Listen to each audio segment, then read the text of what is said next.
Good evening, ladies and gentlemen. We're glad you are watching. Thank you so much for choosing Jembe TV and your open forum political show that gives you an opportunity to air what you feel and think about the latest development on our political front. A lot has taken place today as we look at Baba in Muranga, Uwing Muranga, and the Mother Karua effect on the mountain seems to be doing the magic. Is this the key to the mountain or what? In fact, in the true picture, Mother Karua takes Baba to the mountain. You need to know what you feel and think about the same. And there is storm brewing in Kenya Kwanza, where Kashagwa and the team were in Kiambu, but Kabogo boycott. Is this the beginning of the end of Kenya Kwanza as we know it, or what has happened?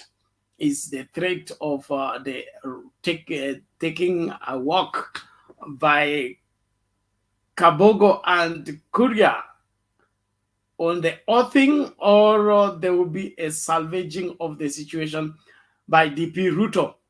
The Sakaja drama of degree is still on to and fro. Blame and counter blame, accusations and counter accusations. It is a degree that has had a lot in stock. Well, let's get talking. Thank you so much. The link to use to get in the studio is right now in the comment section. You click on it, allow StreamYard to configure your camera as well as your audio, and you will be in this space for us to get talking. I want to salute all of you that are coming in fast and furious. If you are able to get us, please make sure you invite 1, 2, 3, 4 people to join into the discourse. GFHGG, karibu sana kwa show. Nyamigori, thank you so much. Kuna Gravin Mulongo, karibu kwa show. Kuna Charles Ngondue, asante sana. Kuna Evelyn Musia, karibu kwa show. Alum, asante sana. Godfrey Nyadiko, asante sana. Esther Anido, you're welcome. Kuna Jikoya Mugo, asante sana. We appreciate all of you. Patel Sebo Manyi, thank you so much. Favor Kita, you're welcome. Bakis Mohamed, you're welcome. Nani mwingine? Alex Kasioki, you're welcome. Baba Tosha, Oyo Silvanas, thank you so much. Simba Omar Said, asante sana. Kevin Otieno, you're welcome. Moses Mumbo, you're welcome. Kuna Joseph Mreithi, karibu sana. Diki Soja, karibu sana. George Obado, karibu kwa show. Kuna Hillary Wamwea, asante sana. Geoffrey Lebene, you're welcome. Chris Mani, you're welcome. Kuna Sam, nani huyo? Kuna Sam, kuna Mbavazi, kuna nani? Chris Official, thank you so much. Okay, thank you very much. We appreciate it. Nora Uganda, you're welcome. Stahi, you're welcome. Gloria, asante sana. Mr. Digi, you're welcome. Henry Mayeka, you're welcome. Alafu kuna Willy, kuna Isabella, kuna Ernest, kuna Unruly OG Tote, you're welcome. Mulunya Ouma, you're welcome. Hi to you. Evelyn Kadiri, you're welcome. And Mary Onyango. Thank you so much. Those of you that are coming in, please, let's keep inviting, guys. Let's all gang up and make a difference today. We are glad that you're out there. We are looking at Raila Odinga, Uwing Muranga, with Mother as the campaign trail continues. And, of course, the storm brewing in Kenya Kwanza, Kaboko threat, and Moses Kuria. Is this it? Ama kuna mengine? And Sakaja and his degree drama continues. Today he was at the DCI. Mara, he presented himself. Mara, he was arrested. A lot is happening. We need to hear what you think. and feel about the same. So karibu sana. The link once again, I'm sharing it in the comment section. You click on it, allow StreamYard to configure the camera as well as the audio, and come to this space. Let us get talking. It is awesome that is happening right now with too much drama, but we believe all shall be well. Well, let's just start on that very note, where drama upon drama been drama, all the drama iko mingi in Kenya. Okay, let's listen to Mama Effect Kwanza. Siasa ni propaganda peke yake, na wakikosa mambo ya kuambia wananchi, ile wanatoa ni propaganda. Sasa madaktari wa siasa si ndio nyinyi na mko hapa? Mimi nawaomba, kwa vile mmetuambia muko nyuma yetu, ingieni kwa kila kijiji, kwa kila nyumba, tumalizane na hii mambo. Kura ya Mount Kenya isigawanywe, kura iwe ni kwa kikabu ya baba na mama. Nimechekeshwa na watu tukiwa tunatembea huko na ndugu yangu Munya na wale wengine mnaona hapa, wengi wakasema hatujampigia Raila lakini mwaka huu tutampigia. Nikawaambia hata watu wa Nyanza na Kenya yote hawajapigia Martha. Mwaka huu ndio wamesema watampigia. Hiyo tikiti ni moja na ni tikiti ya baba na mama. Ukimpigia baba umempigia mama. Ukimpigia mama umempigia baba. Tikiti ni moja ya Azimio na hakuna mambo mawili. Kugawanya kura ni kukosa kulinda amani ya nchi, na nitakwambia kwa nini. Hii uchaguzi Mungu atusaidie, na najua nimeona dalili Mungu ako nasi. Tukishinda tunataka ushindi ambao hata mtoto mdogo ataambia mwenye kushindwa wachana imeenda. Okay? Na hiyo ni kutoka 60 plus upwards. Hii ya 50-50 hiyo inaweza leta matata, sababu wale hawatakubali kushindwa wataanza kulialia.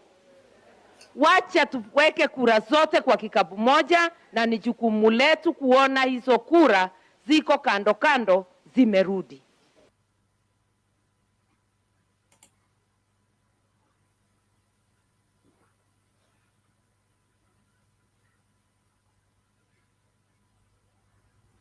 Okay, one more. And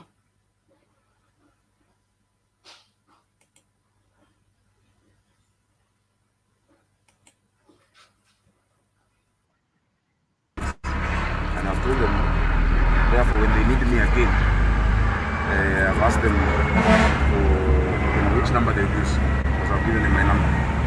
I'll be available to do that. But I will not be derailed from campaigning. I will not be stopped from going out to seek the mandate of the 2.5 million voters of Nairobi. This morning I had very successful meetings at my headquarters, and I had also posted on Facebook that I hear you're looking for me, I am here. You can come or I can come. And I'm here. So we will continue humbly asking for support. We know the intentions that these people have, and that is why they're going to all lengths to prevent my candidature. I think I can leave it at that. For now, I want to assure my supporters, I've seen a lot of worried calls and messages. I want to assure them to stay calm. We believe in siasa safi. We believe in politics of issues, not individuals.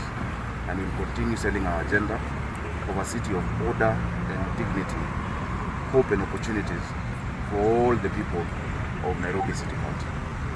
I can leave it at that, and maybe my lawyer wants to. Let me not discuss individuals, but that's what I've been asked to do. People have reached out directly and to friends that all of this will go away if you're not on the rest. All of what will go away. I have legitimate qualifications to be the governor of Nairobi. They have tried to bully institutions to change their position. The institutions have refused because they're professional institutions. And that's why the local ones probably would have budged. That is why the CUE had the chair writing a letter, not the CEO. The CEO refused. Like, people, we want justice. And we want to do things the right way and just the honest way. So they might have succeeded in the last few days in trying to tarnish my name, demonize me, using headlines of the Nation newspaper. I mean, journalistic ethics and standards of professionalism. When you write a story about Karen, call her, ask her what is your comment, what do you have to say, 3-4 days in a row. But I want to thank them, because that which you think you've buried, you've actually planted, and it's a seed that is going to grow. They've given me headlines which would have been so expensive to get in terms of media space. It would be very expensive. So let them find something. In fact, today I've even seen something else on social media that now I'm implicated in. Anyway, it's okay. We understand this game. This is what I've been doing, and we'll play it at the political arena. But if the DCI Kinoti wants to be a politician, the deadline passed. He'd have resigned in February. He'd have joined a party, and he'd have applied for opposition if he wants to be the governor, because he has said he knows who he will not allow to be governor. There are 2.5 million Nairobians who are voters. They will decide who is the governor of Nairobi, not George Kinoti, or the powers that be, or those who instruct him. Something. It's over arrest and whatnot. I'm not. I don't fear that. But let them follow the law. All of those threats, intimidation. I've been asked today that if I step down, all of this will stop. I'm not going to step down. I'm running for governor of Nairobi. The aspirations of millions of Nairobians that have found expression in our message and they found hope. We are on course. And so let's just follow the avenues that the law provides to us. And really the DCI should stop playing politics. He cannot tell us who will be the governor and who will not be the governor, but he will not allow certain people to be or not to be. That is not his role. His statements today alluded or made it look like he has concluded investigations, because he has already termed me and named me, and he has called me a fraudster.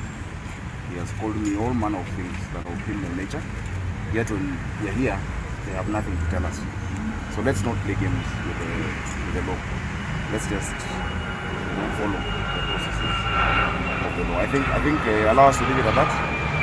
Kenyans are following this matter, but this is a country where there is justice, and I know justice is going to prevail. So to my opponents, wache kutumia njia zingine, tukutane tuko debe.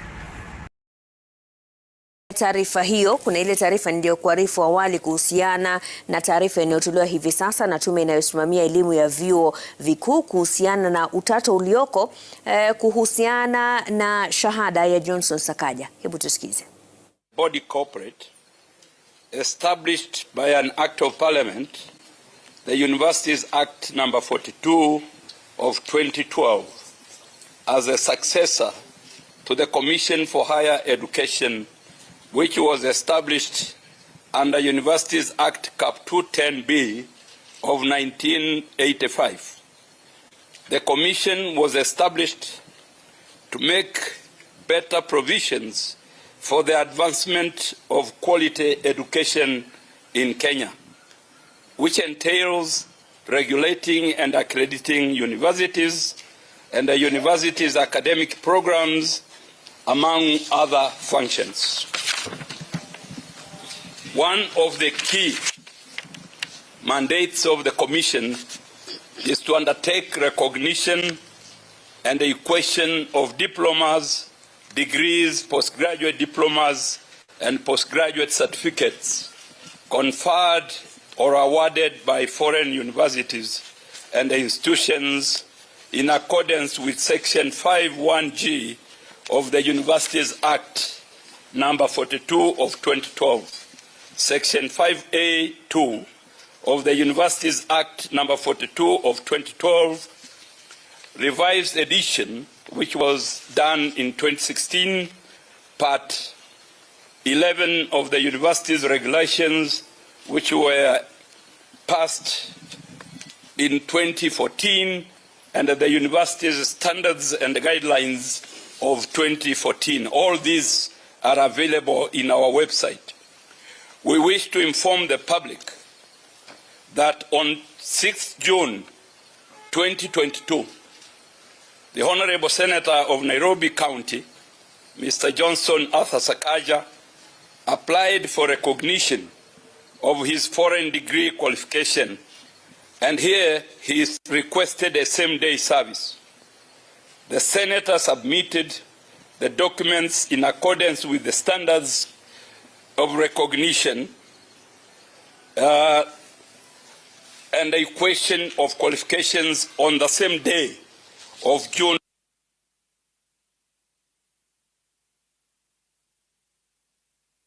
Uganda to confirm the following.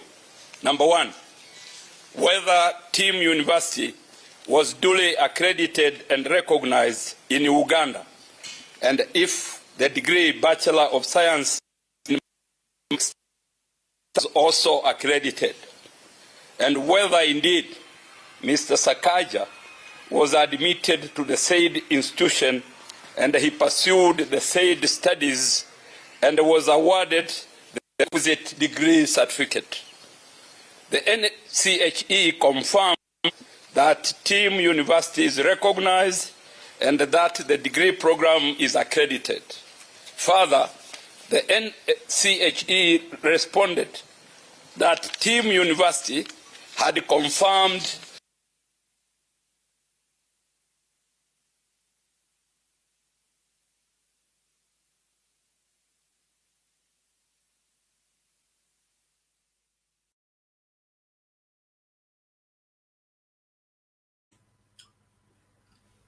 Kadhi ya hiccups, Bwana Wangira, vipi leo?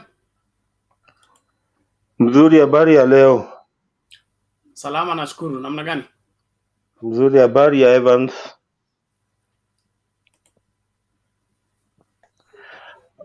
Bernard, let me just make my quick contribution. Yeah, mzuri sana. Asante. Mike, how are you, Mike? Oh, let me just make my quick contribution, Bernard. I have two angles that I want to apply on this Sakaja issue. Angle number one pertains to the Council of University Education, the Commission of University Education that is chaired by Professor Chacha Naigoti Chacha. You know, I find something not adding up with the way the CAU first handled the Sakaja issue when he presented to them his papers on the 6th of June as he proposed. And these are my reasons.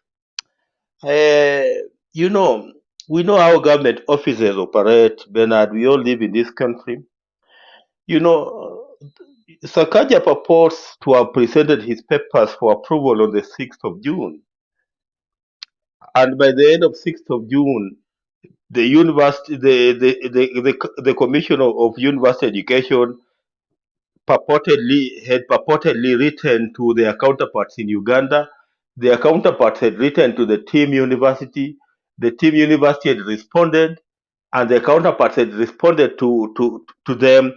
And then by the end of that day, they had approved Sakaja's credentials. At the end of the day, that day, on the 6th of June, they had approved Sakaja's credentials as being correct.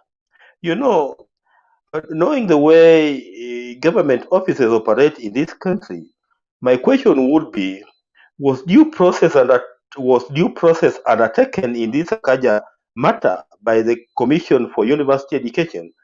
Did they was it undertaken by this Commission of University Education? Because as far as I'm concerned, the way I'm looking at this development, there was no due process. Because if there was due process, all these questions that Sakaja is being asked today could have been asked on that day that he presented his university degree for approval. And you know, it makes the Commission of University Education to look very, very bad. You know, that it just played around. It just played around the Sakaja issue, and later on purported to have approved his credentials, and those are the same credentials that he presented to the IEBC. See, so You know, Nyaigoti Chacha here and his commission are looking very, very bad as a public issue, as a public body, because this is not how public bodies operate. Because public bodies operate on real due process. Real due process means that you ask for enough time so that you can investigate the matter. That by the time you come up with a conclusion, then that becomes the final conclusion.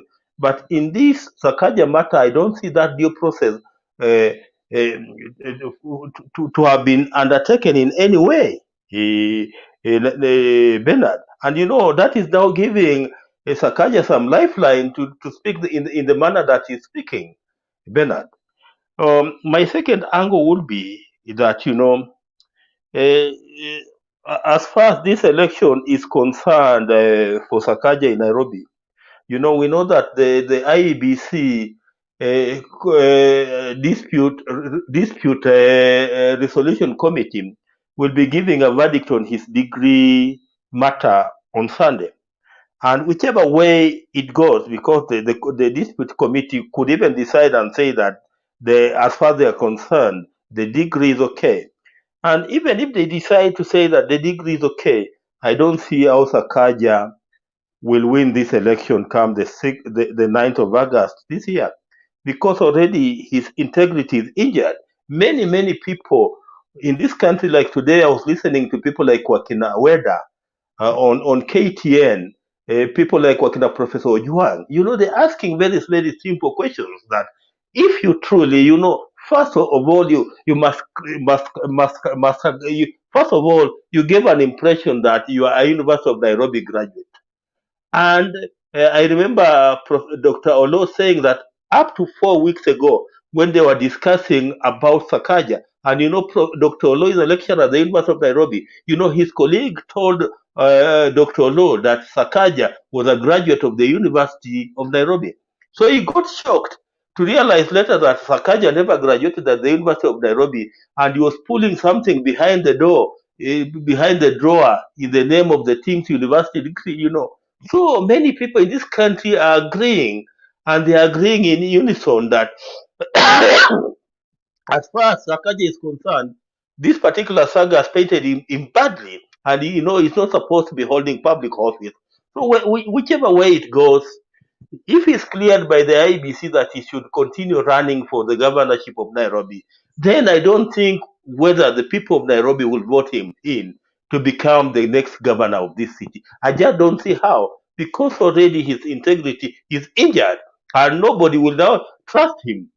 Because how would they trust him if initially he told them that he was a University of Nairobi graduate, and later in the day he's now telling them that he's a team university graduate? Which should they believe? You know, there's what we call legitimacy and legality. You know, what Shakaja is hanging on is on the legality. He's hanging on that he's holding a degree certificate from Team University.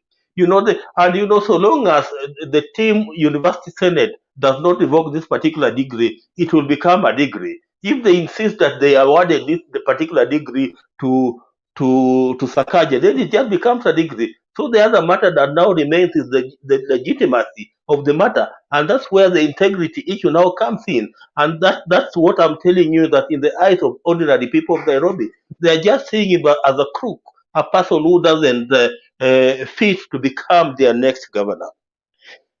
On the issue of the Kenya Kwanza alliance, Bernard, you know, I'm seeing fireworks after fireworks. Today, Gachagua was still in the Kiambu County, and I heard him say that, you know, Wakina Moses Kuria and Wakina Kabogo can go and hold their own rallies, you see.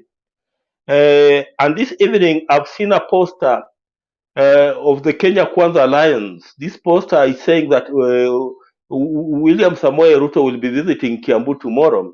And if you look at that poster today, for the first time, that poster does not have the colors of Ford Kenya, does not have the colors of UDA, does not have the colors of ANC or any other parties. You know, it only has Kenya Kwanza as the logo on that particular poster, Bernard. So if that particular poster just sends a signal that perhaps William Ruto is returning to Mount Kenya tomorrow to firefight out of what has come out as a conflict between Kabogo, Gachagua, and Moses Kuria. Baba in Muranga, I saw him. He was today received well in Muranga. Today, he first addressed the business community in Muranga.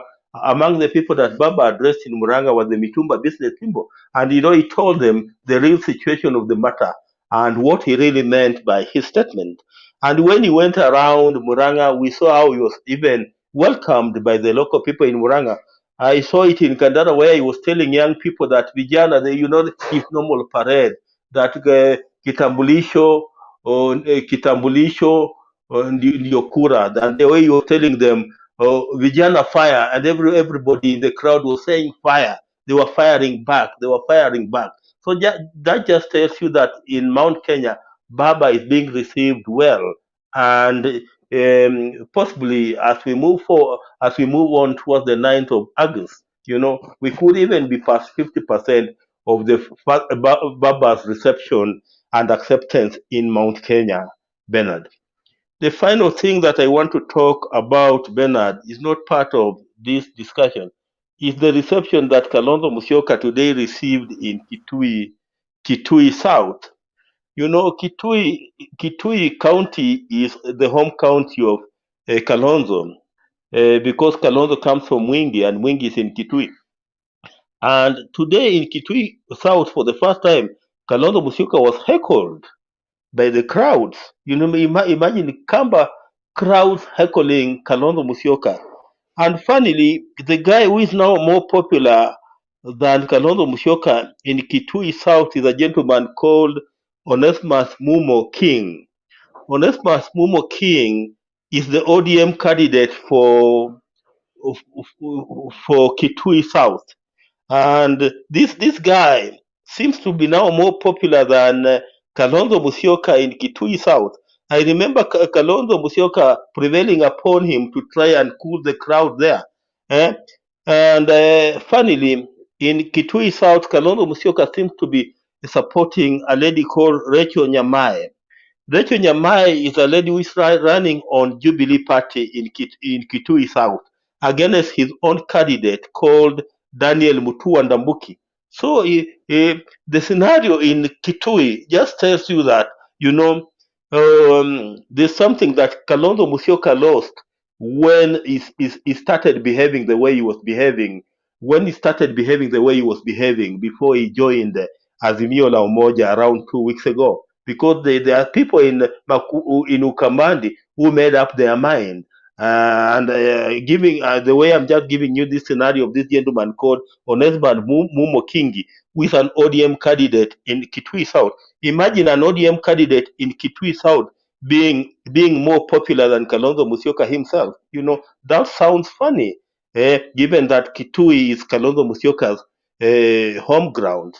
Bernard, let me just leave it at that. Asante, allow somebody else to come in. Okay, thank you Bwana Wangira kwa huo utangulizi, tunashukuru kwa mchango wako.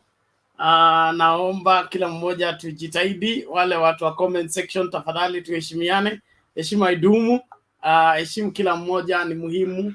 Alafu wale ambao hamjajoin Mtembei TV as members, jitahidi kufanya hivyo, kwa sababu kuna njia moja ambayo tutakwenda kutumia kusaidia kupambana na wale ambao wanajaribu kuhack the system. Kwa hivyo we want to deal with serious people, and that's why we are drumming up membership, so that we are sure of our members, and then the passers-by who are part of issues that are bedeviling our systems can be sieved out.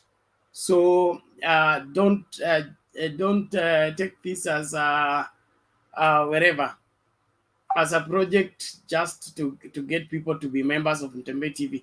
It's important. We have been under very severe attack of late by the people who don't like the channel and they want to bring it down. I have given you my own experience. I've lost my YouTube channel completely right now. It's like I cannot recover it.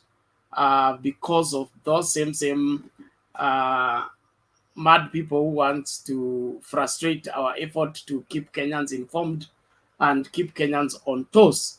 So please, if you are able to join Mtembe TV as a member, make sure you do that. That will secure you properly, and we'll be able, when we begin to do the purging program, we will survive the axe. And you know the purging program is usually very thorough, especially those of you that are in our WhatsApp group. When we were invaded there, we did a purging that some people are yet to recover from until now. So please, let's do that. And those who are able to get the broadcast, please ensure that you invite 1, 2, 3, 4, 5 people to join in the discourse. I believe what we are doing here is profitable and necessary for the welfare of this great country. So don't watch alone. Invite your community to join, your mom, your brothers, your sisters, both in the diaspora and at home. Everywhere there is internet, you can get Mtembe TV. So nobody's limited.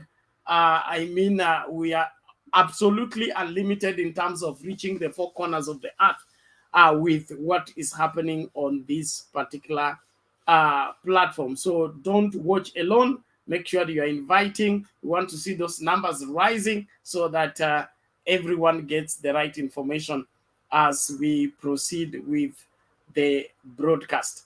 Naomba sasa tumlete Kisoi Evans. Namna gani leo? Mzuri sana. Mbona mheshimu Kingpin? Sasa, yes. Mtembe, if you remember the last that is on Wednesday. I don't know, Wednesday Kibwezi. I don't know whether you are following. Hello. Yes, what happened in Kibwezi? So on Wednesday, when Baba came, we had this man by the name Mwengi Mutuse. And Mwengi Mutuse is a contestant for Kibwezi West, parliamentary seat on Maendeleo Chapchap. And it has happened that Wiper does not have any candidate. And the candidate whom they had, that is James Kimandi Mbaluka, he defected to Huda. And now there has been issues between Mwengi and Kalonzo. So the two guys come from the same clan, and they've not been seen eye to eye. The truth, that is Kalonzo and Mwengi. But on Wednesday, Kalonzo was forced by circumstances to endorse Mwengi as the candidate for Kibwezi West because he doesn't have a candidate. Whoever, the one he had already ran to Uda. So the guy is desperate. So again, what has killed Kalonzo much is the confusion he had initially. That confusion really killed almost Wiper, and I'm happy Raila has tried to revive the man, and now he can talk, he can be listened a bit. So that is where Kalonzo is at now, and I know by the time we get to August, he will have learned a lot on his miscalculations on politics. Let me now look the issue of this issue of Gachagua. The response today, Gachagua responded Kabogo and Kuria, and I think that particular response was not necessary for a man of stature of Gachagua, being a very key principle in Kenya Kwanza. He was not supposed to respond publicly, and I think he was supposed to hold it until Ruto intervenes. But because he's a man whom we've banked on, he responded. And that shows you that Kabogo and Kuria are on their way out of KK, because he has already told them to plan for their own campaign rallies. So that is quite good for Azimio, and I think they are winning. You also had Kabogo, he campaigned for Raila, and said that Raila has many votes in Thika. So that tells you that their confusion is an advantage to Azimio win. Sakaja case continues, the drama and decree drama, it continues. And I think the goose is cooked and ready to be served. And one thing about Sakaja is that he has been a state officer, he has been an MP. So the government has all the records of travels, when he traveled outside. And I think Sakaja will have a very tough time to defend himself and also to try to bring back his integrity question. So I think he won't defend himself on that issue of travels. Again, if he paid the fees, he must have used a particular bank. So the bank will provide very valid receipt if really he did. But I guess there's none. There's none. The reality is that there's none. So he will have a very tough time. If again it's about the graduation, that is the clearance report. You can get one from university. Transcripts. I have my transcripts even today. I have my exam cards today. The ones I used at Moi University. I have the booklet with me. I have the fee statements with me. I can defend myself. So if Sakaja has really graduated, he can present those documents to the queue and defend himself. But the reality is that he has none of the required documents. And I see a situation whereby Sakaja ataenda kufungwa kwa sababu ya kuforge documents. So that's what I have today, Bernard. And thank you. I'm here following. Asante sana Evans kwa mute mic yako tafadhali. Okay. Thank you. Everybody please keep if you keep your mic on, we either send you to the quarantine because you're creating problem for the viewers. They will. There is always feedback which usually irritates, especially those of you who have headphones as they follow the program. So let's be lenient and ensure that we safeguard everybody even as they proceed with the program. Njiru, Bwana Njiru, you're most welcome. Tumlete Mike kwanza alafu tutarudi kwa Ojal, tunafuata register. Bwana Mike. Yes, habari zenu wanamtembei TV. Isaiah, habari zenu? Salama, namna gani? Mzuri kabisa. Ama Isaiah kutoka huku upande wa Busia. Mimi pia nilikuwa naona hiyo hiyo hatua ya Mr. Jacom kutoka huko vile alikuwa huko Muranga. It was very impressive. And I'm seeing everything is going on well. At the same time, the other side of UDA or Kenya Kwanza is losing terribly. So I think by the time tutafika elections, itakuwa 70+%. I'm sure of that. Otherwise, I'm here listening to everyone, and I salute you all. Thank you. Sawa Isaiah, we appreciate that. Although you umevunja standing order, we follow the procedures, first come, first served. You break the line, is going against the standing orders. Speaking in between when somebody is speaking, that's against the standing order. You lift your hand in case you want to intercept or interject somebody's point, so that everybody is... I'm very sorry, Mr. Bernard. Forgive me for that. It's okay, thank you. I'm just doing now housekeeping. If you want to interject somebody's point, you lift your hand you'll be picked by the person sharing so that you intercept. We want to help the viewers to follow the discussion, and that's the whole purpose why we are doing the show. Kisoi, you are breaking the law. You are not supposed to be behind the curtain for without obtaining permission. That helps us to retain the quality of the video for the people who view the video after the show is over.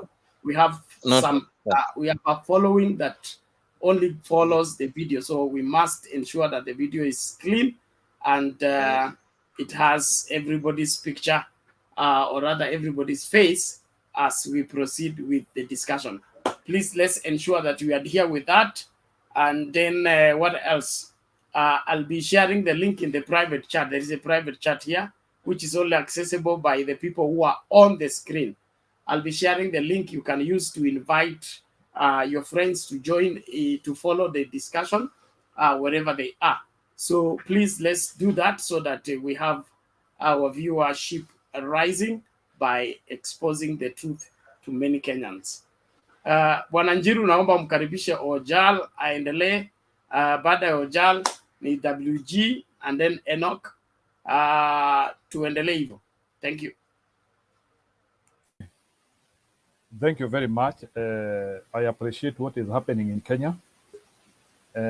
Mimi unajua, we have been saying here, and I want to say, unajua Kenya, so it is not that we want to alienate other people from Mount Kenya, but kuna kitu tunasemanga, unajua pia Kenya imepata jina kutoka Kirinyaga. And when you see Mount Kenya responding, unafaa kujua mmomonyoko wa udongo huko karibu. Sasa in other words, ile kitu najaribu kusema sasa, huyu kijana wa kutoka Sugoi, sababu mimi simuiti mzee, huyu kijana wa Sugoi sasa mambo yake imeisha. Sijui, unajua in this life kuna kitu mimi nasemanga, maybe as I make my contribution. In this life, there is something which we call being at the right place, at the right time, and with the right direction. Sasa huyu Mr. Ruto, kuna shida moja alifanya Mount Kenya. Yeye, wale watu walileta yeye Mount Kenya, ni watu ambao, ni watu hawana usemi. I think ni kama aliletwa Kenya na watu aliletwa Mount Kenya na watu ya Uganda. hii Uganda Development Authority, I think inakaa huko ndio introduction ililetwa. So Mr. Ruto is going to face it rough in Mount Kenya region more than any other place. Wachana hata na Rift Valley na pahali zingine ambazo, if there is a place where Mr. Ruto is going to suffer political humiliation, ni Mount Kenya.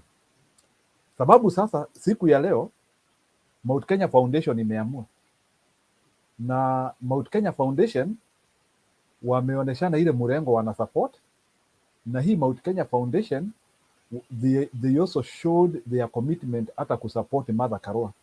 So in brief, already tunaona huyu Mother Karua hako na blessing ya Mount Kenya Foundation.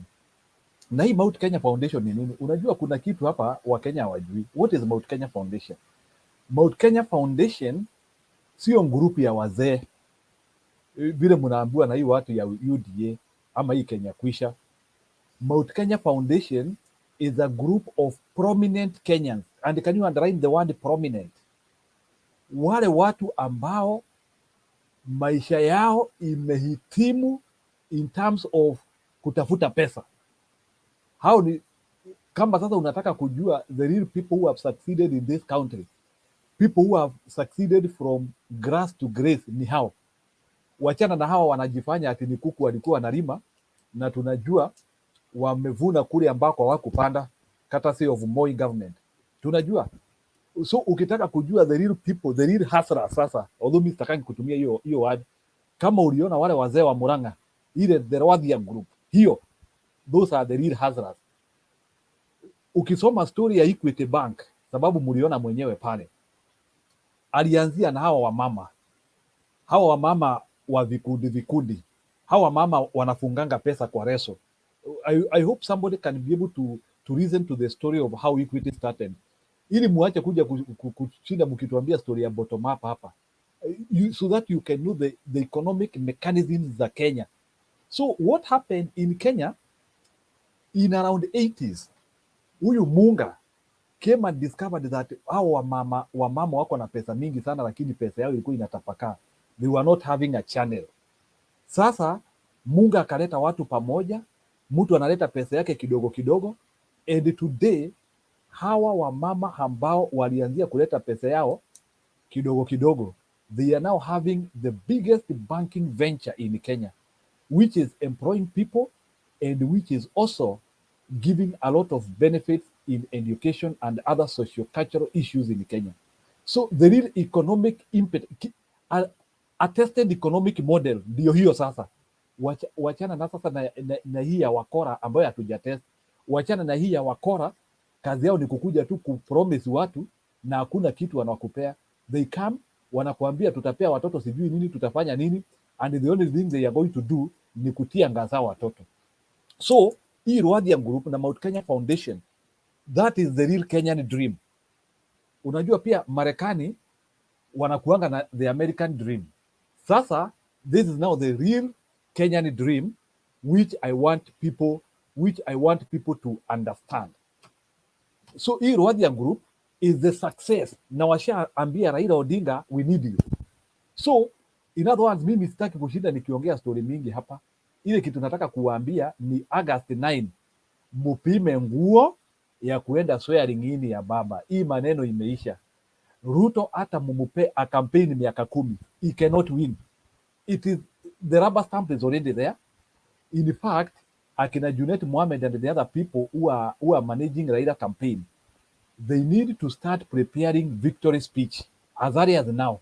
History ya kuunda victory speech after August 9 hatutaki hiyo. Victory speech iundwe, tuanzie kufanya editing. Some of us ambao tuko Azimio kabisa hata tunaweza tumia hiyo speech, tuanzie kuongezea vitu hapo. Na swearing in ya baba hatutaki ipelekwe Nyayo Stadium. Swearing in ya baba tunataka ipelekwe Uhuru Park, sababu tunajua watu milioni 1 wanakuja Nairobi ku witness hiyo. So na hatuwezi toshea pale Nyayo Stadium, so we want a big venue. So in other words, ile kitu najaribu kusema, naye Ruto ile pande ingine na akina Gachagua and the rest, they start preparing to go to jail. Tumechoka. Kwanza Gachagua ako na murder cases. Hao watu wote walikufa Moro, wako na relatives and they need justice. Sasa Martha Karua akiingia pale, tunataka hao watu walikufa huko Moro, kesi zao hazijaisikizwa, zifuatwe saa hii. So in other words, ile kitu najaribu kusema, mimi siku hizi sitakangi kuongea story ya Kenya kuisha, sababu mimi already Pastor Jane wa elimu Mungu alishamuonesha hiyo team ni Kenya kuisha. So mimi hata sitaki kushinda nikiongea story ya Kenya kuisha. Jane wa elimu mwenyewe alitoa Roho Mtakatifu alimtumia. So what I want to say is that Kenya kuisha is on its final path of cremation. Sasa Kenya kuisha sasa wako tunataka kuwachoma, alafu sasa hiyo mchanga sasa tuende tukaitupe kwa bahari, but they have no concept. Kama leo mumesikiliza Ruto vile anaongea, it is so sad kusikia mtu kama Ruto anaingia kwa story ya kuongea story ya masomo. In fact, kama Ruto anataka hata hiyo PhD yake tuanzie kufuata hii story ya Sakaja, the more anafuatilia hapo Sakaja aachane na sisi. Nairobi tushaamua ni Igathe na story mingi hatutaki. Until watuletee mtu wako na degree a compete na Igathe. Sasa hata mnachelewesha Igathe bure hapo. Igathe hata hitaji tarehe 9. Wananjiru. Yes. Linda muda wewe. Okay, sawa. Na wewe chairman. So in other words, ile kitu najaribu kusema sasa, hii watu ya KKA wametusumbua sana. They had 10 years kupanga madigrii zao. They had 10 years. Hii degree inatafutwa kwani iko mvunguni, iko chini ya mvungu bwana. Hao watu waacha kutusumbua bwana. Our universities are credible. Hiyo degree kama ipatikane UON, hiyo degree haiko anywhere. Na huko Uganda Development Authority, huko wanatengeneza madigrii, tushajua. Igathe mumuapishe saa hii, otherwise Sakaja, let him suffer his consequences. Kenya is not short of bright people, na tuko na, we have over 1 million degrees in Kenya. Nini mnahurumia huyu jamaa na hana degree? It is painful kuanzia kuongea mtu hajasoma. Tuko na watu wamesoma and they are tamaking. This guy should give us a break, and it is sad to talk about this guy in this platform. Huyu jamaa hata tusimuongee hapa. Thank you. Bwana Jal, karibu.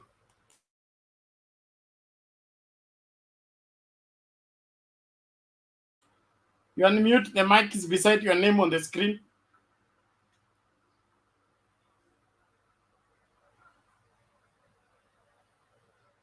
Unmute, the mic is beside your name on the screen. You click on the screen. Kuna across something, yes. You click on it once. Okay, Amin. Yes. Habari za jioni wenzangu. Salama, karibu. Okay, mi nikitoa maoni yangu kidogo, nimekuwa nikifuatilia hizi maongezi kila siku. Hapa Kenya viongozi ni heshima hawana. Especially hao viongozi wa Kenya Kwanza ni kama heshima hawana kiasi. Sasa mtu kama ameshindwa kusoma, president alikuwa na president kwa darasa, aanze kusema president anapanga njama ya kumkataza kuingia kwa ballot. Kitu kama hiyo sisi hatukubaliani nayo. Sisi kama watu wa blue already tunajitayarisha kuapisha mtu, juu hatutaki maneno mengi. Okay, to Mount Kenya region, me I'm from Nyanza region. Leo naona kitu sijaiona Kenya mzima. Jubilee iko Nyanza, ODM iko Central. Hiyo ni demokrasia mzuri kwa Kenya yetu. Na Wakenya kama sisi ni watu werevu, mambo ya vita si kitu mzuri. Already tufuate hii mstari yenye imeanza tayari. Kwa sababu this 2022 is like 2002. Kitu yenye ilifanyika 2002 ndio tumeona imejirudia hii. Wakati ule tukisimama na Moi Kibaki, tulijaribu njia zote tukapea Kibaki akaingia. So round hii tunaona Central wamerudisha mkono vizuri, tunawashukuru sana kwa hiyo, na demokrasia kwa Kenya mzima, kwa sababu hii azimio ni ya Wakenya wote, sijaona kabila yenye iko pale. So mimi nakaribisha tu kila mtu, tukue tu na amani. Hii nchi bado ni yetu. After hiyo election bado tutakuwa tu hapa, hatutahama tuende mahali, na hatuna mahali pa kwenda kwingine. So tuweke tu amani, maisha iwe rahisi hapo mbele. Tunajua sasa watu wanalea bei ya unga, mafuta, but hiyo ni kawaida kila siku. Ikifika 1 year to election lazima kila kitu ipande juu. So tuvumilie tu, mambo itakuwa sawa. After 100 years tutakuwa tu sawa. Nashukuru sana mwenzangu Bernard. 100 years or 100 days? 100 days. Sorry. Wewe unataka kutuzika. I think everything will be okay. Sawa. Thank you Bwana Oja. Thank you so much, bro. WG. Yes, Bernard. Kwani, did you go to listen to the ground and you became the ground? Yeah, we were still listening to the ground. Hey. Now we are back. Actually, we had taken some leave, so that now when we return here, it will be fire up until the end.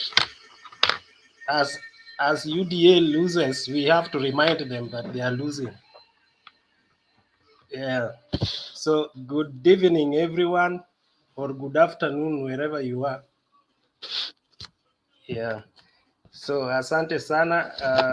I'm seeing that we have many guests here that have arrived while I was away. So my observation is very short. I want to talk a little on the Kabogo and Kuria. And I think this is a challenge. I think that is not just restricted to UDA. It's a challenge that involves all the coalitions, The only difference is that they've decided to sort it out crudely. But on this other side, they have a way. Baba has a way of putting people together, and they discuss openly and asking others to give way. But you see, again, at the same time, Bernard, when you know that is your own recourse, yani election, there's no looking forward to forming a government where someone can promise you some other stakes. Then you die with that, with the election, because you know when you miss that point, that mark, then you are done. So that is what is bringing a lot of heat. At the same time, you realize that the heat is not just between Kabogo and Kuria in Central. We also had the same challenge between Kingi and Jumwa in Malindi last time. They were fighting, and the Jumwa faction had some press briefing, swearing that since Kingi was joining them, he should come knowing that there are people who already exist there. So PA and UDA is also rubbing each other the other way. So it's a challenge, and juggling how coalitions are going to juggle the different parties, both the Azimio and UDA, will make them carry the day or lose. So, but I'm seeing already the UDA guys are messing up with it.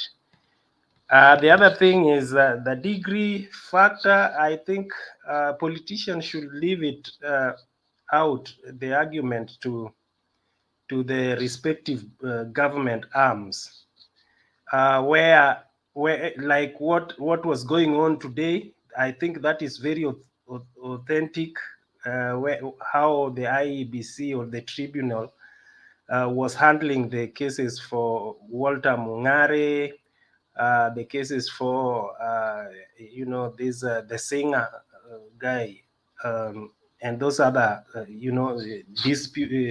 people who are disputing the IEBC's decisions. So why is Sakaja's case out in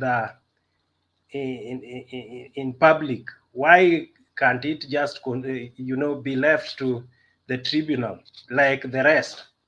You see, if he has something as a matter of appealing, then he should put it to the rightful people. It's not on William Ruto to declare that the certificate or the degree is genuine or not. Neither is it William Ruto's portion to declare other degrees, not up to date, the way he was trying to do last time. So I would rather politicians keep out of this, because it's a legal thing, and just like any other legal cases, the politicians should not be making random comments about them. That's my feeling. Regarding Muranga today, it was studying the body language, of the public or the supporters. I saw today that the central people, central guys were much more comfortable with Raila's entourage, and this could be, an indication that the ground is changing, or they've become more comfortable with the group since mother's entrance. So they are seeing like they are part and parcel of that group, as opposed to earlier in the days when they thought someone was invading their territory. So today, I think they are more or less like feeling that the Azimio guys, have their side, or people from their side more than even the other side. And with this friction between Kuria and Gachagua, we are looking forward for better things ahead of us. So for today, that is all I think I have for now. Njiru, if you are the one who is now holding brief for Bernard, I think I'm through, unless someone has a question.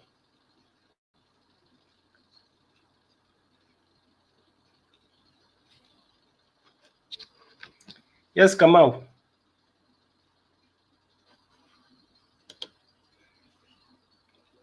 Hello. Please do unmute first. I'm muted. How are you, everybody? We are fine. Is that Kamau speaking? Yes. Okay, go ahead.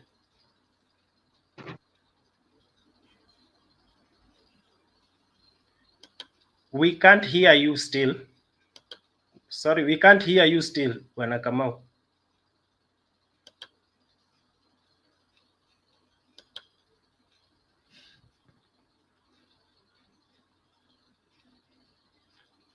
Unmute on the speaker. Kamau Wahana. Kamau, unmute please.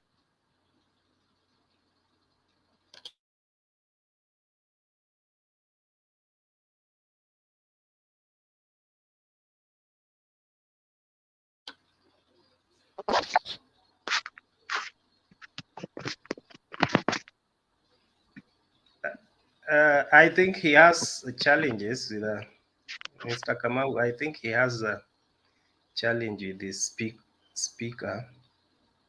It's not unmuting.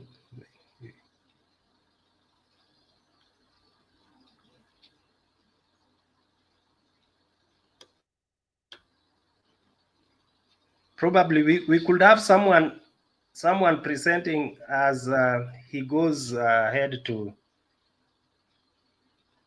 overcome the challenge. Okay, who is the next one? Because I think WG, I'm in control. So after WG was coming, was it Kamau? Can you hear me now? Yes, Kamau. Oh, I am hearing you. Sorry. Okay, now is it me or WG? Can you hear me now? I can hear you. WG, have you finished your Continue, Kamau. Yes, I'm through. Okay, fine. So like Kamau arie, then we continue repeating. So Bwana Kamau, no arie, Bwana Kamau, you can talk. Sorry, you can speak your 5 minutes. Okay. You can talk. Sorry, you can speak your 5 minutes. Okay, can I go ahead? Can I go ahead? Can you hear me now? Very well. Yeah, we go ahead. Can I go ahead? You can hear me, yeah? Can you hear me now? Go on. Very well. Yeah. First of all, I want to touch. Can you hear me now? I want to touch on this issue of Sakaja. Yeah. First of all, I want to touch. Bwana Njiru, I think Bwana Kamau has some gadget on, so he needs to mute the other gadget. Bwana Njiru, I think Bwana Kamau has some gadget. No. It's Ndori who is not mute, who has not muted his mic. Ndori. No. I don't have some gadgets. Okay, please, everybody mute. Everybody mute apart from Kamau, tafadhali. Because no, I don't have some gadgets. Okay, please, everybody mute. Everybody mute apart from Kamau, tafadhali. Please. Kuna mtu ako na radio afunge. Yes, there is a radio going on. Yeah. Please. Go ahead, Kamau. Go ahead. Is a radio going on? Okay, yeah. I wanted to chat an issue on the Sakaja saga. Go ahead, Kamau. Go ahead. Yeah, and what we have seen with this, I think we have a problem still. Yeah, and what we have seen. Kuna mtu ameweka TV on. Yes. Switch off hiyo TV. Kuna mtu ameweka TV on. TV on. Switch off hiyo TV. Kuna mtu ameweka TV on. TV on. Switch off hiyo TV. Who has not muted? Okay, go ahead. Come on, go ahead. Yeah, it's about the Sakaja saga, which has been going on for. Come on, go ahead. Yeah, it's about the Sakaja saga. I think we have a problem somewhere. So. Yeah. Okay, order, everybody. I think we have a problem somewhere. So Bwana Kamau, you are listening from both the studio and the feedback. That's where the problem is. Yeah. The feed, you must mute from YouTube or Facebook for you to get everything through the studio. Okay, I'll sign off first, yeah? Okay. For YouTube, I'll sign off first, yeah?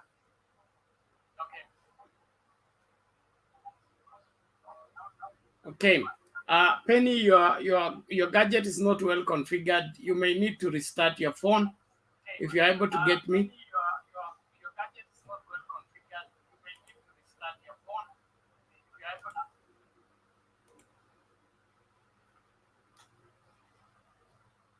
able to. You restart your phone and so that you are able to communicate. So Bwana Kamau, unmute tuone kama uko sawa.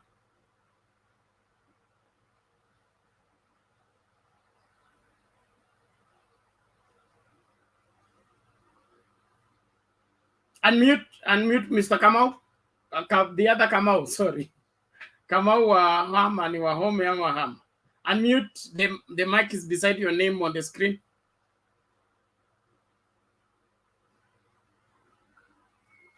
Unmute fast. We can't hear what you're saying until you unmute.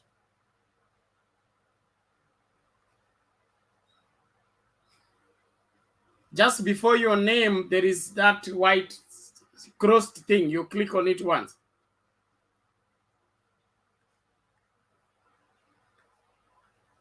Oh, it seems to be on phone. I think we bring the original Mr. Kamau. Original, eh? Mr. Kamau drive a bus. Leo hujaniimbia hiyo wimbo bwana. Mr. Kamau drives the bus every day. Yeah. How are you, everybody? Fellow panelists, patriots of Kenya, people who have stood with Baba.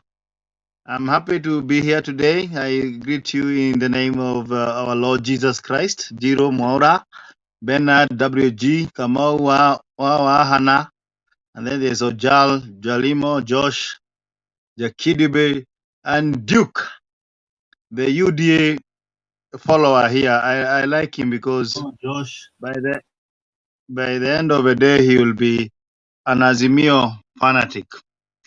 Therefore, we are talking about the degree drama of Sakaja. Sakaja has very good English.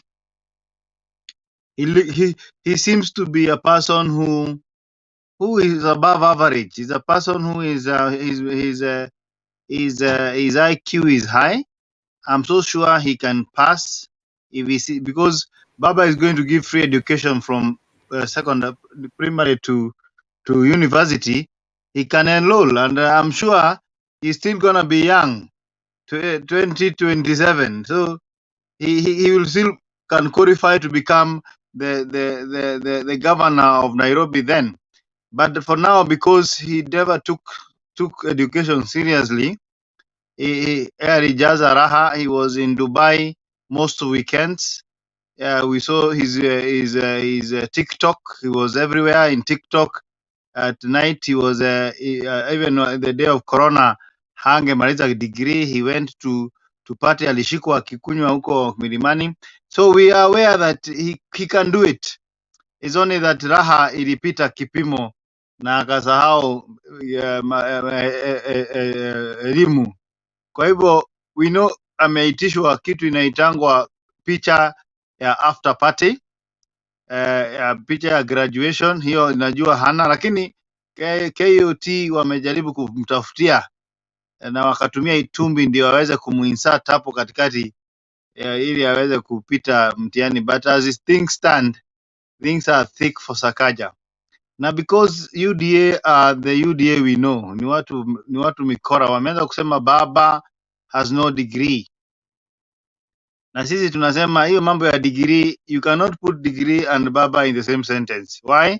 Because baba is an institution, and institutions you don't ask for qualification.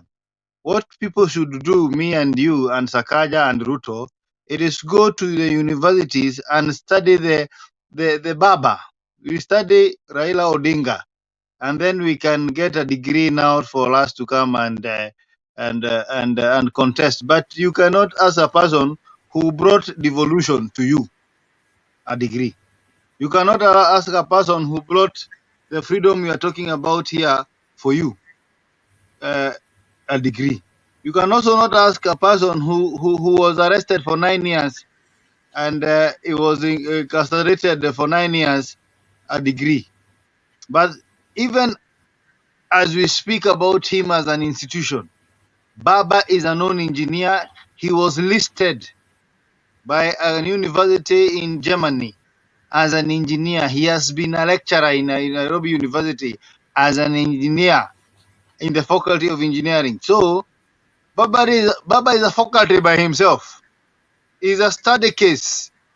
Duke, go study Baba. Understand how democracies are made, how beautiful governance it is. And therefore hiyo propaganda ya Ruto ambaye ameanza kuleta, in fact Ruto is behaving like just like an MP or a person contesting for he should be above that. He is in the race of presidency. Yeah, but in fact what he should be fighting for is telling us about his ideology of bottom up, that for 4 years we have never understood it.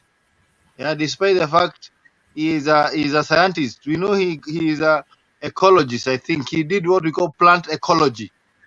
Yeah, and I think if you have done plant ecology, you're just a scientist who want to experiment things. And therefore, personally, I don't see why a person who has a track record, anybody should have any doubt about it. But Sakaja is unfortunate. He is not going to contest this election in Nairobi because of one small thing. Hiyo ndio nasikianga ndovu anaangushwa na mandizi kidogo tu. So it's an open secret now that Rigathi is going to become the next governor of Nairobi, and he's a young guy, very brilliant. He has actually produced pictures of him in the graduation, and he has been in good companies, and I know as a CEO of Nairobi, he is going to do a much better job than the previous governors who have been there.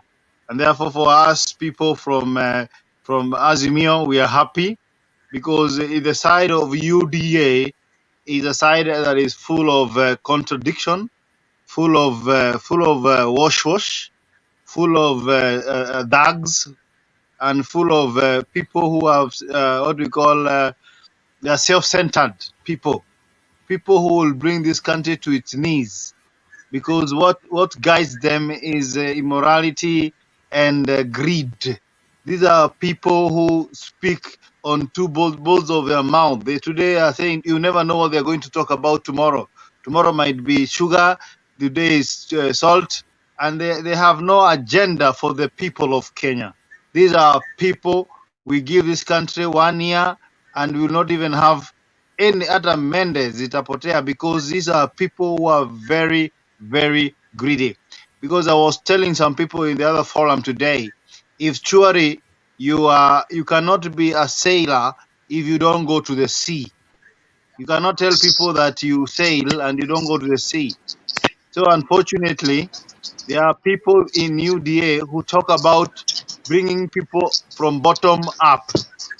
but we know Clement, or I don't know if he was called Clement, the former schoolmate of one Samoei Luto. One Samoei Luto had a guy who was introducing us some years ago who lies a border. Even to date, that fellow is still having a border. The Samoei has never lifted him up from the bottom. So we don't know how he's going to do a miracle for the 22 million people who actually been promised to be taken from the bottom up. And then we also know that once Samoei Luto had married, or what we call hii mipango ya kando, kuna mtu ambaye anaitwa Mama Abi alipata mtoto na akampeleka kotini kwa sababu ya hizi vidosho na hizi vitu zinaitangwa hizi vitu za family kusaidia mtoto. So kama hakusaidia huyo na ni mmoja, atasaidia wale wanasema at half of the women in this country, the millions of women na hizo vitu. So we know it is hypocrisy, it is lies, and therefore we in Azimio, we know where to vote. We know the people of integrity, that is mother and baba. And to talk about also the issue of UDA in Mount Kenya, UDA is diminishing. It is being fumigated each and every day. They are fighting. Gigade was a very bad choice for UDA. That is why they cannot agree. Kabogo is running his show, Wamatangi his show, Django his show. Everybody is running his show. And therefore that is good for Azimio, because Azimio candidates are very strong and vibrant. Kwa hivyo Bwana Njiro and the panelists want to say, let us swear Baba now, and then we can do elections later, because there's no competition here. Well, Raila Odinga is going to be the next president of a republic of Kenya. Thank you. Okay, thank you Bwana K. Nimependa hiyo statement yako, umesema Raila Odinga is an authority, is an institution. Tuende kwa university tumusome. I'm very happy of that statement. It shows the respect and the cadre you have as a native of Kenya. Sababu tumeona kuna watu hawana adabu. They want to question mtu ambaye hata ako kwa vitabu za history ya Kenya, vitabu ya GHCR. Tulikuwa tunasoma hiyo story ya Raila Odinga. Very good. So I want to welcome Jakedube, then Duke will come on board. So Jakedube, take the floor, then Duke. Asante sana kama asante sana Njiru. Nimeshukuru sana na nimeshukuru na nampongeza sana huyo msemaji ambaye amemaliza kusema sahihi. Amesema jambo la muhimu kabisa kwamba huyu jamaa ni jamaa ambaye saa zingine unajiuliza watu kama binadamu kweli. Ndio maana walimsulubisha Jesus na kumwacha yule mwizi. Kweli mtu anaweza kuuliza Raila, jamani, Raila amefanyia wana Kenya, hata watu tu binafsi amewasaidia wangapi? Amewasaidia wangapi tu? Watu amewachukua from matope na kuwasafisha na kuonyesha wangapi? Hata hawa wanasiasa wote akina Moses Kuria wanamtusi Raila na Raila amemlipia hata school fees. Jamani, saa zingine mimi nashindwa na watu. Kitu ambacho nataka kusema, Njiru, mimi nimekuwa nikisema hii kitu again and again kwamba uongo ni kitu kibaya. Uongo hauwezi, na tena nimesema hivi, tusijaribu kufanya siasa iwe mchezo. Unaona ile tabu tunakuaga nayo ni kufanya siasa tunaifanya mchezo. Tunaichukua kwa upuzi kusema mtu anaweza kusema porojo.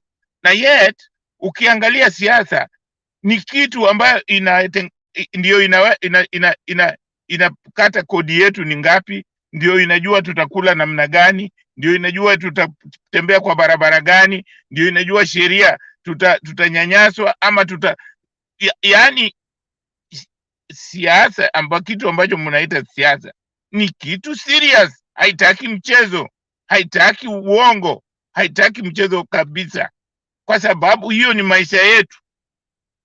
Ndio utulivu, ndio inakupatia ulinzi, ndio siasa hiyo. Watu wanachukua mchezo. Siasa ndio inatengeneza koti, siasa ndio inatengeneza kila kitu, kila sheria, masomo, hospitali inatengenezwa na siasa. So siasa ni kitu ambayo hatutakikani kuchukulia mchezo na kuleta porojo, kwa sababu kitu ambacho unaweza kufanya ni porojo, ni maisha ya watu.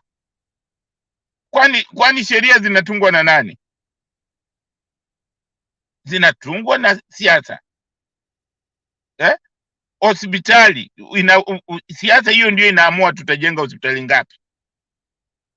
So hii mambo ya watu kuanza kusema ati siasa, unaweza kusema porojo tu, unasimama mbele ya watu alafu unasema porojo, ati hiyo ni siasa tu. No, lazima Wakenya tuanze kujifunza kwamba siasa ni kitu muhimu kwa maisha yetu. Mtu aweze kucheza na maisha yetu kwa kusema porojo.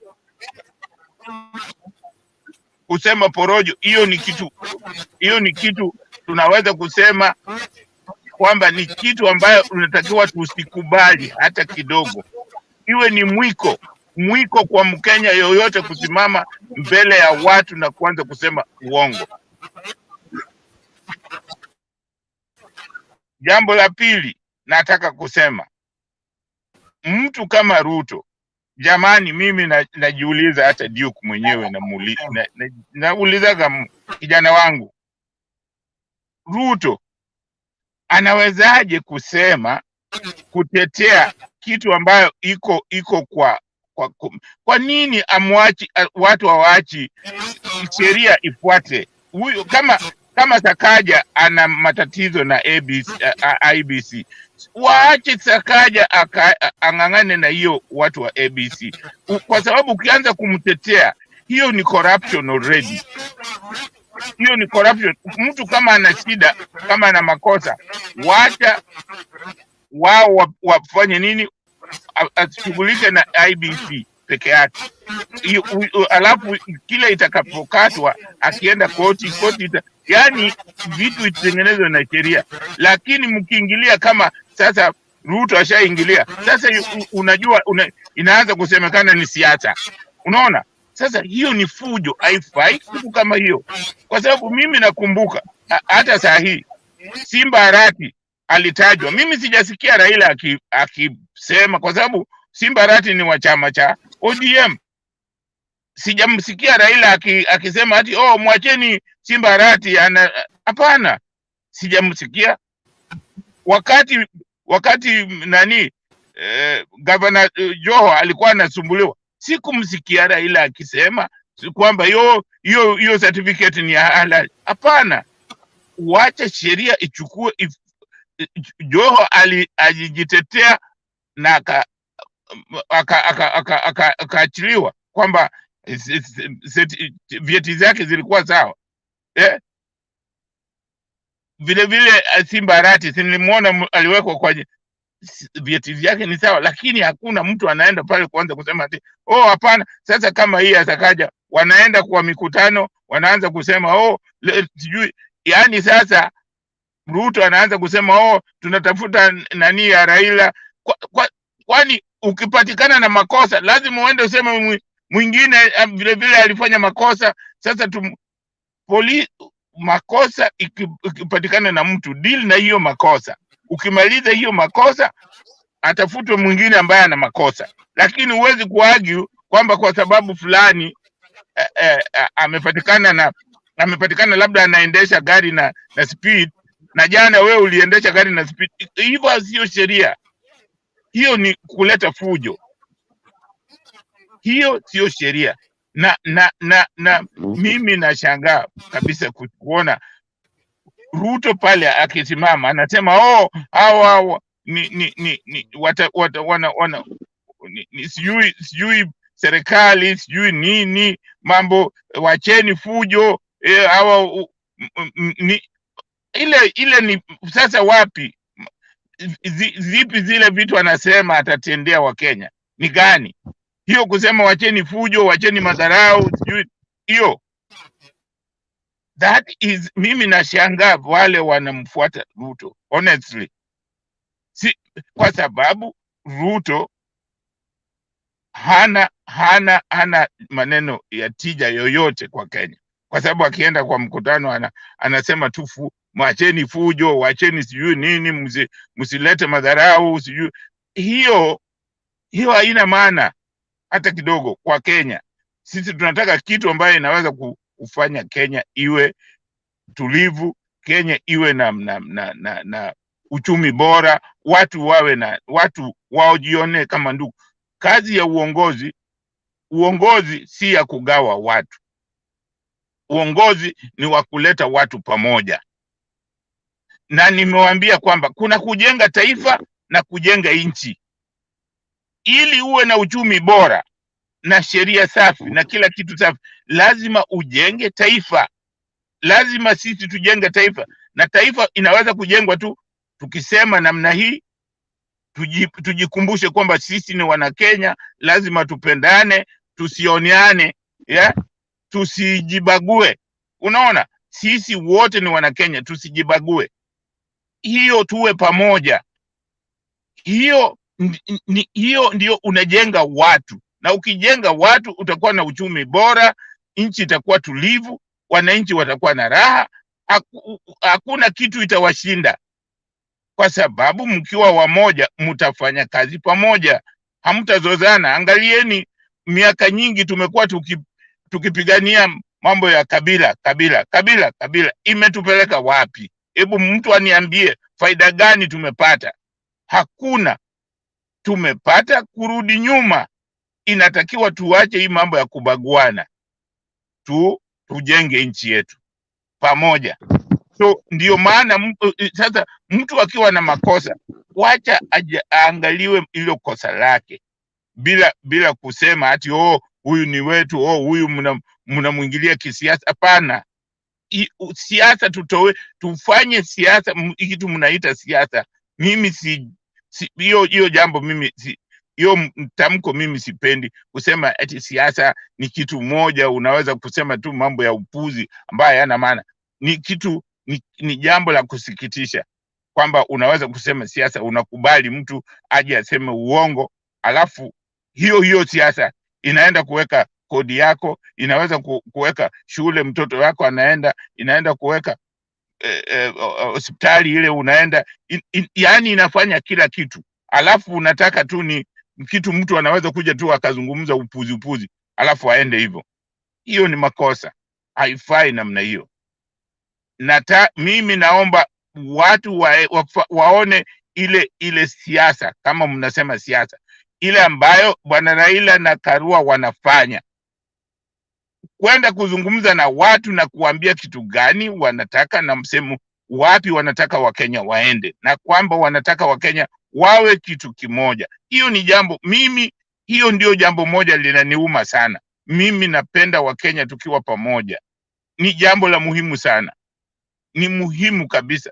Mkiwa nchi yenu mko pamoja, ambagwani, mkifanya uchaguzi, kesho watu wanaenda kazi. Sehemu za kama Uingereza, watu wakifanya uchaguzi hata huwezi kujua. Hakuna hata polisi huwezi kumuona kwa kituo cha kupiga kura. Huwezi kumuona polisi. Hayuko. Na hata mkimaliza kura, yule msimamizi au hawana hata watu wale wasimamizi huaga ni voluntary, ni watu wa kuvolunteer tu. Anachukua hizo nani, anaweka kwa boot ya gari yake, alafu anapeleka kwa center. Hakuna mambo ya ni kwa sababu hakuna mambo ya kusema huyu ni wetu lazima tumpendelea. Hakuna. So inatakikana hata sisi tusianze kubagwana ati huyu ni wetu. Mimi nataka kuambia kitu kimoja. Mnaona this time hakuna mtu ambaye angalia muda tafadhali. Asante.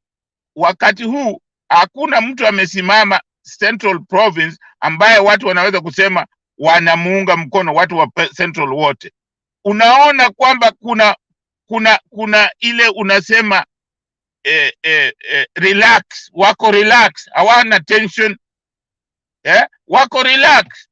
Tunataka namna hiyo, watu wote wa Kenya tuwe relax wakati wa uchaguzi, tujue ni tunachagua mtu na huyo ni Mkenya mwenzetu, na yule ambaye hatutamchagua vile vile ni Mkenya mwenzetu, haendi popote. Kenya ni hiyo hiyo, anaweza kujaribu siku nyingine.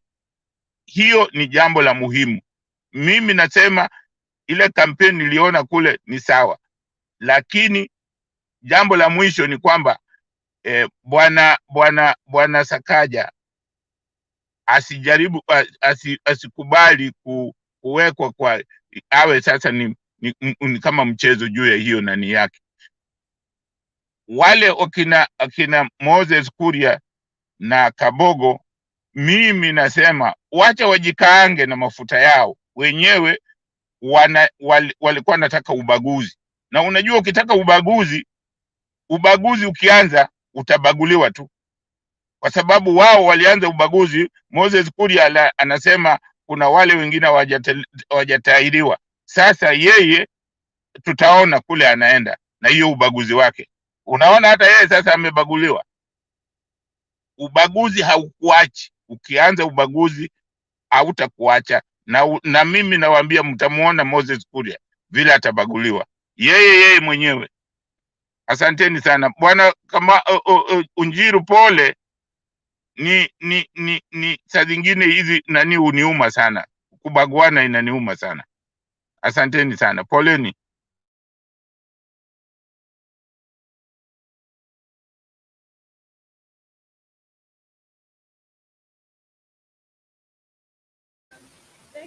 Duke, you can take over. Duke?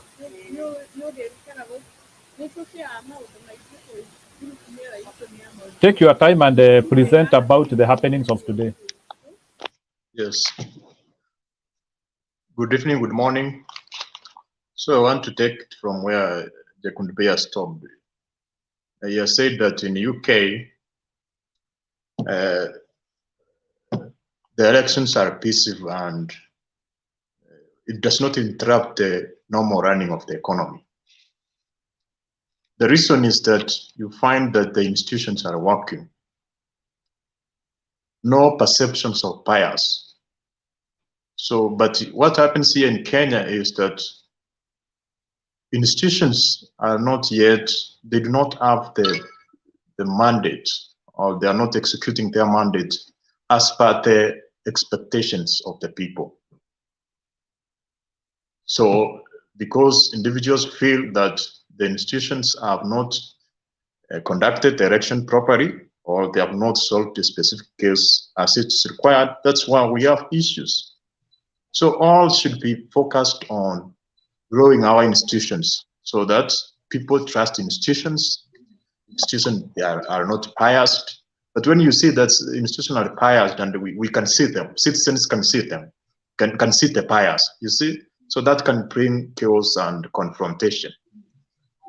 I'm speaking just regarding the Sakaja issue.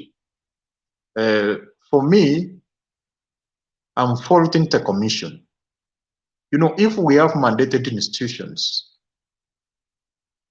they should have the authority to decide or to make a decision instantaneous. So it's not about Sakaja to come up with documents or what we want this document. No. As an institution, they should have their own mechanisms of determining whether the documents are fake or not fake. For instance, if you were able to get the information, all the requirements which the commission wants from Sakaja, some of them are like, you can see that this is witch hunting. For instance, they are saying that they want an examination timetable from Sakaja.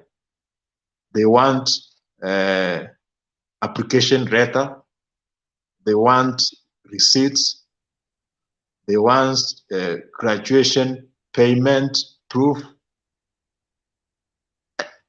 Really? All of you may have gone to school. Can you trace the admission letter? Actually, when you are admitted, your admission letter is filed within the school where you have been admitted to. What about the student ID? The student ID expires when you move out of the university. Actually, if you are out of, actually you return the ID. It's part of the clearance. The same applies to the graduation photos. You know, do you know, is it a must for you to attend the graduation ceremony? It's not a must. So they should know that. So actually they should talk about transcripts and the certificates, and that they can actually, they should actually deal with the institution more. So all this is the issues which makes people to have questions. So if you, for instance, you are starting to ask to ask such documents, we can feel that there is a witch hunting which is going on. So we want the process to be fair and straightforward, so that we cannot have several questions raised. Or even, why is the case not decided? They are draining it. The commission is not giving proper decision, swift decision. For instance, if you go to a bank with fake notes and they have a machine to check that, so we should take 1 week to investigate whether that notes are fake or original currency. So all this, I'm blaming the institutions. Let them say, they are the one to make decisions. It's not about Sakaja to bring those documents. They decide, they have the mandate and the authority to say this is fake, final, and they justify it. So that's why I have the issue. Regarding the case of Kabogo Boycott, so what I can say, it is competition. Remember, if we have several contestants, maybe we have a coalition and we have several parties within that coalition and individuals are competing for the same seat, it's competition. And sometimes competition is not always friendly. There must be disagreements, there must be talking negative about each other, but because the guys are seeking for the same seat. But for me, Kabogo is the one who I can fault, because he is in a different party. Gachagua and Ruto are also in a different party, and that party has a candidate. So we expect Ruto to support Wamatangi because he's affiliated to the party of Ruto. So Kabogo is in a different party and he wants to be supported by Gachagua and Ruto. So that the mistake is that. For instance, if maybe we have an aspirant for Wiper, we know Wiper is in Azimio, and also we have an ODM candidate. So Raila should support that ODM candidate. So a Wiper candidate should not expect Raila to support him, because Raila said, I want a 6-piece. So vote ODM. So that's what I can submit for today.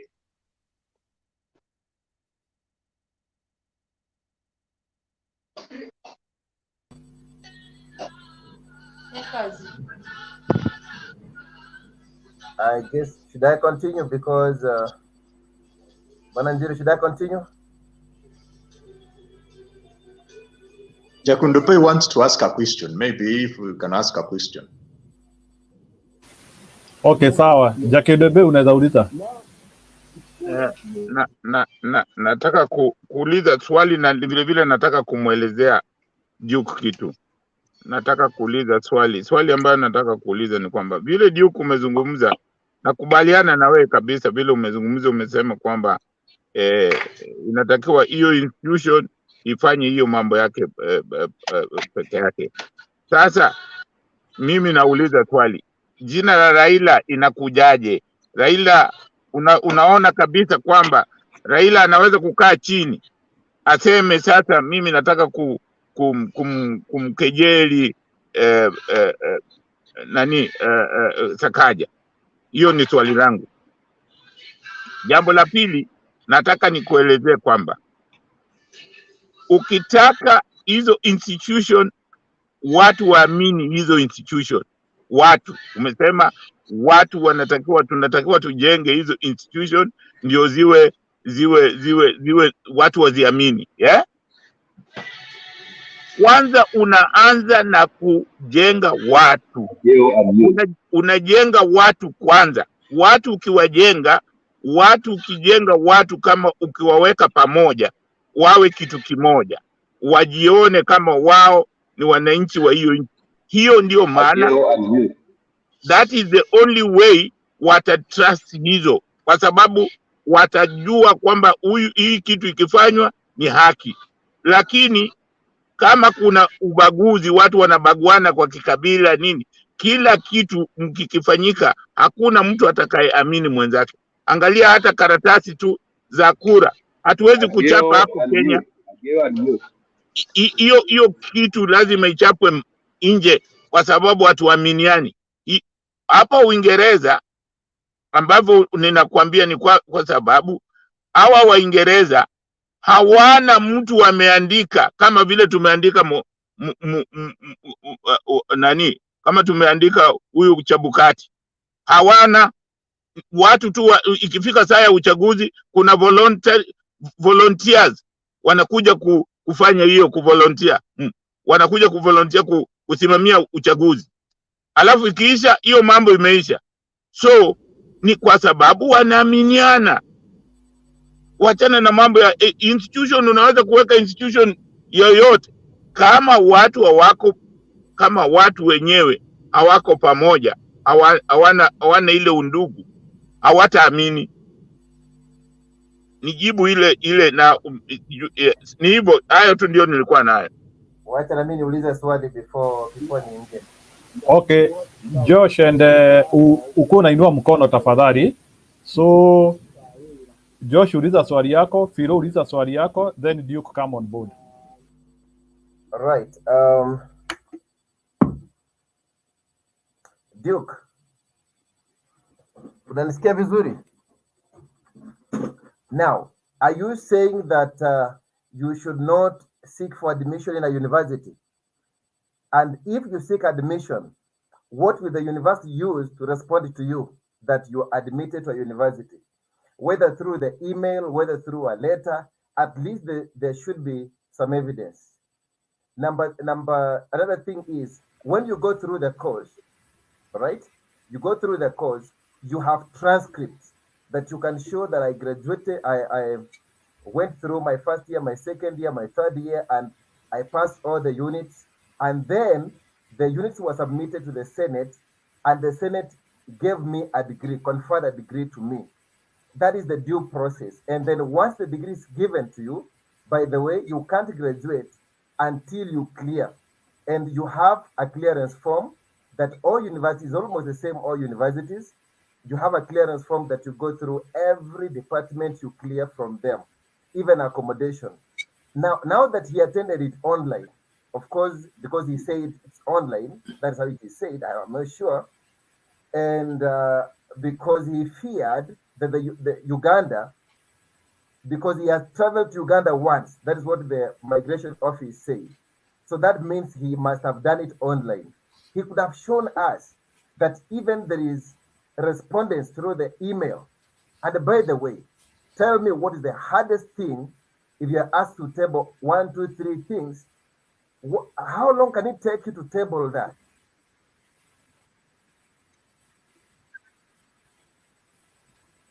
Yes, I'm done. Okay. Philo, ask you a question.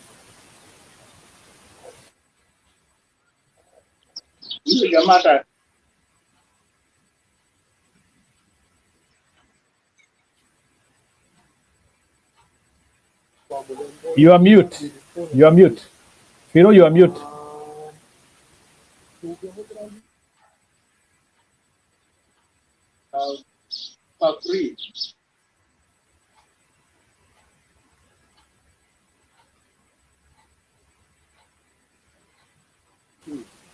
Philo, you are mute. You are mute, Philo. Aya, Duke, you can take over.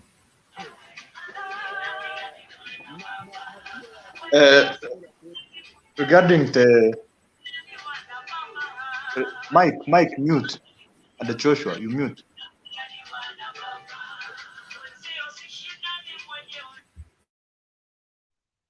Okay. The Jakundapoi question, the name of Raila. So I feel that the name of Raila should not be. I've not heard somebody saying about. Maybe I've not watched anybody talk about Raila. People were saying that Sakaja talked about Uhuru Kenyatta being involved. So I've not gotten about Raila, and Raila should not be involved in that. That's what I can respond. But we are saying that people should trust each other first, so that we build people first, so that we can trust institutions. No, that's not true. You know, what makes individuals to do the right thing is the consequences. So if we don't have enforcement of laws or consequences or punishment, individuals are likely to be tempted to do bad things. Even in the US, you saw what happened with Donald Trump. So we should have institutions which should compel individuals to be civilized or to do the right thing.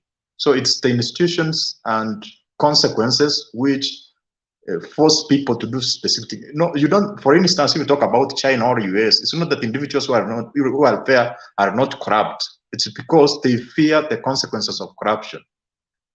That's what I can respond to that. Regarding Joseph's question, I'd not say that you should not. I'd not say that you can be admitted with an admission letter. What I was saying is this. Remember, the commission was asking specific documents from Sakaja. I was saying that some documents is useless to ask specific documents. For instance, if all of you studied and you have been asked, give us a timetable of the examination. You can't remember that. Others who are, for instance, student ID, your ID expires when you move out of the institution. Even receipts, maybe you paid and you have lost all your receipts. But the institution is not saying that you did not pay. They can seek that from the institution.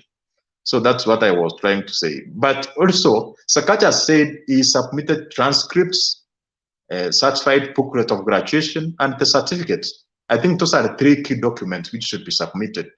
But when you talk about photos, course description, those things you can get from the university or from the website. Even the graduation photo, it's not a must for you to attend a graduation ceremony. It's ceremonial. They should know that. So that's what I can respond. Okay, fine. Thank you, Bwana Duke. Can I ask you a question? Can you try to describe for me, because nasikia ni kama unaongea story ya corruption sana. Is it possible for you describe to me any corruption scandals you know in Kenya and the presidential candidates who are involved in them? Because it shows you don't want people who are in corruption scandal, who are corrupt, but can you describe for me corruption scandals, please, in Kenya? And the presidential candidates and their involvement in them, it is important so that I can understand you. First of all,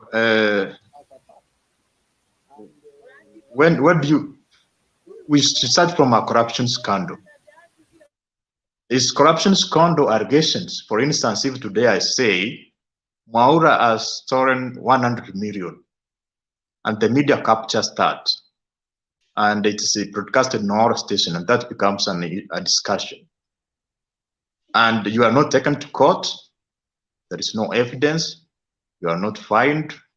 So can that be a scandal? So if for me, I expect we speak about scandals which individuals have been successfully convicted. I know you are talking about the Ruto scandals, about the Weston, about maybe the Kimwarel. For me, I'm disagreeing for most of those scandals because they are just there in the media. So just rhetoric. Maybe okay. You can talk about the case of Mutesi, which was okay. concluded. 1 minute. 1 minute. Do you believe that if like that case of Mutesi, which is concluded and he has been found culpable, do you believe that somebody of that nature needs to be a presidential candidate? It has been concluded in Agakua fined.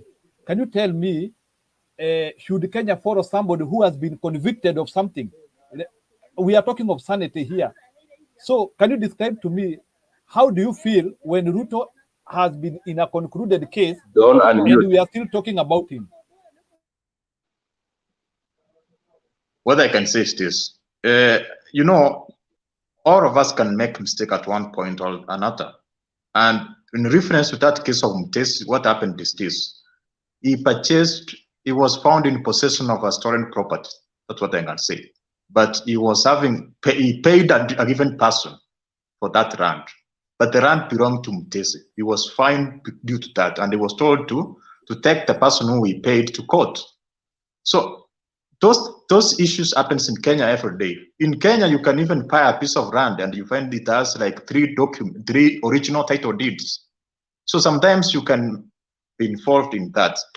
Also, for instance, Raila was imprisoned. Maybe he was accused unfairly, and we know he was imprisoned for 7 years. Maybe unfairly. Can we say that he should not be allowed to file? So sometimes you can be convicted unfairly. Okay, 1 minute, Duke. But Raila was not in prison because of corruption. You need to know that.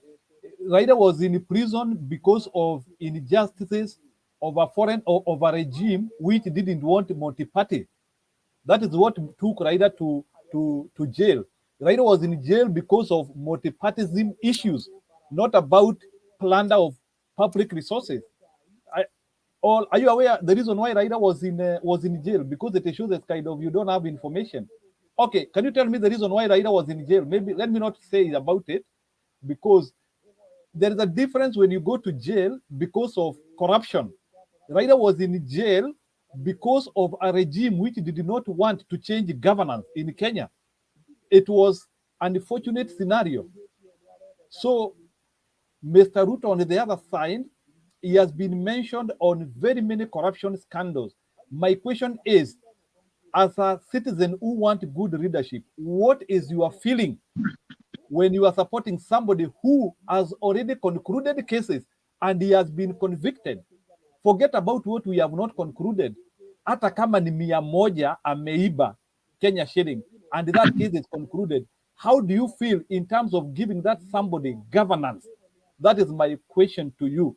Do you feel confident? And tusiingize watu wengine, let's talk of this subject. Are you happy of supporting somebody who has already been convicted?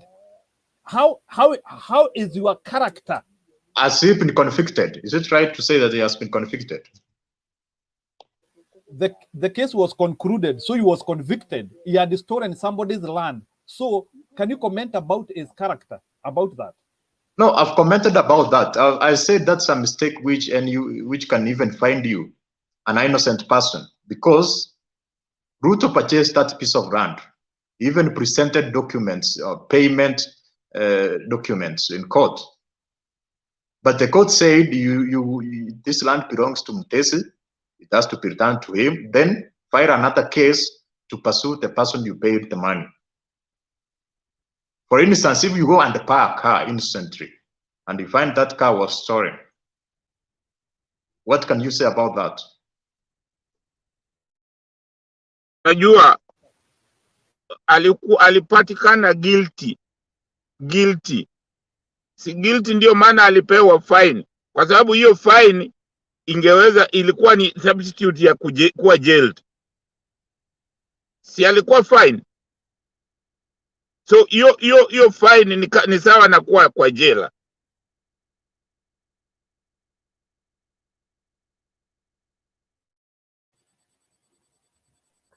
Duke, can you comment on that? Jambo lingine, Raila hakufungwa. Raila alizuiwa, aliwekwa kizuizini. Raila, Matiba na Rubia wali kizuizini, na hiyo unajua ni mbaya zaidi. Mtu anakuzuia. Jela unajua unapewa muda fulani, kizuizini unajua huna muda.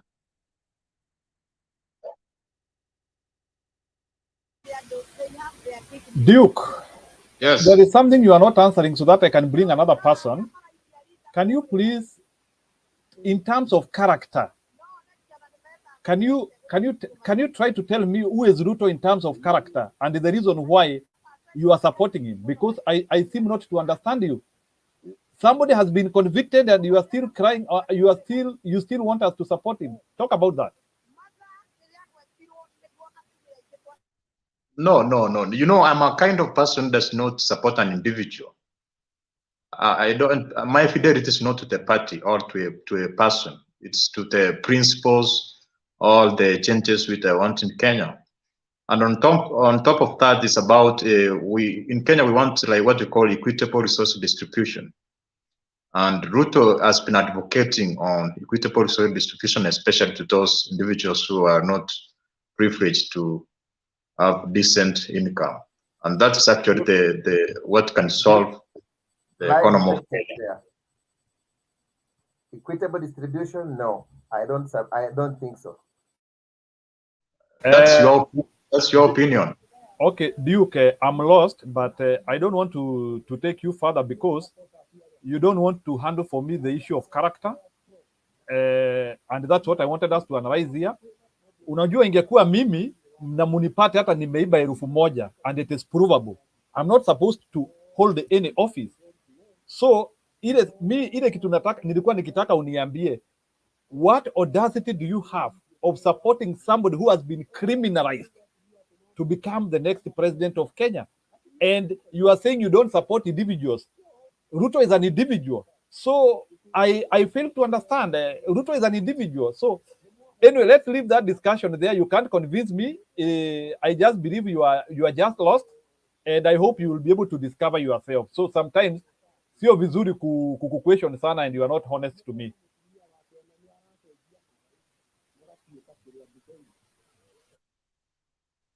No, for instance, if maybe you are driving in a highway, maybe in the US, and maybe you make a mistake, you overspeed, and you are fined because of that, does that make you a criminal? So and also we have institutions in Kenya which creates individuals to fight for different positions. He has been created to contest, meaning that there is nothing criminal about him. So it's about how you interpret it. Okay, Duke is okay. Let's not handle that. You will come to get information later. Let not. There is difference between guilty and not guilty. So that's a simple definition. So we can have Josh. Josh, you can make your presentation. Let's not go beyond that. Thank you, ladies and gentlemen. How are you doing today? I want to believe that you're doing good. We all love Kenya big time. And we love this country. We love this country to an extent that, we discuss about it. And Duke, you have to be in when I'm talking because I know 1 or 2 things I'll be answering you. Please, Duke, come back. Thank you. Thank you for coming. Now, the first thing I'll talk about is this issue of a degree. For sure, I know parents sacrifice a lot to ensure that their children follow the right system, go to school, graduate, and everything. And by the way, almost the whole village come to celebrate a graduation of an individual. I know time is running out. Nowadays, people don't do it to bring villagers or to celebrate, but it's something that people celebrate, graduation. Why? Because you've gone through the system and you've gone to a place where now you are ripe enough for you to seek for opportunities outside there or be a blessing to other people. However, in this Kenya, we have lots of Sakajas, right?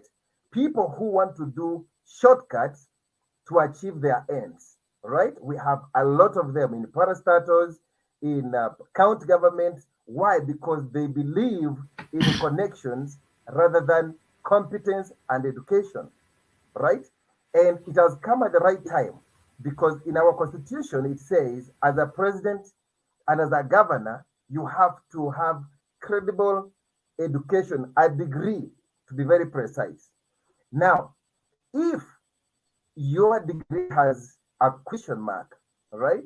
Why can't you just prove it within 5 minutes? This is my letter of admission. These are the transcripts. By the way, you don't have to show the transcripts, but you can just show them like this, and then make this a picture. I had a friend, I had a lecturer. This is the correspondence. This is my attachment. This way I did my attachment, and you finish that. How long can it take you to do that?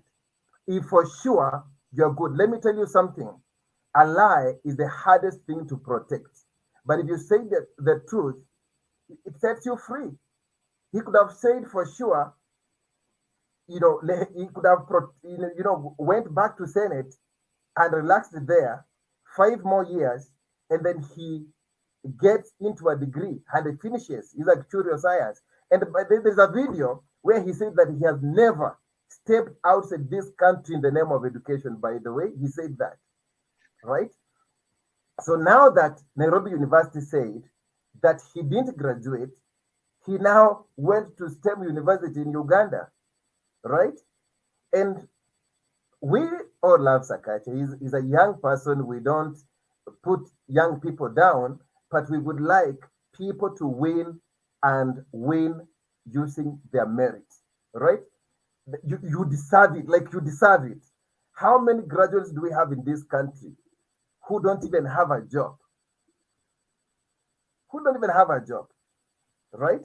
So I believe that he should take this as a good lesson, apologize to Kenyans, say that he's not jailed, because I've had, forgery credentials is very bad in Kenya. You can be jailed for 3 years.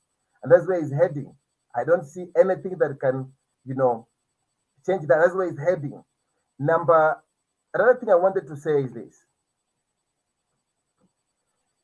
Ruto and almost the Hustler Nation, they have brought another narrative that Raila should produce his. For God's sake, Raila did a very wonderful, degree at that time, when the billionaires of the day at that time were coming from steel industry. That should be respected. That should be respected. Raila is my boss. I'm a civil engineer, and he's registered under the EBK, IEK, and he pays activation every single year. That should be respected. And if they want propaganda and sell propaganda, then UDA and the Hustler Nation is a propagandist, a union that is here to con Kenyans of their future. And I'll say that without missing a word. Another thing is, Ruto did his botany and zoology. And by the way, nobody has questioned that. Nobody has questioned that. Even though later the universities and those people who check the system, they scrap that degree because it has no relevance right now. They scrap it from universities. Tell me any university that offers it now. Not even one. But as much as he's proud of that, let him respect other people who went through their school, gained their degree. They can show you, and of course, they're not your equals. Raila is 77 years, and he should be respected for that. And then somebody talked about systems. When Huduma number came, I am very, very sure you had the Hustler Nation said that it should not. By the way, they went through the court and said that it should not be used. That was an integrated system that could have shown all the details about a person, right? About a person and everything you have. It's an integrated system. And I have always said in this forum that a person called Ruto does not believe in systems. Does not believe in systems. When a constitution was being changed, right? He said no to the constitution. Why? Because he doesn't like institutions that can tell him. Josh, you can make your conclusion. All right. Now let me talk about the Kabogo thing. Kabogo and what is going on in Kiambu. By the way, what is going on in Kiambu is very strategic, and it is so good. It is so good. For me, I believe, and you can take this to the bank, that the deep state, that thing that people call a deep state, if at all it is there, because they talk about it, is working. Because if Ruto talks about the deep state, believe me, it is there. Believe me, it is there. Because he is a beneficiary of a deep state. Right? He's a beneficiary of a deep state. So my belief is that Nyoro will sail through, because the other side it's now divided. Janko is in with independent. We have Tujibebe with Kabogo. We have Kuria with Chama cha Kazi. And all these people are going to create divisions, rankles, and Wamatangi is not going to have it easy. Guess what? Nyoro is going to sail through this. So who is taking the political capital of what is going on? The Azimio, right? And I believe that the president is not losing his county to this Kenya Kwisha. He's not losing his county. And that is so true. Let me also say about, because I'm finishing in zero, this thing called being a master of propaganda. Josh, 1 minute, Josh, 1 minute. Na mtu akiona nimefanya mkono hivi ajue amekaa, please. It's all right. Now, Ruto is taking what we call the political, Ruto Cup is like, he takes advantage of everything. Rising, unga imepanda. Anaanza kutumia unga, to take political capital. Anatumia mafuta. These are the things that it is a world problem that we're in. And by the way, the government is doing whatever it is doing. And I believe even the coming government will have the same problems, but we need to deal with this thing with, sober mind. He's the deputy president. What has he done all these years? He has never laid structures to ensure that mafuta iwezi panda. So he should be telling us what he has fought for all his life. For 25 years he has been in the government. Let him tell us what he has done. Thank you so much. I'll finish there.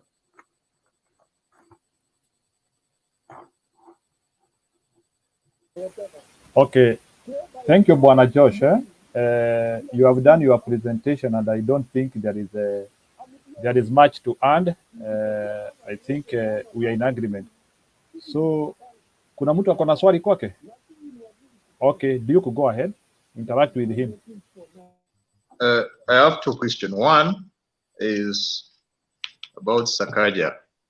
And you said that Sakaja should provide specific documents.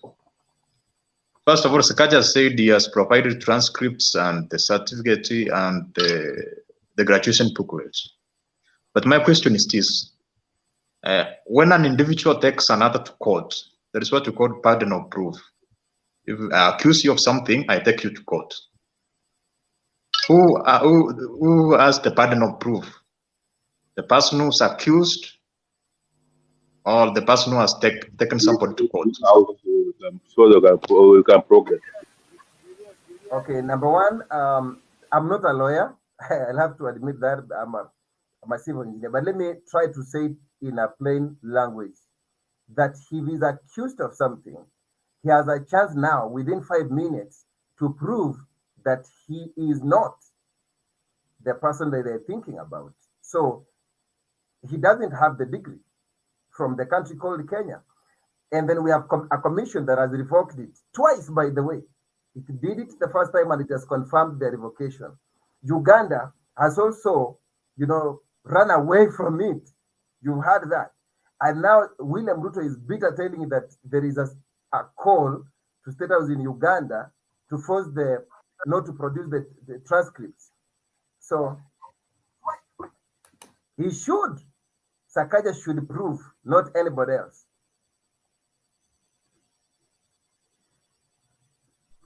But he has provided transcripts and all the documents. Why can't they say those documents are fake or not? So we're waiting. Okay, let me comment about that. Sakaja doesn't have a degree, so let's not talk too much. And hiyo degree ingekuwa ishatolewa. So mbona it is the only degree in Kenya which is so hard to get out. So let's not talk about that. And ukishtakiwa, both of you need to produce evidence. Mshtakiwa na anayeshtaki. So it is not one way. Mtu atukupeleka kwa koti, we need evidence from both sides. So proof is from both sides. That is according to me. So Wangira, you can ask your question. No, I'm not asking a question. I just want to respond to what Duke has said. Duke has raised a very critical legal angle that when you are accused, when one accuses you, then who has the onus of proving the matter? The one who has the onus of proving the matter is the one accusing you. That's the law. For example, even in our criminal justice system, whenever the DPP accuses somebody of a particular crime, it's upon the DPP to prove his case. So if the DPP does not prove his case, then there's no case. And in this matter, and Jiru, you are wrong. This is my take. So long as the Senate of the Team University sticks to the point that they awarded Sakaja a degree, that degree stands, and that's the point. Mr. Wangira, I want you first to agree with me that he's vying in Kenya, not Uganda, right? And we have a body that, you know, can revoke a degree or make your degree stand. Are we together? No, you know, just a minute. Who went to court? Sakaja went to court to accuse the Q, that is the commission, of revoking his degree. Yes or yes? It's very good to get facts correct. These are the facts, and I want to lay the facts here bare as they are. There are two matters here. There is matter number one, which is before the IEBC dispute resolution committee, a matter that is supposed to be settled on Sunday. And there's matter number two, which is at the High Court. And the reason why Sakaja moved to the High Court was simply because, CUE,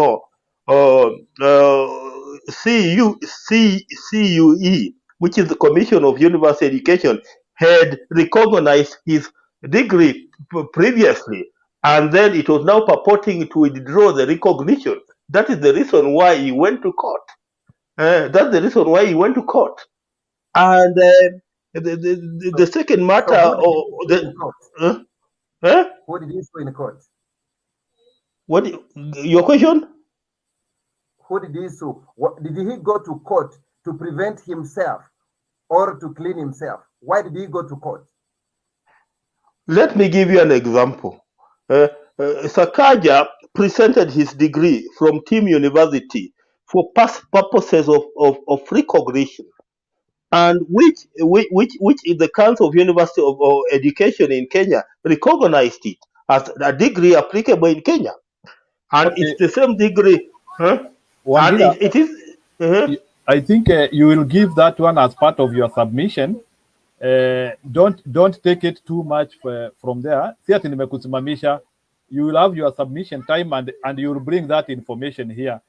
But I'm surprised you want to defend a fake degree. Anyway, you can come and rebut with me. What I want to tell Kenyans here is that Sakaja doesn't have a degree. Na hiyo degree angekuwa shaitoa. Hata mimi niko na yangu na ukiniitisha within 2 minutes na kupea yenyewe. The fact that Njiru, I want to ask you a question just before you lock me out. Who awarded you that degree? The degree that you hold. Who awarded you that degree? It is not about being awarded. My degree is that ukiniitisha yenyewe within 2 minutes naitoa and it is authentic. No, you are running away from my question. We know that degree. The degree is conferred by the Senate of a university.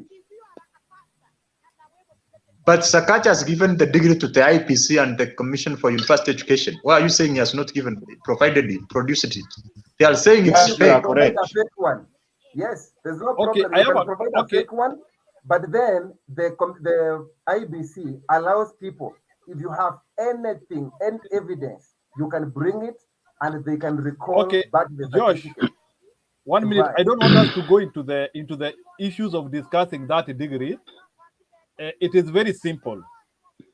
Any Kenyan who has a serious degree or has a genuine degree, his degree is in the IBC and it is verifiable.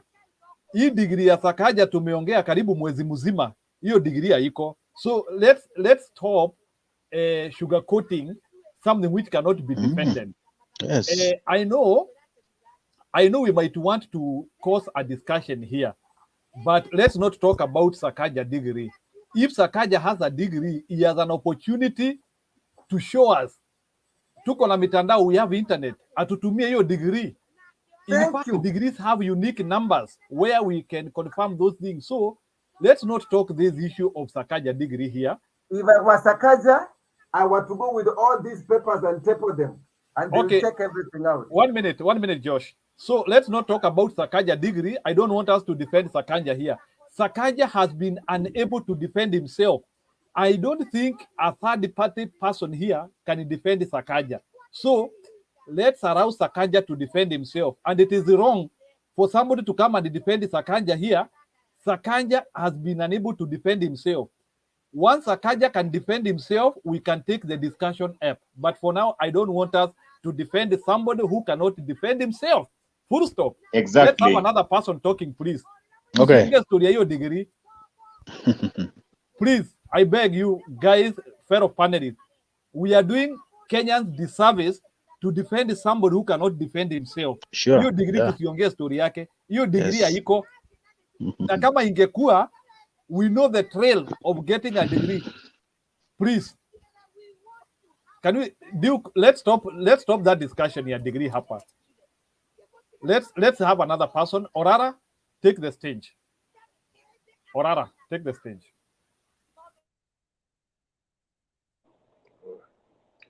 Thank you, Mr. Njero.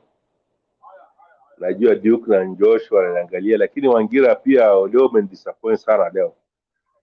Today you defended undefendable. As our chair here declared, we are not in the business of supporting or not supporting Sakaja's degree. Mimi yangu ukinitia saizi, I can just go on the background and just bring it to you, or can send you a PDF of the same. And it's your duty now to verify the PDF is genuine or fake. I.e., you go to the same university who issued that same degree, or a duplicate, because sometimes we lose it in our lives. Something happen, your house is burned, you got a duplicate. Then the same institution should have a memory to support anything they confer. Anything they confer, they should be able to defend it. Because you're not supposed to defend your degree. It's the institution, because of their reputation. Now, Duke, I'm repeating that. An individual cannot support his own degree. Is the institution... 1 minute, sio ati nakusimamisha, lakini I don't see a lot of value tukiongea story ya hii degree. Is it possible we talk of other issues, please? No, I'm just clearing what you cleared. Because I've been waiting for almost 2 hours. You are still speaking of the same issue. So I'm taking my 5 minutes. I'm just taking 1 minute of my issue, my time, to clear what I have to clear. And I'm clearing with everyone in the screen here.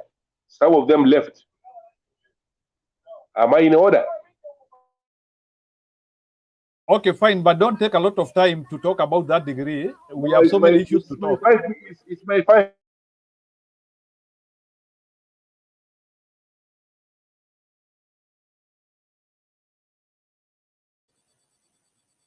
You are mute, Orara. You are mute. Please. Okay, then I go on. I'll take my first minute to just clear that. Because Wanjira is a man of data, and some of his contribution of late regarding this particular degree thing is not adding up. Okay, I move forward. Wanjira can defend himself later, but I don't want him to defend what I said. This is just I'm just saying something off head hiyo. Kuna kitu inaitwa ufisadi. When we gain our kupata uhuru, tulikuwa kwenye level ya kina Tanzania who get before us, tulikuwa na level ya kina Singapore who came after us, tulikuwa na level ya kina Uganda who came before us, lakini kuna kitu ilibakia constant. Kenya ilikuwa na foundation nzuri ya kuendelea zaidi na endelee zaidi na endelee zaidi.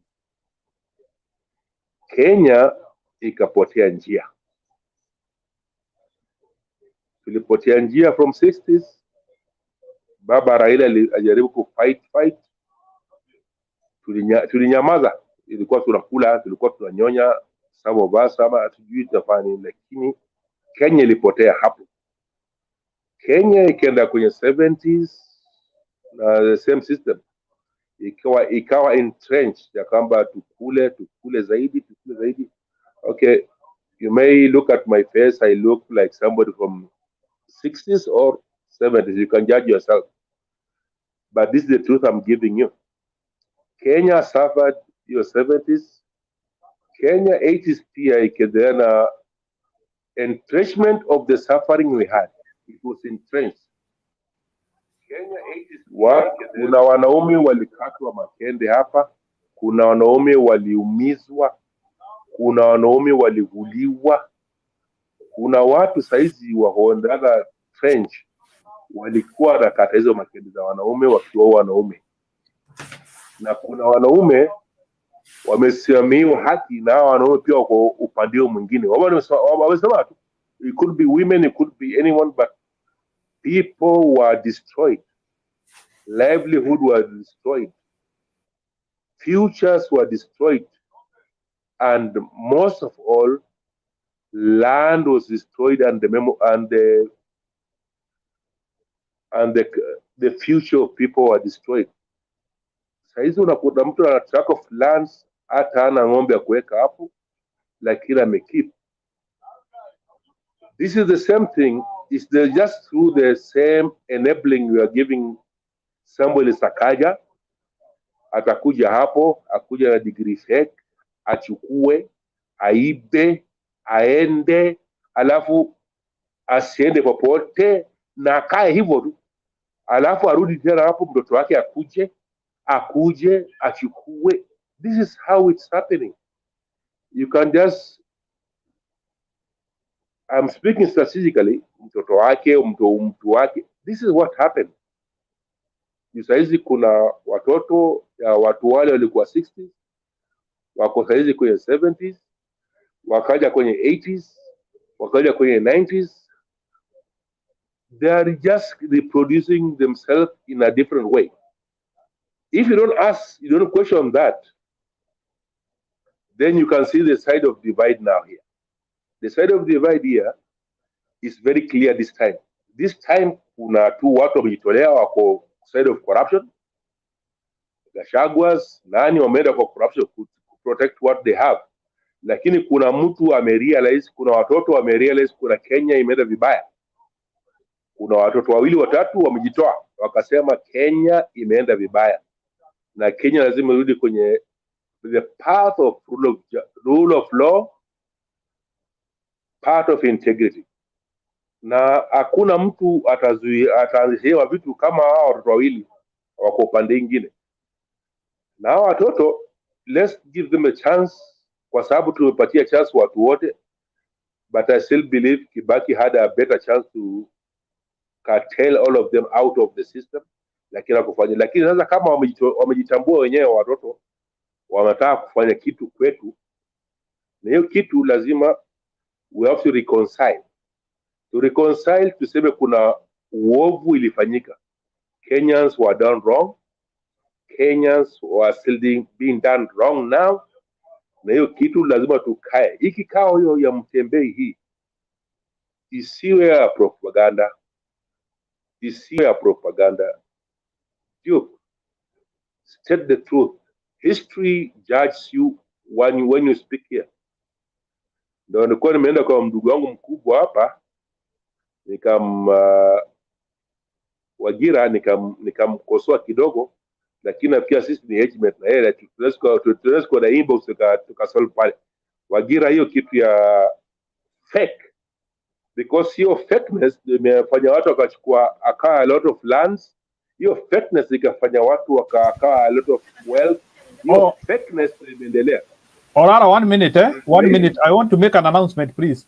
Kama kuna mtu wako kwa curtain, I give you 5 seconds utoke, ama you waongeze mtu mwingine. Waongeze mtu mwingine ako na uso. Please, Muigai, if you are not coming, you are not going to give your face, in the next 5 seconds we get you out. Thank you. Okay, niendelee.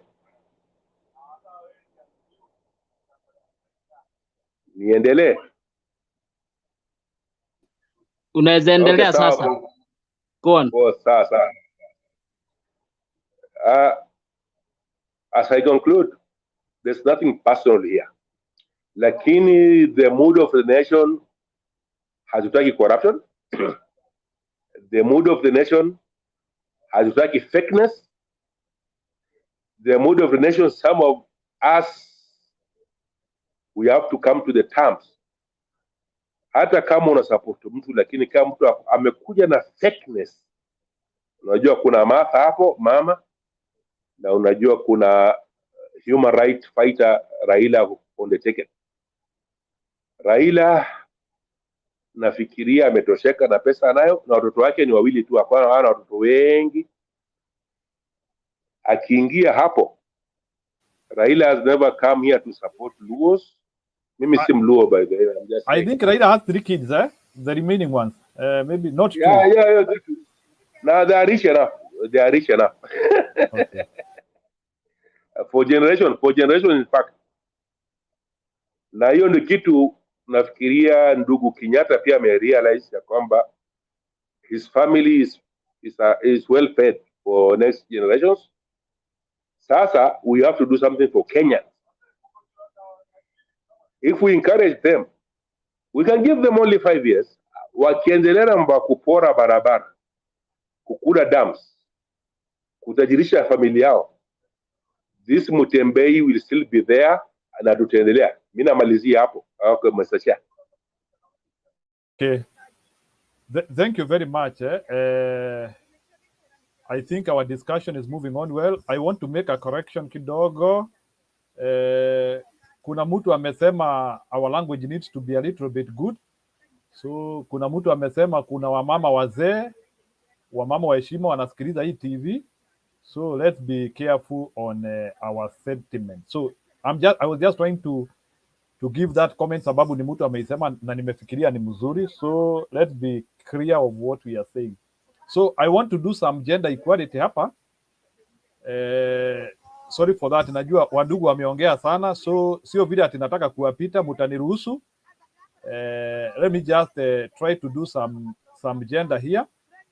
At least ili tuweze kuendelea vizuri. Na mtu akiingia kwa station pia unakuja umemute. It gives us a lot of wasting of time tukikumute tukikuingiza. So come as muted please. Najua mumezoea, nyinyi si wageni hapa. So we are happy with our discussion. So Mama Serina, karibu sana. Job Otieno, karibu sana, and all the new people, Mugai, karibuni. So nataka tu muniruhusu, I give Serina some time to talk, at least to balance the gender equality. Serina akimaliza, I want to bring George.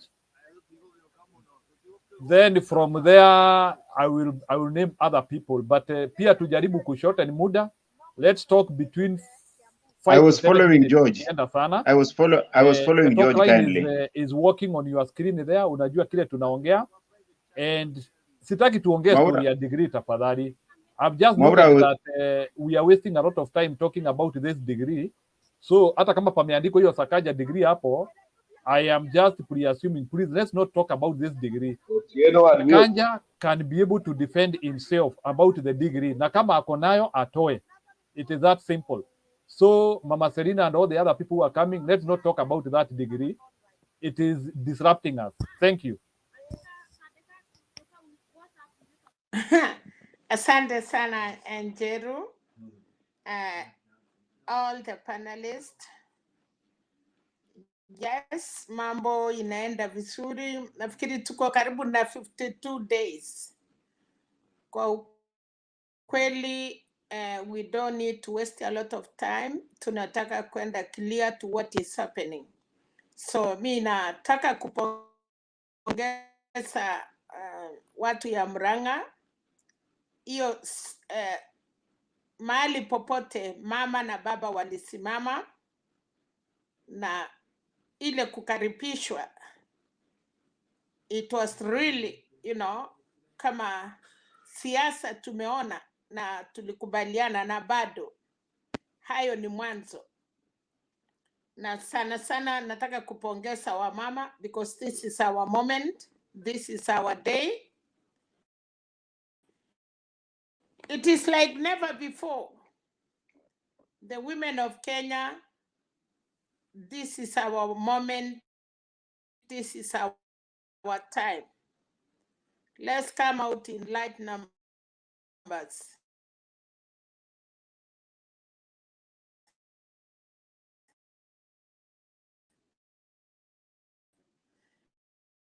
Wacha tuonyeshe manduku zetu that we are there.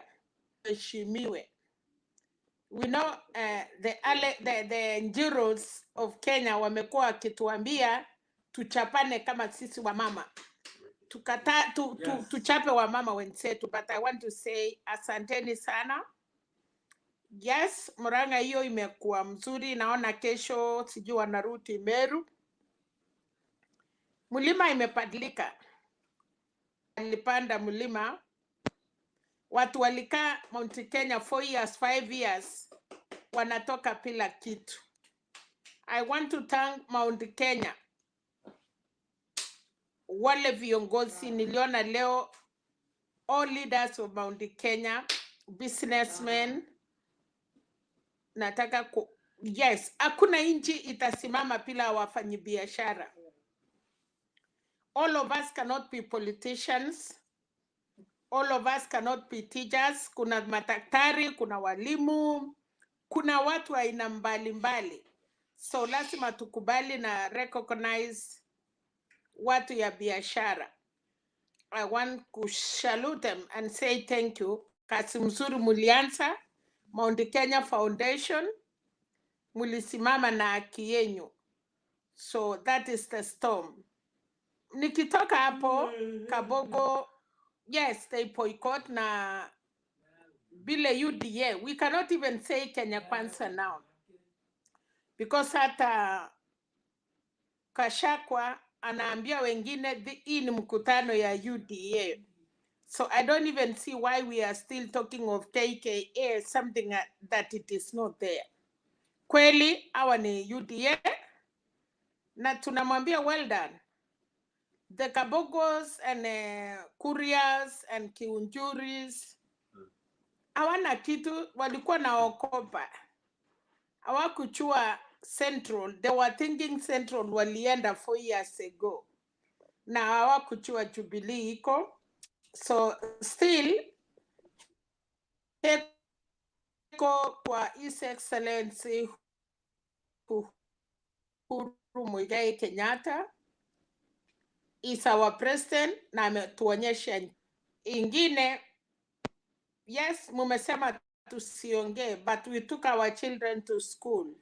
Watu wameuza mang'ombe Njiru. This degree is not something we trash. Watu hawana mashamba as we are talking today. Watu hawana familia, they sell all the land kujaribu kupeleka watoto yetu shule. A lot of people are also in schools. So we want, if you sell your land, ama umepeleka mtoto yako university, we want them to go and learn. Wasiende kununua ma certificate and then now, that is not something we want to trash. We want to know the real, what is going on. Kwa sababu, tunasemekana example. We want the Sakajas to be the example. Why do you go? Yes, watu wanapata scholarship, wanaenda abroad.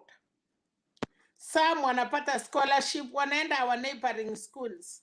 But still, we have the best universities in Kenya. I have 2 of my granddaughters there in Cooperative University. I don't want nobody tomorrow wakimaliza. Then struggle kufanya kazi kuwasomesha, and then wakati wanaenda omba kazi ninapata aibu ya kwamba your grandkids did not go to school, they get shy. So that one atuwachi, we have to talk about it. Hata Sakaja mwenyewe, if you went to school, the question was, peana makaratasi yako, graduation siko. So we want to see these things. Na kuna wengi wamechificha huko ndani. So if we don't talk about them, na nimeshukuru ule mkubwa amesema, it is not only Sakanya, it is an example. 40 days ya mwisi, wanasema siku 40 ya mwisi. So hii watu ya madegree and wherever wanakuja kutuambia vile wamesoma, it is their 40 days. Kama watu walikuwa class na we ulikula pesa ama hukusoma, bahati yenyu mbaya. We want to kiingia 2023, baba akiingia serikali. We want this thing to continue. Kuna watu wako kwa government, wanafanya kazi na wako na madigrii ya kununua. We want them to get out of government. Kwa sababu tuko na watoto wetu wamesoma na wanauza huko, mnakuta huko wanakuwa machokora, mnakuta huko wanauza, wanafanya kazi yenye wastahili, and they have qualifications. Mental health ile imeendelea kuwa mingi Kenya because there are people who went to school with great degrees and they don't have a job. Na mnakuja kununua, watu wanakimbia ati Ukraine, they go to Uganda. Why didn't they go to Makerere University? Because we have Nairobi University, Kenyatta, that even if you are in Uganda, they are proud to talk about it. I should be okay ningesikia Sakaja akisema anaenda tafuta qualification zake Makerere University and the institutions that inajulikana na kila mtu. Makerere kina Kibaki walisoma and he was a great leader. So we don't want to hear that. Na atuwezi wachia mpaka tujue the truth. And so many others who are in there. Some of us hatukufanya hiyo degree, but we are proud because our grandkids.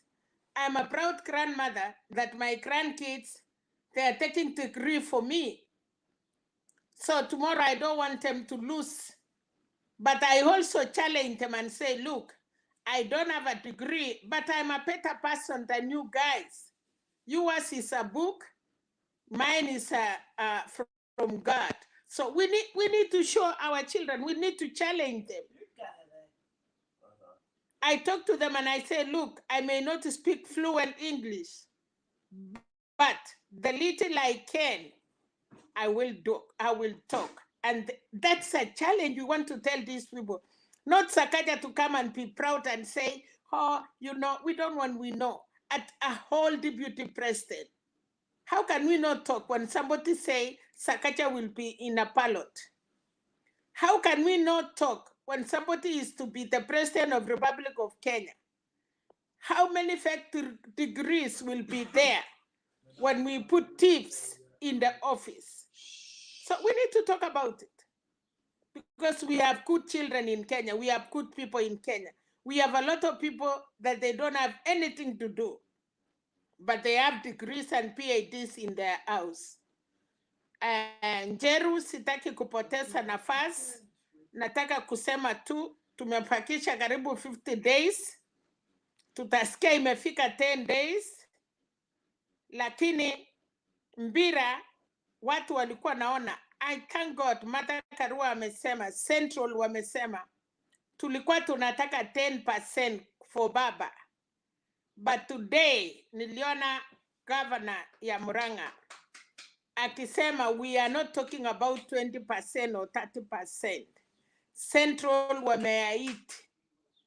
Ruta aliambia Mudavadi na sosa yake walete 70%. Today Central Kenya wametuambia wanalete 70%. that Curaçao iwezi kawanywa. And it is true. A lot of people don't know. When Kibaki was running, na Matiba was running, Central Kenya know what to do. Walinyima Kibaki, wakapatia Matiba. They were Kibaki and Uhuru.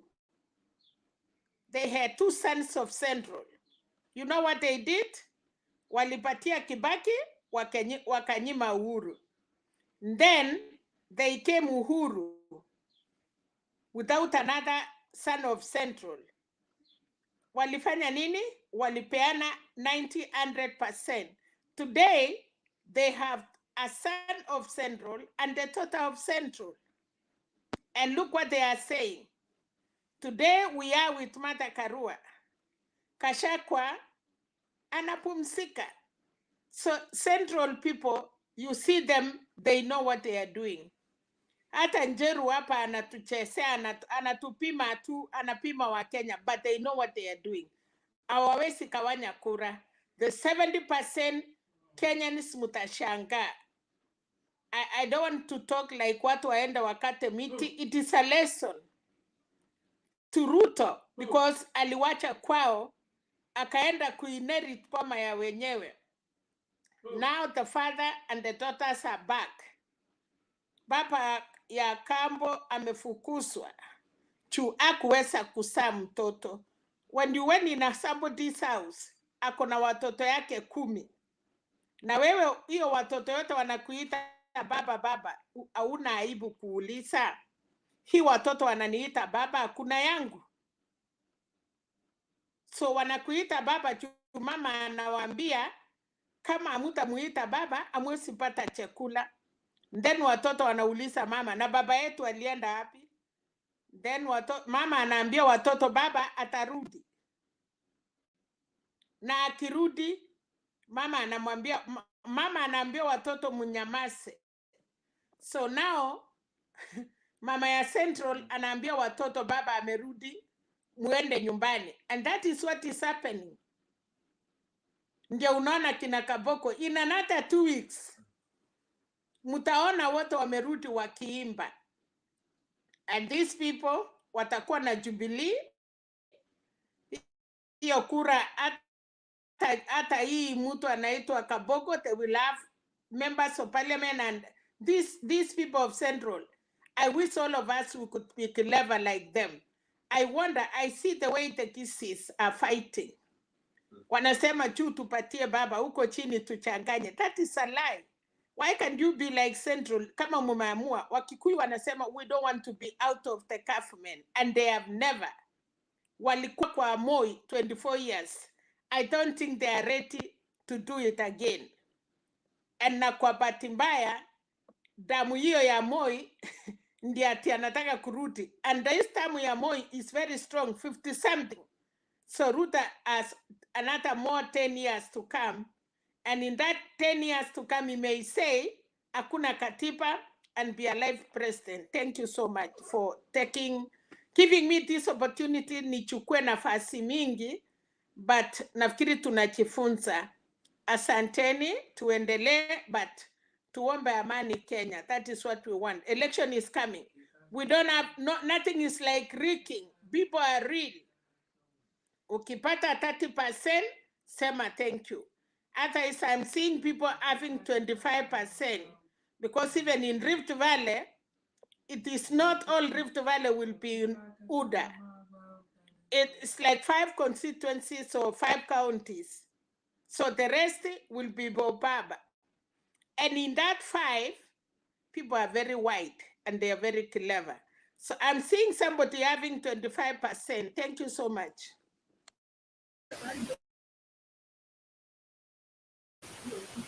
Okay, asante Mama Serena. You have given a very comprehensive report.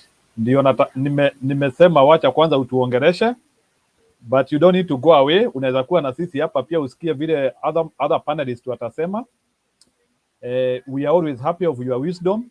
Mimi hata ukiongea mimi sitakangi kuuliza swali.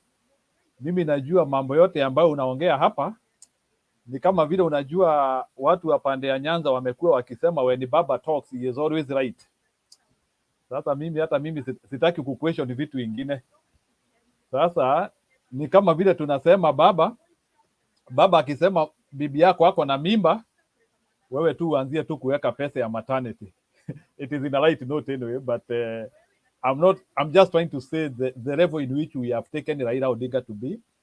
He is our senior person. He is doing a lot for us, and he is making us to recover ourselves. Actually, Mungu ametupea a very serious opportunity. If we are not going to utilize Baba for the next 10 years, Kenya, you have yourself to blame. But I thank God at least munaona. Mungu ametupea that narrow window. At least we use the wisdom of this senior citizen of ours. So, musitusi huyo mzee, he is the right direction for Kenya, and there is a silent consensus ya kufanya huyo mzee rais wa Kenya. So, mumeona vile udaku miti yote inatereza. Hata yule Pastor Jane Wanjiko, mimi nataka kukaa nikiheshimisha Mungu wa Jane Wanjiko sana hapa. Yule Mungu alifanya huyo mama aseme Kenya kuisha, msicheze na huyo Mungu. It was not a slip of the tongue. Ni Mungu alikuwa anaongea kupitia huyo mama. Jane Wanjiko, yule pastor, Mungu akubariki sana. At least I have come to believe that we have true pastors of God in this country. Tuko na mapasta wako na maono. Kama kuna pastor aliweza kuona Kenya kuisha, hallelujah. So let's keep the conversation, and so let's get to the next person. I think it was George. George, you are the next person to make your presentation. So George, you can talk. After George, let's get Wangira. After Wangira, let's have Otieno. After Otieno, let's have Papa, John, and then Moriasi, in that way. So let's talk between 5 and 7 minutes.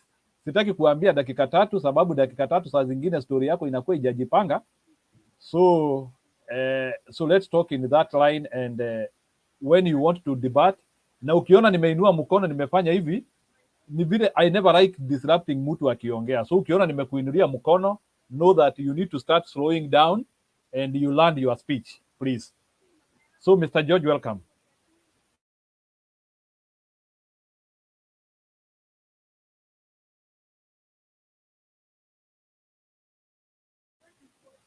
George, are you in the platform?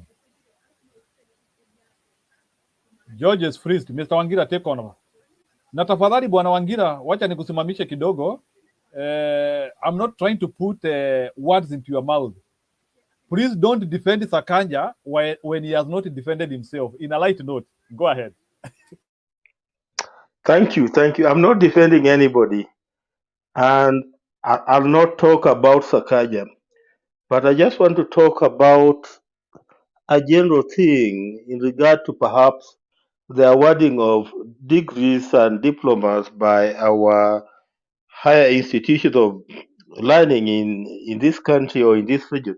You know, we are within the East African community, and we have the intercouncil of the universities of East Africa that is supposed to harmonize the academic standards within East Africa. And by harmonizing these standards, then that means that there will be mutual recognition of any education qualification that is attained or awarded to any person within the East African region. And if that is supposed to be the case, then my question would be, and you know, I'm not talking about Sakaja, my question would be that given that a team university that is an accredited university within the Republic of Uganda is not disputing having awarded this particular university degree, then where do we put this question of mutual recognition of educational qualifications attained and awarded within East African community? Because this now brings a conflict here, because we are now seeing that there could be a person here who could have used some crafty ways and ended up attaining a university degree that could look genuine. Because by I saying it could look genuine, because so long as the Senate of our university has awarded you a degree, then the only other body that can perhaps revoke that particular degree would be the same university. not any other body.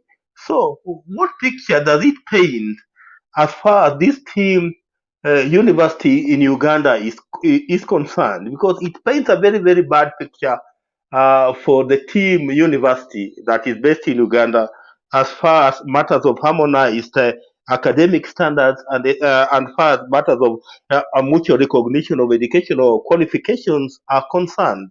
That will be my only concern, because that will affect the quality assurance of any certificate that is being awarded in this particular region. Then let me just leave it at that, because I don't want to mention Sakaja now. And I move to the next point. My point number 2, I'll go back to Kiambu. And looking at the scenario in Kiambu, the scenario in Kiambu is no different from the scenario in Kakamega. It's no different from the scenario in the one we have seen in Nakuru. It's not different from the scenario that we have seen in perhaps Kilifi, where we are seeing serious sibling rivalry fightings within the membership of Kenya Kwanza Alliance. And where does this one leave Kenya Kwanza Alliance? That would be the question. And again, remember that there is Kirinyaga, where there is Anne Waiguru, and where Martha Karua is now coming out forcefully as perhaps the kingpin of that particular county. So my question will be, where does this now leave Kenya Kwanza Alliance? Because Kenya's Kwanza Alliance could end up being a weakened alliance as far as Mount Kenya is concerned. Because if those infightings continue the way they are continuing in Kiambu and the way they are in Nakuru, and given the picture that I've given you of Kirinyaga, then that disadvantages Kenya Kwanza and advantages Azimio la Umoja One Kenya. And that should be making William Samoei Ruto a very worried person. And given that the last opinion poll showed that Azimio la Umoja was doing at around 40%. So that should not be a concern to Kenya Kwanza Alliance. But instead of it being a concern to Kenya Kwanza Alliance, today we saw the way Gachagua reacted. In fact, he told Wakina Moses Kuri and Wakina Kabogo that they can go and hold their own meetings, and because the meeting they were holding in Kiambu were the UDA meetings, and he even insisted that they are now urging their supporters to vote 6 for the UDA candidates. So it's a very complex situation as far as the Kenya Kwanza Alliance is concerned within Mount Kenya region and perhaps in the larger Kenyan Republic. So today Raila was in Muranga, and we saw how well he was received in Muranga. And I liked his interaction with the business community within Mount Kenya, and he gave them an assurance that they, being members of the business community, they are welcome to carry out their businesses in any part of this country. And that was a very, very good message. So as far as things are concerned, for Azimio la Umoja One Kenya, these are good signals. Somebody said that Raila Odinga has been looking for the presidential win over the last 15 years, but this time round, the presidential win seems to be looking for Raila Odinga at all the costs. So it's not about Raila Odinga looking for the win, but it's about the win looking for Raila Odinga. My brother Njiru, perhaps let me just stop at that, then I allow somebody else to come in unless there's a question that I could respond to in Asante. Okay, thank you, Bwana Wangira. Your presentation is quite clear. I don't think we need to add anything. Let's continue the discussion. So let's have Job Otieno, eh?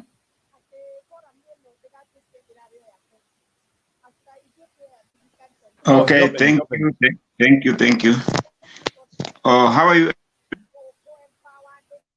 Mr. Wanjira, it has been a quite long since I've seen you. I think. Thank you, my brother. Yeah. Thank you, Karibu. Asante sana. Maura, how are you, sir? Okay, to my contribution, I don't want to dwell on somebody who cannot defend himself, because it's now the high time. It's not us to defend him. It is him to prove us wrong, that he has all the required documents. Because whatever is being required with the IEBC, it's not myself, Joben Otieno vying, it's not Wanjira, it's not Njiru, it's himself, for the interest of himself.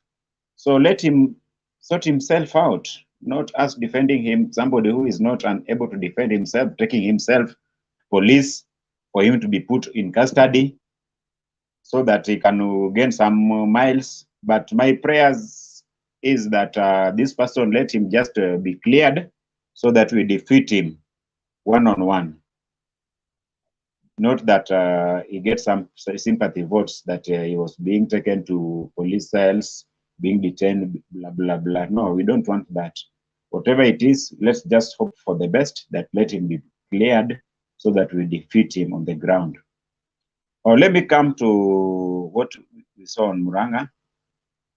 In fact, what I saw today, it's a great surprise to me that I didn't believe. And to my own observation, what I've seen through Mount Kenya, in fact, Mount Kenya have changed, and it's like they own Baba as their own blood from their own soil. And we didn't expect even people from Lake region, that people from Central can have that love to Baba. Look around, even go to Nyanza. You have not seen such a reception that Baba is now receiving within Central Kenya. It is the same thing that Uhuru Kenyatta received when he went to hold, was it Madaraka Day to Kisumu? I think everybody saw the reception that was there. Even the song, how the president danced, enjoyed himself. Now it is the turn to Baba, for Baba to enjoy from Central Kenya. And people from Central Kenya, I salute you people. It's now the high time that you are now telling our opponents that you can afford to hire Central Kenya, but you can't afford to buy them. So if you hire somebody, you can hire me to give you a security for 2 days. If the 2 days elapse, I'm an independent man, and I have to choose whom I should give a protection, whom I should protect, and who should be my boss. And whatever happened through Kiambu yesterday, let people not see it just on Kabogo and Wamatangi. From since the deputy president met the representatives from the United Nations, I think from that point up to now, he has never given audience for Gachagua to address people. He has never. So don't take this thing from these small people. Look it from the other angles. If you see Gachagua is on the other side, the DP is on the other side. They can't be on one platform. If they are on one platform, maybe Gachagua will be denied the opportunity to address people. So what's happening is like these people, they are not serious. Everybody is now pulling towards himself, his side, and the other side is pulling towards his side. And it's a very clear indication to our side. You've seen Martha Karua working with Baba everywhere, and they feel very comfortable. Martha Karua comes up and welcome Baba. Have you of recent, have you ever seen Gachagua asking people, let me welcome our flag bearer or our president to be? It has not happened. These people, they don't want just to accept that they have problem in their house. And being that they can't control their house, That's why we can see it now coming out from people like Kabogo, because this thing, it has now extended to our opponent, to our competitors on the ground. How can you deny me an opportunity to address my people, yet I was their governor, and they know me very well? Eh? So this is an advantage on our side, not only on Kiambu. Go to Kambani. Mudama can't share podium with the Maendeleo Chap. Alfred Mtua. Go to Kilifi. Aisha Juma and Pa, they can't share a podium. Go to Rift Valley. It is the same thing. Come to Nairobi. They have a problem. So the problem that these people are having, it's only that they don't want to expose it. And it's beyond control. They can't control it. Because that thing, it's something that the DP didn't open up for his colleagues, that whatever we are going to do, there is nothing like a grand coalition. There is nothing like Oka alliance, like my brother Wanjira was trying to say that there is an Oka alliance. There is no Oka alliance. We only have UDA. We only have one grand coalition that is called Azimio, La Umoja, One Kenya. And that's why Kalonzo was so keen. And for sometimes, let's give Kalonzo credit. And Kalonzo was so keen that he wanted his party to be included on part of that Azimio, so that it be Azimio, One Kenya alliance. So these people, when Madavadi went to Sabatia, if you keep following these people on the ground, he went there and he found out that the ground is UDA. And that's when he came to realize that, this is my hometown. How comes even UDA is penetrating on my stronghold, where I come from? No. If you want to start to buy with UDA, go to Sugoi. And nobody questioned that. Even Oscar Suri, they didn't answer that. Because they know if Mudavadi walk out from their UDA, the UDA will only remain for one region. And that's why they decided to take back their rally to Western. And you have seen a lot of people have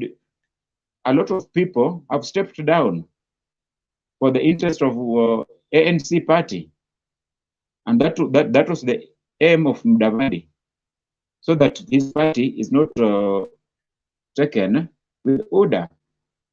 And it is the same thing that people like Kabogo were asking. Yeah? They are equal share. Because you can't own a party. To own a party, it's not an easy thing. And you just drop out, you throw away your party, not knowing where you are heading to.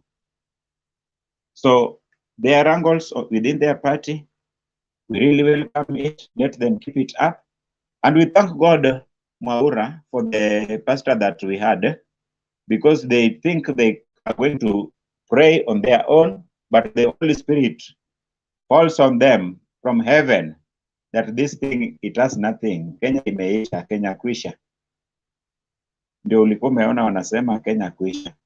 So chenye iko, kuna watu wanakujaga hapa kwa hii platform, people like Duke. It's like they just walk in to provoke us, then they walk out. There is Duke, there's also the Mheshimiwa from Embakasi. I can't remember his name. You know, there are some things that a small child that we have in our house, within our families, they understand what Kimwarer and Aror is. If somebody walks in this panel and try to prove us wrong, that there is no evidence. Last time when there was rains, they had a lot of problem. People are crying. People are dying. When there is drought, they keep on crying. There is no water. And the tractors were put on the site. Nothing was done. So there are some things that are very shallow that we don't even have to discuss on this panel because this panel is international. It's not just belong to Kenyans. So there are a lot of people that normally see us how we discuss these politics issues within our panel. What is happening to other people, they don't want to accept. They normally keep on saying that they have their central Kenya is their stronghold. But now for them to climb the mountain is so slippery. They can't climb it because they don't have the hook boots to climb the mountain. If they try, they can't, they fall down. And it has just started. It has just started. There is nobody. And the politics that we are going to have for this time, it will be a politics of tribes. Because everybody will be saying, I own my region. I need my people to vote for my party. And that is what is going to happen on Central Kenya. The same thing that it has gone to Ukambani. You think Kalonzo is now a strong man within Ukambani area. Go to Nyanza, it's ODM. Go to Western. Western is ODM. So UDA was only making their calculation with Central because they knew very well with the votes of Central, if you would have messed up to pick somebody that is not from Central Kenya, we'd have lost a lot. And now we are seeing our calculations was well organized. And the president, let the president rest in the State House. Because most of the time they normally keep on saying, we are a project, we are a project. The president is not campaigning for Baba.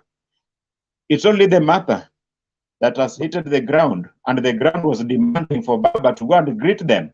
And that's why Baba was invited to go and say hi to people from Central. You see?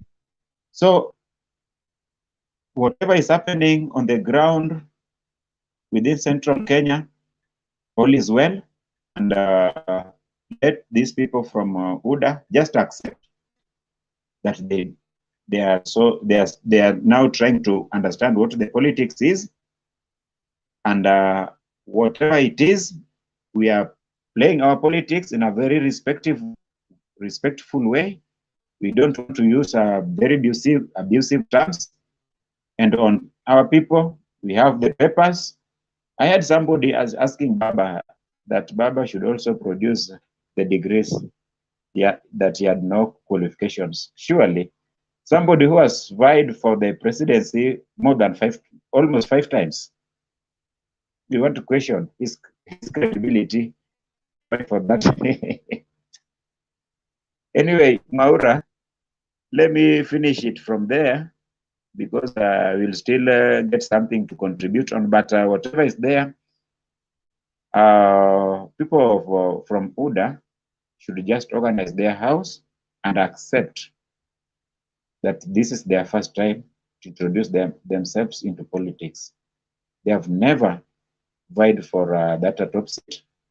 And for all those people that I've seen within Central Kenya, I want to support one of my colleagues here who said that Ndindi Nyoro, only Ndindi Nyoro, might find his way back through his performance within his area.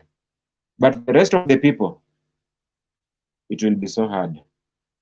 So I rest my case and somebody can contribute. Thank you. Okay. Thank you, Bwana Joben. I think it's clear what is happening in Kenya. The wave in Mount Kenya is clear. Kulikuwa na mtu alikuwa anakimbia peke yake, Mr. Uhuru Kenyatta akasema hii safari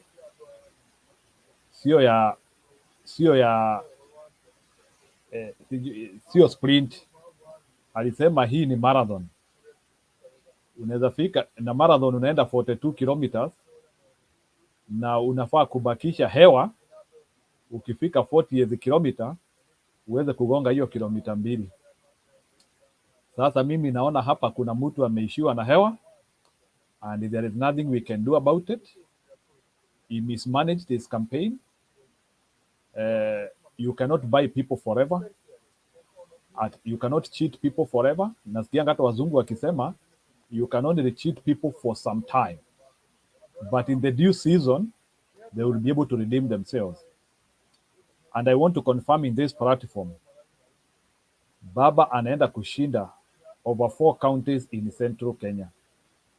Take that one to the bank. And I can confirm to you the first county ambayo Baba anashinda with over 50% ni Muranga. Muranga ishaenda. Hiyo hata musishinde mukirescue. Kangata is failing. Kangata cannot win, for your information. And that wave inaenda kushikana na ingine iko pande ya Meru. Meru, I can promise to you with the confidence of 95% that Kiraitu an Azimio candidate anashinda hiyo pande. Kwa hivyo tunaanza na gavana ya Azimio pande ya Meru anakuja kushikana na ya Muranga hapa. UDA watapata kama moja ama mbili hapo katikati, sijui ni gani. Na pia wakiendelea hivi wanaendelea, kuna uwezekano hiyo buru ikuje ishikane hata hapo Embu. Hapo Embu kuna jamaa anaitwa Rene Kevuti anapiga hazard na ni Azimio. So ile siku ambayo watu walikuwa wanajificha hatuwataki kuongea story ya Baba, my friend, iliisha kitambo. Sisi we are marketing Baba live and direct. Tunavalia nguo yake, tunavalia R kwa kichwa, tunavalia R kwa mgongo. That is how the scenario is. So hata nataka kuambia wale watu wako hapa, hata even if you come from Mount Kenya region, kama uko na kofia iko na R usiogope. Tembea nayo Muranga town, tembea nayo Embu town, tembea nayo Laikipia. Hakuna mtu atarushia wewe mawe. Wakenya washaamua. Kijana ya Sugoi ashajitega. Unajua pia ukikimbia unaweza pitanisha miguu hivi. Sijui kama umewahi mtu ile wakati anakimbia miguu inapitana. Sasa huyu kijana wa Sugoi miguu imepitana na ni kama ameteguka, ako chini. There is no way in which his candidature can be rescued. The only thing he can do is to plan for the next 20 years. I can promise you he will be an opposition leader in 2022. In 2027, he is going to be displaced. He will not be an opposition leader. Sasa beyond 2027, ile kuku yake ndiye atakuwa analima. Sasa hiyo pande amekuwa akituambia anapata 1.5 million kwa kulima kuku. Tunataka akuwe role model wa kulima kuku. Sababu story ya kuendesha serikali has no experience and concept. Sasa mimi nataka kuambia the Sugoi guy has no concept to manage any functionable government. He has disagreed with his boss. Boss yake akivuta pande ya north, yeye anavuta pande ya south. We cannot afford another infunctional government kama hii Jubilee imetupea. It is unfair. He needed to know what to do, but he failed to do. So in a nutshell, ile kitu nilikuwa tu nikitaka tu kusema hapa. There are credible evidence that Ruto is not going to win this presidency. Na unajua Kenya kuna watu tunaitanga weed vane. Unajua weed vane ni ile kitu inakuonesha upepo inaenda pande gani. Kuna watu ukianzia kuona behavior yao, unaanzia kujidhatia ukitaka kujua serikali inaenda pande gani Kenya for the last 20 years, angalia Musalia Mudavadi vile ana behave. Musalia Mudavadi anavutanga opposite side. Musalia Mudavadi ndiye king wa opposition. Ukianzia kuona Mudavadi ile pande anaanzia kuenda, hiyo pande ujue hiyo ni opposition. Alafu ukianzia kuona akina Ngiru, Ngiru anaanzia kudevelop some confidence. Ukianzia kuona Ngiru kuna pande anaanzia kuelekea, anzia kuangalia pande. Kuna jamaa anaitangwa Eugene Wamarwa. Nilisikia siku ingine anajiita Kwesere. Nafikiria hiyo Kwesere inakaa ya ukweli kabisa. So ukianzia kuona Eugene Wamalwa vile ana behave, kuna uwezekano hiyo pande yako mvua inaweza nyesha mbaya sana. Mvua inaweza nyesha hata January. So sitaki kuongea sana. So I am just trying to give people confidence hapa. Unajua mimi ni mtu ya Azimio from Mount Kenya region. I'm one of those people ambao waliingia Azimio ile wakati watu walikuwa wanasema wewe umepotea njia. And I want to tell you people right now, Kenya hakuna mtu wako hai.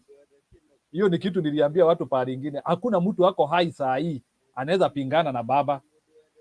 Yule mtu angepingana na baba walikufa kitambo. Lakini wale watu ambao wako hai saa hii na wako Kenya, hakuna mtu anapumua na wako Kenya anaweza pingana na baba. Iwezekani. It is under experience, confusion and bad things. So hata tukiongea hapa mnafaa kujua hii race, it is baba against baba. It is not baba against anyone. So Julius Papa, can you enter in stage? Sitaki kuongea mingi sababu unajua mimi niliacha kuongea mambo ya udaku. I have no time to speak about these guys. My vision is clear. I want to be ruled by baba. So mimi mnanichelewesha. Ile Bible ziwekwe tayari, Bible 3. Tunataka akiwa ameshika moja, hizo zingine 2 ziko pale chini ya meza. Mwanzie kutayarisha aida, first lady pale. So those are the things we want to hear. Julius, get on board please. I'm just trying to prepare you psychologically. Go ahead. Thank you, Mr. Njiru. All the panelists, mjambo. Nashukuru kama kawaida. Mimi najua nikiingia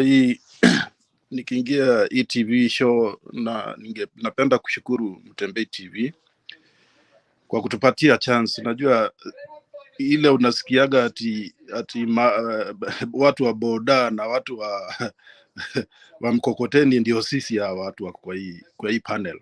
Wacha kina Mudavadi. Ninashukuru sana for this great chance to communicate, to talk about our country we love, Kenya, to see new friends, because I've seen through this channel tumekutana, nimeona watu wengi ambao the very important persons, ladies and gentlemen, ambaye they have a vision, they are contributing for the better Kenya, and that's actually what we want. I want to talk about Muranga. Raila and Martha is doing bad in Muranga. They are damaging UDA badly, and wanaharibu hiyo mahesabu ya UDA, which is not good. I don't like it, because sasa hesabu ya UDA and Mother Karua wanatuambia tapata 70%. That's bad. That's not good. That's not good. But as I've said, so I think lakini najua naye saa zingine hata Biblia imeandikwa inasema ati tuko na macho na hatuoni. We have eyes, you have eyes but you cannot see, and you have ears but you cannot hear. And najua the timing of our Lord Jesus is the best timing ever. Hakuna timing ingine kama ya Mungu. So Bwana Njiru, we know that we have, some of us, we have been supporting Raila tukiwa hata vijana wa shule. I've been supporting Raila kutoka wakati wa Ford. And I'm still there. Where he goes, I'm always there, because I believe in him.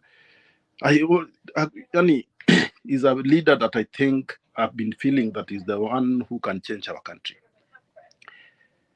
And the Muranga thing was I cannot even talk about. I don't have words to add on it. You have eyes, you saw it. You have ears, you heard it. And I was, by there is one thing which made me happy. I saw one young man called Kinuthia, who is vying for Senate in ODM ticket in Muranga.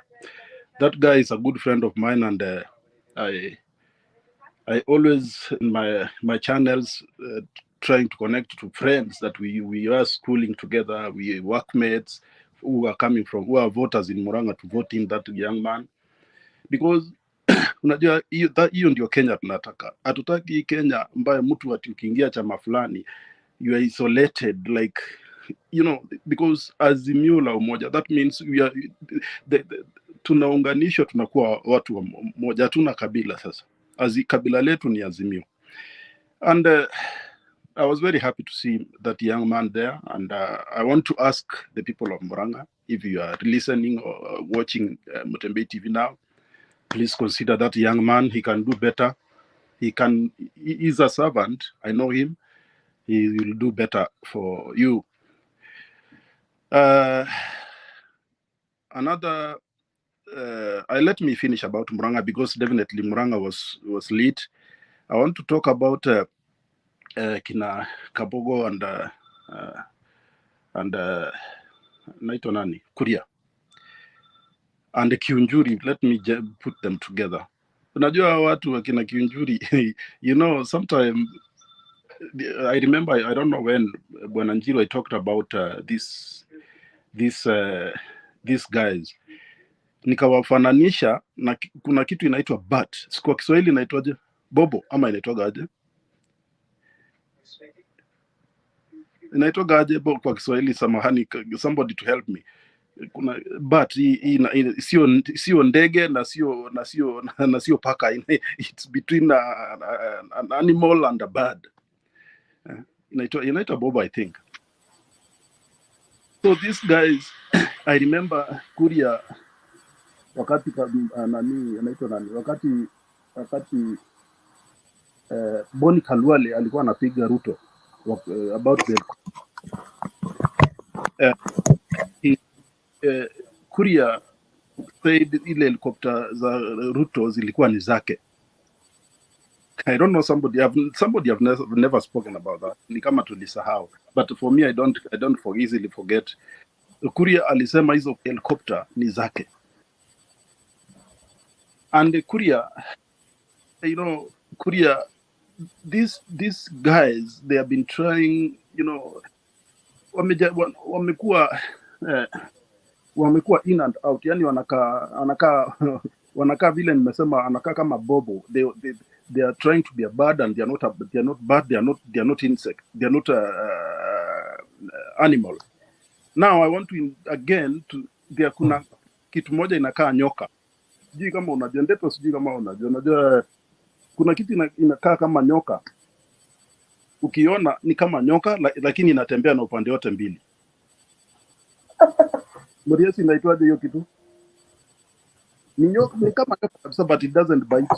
Kuna upande mbili, it goes back, inaenda mbele, na ni nyoka the same. Ukiona kwa mbali unaweza fikiria ni nyoka, lakini sio nyoka. That is kina Kuria and Kabogo and the rest. They were not serious about what they want in politics, because unajua ni wale watu walikuwa wanatafuta, you know. Are you talking about the centipede? Not centipede, there is another one inakaa kama nyoka kabisa, exactly like a snake, but it goes both, inaweza enda mbele ama irudi nyuma. Na hii nyoka hii kuku ikikula inatoka nyuma ya kuku hii. Hiyo. I only know it in Lune. Hiyo Kisi language iko itenyongora. Unaona, inatembea na two sides, inaenda mbele, ikifika huko ikisikia imegonga kitu inarudi, na I turn straight, inaenda tu hivyo. So these guys, I can compare them to that snake, whatever, I don't know, it's a snake, between a snake and a weed, you know. They don't know what they want. They don't know exactly what they want in politics. The Kenyan politics, you have to stand for what you believe in. Unasimama unasema I belong to UDA ama I belong to Azimio. That is what we want now. So mafuta yale waliweka kwa moto, you know. Sasa unaona Kuria anaenda anatukana baba openly kama mtu mjinga ambaye hana akili na ni mtu ameenda university ya Nairobi. Na ndio naona za zingine watu, kuna mtu unaweza kuwa uko tu university na you are not studying, you are just there to put your name there, because surely vitu kama hizo, there are things that somebody who is educated cannot say, surely. Kutukana mtu ati sijui hajatahiri kutahiri, kwani I mean na hiyo kutahiri wanaongea, they don't talk about kina nani anaitwa nani Nanok kani Waturkana, they also don't do that culture. Why are they not talking about that? You know, sometimes when tukiongea kitu let us not take a side to, you know. But anyway, that's not that. Let me just stop there, because let me talk about the real things. Hao kina Mudavadi, hao watu wote walidanganya, and let us not even think again about the Kenya Kwanza coalition. There is no Kenya Kwanza coalition. It's the parties did a agreement with UDA. Ndio unaona sasa hivi, and they signed whatever, I don't know, ni walidanganywa. Sijui Mudavadi alikuwa amekunywa, inaitwa nasikia anapenda, inaitwa Hennessy sana, alikuwa amekunywa Hennessy mingi ndio. You know, sometimes with these things, politics. Na Mudavadi is a very experienced politician, a very experienced. Hii mkate yote na amekuwa na vyama, amekuwa, that is not the first time he has started his own party. So I think he should have more experience in this. But the problem is, wakati vitu kama hizo zinafanywa, hawezi kujumuisha wale close friends. Anaenda peke yake, anapatiwa Hennessy, ana sign document.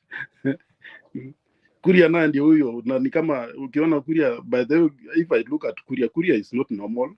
Kuria ni kama, hata kama si alipigwa stima mguu, lakini ni kama is physically not okay. So let us politics, you have to stand in what you believe in. Mimi ninasema niko Azimio na niko Azimio. That's all. Na niko ODM. That is it. Na hii maneno ya degree, let us all agree seriously. The maneno ya degree, mimi sina degree.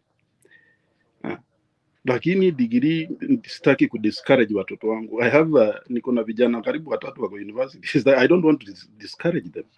Nataka wasome na bidii, wajue hiyo degree itakuja kuwasaidia. Kwa sababu mtu kama hana degree.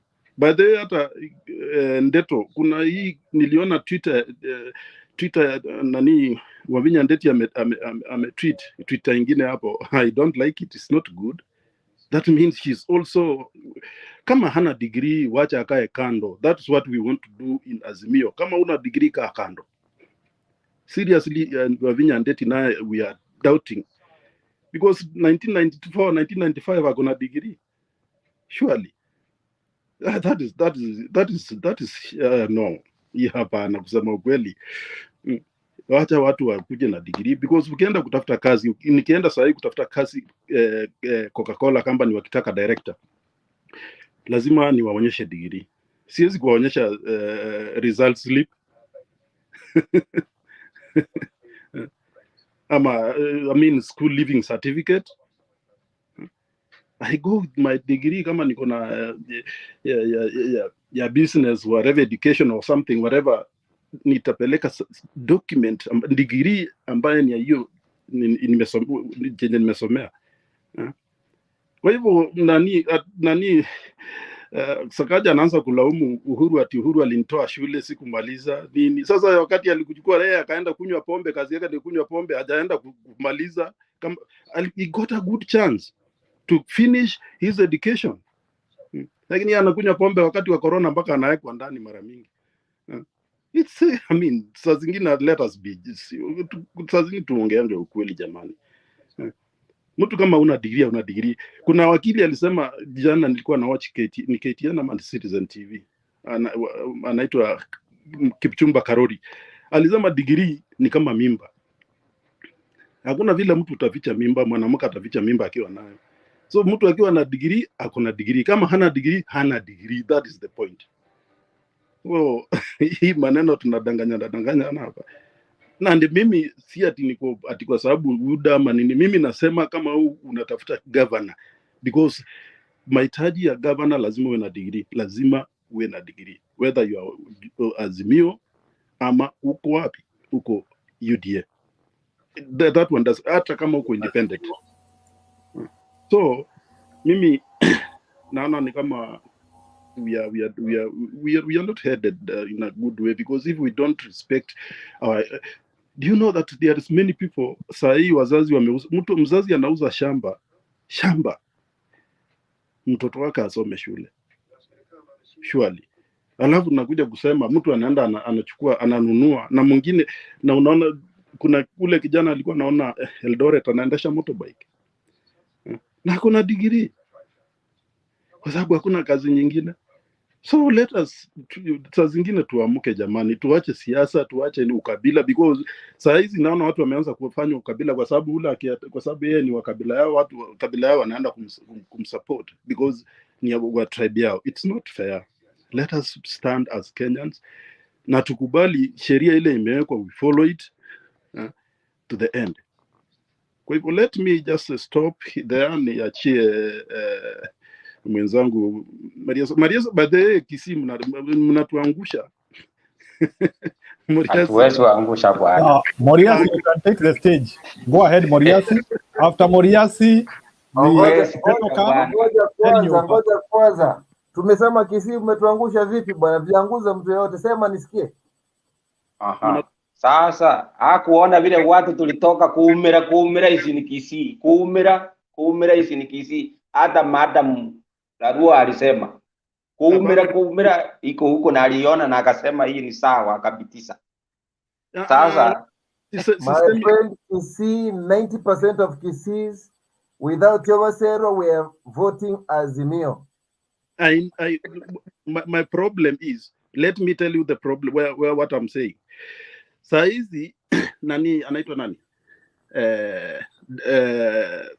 Professor Ongeri na kuna anaitwa nani? Anaitwa Simbarati. They are in the fighting. Hao watu watagawa kura na UDA itashinda. Julius, it's not 50-50. Arati will just crush all of them combined. So that's no question. In fact, that's the reason as to why they didn't even negotiate anything, because the Mzee Ongeri will take nothing, almost nothing. That is what we know. We want to go as a block. That's what I mean. We want to go as a block. No, usingie maji bwana, usingie maji huko, kazi imeisha. Unajua haya, wacha niachie hapo Moriasi aendelee. So on the same note, panelists, let me say it's very nice to be here in Mtembei, and thank you everyone, Joanna, Johnson, Mama Shelina. This is tukubali kusoea uongozi wa mama sasa, wazee. Kubali sahi, kubali na tusoee. And then Wangira, Wangira mzee wa kazi, our elder there, Oraro.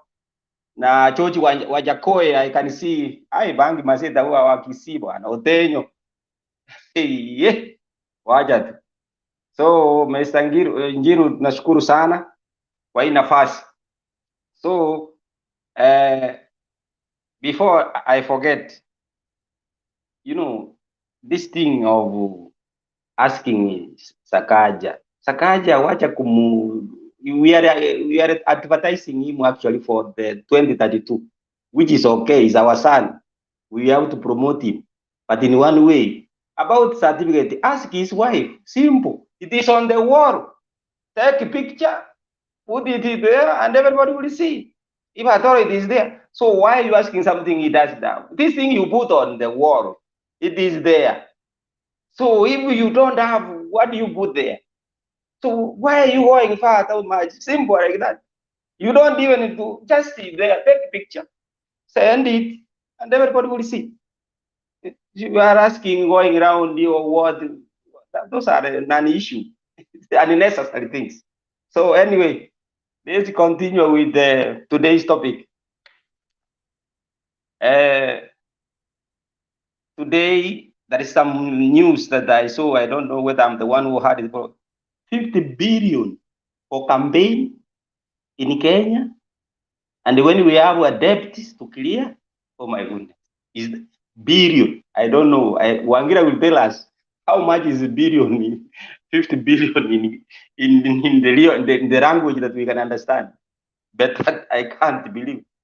So if you have that, what do you expect? And you remember, if you are from a school of thought that the money can give you leadership, you can see where the 50 billion is coming from. That's way that if only you have this is when you can reach this. That is the essence. But that is a lot. You just leave it that way. Break that news. Sijajua nani alitumia 50 billion? You didn't hear the Matiang'i was having a press conference. He was talking about the 50 billion was for campaign. So you go get your news. It was the media. So this thing is scary. About Mitumba narrative has already been answered today. Baba answered them very well in a humble way.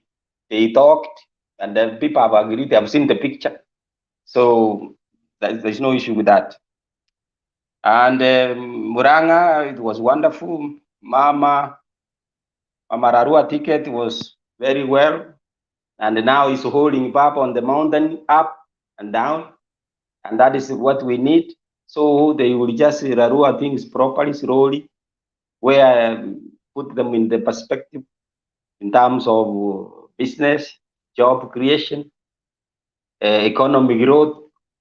See, all these things are done in a system that which is good and put in place who is going to do it. And they have insisted for voters, we vote, who are going to vote, please vote someone who will be able to pass a law in parliament, not to go and buy a certificate, but make people complete school and attain their credential and keep them safe. When you are asked, you are able to produce.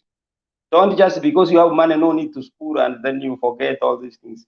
Sometimes it's important when they're required for document, for filing and other things like that. So we need people who will say, we finished school, you are happy about it, you are proud about it, you feel good when you go, yes, but not because no need to go, otherwise I'm doing better, I'm doing a job, I have money. So I think that is the narrative that is going to the youth people, and they don't, that's why they can't finish school now. They give you inspire someone. So if so and so didn't finish, and is driving a V12, V8, you have it there, but you have nothing. See, we don't want that narrative. Then why will you spend more than 650,000 in a place, and then later on, see, it's a lot of money. But you see, this is the future of someone who will be there when you are not there. So their future should be built on the same foundation, which is good. And Wangira mentioned about the universities within East Africa and other things. But I think, you know, if you look at the 66, 3 times, 66 number is in question even in the Bible. So if someone wrote a letter, a request on 6, received on 6, replied on 6, and the 70 is cleared. So I think Mato, hi, my friend, no wonder you have taken half of the government, but we thank you. That's what I was talking about, the prophecy. So that's a wonderful one. You are smart. We appreciate and accept. So that's a good one. So for that, this one has if anyone can ask about the 66. The 66 is a number that is in question, and it's very scary. So we go to Kabogo. Kabogo, you know, I don't know, he might have been in forces or in the army. When you want to convince your enemy, you wear the boots backside, then front. When you walk this way, he thinks you are going this way. You are opposite of that. That's what they are doing for you. Now they have seen these guys. They were going the other side, and we thought they won. They won the shoot. Muriasi, nyinyi ndio mlifanya hiyo. Imekatilili ndio alikuwa anavaa viatu kazi na angalia pande ingine when they used to fight bwana. Oh my goodness. Today I saw things I couldn't believe. I said, really? He said, all this is for who? All these votes. Hi man, that's you see, whoever jamaa amesema hapo mwenye ana macho ambiwa aone. You have seen, you have heard, just be that way. Now the thing is, what is the target is that let people vote. Just let it rain like rain. And then they say no one will speak anything. No one will go to court. As we are used to quote everything to court. Court will not. Court will want things which are clear. So, but because you have money, you think, okay, go to court. Court is okay. It's there to listen to you. It's neutral. They like you are a customer there. Go there, talk to them. They will tell you, guide you what to do. At the end, Okuru Akoti went and said, Baba is not eligible for candidate for presidential. They have advised him and they have told him, thank you, sir.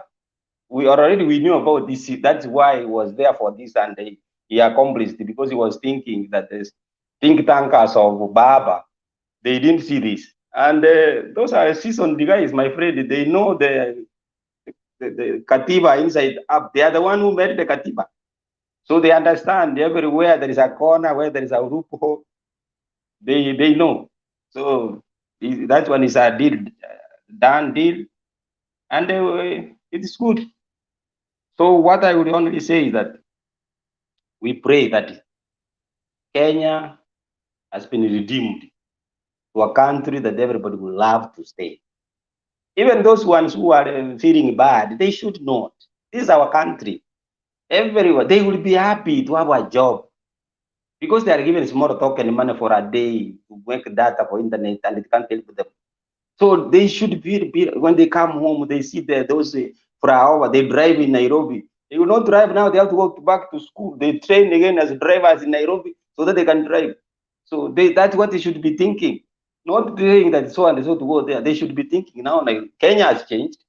Those who are used to drive lefty hand, now Kenya is right hand. You have to come again to go to school again for refresher. And I think more driving school will be available. More people will get jobs. Instructors, many. That's an employment opportunity. So we can see everybody scattered. So for that reason, for me, I'm happy. And it was wonderful. He has been given now free to take Baba every corner of the country, Kenya. And those, the business community, the Mount Kenya Foundation, they were very excited. They now say Baba na Mama, Mama na Baba, freely, without fear, without even thinking somebody may throw you or may shout you. So which means we are acceptable now, accepted in the mountain. And that's what we say. And somebody said, when the mountain and the rain will join, this country is another Europe.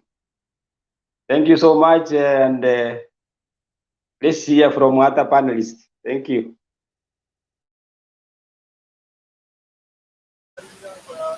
Deto, go ahead.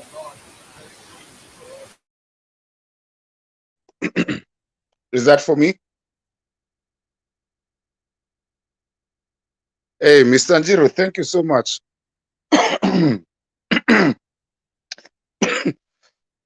Excuse me, pole, nilikuwa nikikunywa maji kanipita because I was trying to hurry up kabla Moriasi amalize. Mr. Njiro, thank you for your leadership. We really appreciate you, all the guys over here. We always listen to you guys when we are out there. And Mr. Njiro, I want to apologize to you because I'll just run.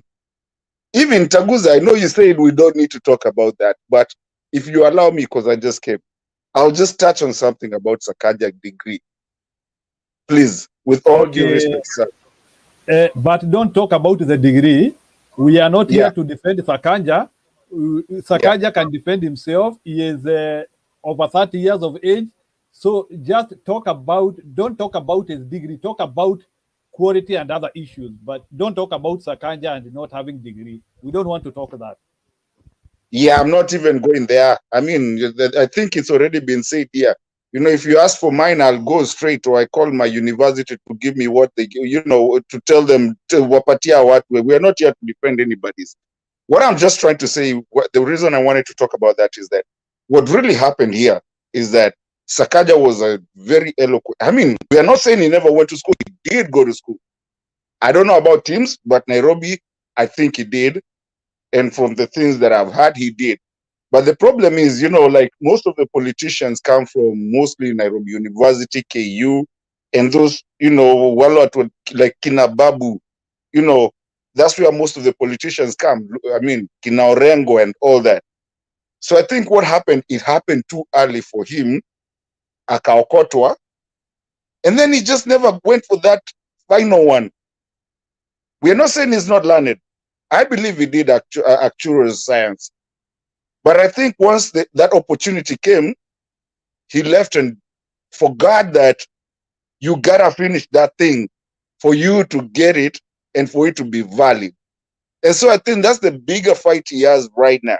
And that's why it's so hard to get him to get whatever he has, because he left, went into politics because he had forefathers who brought him in. So we're not saying he's not. I've been a big staunch defender of Sakaja, but now I'm out, because you should have at least, I mean, hata ukipata kazi na uko shule, people work when you're still in school. You know, most of us worked when you're still going to school. He should have finished it. Akumaliza. That's where the contention is. But due to your respect, Mr. Moderator, I will let that one go there. Nitaachia hapo, with all due respect. Now, let's moving on. I want to talk about, and yesterday I said, I want you guys to watch Kabogo, watch Mutua, and watch Moses Kuria. Between now and election, today, I think it's true. I was sent by a friend of mine, and I know it's true. They were somewhere with Raila. He said, I might now go vote for you. I mean, campaign for you, but jua kura yangu mimi mwenyewe ni yako. There's a lot of things going on in UDA that I think Ruto actually messed up. He did not know what he was getting himself into.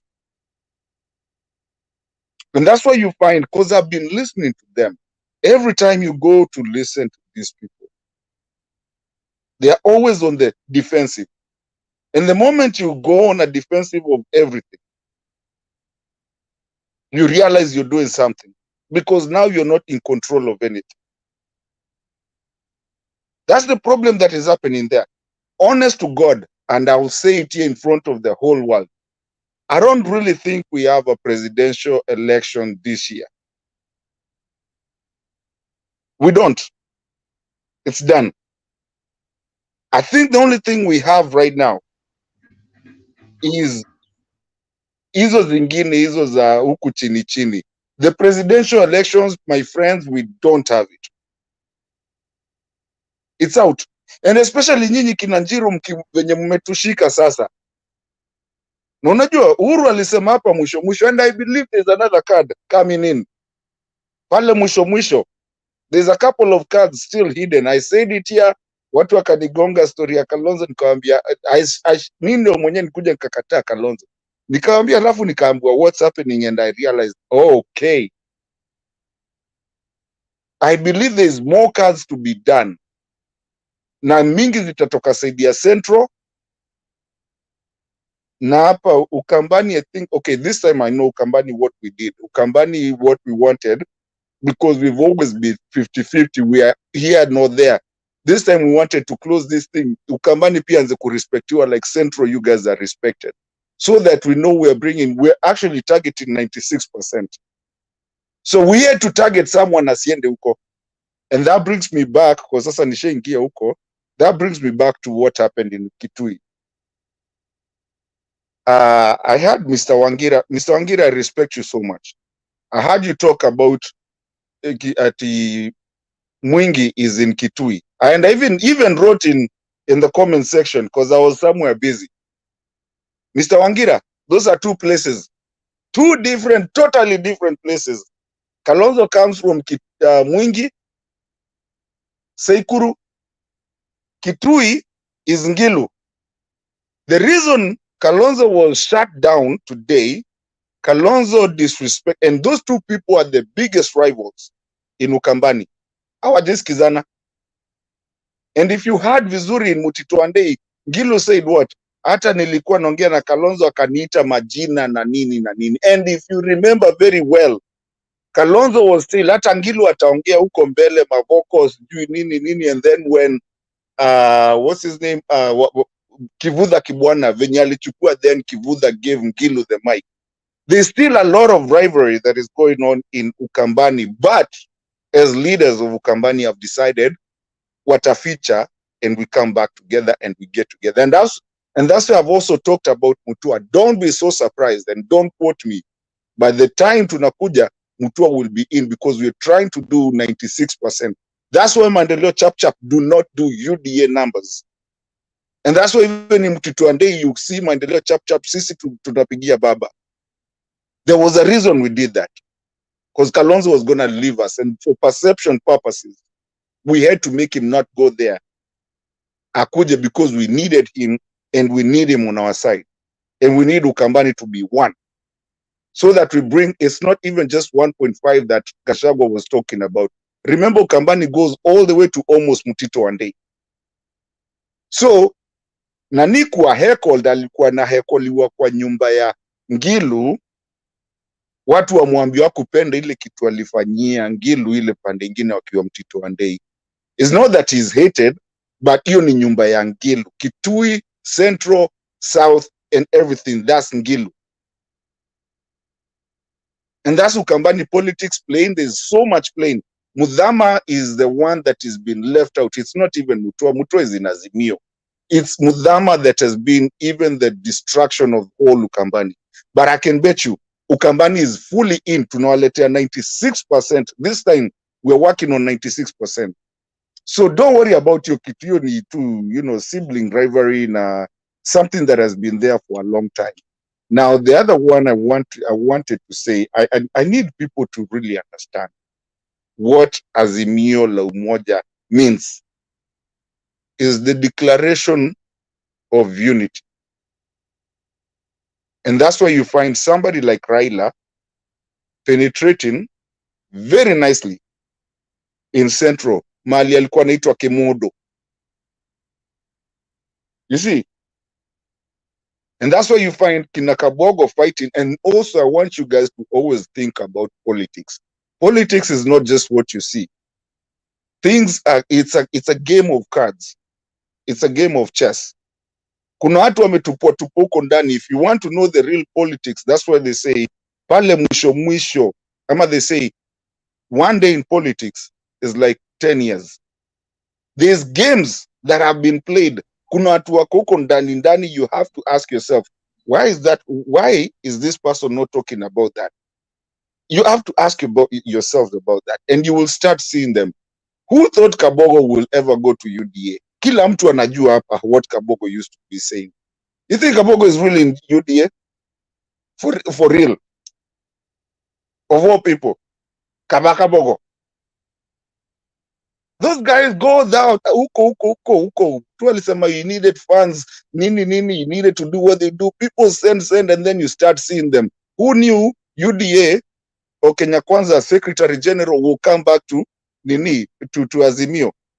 Guys, this thing has been played na munacheza na mtu mubaya. By the way, sijui nani aliambia Ruto asiende for MP. Atapata kura za Duale from Garissa. In fact, I feel this guy he should be fighting with Wajakoya because watakaribiana hivi mundo kumundo, because wanacheza mundo kumundo na Wajakoya. That's his threat. Ya baba hiyo iliisha kitambo bwana, hakuna election hapo, na Martha Karua alimaliza kila kitu. You watch it. That was a done deal. You guys, you made a wrong thing. Mumeumiza baba. I mean, it's his time imefika, but also it's time for Kenya now, because we never got independence. We moved from white colonialism to black colonialism. This is the time that now we are getting our independence. Now. And these elections will go down in the history of Kenya. Na Mungu anajua vitu zake. You see how we are here tujaionana wengine? Mungu anajua vitu zake when to do the things right. This is the time that our country is getting our election, independence. And this is the time that is going to change everything. We are talking about our industrialization. We are talking, si ati kutusiana, unajua lingine kutusiana. We're talking about industrialization. We're talking about gender equality. We're talking about, governance. Watu wengine walikuwa kifichaga, unajua, how did kina Kalembedile go to government na walikuwa washasoma? They never went. Unajua, Mulumutisia, those guys that you talk of, wala wakua na nini. Now it's a problem to get there if you're not really qualified. So now we are really scrutinizing our social fabric for the next journey. I am so happy to be alive to watch this moment when we all become one Kenya, Azimio la Umoja, declaration of unity, and move our country together. Now, if you look at Nairobi today, I said I was there, you start seeing, you walk to New York, and you start seeing hizo barabara za juu zenye wanasema. Those things you only used to see them in the first world country. But guess what? In a third world country, we're seeing them. Ukitaka kwenda SGR, unaenda. Ukitaka kupanda basi, panda. Ndege, ingia. Nini? We are doing these things now, and it's going to be where Kenya needs to be, and this is the start of a good journey. I need everybody to vote Azimio and vote Baba. Think what they are talking about, and think what the other side is talking about. Matusi or values of a country. Let's do that, and kila mtu mwenye anatusikiza na wenye wako hapa, I please vote this one. Hata kama tutapatia baba moja tu, achange hiyo kitu yote. He's the only person that can do that. Na hata tutakuwa tumemrudishia shukrani, kwa sababu sasa tuko hapa tunaweza ongea. Kitambo tungekuwa tushakuwa hapa siku ya Moi. Tungekuwa si wote hata kule huko. So let's just appreciate our country where we're going, and as a country, let's know that this is the start of that country, and our kids will have a good time, that we never even have to go to another country to go kusoma vitu zingine, tutazifanyia kwetu. Mr. Njiru, sorry, I think I overdid my 5 minutes, but I really do appreciate. I hope hakuna mtu nimegonga vibaya. Duka yuko sijui ameenda wapi, lakini it's okay. Yeye wetu pia. Bwana Ndeto, siku hizi utoi unabii imeenda wapi bwana? You are our prophet. Wewe ndio mogo wa kibiro wito. Hebu tunataka unabii. We want to be auditing you.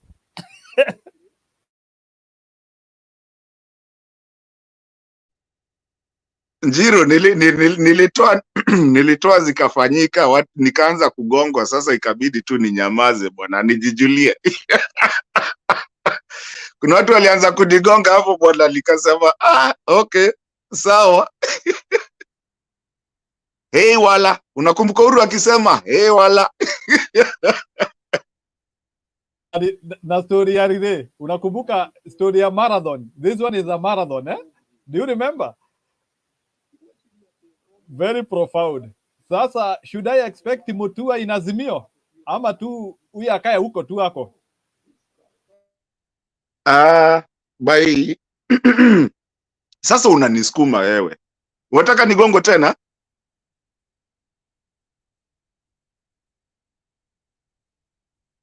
Unataka nigongo tena? Lakini by at the end of it, pale mwisho hakuna mahali Mutua alienda. Mutua is in Azimio damu.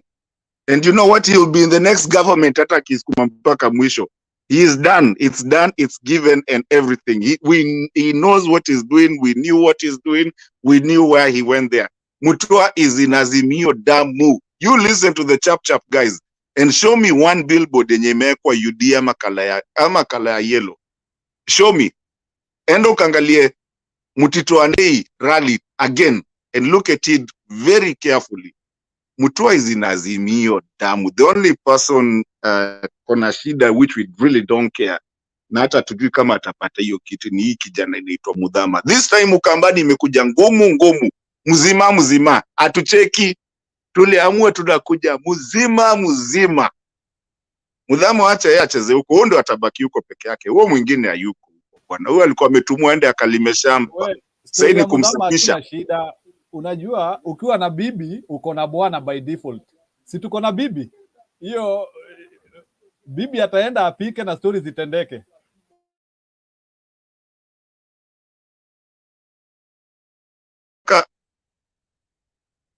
Njiru, kutoka saizi ya mtu hajachezea Ukambani tena my friend. Mtakuaga mkikaa hivi, si ile mnasemanga tu Ukambani ya ieleweki.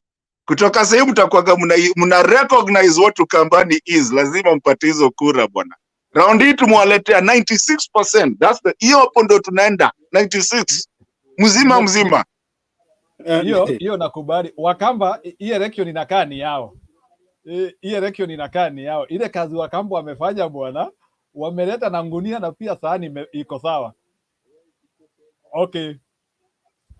So Martin, ni vizuri, asante. Kwa hivyo umesema hapa you can always come on board again. Wacha tulete wengine ili waongee. So Nyomba, you are the next after Nyomba, Isaac Mwangi in that line. Nyomba. Bwana Nyomba. Yes, Bwana Njiro. Okay, dakika moja na ukimaliza hapa pia unaweza vuka ile pande ingine on a right note. Thank you. Nimewasalimu wote mwenye muko kwa hii panel, umesalimika. Bwana Njiro, hata sitaenda kwa hiyo ingine kwa sababu hata ya hii nimekuja kwa sababu nilikuwa addicted na niko na homa lakini sitamwambukiza, asifikia nyinyi. Kunywa dawa niende nilale tena. Kwa hivyo hata leo sitaongea mengi, ilikuwa tu nikuje tu ni addiction tu ndio nimepatia shida mpaka lazima ningekuja alafu nitoke tena. Bwana Ndeto, I agree with you. You have talked a lot of sense and I like the way you have put it. It's the truth. People may not like the truth, but it's always nice to talk the truth. Thank you, Bwana Ndeto. So tulisema tusiongea habari ya Sakaja na degree yake, lakini ningeguzia tu kitu kimoja ya kwamba UDA imepata jina ingine mpya. UDA stands for Unconfirmed Degree Association. Hiyo kama umepata hiyo, Unconfirmed Degree Association. So Sakaja amefanya kazi mzuri sana ya kupatia description ya UDA. The latest. Baba na Malda kuwa Muranga, there's nothing to say. They are doing a very good job. Na kuchaguliwa kwa Malda Karua kumesaidia Azimio sana.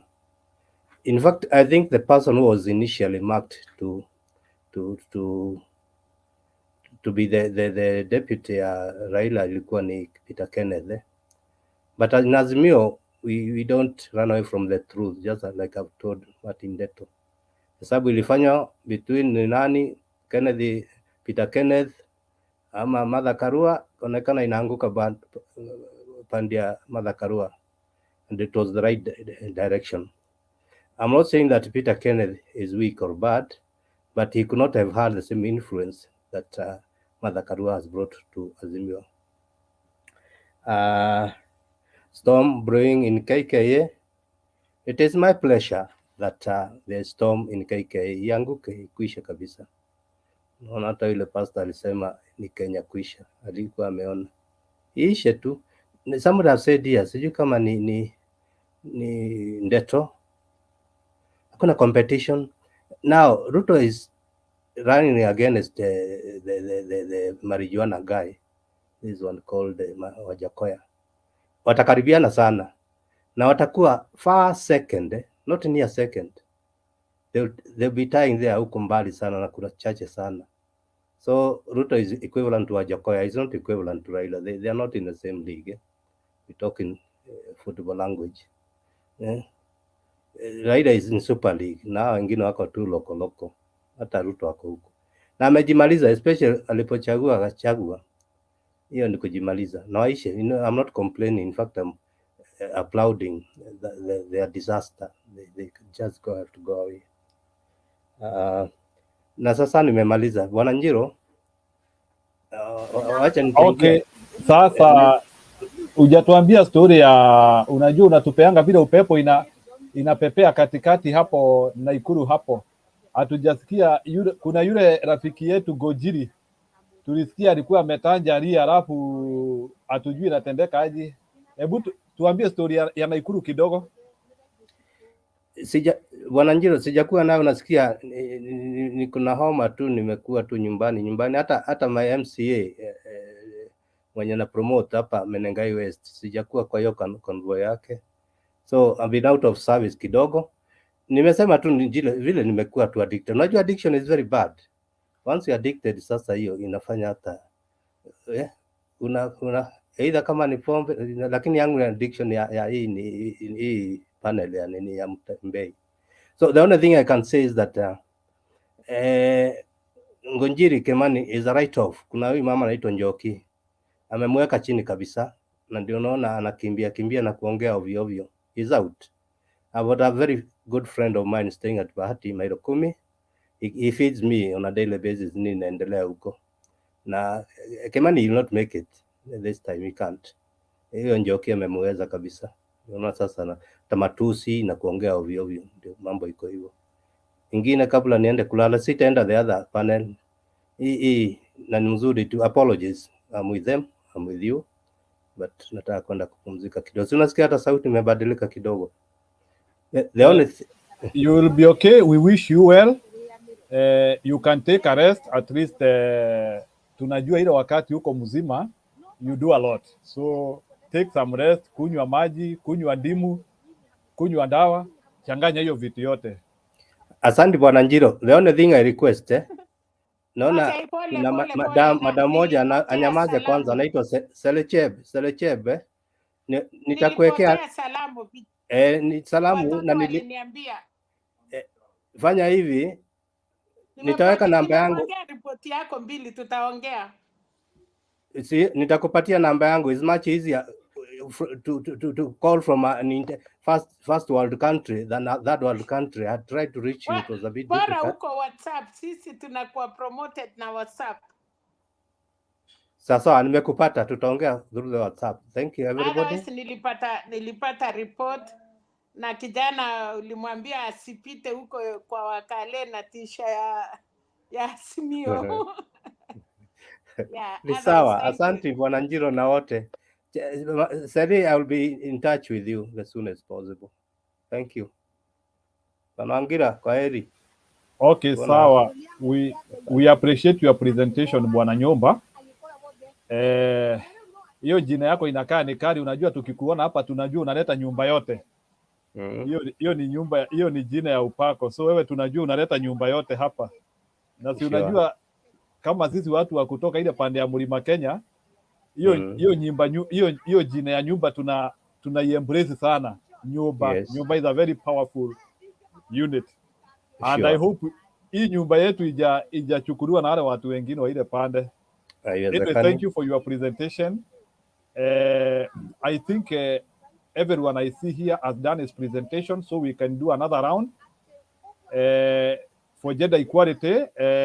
Serena, utaingia kwa floor. After Serena tukue na Julius Papa. After Julius Papa we go to Orar, then Wangira, and then we can get anyone else ambaye ataweza kujoin the discussion after there. Thank you. Serena, welcome on board. You can go ahead.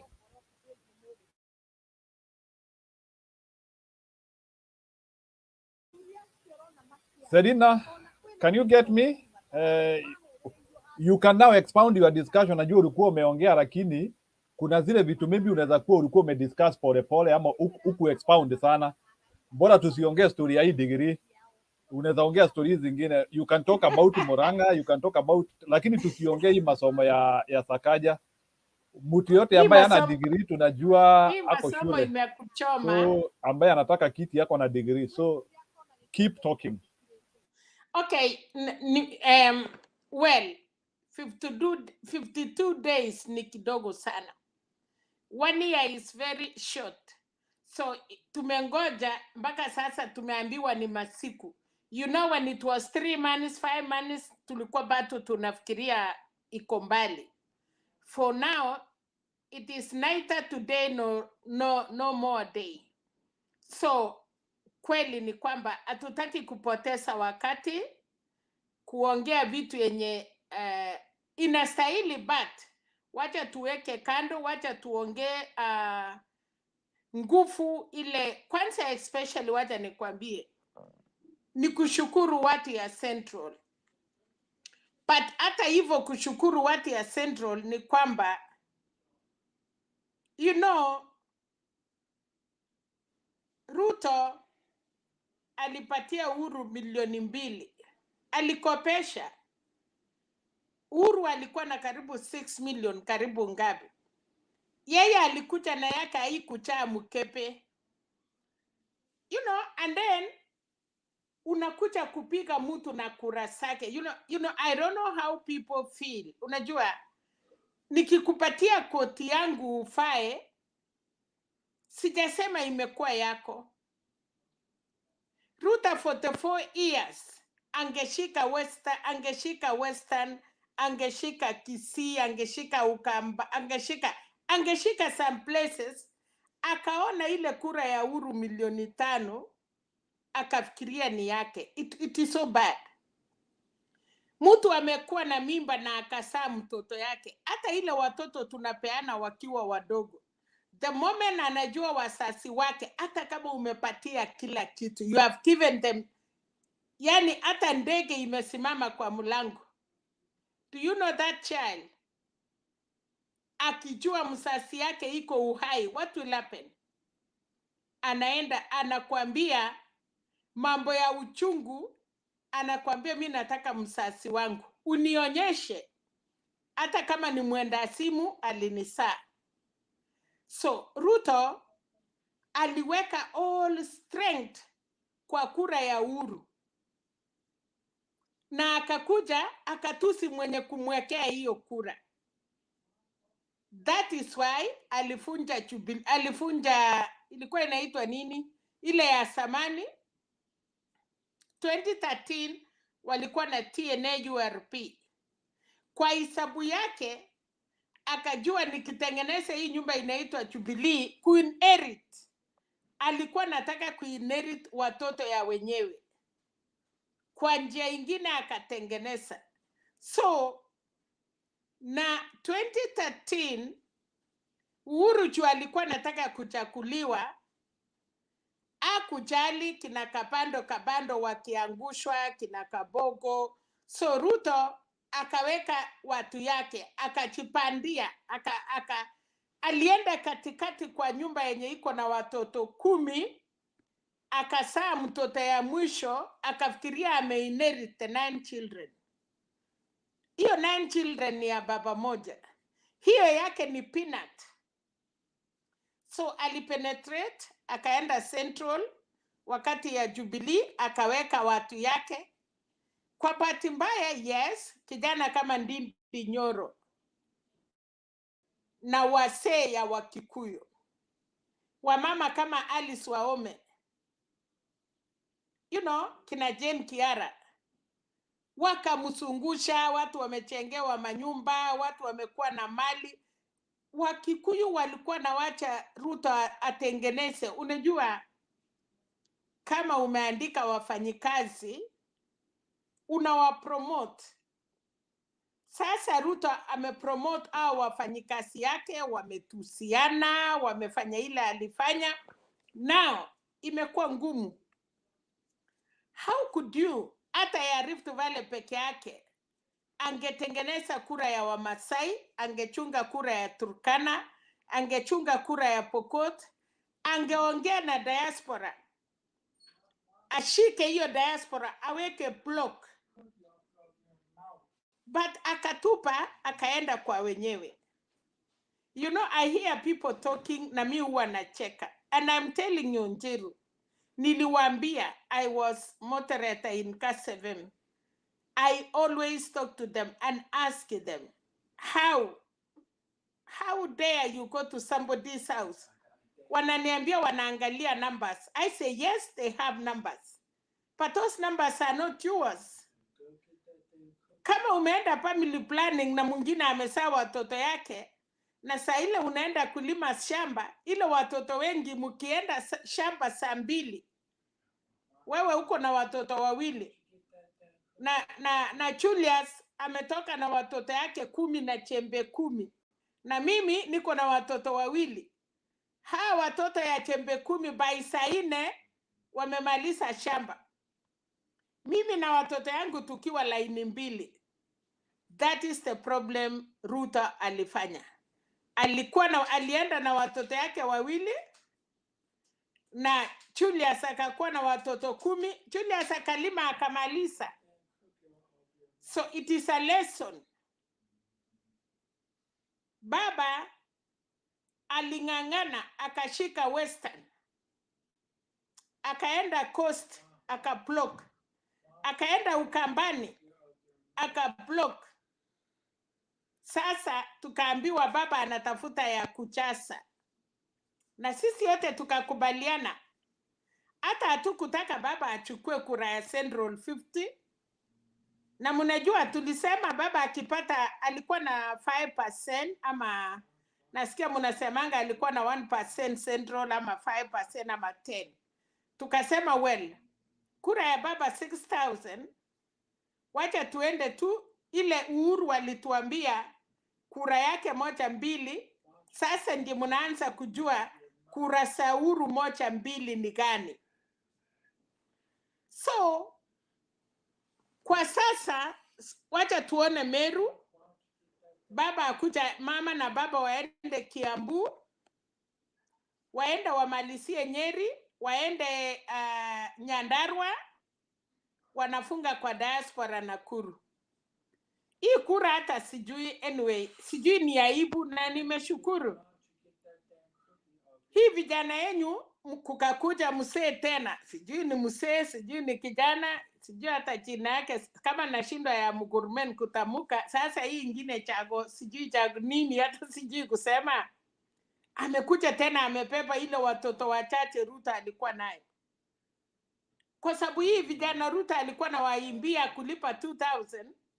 Ndiye sasa hawa ndiye sasa wameenda kwa ile baba ingine anawaambia tufuke nyoka, tuweke pangi. Sasa unasikia wameblock online. Mimi sijui online. Mimi sijui hata nini. Nasikia hata uwezi ingia online, imejaa hiyo watoto. Wanasema nyoka 10 wanapeleka China ndiye ilipe teni yetu. Can you imagine? So I'm worried. Hii mtu amekuja tena anaweza beba hiyo vijana. Huyu jamaa yako sasa wewe Njiru anaweza kuwa number 3. Mtashangaa na aibu, umefanya campaign. Baba mkate kwa nyumba ya wenyewe 5 years. Then now unateremushwa na mama in 1 month. 0. Anafagia nyumba. Unajua nyinyi wanaume amjui. Martha Karua anafagia bedroom, anaanzia bedroom. Anakuja anafagia akimalizia sitting room, akienda jikoni. Ikifaki wiki moja tuende election, Martha Karua amemaliza nyumba yote, amemaliza jikoni, amebaki kuja kufagia faranda hapo nje. Kuna watu hata siku hizi Njeru, unaweza kunitafutia Alice Waome, ulipeleka wapi? Unaweza kuniambia mama anaitwa Chen Kiara alikuwa naongea, alienda wapi? Kitu moja mlisahau, kuna mkutano ilikuwa Kirinyaka. Wakati mother alikuwa Kirinyaka, kuna mama muimbaji waliimba nyimbo ya Luo. Sijui hiyo nyimbo Nyasai waliimba sana Kirinyaka. Na watu yote walifurahia hiyo nyimbo, and it was a live band. Sasa wacha tana. Waiguru na wamama na mayelo na wanakuja kujaribu kutingiza hata unganga hiyo tabia. Na Njeru ukiona hiyo picha wakalete nyimbo ya Kijaluo. Sijui ni Kijaluo, sijui ni Kiluya. They copy. They want to copy everything. Wakafikiria vile watu walichaa mkutano ya mama ilikuwa ni kwa sababu ya hiyo nyimbo. Sasa jana walikuwa naenda laini aibu. Room 350 batu wako nayo. Wamama unaangalia mpaka unashangaa, unasema hii ni mkutano? Hii ni matabia gani hiyo wamama wasee? Na Njiru tafuta hiyo mkutano ilikuwa ya Waiguru Kirinyaga ya wamama. Oh my God. Ni mkutano kidogo lakini wamefalishwa wamama yellow, wanamwambia wacheze. Mikutano ya UDA Mama Selina imeanzia kupungua. Uliona hata Kisii venye walikuwa wanakaa tu kama mavia mbuzi. Imeisha. But kuna kitu nataka kwa hiyo picha. Nataka uangalie. Angalia wamama Kinangilu, angalia msichana mdogo Sabina Cheke, angalia vile anafaa.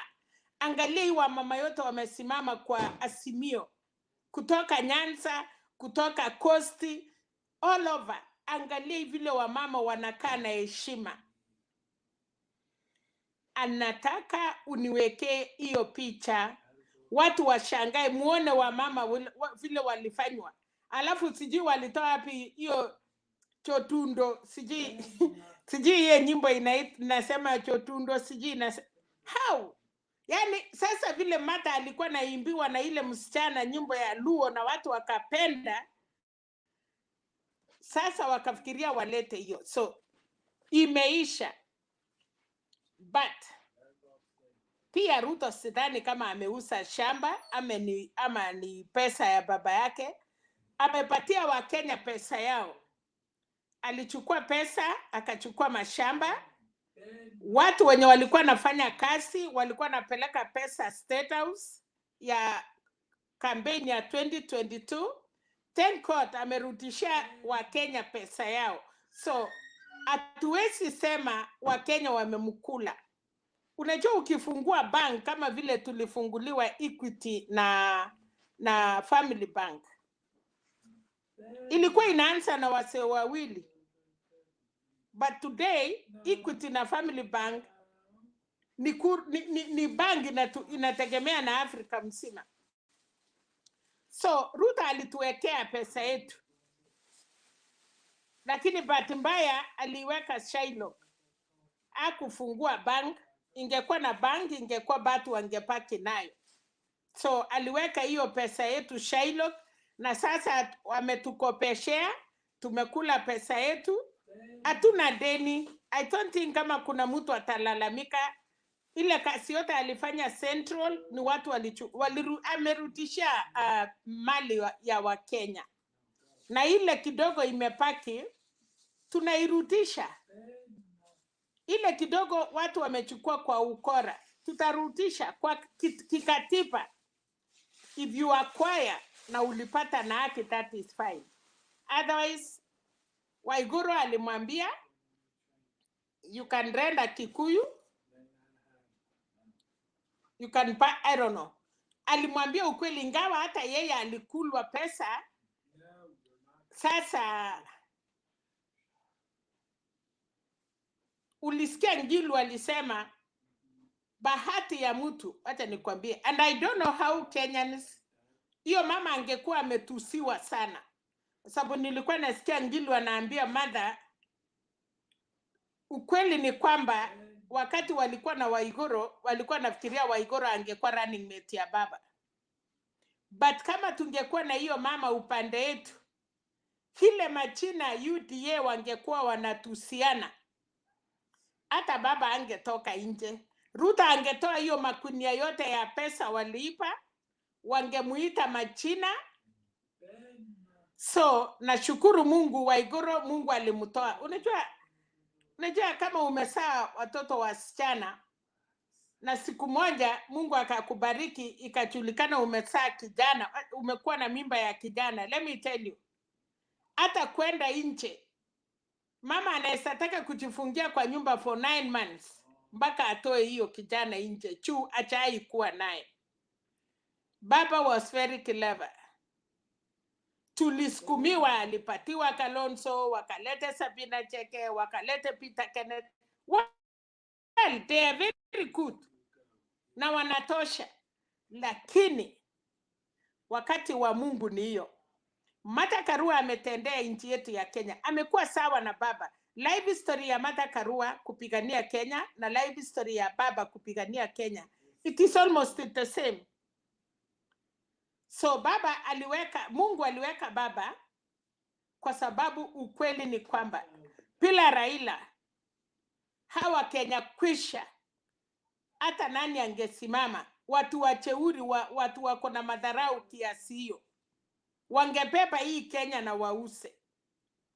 Museveni ameuza Uganda, ameusia China, airport imeenda, vitu mingi sana, na hivyo ndio ingefanyika kwetu Kenya.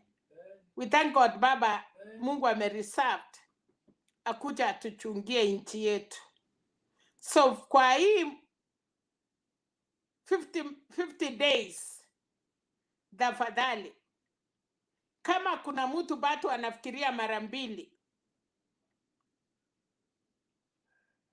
saa ile vijana ya Wakalenjin ama saa ile Kenya ni wanakimbia marathon, ni weusi kwa kiwanja huku kwa wasungu, lakini wakati wamekimbia hiyo mguu Njiru, unaona wasungu wanashindwa, ni kwamba wanashangilia wa Afrika. Wanasahau, wanaona kama hiyo Afrika wamekuwa wasungu. Unasikia kiwanja inatetemeka mpaka unafikiria dunia inaisha. That is what Mother Karua and Baba ticket here. Hakuna Mkenya anataka kujua, anataka kuona tu Baba na Karua wamekimbia, wacha nikwambie, nimefananisha hii kura ya Kenya saa hii. Tunawaambia wa Kenya, saa ile tunaona mpira ndio hiyo. Kiwanja imepiga, yani kiwanja wasungu wamesahau kumbe ni anashangilia wa Afrika. Hata wanakuanga na wasungu yao ndani wakikimbia, but wawezi shangilia, wanaona wale wengine vile wameenda. So wakati Ethiopians na Wakenya wanashikana. So nataka niwaambie Wakenya, kama hujaamua, serikali ilienda imetengenezwa, ndio sababu unaona mama kama Charity Ngilu anawacha kiti ya gavana ndio akuja achunge serikali ya baba. Na kuna watu wengine Njiru wanasema ati Ngilu ni kama angeshindwa. No, si ati angeshindwa, but national government lazima kukuwe na pillars, lazima wakuwe na watu wa nguvu. How can baba stand kwa national bila kukuwa na pillars kutoka Ukambani, kutoka Coast, Western, Northeastern, Central? Sabina Cheke aliambiwa wacha kusimama kiti ya women rep. Njiru, you want to tell me Sabina Cheke angeshindwa? No la asha. But wanataka kututengenezea national, wanataka kutuchungia rasilimali ya Wakenya. So mi nataka kuambia wale watu wako kando, by next week, and thanks to the business community, you know we have business community, Nairobi business community, hiyo group yote, na we Njiru unajua, they have come out. Hakuna mchezo, no turning back. Mata amesema yeye ni mama ya vijana. Nani anaweza kaa na mama yake Njiru? Mama akikwambia ninaenda kulete chakula, hata kama nyumba ilikuwa empty na ulikuwa unasikia njaa, utakaa chini useme mama atarudi kutupikia chakula na tutashiba. So mother has come out, anasema vijana wangu, siwezi kuacha nyinyi mukae njaa. So serikali ya baba na mama, baba atakuwa nalete kutoka juu, mama ndiye mwenye kukawa chakula kwa nyumba. Mama anajua mtoto gani ya shipi, anamuongezea. So nashukuru sana. Naona na huyu Penny unajua ni msee mwenzetu. Najua sisi na Chakindu Pay na Ongera, sijui nani, unajua watu wengine hapa hawataki kukua wasee. Ya batu wanaweza kimbia, lakini sisi tumekubali. Mimi na msee Chakindu Pay. Mimi ni mzee. Wewe ni msee lakini okay.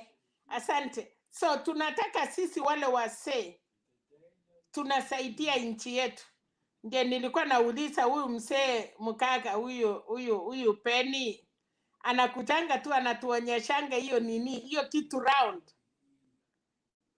We want to welcome you kwa sababu sisi wasee hatuko wengi na hakuna nyumba inasimama bila wasee.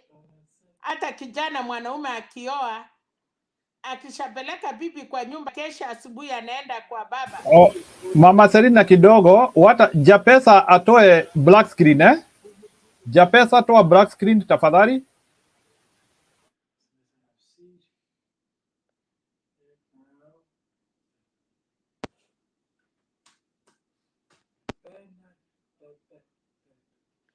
Okay, so thank you so much Njiru. So nilikuwa nasema sisi wasee tutasimama kuchunga hii nchi.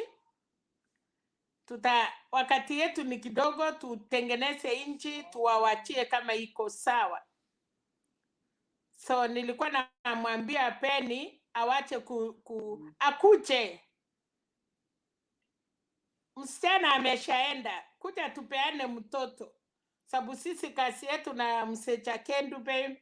Naona Orara umekubali wewe ni msee, yes? Karibu kwa kilabu yetu ya wasee. Tunataka kukuja kupea msichana. Unajua hakuna msichana anapeanwa bila wasee na wamama. So tarehe 9 mwezi wa 8 tunapeana mrembo yetu Kenya, na mimi ningetaka wasee wote tukue pamoja tukishangilia. Na siku hiyo ile kidogo bado tuliweka. Mnajua sisi tunakumbuka, wanasema wasee ukumbuka. Siku hiyo tutatafutana wasee, at least hata si twende, inasemwa kukula mapupa, inasema nini? Siku hiyo hakuna cha usee, tutajitokeza, kazi mingi tumefanya, tuitane wasee, tukule, tukunywe mbusi, alafu tuseme, tukumbuke yale mambo ya zamani. Otherwise, Njeru, nchi ni yenyu, tuongeleshe vijana yetu, ndio na wamekula, na watoto wetu wamesoma. Mimi sioni mbaya, na mumwambie vijana walifanya kazi mzuri. Kama hiyo ng'ombe ingekuwa imekufa zamani, kwa sababu ilikuwa na maziwa mingi sana Njeru. Na KCC iliharibika, hakuna mahali ya kuuza maziwa. So mlitusaidia kureduce hiyo maziwa. Otherwise ng'ombe yetu ingekuwa imekufa, na tungetaka batu ikue mpaka 2027, 2032 huko. Hakuna 2027, serikali inachipanga. Hata sisi wa mama hatuachwi nje, lakini tuko loyal kwa baba mpaka yeye mwenyewe atatushika mkono, na baba akisema twende mpaka 2027, sisi wa mama tuko hapo. Atukimbilii, atunyang'anyi. Sisi yetu tunakaa mpaka tunaandiwa over. Ile iko ni tufanye kazi mpaka Wakenya watutambue. Mother Karua, my sister, my mother, my friend, my party chair, Hako na title mingi kwangu sana. Thank you so much, Chair. Chunga nyumba ya Mombi na Njeru utatuambia, kwa sababu hii mlima Kirinyaka, na mimi naona kama Mombi alitoka Kirinyaka, ingawa mimi sitaki kuingia nyumba ya Mombi sana, lakini kila kitu imeenda mahali yake. Kashakwa ni dio, msimusumbue, alifunzwa orders, na hata orders yao ilikuwa mbaya tu. Ambieni Kashakwa hakuna pusai inamwakwa. Ambia Kashakwa hakuna ng'ombe ya wenyewe unaenda fungua kwa nyumba ndio upate harambee. Ambia Kashakwa hakuna kwenda kutoa kuku sa wenyewe kwa nguvu. Hiyo sauti yako naye angenyenyekea. Hiyo wakati yao ya Madio ilienda na wakati ya Baba Moi. Mimi huwa na respect Moi, hata ingawa watu wengi wanapiga yeye, but he was my dad.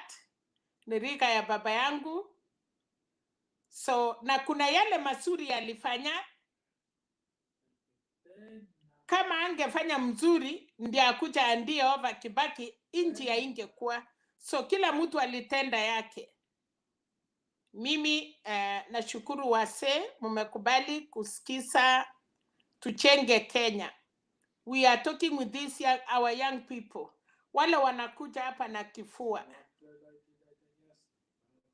They don't mind their language. Hawajui hiyo madigiri inaipiwa. So now we understand. Tumejua Njeru, ile watu wana nafasi ya kusikia, pia walienda hiyo Kikomba hiyo yao, ama mnaitanga River Road, wakanunua.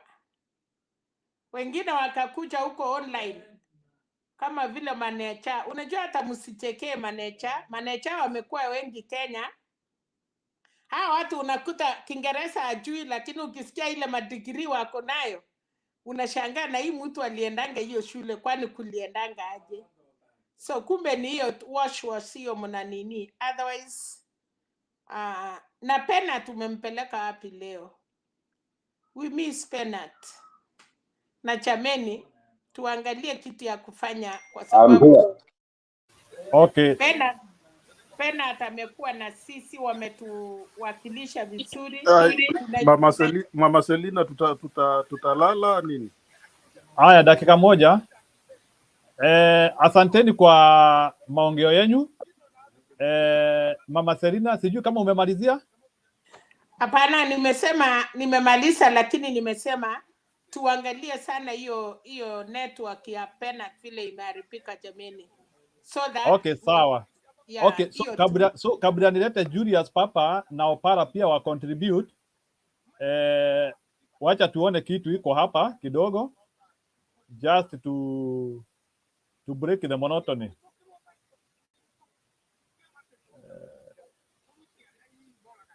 Just hata mimi nataka kuimba hiyo ya Kirinyaka kidogo. Leta vitu ya maka pale Marago.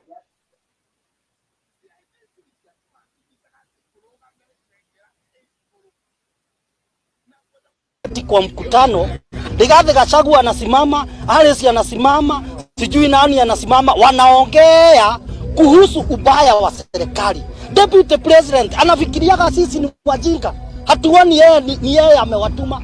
Baada ya kuwarudisha nyuma ya hema, alafu akikuja mbele ya hema na wananchi anawaambia sijui majani, sijui kahawa. Na kazi yetu ni mambo ya majani chai, mambo ya kahawa. Tunataka kuongea mambo ya majani, bei ya maziwa, ukiongea mambo ya kahawa, ya maziwa, ya majani chai. Kama Deputy President na anasemaga yeye ni mtu wa uhuru wa mkono, yeye anafanya nini kuhusu hiyo? Mimi ndio mtu yake ya mkono ya kuhakikisha kwamba kazi yote hii hakuna inalegea. Hatujawahi ona akisimama akisema hiyo maneno Gachagua umeongea, hiyo maneno Alice umeongea ya kahawa ama majani. Mimi kama Deputy President nitahakikisha. Yeye anasimama baada ya watu kupewa porojo na kuporomoshewa matope kuhusu uhuru, anasimama anasema sijui 2022 sijui mtu ya kwamba anataka kushindana na mimi kule 2022. Tunataka kusema zile salamu zilifanyika kati ya Uhuru na Raila, ndio salamu ilifanyika, ni kawaida, na ilikuwa salamu zenye zilifanyika kati ya Ruto na Uhuru, kwani anaona sisi ni wajika na tunataka Kenya mpya.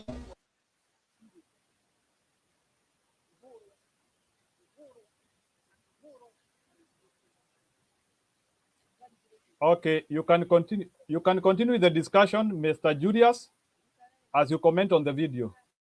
Na utafute mingi kama hiyo. Hizo ndio vitu tunataka kwa hii wiki, siku 50 imepaki, mambo kama hiyo.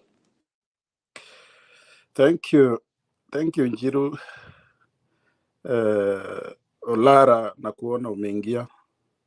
Selina, asante kwa najua ukiongea sana tutasahau chenye ulikuwa unasema, unafupisha alafu because tuko wachache tunarudia.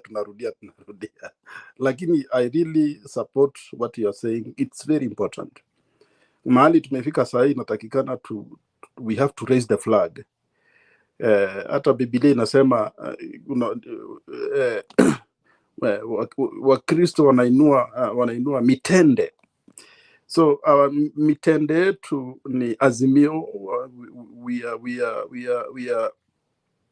We are not for hire. Najua uzuri ya Azimio, watu wale wako Azimio wako na mapenzi yao. Nobody is hired. So I really appreciate Marcelina, and but nataka kurekebisha kitu kimoja. Umeongea kuhusu Central kwamba kuwashukuru. Hakuna mtu anawashukuru because actually Mount Kenya walijinusuru. Mount Kenya walijinusuru. Ni kwa sababu gani? Kwa sababu watu wa Mount Kenya ni watu wanafanya biashara. They are very good in business. That one hakuna mtu atapinga. So if ni watu wa kufanya biashara, lazima walijinusuru, manake walikuwa wanaenda njia panda ambaye kiongozi wao ni mtu anachukua kila biashara, akipata biashara kokote anachukua. The other time nilikuwa nazungumza na nyinyi hapa in this, nikawaambia Mama Selina, Mheshimiwa Ruto ni mtu anafanyanga hata biashara nyingine istahili mtu kama yeye kufanya. He's a very big person, he's a rich man. Kuna biashara nyingine anatakana aachie sisi watu wa chini. Na hiyo bottom up yake mimi huwa sielewi. Trust me. And I'm talking from my knowledge and from what I've seen. Na Bwana Njiru, kuna wakati niliongea kuhusu hiyo, I'm not sure if you remember it. Nikawaambia kuhusu kuna factory ya kunayo Kitengela inatengeneza poles za sitima. Kuna kampuni pia ndogo zinatengeneza, lakini hizo kampuni ndogo zilifungwa because hazina kazi.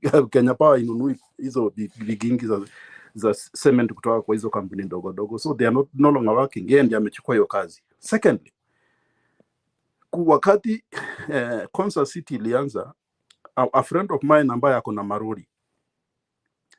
malori ya transportation alienda kwa sababu alikuwa anahitaji malori ya dumping trucks ya kufanya job hapo. Alienda akapewa kazi, within some minutes akanyang'anywa hiyo kazi.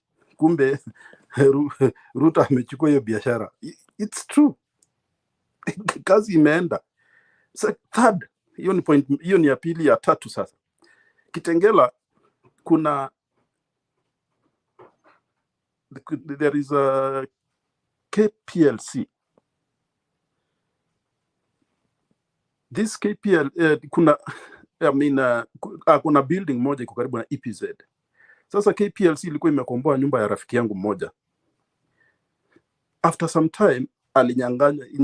Ruto alijenga building nyingine hapo karibu na EPZ. KPLC wakahama, walikuwa merent almost the whole house building. Wakahama, wakatoka hapo wakaenda kwa Ruto. Surely sasa bottom up, what is bottom up? Surely, what is bottom up in Bwana Njiru? So sometimes there is this thing we have to understand that Wakikuyu I'm sorry to use Kikuyu, watu wa Central walijinusuru, bali hatuwezi kuwashukuru. Walijinusuru because walikuwa wanaenda kwa njia mpanda, because they are business people, they work very hard in the business world. So walijinusuru because hawange hiyo, kuna biashara zingine hawangepata. So we have also to understand that this election of August 2022 is the second, actually it will be the second election in Kenya. The first election, free and fair election, was done in the year 2002. And so this will be another free and fair election, 2022. And we need to be very sober, because unajua hata chai, unajua kichuchungi anachuchugaga. Kuna niliona kwa construction, kuna kichuchungi wanakaka mchanga ile soft na mchanga mawe inabaki juu, mchanga inaingia chini. So UDA na because hakuna Kenya Kwanza, UDA na Azimio, it's actually UDA na after all, but kuna nimeona Ndeto hata Black amesema Black, naona kwa comments amesema ati Wajakoyo ataleta compare sana of course which I agree with Black. Wajakoyo ataleta shida sana, vile Ndeto alisema ati level ya Ruto sasa itakuwa ni Wajakoyo, because already tumeweka kichuchungi na tumechuja. Azimio imepita through, wale wako juu mawe hiyo kubwa hiyo ndio UDA. So we are very sure of hata ukienda ukiangalia hata the sky, you can see it's blue. That means it's a sign that we are going to baba na mama are going asubuhi, early in the morning. Kuna nini moja clip nilikuwa na watch Mother Karua akiongea jana, akamshukuru pastor mwenye aliomba, akamwambia lazima tukae kama sisi ni Wakristo, tusiwe tu Wakristo kwa kwenda kubeba Biblia na kwenda kanisa, bali tubebe Biblia, twende kanisani, tumuombe Mungu, na pia matendo yetu nje yawe sawa na vile tunavyojiita Wakristo.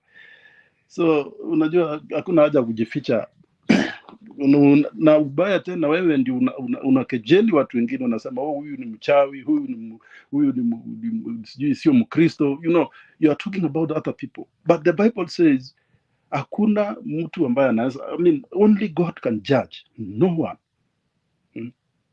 one can judge anyone. So Bwana Njiru, sitaki kuchukua muda mrefu, nataka we share haraka ndio mtu asisahau chenye alikuwa anajua. Sasa zingine mtu ukiongea sana mwingine anasahau, hata maneno nilikuwa nimepanga nishasahau, lakini siwezi kosa kitu ya kusema because mimi ni Azimio yani, and that's where I belong, and I support with all my heart. Thank you Bwana Njiru.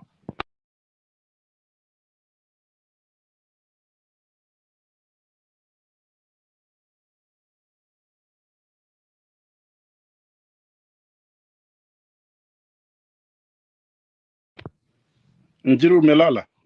Olara, endelea. Olara, yeah.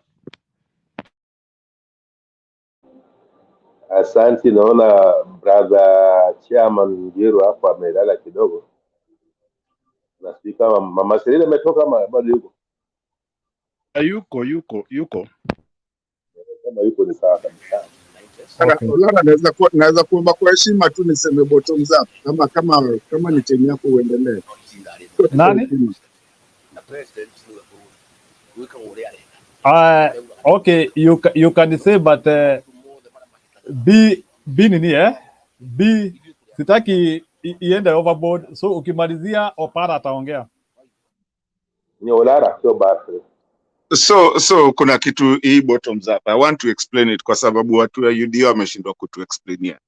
You know, when you go buy something, ukienda pale kwa shop, you buy and you give your money, and taxes inatoka hapo, ikuwe ni VAT ama ikuwe ni nini. So now the billions that we are being told that zitarudi na hizo bottoms up, is that money is yours as a taxpayer. That's the only way the government is running, because that money comes from you. So if you really want to see, Nanindo amesema hiyo bottoms up. If you really want to say bottoms up, usikuje kunilipa pesa yangu, don't take my taxes then that's bottoms up. Let me build myself without taking the taxes from me, because sasa uwezi ukakuja ukachukua pesa yangu uniambie unaipeleka huko juu alafu ukuje unipatie, sasa ndio nikuje nijenge serikali. So in the first place, do not even take the taxes then. So if you really want to say bottoms up, don't do it. Na I heard Ruto akisema that hata Biden anasema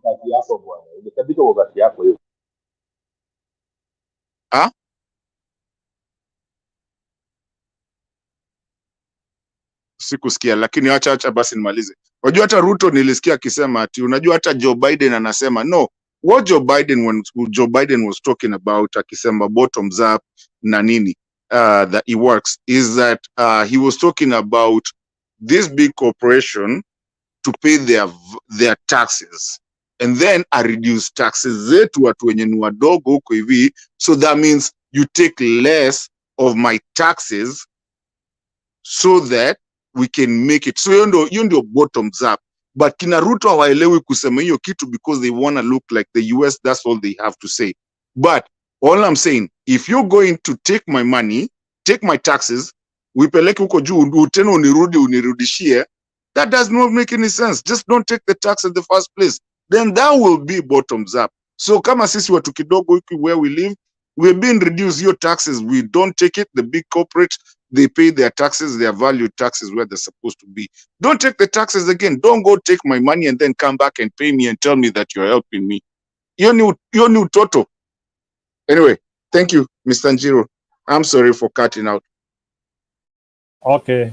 Opara, go ahead. Yeah, it is Olara. Sorry, Orara. Asante Okay. sana. Nimesikia sana lakini huyu jamaa ameinterject hapa, hakuwa anajibu swali ya mtu alikuwa mbele yake na ametoroka ameenda wapi, lakini as a chair mtu asijipatie nafasi ya kuja kati watu. We've been the queue for last 4 hours and we've been patiently listening to. No, I know he's enthusiastic and we are also very enthusiastic about the cause. I'm just saying that I'm not being mean to him, but I'm just saying that respect is mutual. Na kama sisi wenyewe kama si watu wazimia tuheshimiani, itakuwa ni shida sana to explain our message. We're not being dictating any message to any person else. Adding on, Mama Selina alitupatia some good history hapa, and she's never failed to do that. Lakini kuna hiyo issue ya budget ya Kenyan election whereby it as it stands now is almost 50 billion. It's almost what? 50 billion per candidate. We have 2 serious candidates, we have 100 billion. 100 billion. Now you use governments facilitating. Both candidates are having government facilitation. It means another 50 billion. At the end of the run, if it's not a summary win, we have a rerun. A rerun, same resources will be used double time again. By the time we end the politicking and all those stuff, we have been using around 150 billion. 150 billion in terms of development budget of Kenya. This is equivalent to developmental the budget for next 5 years. This is the truth. Sasa to bring down the cost of politicking in Kenya. I know the chairman said we should not talk about the qualifications. Qualifications matter.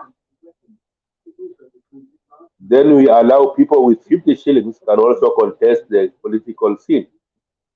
We remove those corrupt money in our politicking now. In fact, we are here 24 hours. We are now. I've been here like 6 hours trying to convey my issue here, to convey my opinion only. It took me 6 hours of conveniently waiting for my turn to talk. But those politicians don't understand that. They understand they can have a lot of microphones with some 6 vehicles with open roofs. For them, it means no credibility. It means how louder you become. And if we can stop that by strengthening our institution, including those of education, including that of judiciary, and this is where they all run to, overlap. Wajakoya say the first thing he comes president, he'll just disband the judiciary because they become an activist component of corruption. They just allow somebody, they interject somebody, they interject the ruling. If another independent panel saw something, okay, I repeat it. If another independent arm of the government saw something wrong, it's upon the other arm to see it right, not somebody to come and interject. They can give opinion immediately if the other arm wrongs.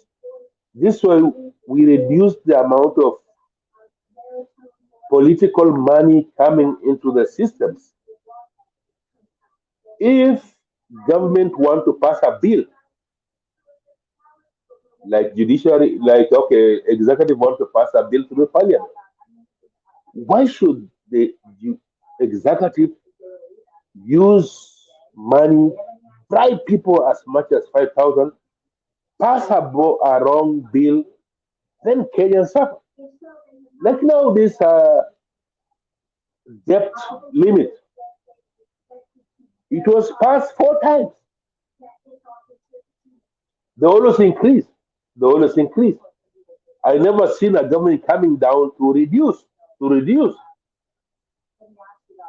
They always go on higher, on high. We've suffered. And I think my brother here, Duke is back. I think he's laughing that. But Azimio Adamu, usichukulie kitu hapo. I'm just saying for the sake of country. For the sake of a country, Baba and the Mama are even having a higher responsibility, because now they're taking in all the bads. They are now coming to purify it. And now, because they're coming to purify it, we need to give a bigger mandate, like 80%, 75% minimum. If Baba come with 75%, 70% minimum, it means Wajakoyo's dream will be there, because he'll come with Wajakoyo's heart in him. He'll start making presidential declaration number 1. Anyone who steals from public and find liable until the parliament passes otherwise is hanged. Anyone who does, he can start by doing that. Then the parliament can counter that or support it and put it into action. I want to see dictatorship on the right moral direction. Because Kenya, if you have a deputy president who can finance a campaign for 10 years and every day using around 100 million per day, and then you assume that money is coming from his pocket, then you are doomed. And if you expect the same person to come back to the government to be a good leader, again you are doomed twice. We are at least developmental wise, we are regressive. We are still in 1975. Okay, I'm listening to you. You didn't cut anyone. You didn't cut Mama. You didn't cut anyone else. Let me dwell longer on corruption, because this is where people thrive and people make their money and people make us slaves. You go into government, you steal for 5 years, you sustain your political life for another 5 years by bribing us every day 100 million for the next 5 years. This is equivalent to another 50 billion. So, kuweka kikomo kwa hii kitu, in as much as my brother Duke will support my argument, I'm not supporting you. What I'm saying, in as much you are supporting Raila and Mama, wakuje hapa wakomeshe hiyo a lot of money in politics. This is my plea. I need the panel next day to come and talk about the amount of money used for politicking, even for an MCA seat, is too much. It's too much. It's too much. An MCA, okay, an MP will go there, he'll give you 100 million. Why do you expect an MPA to MP to come and campaign on a budget of 50 million? It means he will recover those 50 million through the same money the government is giving. And I understand Baba is going to give free education. It means he's going to cut off these bursaries, cut off all those MCA money. It will only be Minister of Education taking care of our kids from nursery up to the university. Then stop those MPs campaigning on our bursaries. I don't want to see any bursaries in any. I want to scrap this CDF money given 100 million to every MP. I want this to be scrapped with Baba's and Mama's government. I rest my case.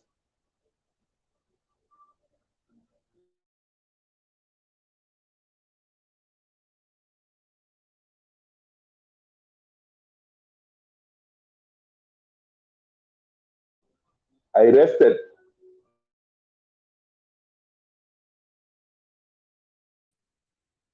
Mama Selina, ongea.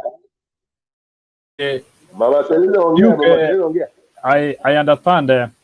So, can you be able to expound your story, pale uliachia, and try also not to talk about maneno ya degree sana.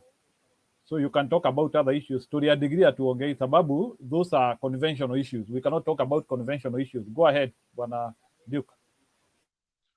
Okay.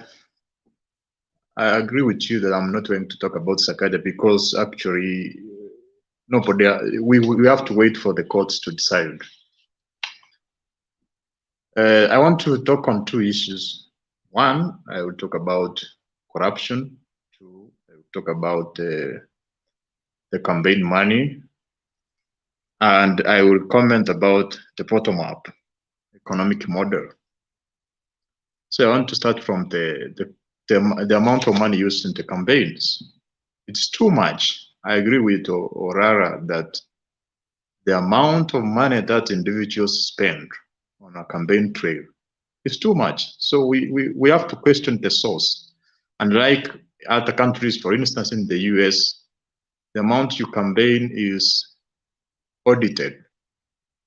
They check the donations, even the amount which remain after the campaign, it has to be audited what it's going to do. So we want something of that kind here in Kenya. Actually, when the presidency becomes too expensive, it means individuals will spend a lot of money to get those seats, and then they will route resources to compensate for their resources which they have used to campaign. And that's what happens, more especially in the rural areas. People are giving a lot of handouts. You find individuals are queuing. For instance, during the weekend, the last weekend I was in Kisii. When they see an individual campaigning, the people start to queue.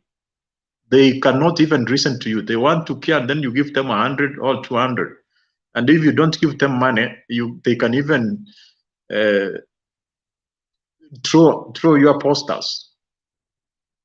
So we have that can be done in two ways. It's about civic education, whereby the electorate are enlightened. They don't expect money from those who are seeking office. Number two, that's why I always talk about institutions. Institutions should scrutinize the expenditure, the sources and the expenditure on the campaigns, those who are seeking political office. That can help. So the thing I disagree with you is when you talk about the expenditure. Most of us MIO supporters, they talk that Ruto is using a lot of money to campaign, which is true. But it is equally true if you see the campaign of there's MIO members, the helicopters. It's also a lot of money. It can sum to millions per day. So these are issues which are affecting port coalitions. So we must legislate across without just castigating one side. Then I'm going to talk about bottom up. I invited you for that point. I want to talk about bottom up. You know, in mathematics, most of you may have done some basic mathematics. We studied about algebraic expressions, where maybe you say let x be equal to y, or let x be equal to 2. You assign some variables to some values to given variables so that you can be able to solve a mathematical solution. So if Raila has said, for instance, I'm going to come up with Papa Care. Papa Care is not in vocabulary, but he goes ahead and explains what's Papa Care. He says, we want health care for every person. So we agree with that. So now, if Ruto has said, we want to implement a bottom-up economic model, then he goes ahead and explains what's bottom-up economic model. Why should ASMIO members come here and say bottom-up economic model does not exist? So do we have Papa Care in our vocabulary? No, you know, anybody seeking office can maybe come up with a given slogan, and he has to explain that slogan. So the rumor or the propaganda or the statement that nobody has explained bottom up, or that people does not understand what's bottom up is false. If, for instance, if in Kenya Kwanza we have economists who are tasked with about coming up with theories and mechanisms which can be implemented to ensure that Kenya is transformed economically. And if you have gotten you check the interview of Ndi, he has explained what's bottom up. He has even written a lot of articles explaining what does that mean. But I will go ahead and explain. Before I explain, I want to explain how economy works. You know, the economy of a nation depends on the purchasing capability of citizens. If, for instance, you set a shop somewhere, you are going to sell products to consumers. Those consumers must have money for them to buy products. If they don't buy, you don't make sales. You don't make a profit. You can't pay employees. You can't pay for raw materials. So ensuring that every person in the economy has a decent income or is well off economically, it's good for economy. And for instance, that's the reason why we don't have, for instance, car manufacturing plants in Kenya. Most of them are in Europe, in the US, because Kenyans do not have purchasing capability. Why should Toyota, for example, set up a manufacturing company in Kenya where 90% of Kenyans buy used cars from the West? So they cannot put a manufacturing plant here and then they transport new cars to sell them in Europe. It does not make economic sense. So that's why we are talking about sorting an economy is first of all ensuring that people have money.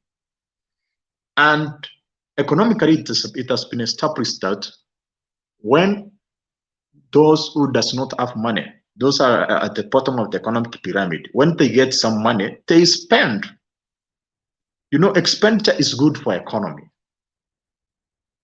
But those who are at the top, when they get more money, they don't spend because they have everything. They have cars, they have houses, they have seen every luxury, and they have access to every good and services. So they primitively accumulate those wealth and keep them in banks and in Western banks in Switzerland. So when we try to make sure that those individuals at the bottom are getting money, those individuals will be excited. They will spend more, and that's what we call when there is more money chasing goods and services, the prices of goods and services goes high. When the prices of goods and services goes high, it attracts more investors, because the more the prices of commodities, the more the profit investors will get. So investors will come, they will invest more, and when they will invest more employment opportunity will be created. And when more employment opportunities are created, then the GDP will increase.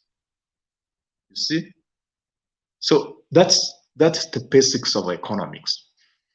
So that's why we are trying to say, in short, what bottom-up means is trying to give a favor to individuals at the lowest economic radar.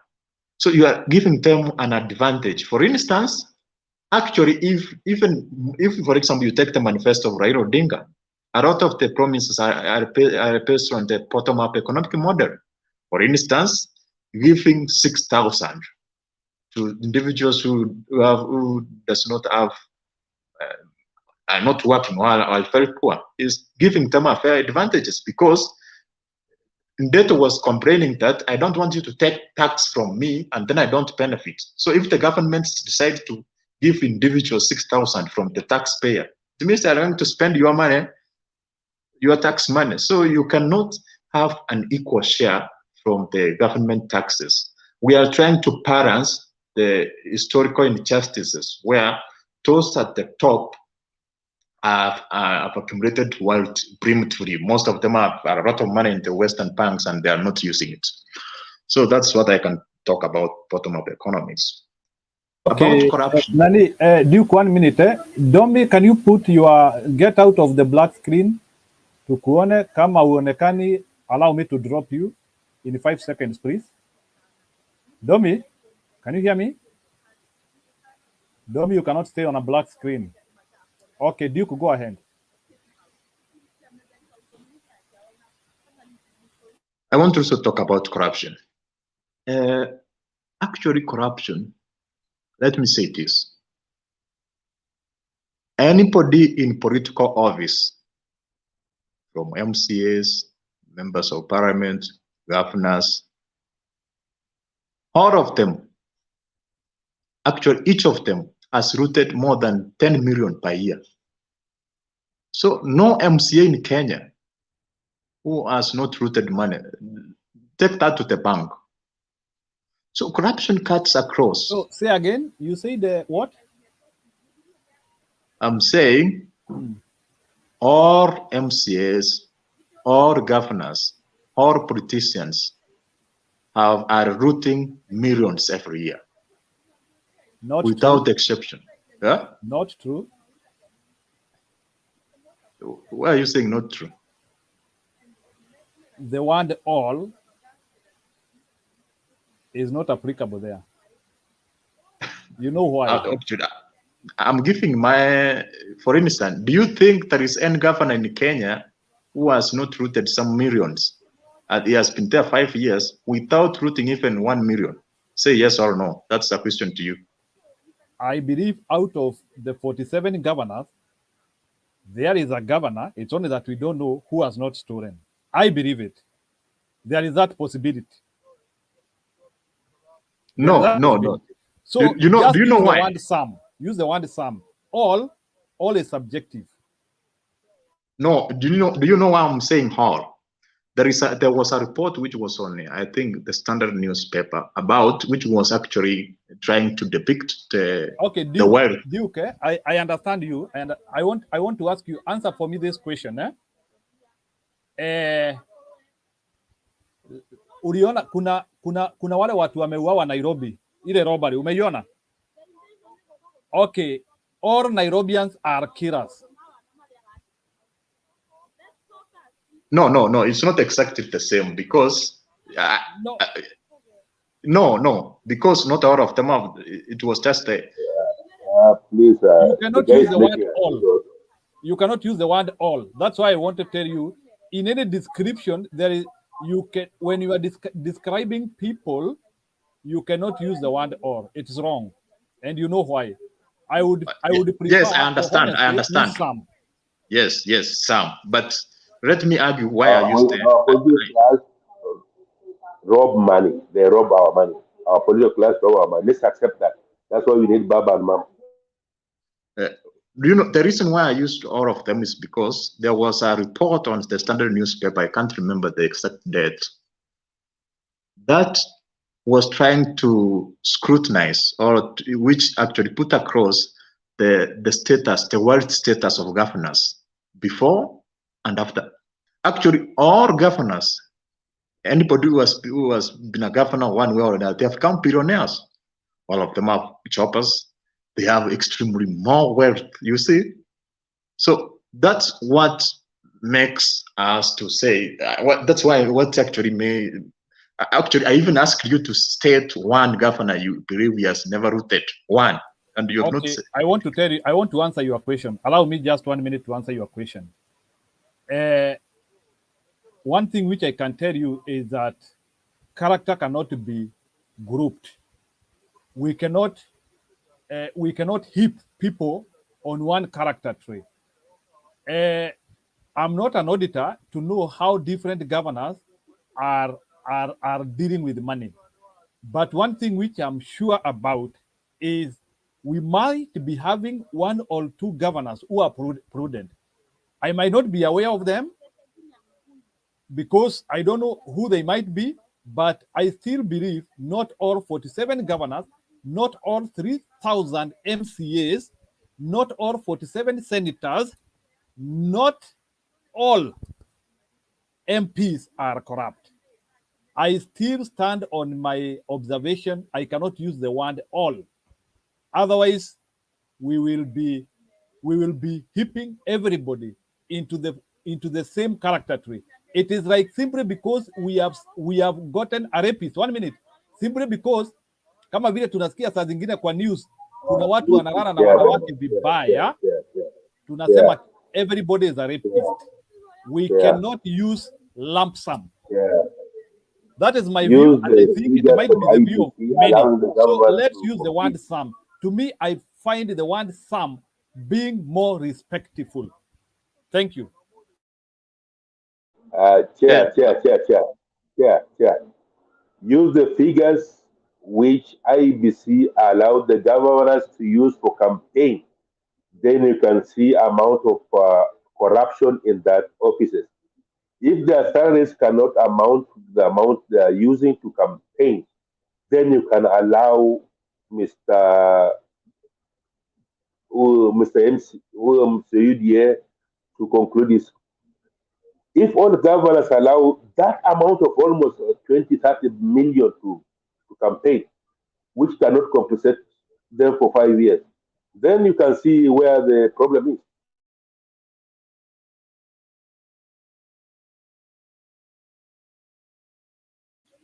Duke, go ahead, please. Use the word some. Let's not use all. It's wrong, and you know why. It is, it is just Yes, like, but 1 minute, Duke. You are a UDA supporter, but it will be wrong for me to say all UDA supporters don't understand what they are doing. As much as I disagree with them, I cannot use the word all, even to describe to UDA supporters.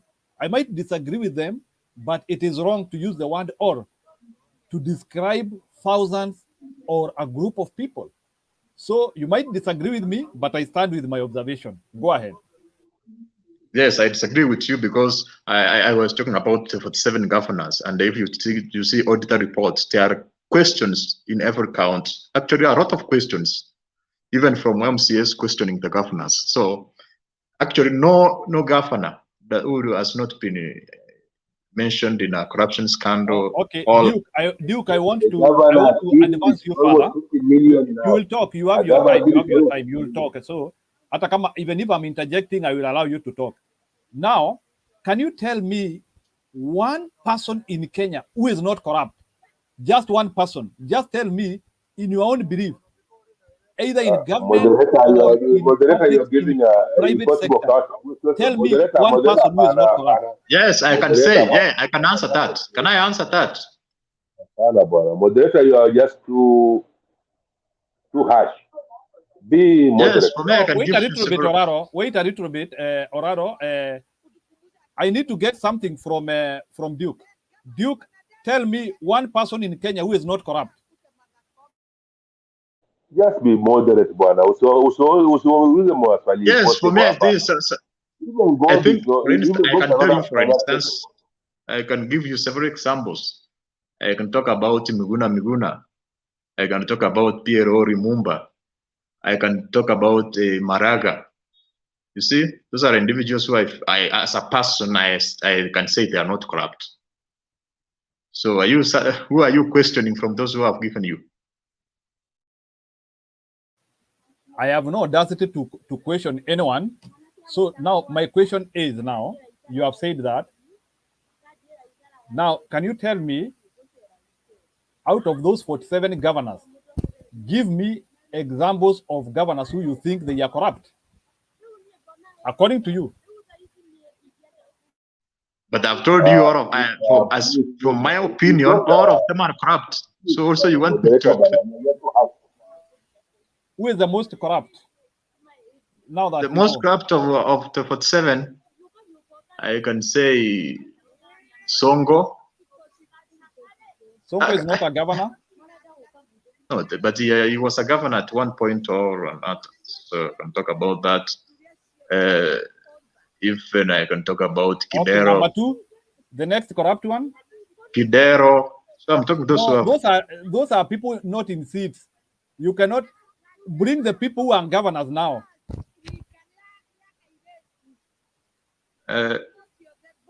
Actually, I've said all of them are corrupt. Okay, continue with your presentation, but I disagree.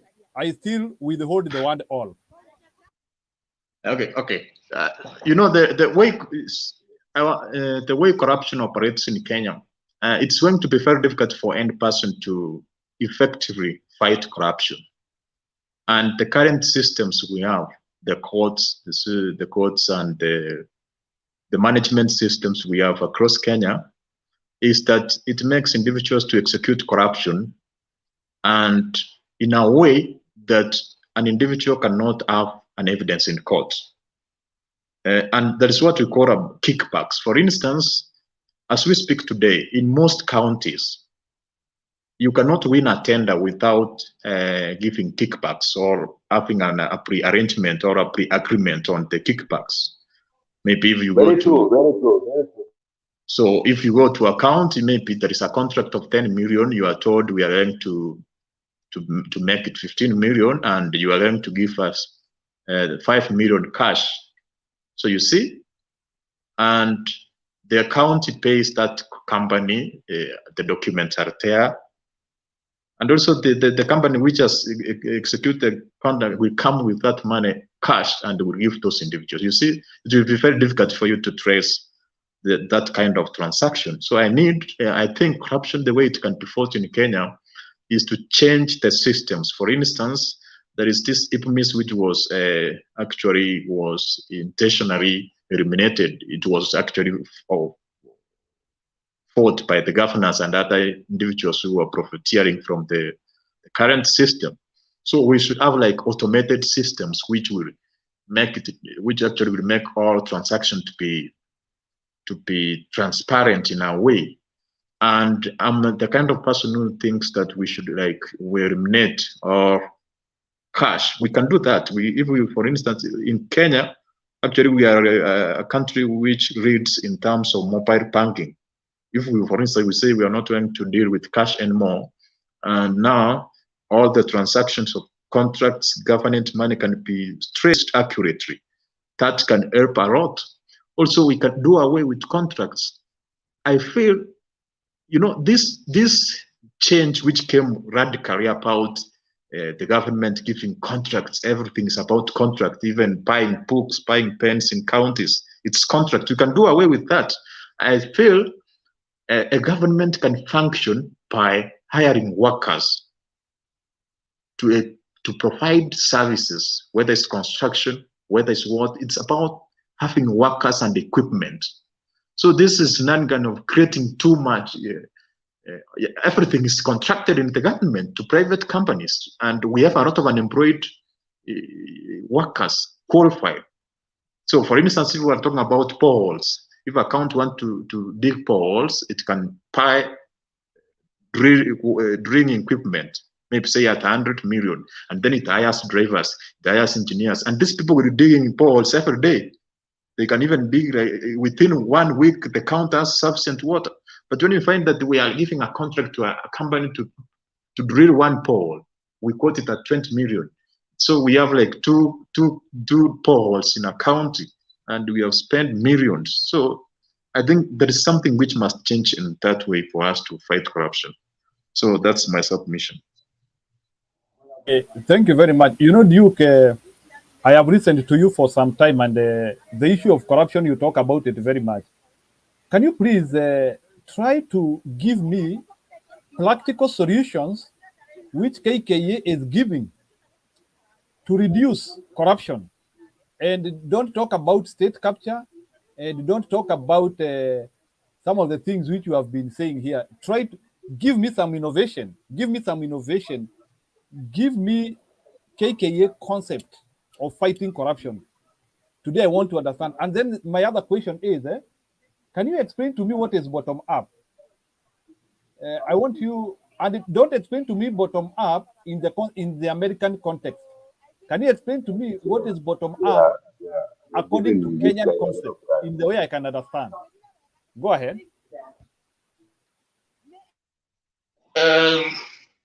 You know, we are a country governed by the Constitution, and we are a country presumably which should follow or respect what the Constitution and the Constitution provides, provisions state. So having said that, an individual cannot purport that they will come and fight corruption using mechanisms which are not stated in the Constitution. So that's why in Kenya Kwanza we are saying that the first step towards solving corruption, first of all, is to give the institutions which are mandated. You give them autonomy, which actually, we know there is autonomy in the Constitution, but it's not effected or implemented. For instance, if you find the DCI, the judiciary, the public prosecution, the anti-corruption, or the Constitution says they are independent offices, but you find it is the executive which gives them money when it wants. So if we could factor that in the Constitution or in the provisions to say that maybe this such and such amount should automatically go to those institutions every year, regardless of their stand. So that is very key in fighting corruption. Number two, it's about being fair. You know, if corruption is fought fairly, then this discussion or argument about individuals being targeted because of political stance will go off the stage. For instance, I have speak there, you have to follow the resources. For instance, I give an example here. If, for instance, you send your child to a shop, maybe to buy a pen, and maybe you give him 1,000 note, and he comes and says, I bought a pen at 800 Kenyan shillings. What can you do? You don't say that you don't start to fight with that your kid. You have to follow the protocols. For instance, you go to that shop. How much is the pen? It's 100 bob. Why are you selling at 800? You see, you Duke, demand 700. 1 minute, you will continue. The problem I'm having with your discussion, you are describing your personal methodology of dealing with the corruption. Can you talk in specific to what you have heard about UDA and the KKA? Don't talk on their behalf. Tell us what they have in the table. But I've said, for instance, that's what. For instance, where that's our stand. We said we have to give institution the funds to be able to execute that. Number two, we are not going to pursue anybody because of their political stance, as it has been before. I'm actually expounding on that. Have you not heard that from the Kenya Kwanza? So I was explaining on that. Mr. Chair, you're being harsh. No, I'm not harsh. I'm trying to get something from him. That's why we are in the debate. We can't be in the debate with feelings. Duke is okay. You are the one who is not okay. Duke is okay with the questioning. Of 100 bob and sell it to the government at 800. Duke, go ahead. The second question was about bottom up, and actually, when I was giving submission, I explained that, and I gave you an example. For instance, if somebody comes and says, "I'm going to do X," and that person explained what's X, you cannot say that X does not exist. And I've given you an example here. For instance, Raila Odinga said, I'm going to come up with Papa Care. Papa Care is not found elsewhere in the books, but it's because Raila Odinga said, what's Papa Care? It's APCD. So if Ruth has come up with a bottom-up economic model, and he has explained my economic model means APCD. So why should you argue that the bottom-up economic model does not exist? You are unable to understand it. And he has explained what is it. Economists like Indy have written a lot of articles about it. So it's you who have a fixed mind. You don't want to you don't want to understand it. So I think I cannot help you if you have that fixed mind. Duke has no numbers. You can just shut up because you have no numbers, please.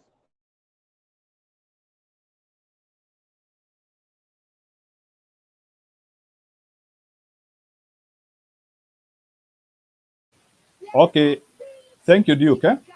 So I don't want you to explain to me very much. I know bottom up is the biggest challenge in Kenya to explain because in Kenya our economics is a mixed economy. That is according to my own thinking. We have a mixed economy. Our economy operates in all directions. So we cannot say that I'm trying. This is my own perception. I'm trying to do what huyu mama wa Kandara angesema. Huyu mama alikuwa anasema bottom up, bottom down, up down kwa TV. Unakumbuka? So I'm trying to help Aris about bottom up today. Let me give you that courtesy. In Kenya, we cannot describe our economy in one direction. Our economy is multifaceted. We pull from all directions. Because ndio unasikia saa zingine Raila analeta term very serious. He talks of urban economy and rural economy. Najua hiyo unaweza kuwa hujasikia. So our economy, we cannot describe it like if you empower people from down, that you will be assured that that money will come on top. So the trickle down, although many people are discouraging it, Nanajua, you are describing that from the American concept, because Joe Biden one day said that the trickle down is not working, and they are working on trickle down mid. They say they're inverting, but you have to know the difference why Joe Biden said that. Joe Biden said that because the American economy is concentrated on the middle part. The economy is concentrated on the middle part. So they have to connect the upper part and the lower part on the middle part. The Kenyan economy is concentrated on the lower part. And these people who are on the lower part, they have to be supported by the people on the upper class. That's why you see, like in Kenya, we have one man who has an industry and he employs like 2,000 people. Tuko na watu kama Manu Chandaria ambaye anatengeneza matishu, anatengeneza nini, he can employ 2,000 people. I want to show you how the Kenyan economy operates. Because in Kenya, we have not been able to build a substantive middle income which can be self-reliant and can be able to go for the blue and for the white collar jobs, which we don't have a lot. And those jobs will only come if we are able to create industrialization and we do serious agricultural revolution. So the problem which we have in Kenya, and that's what I want your presidential candidate to be talking, I'm trying to advise him, but I don't want to say these things because he's not going to pay me. We have what we call the blue and the white collar jobs, which Mr. Ruto is not able to explain very well. And our economy is not having those three categories.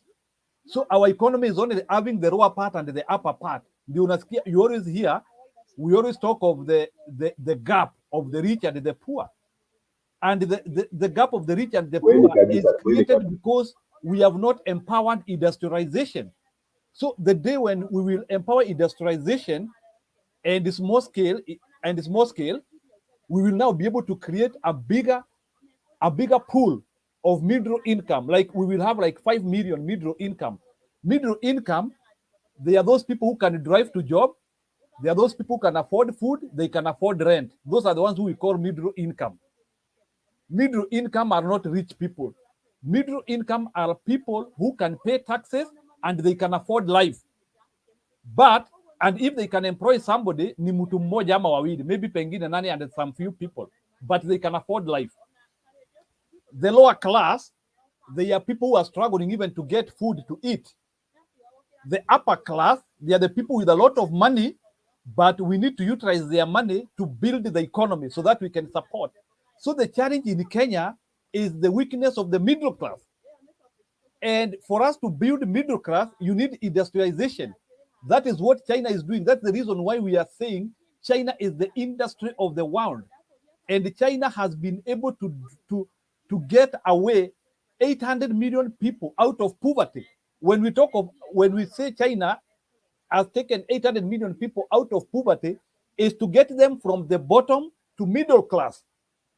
And I can tell you the concept which Mr. Ruto is giving you, saying that he is going to give out $50 billion to hustlers, $50 billion to akina nani.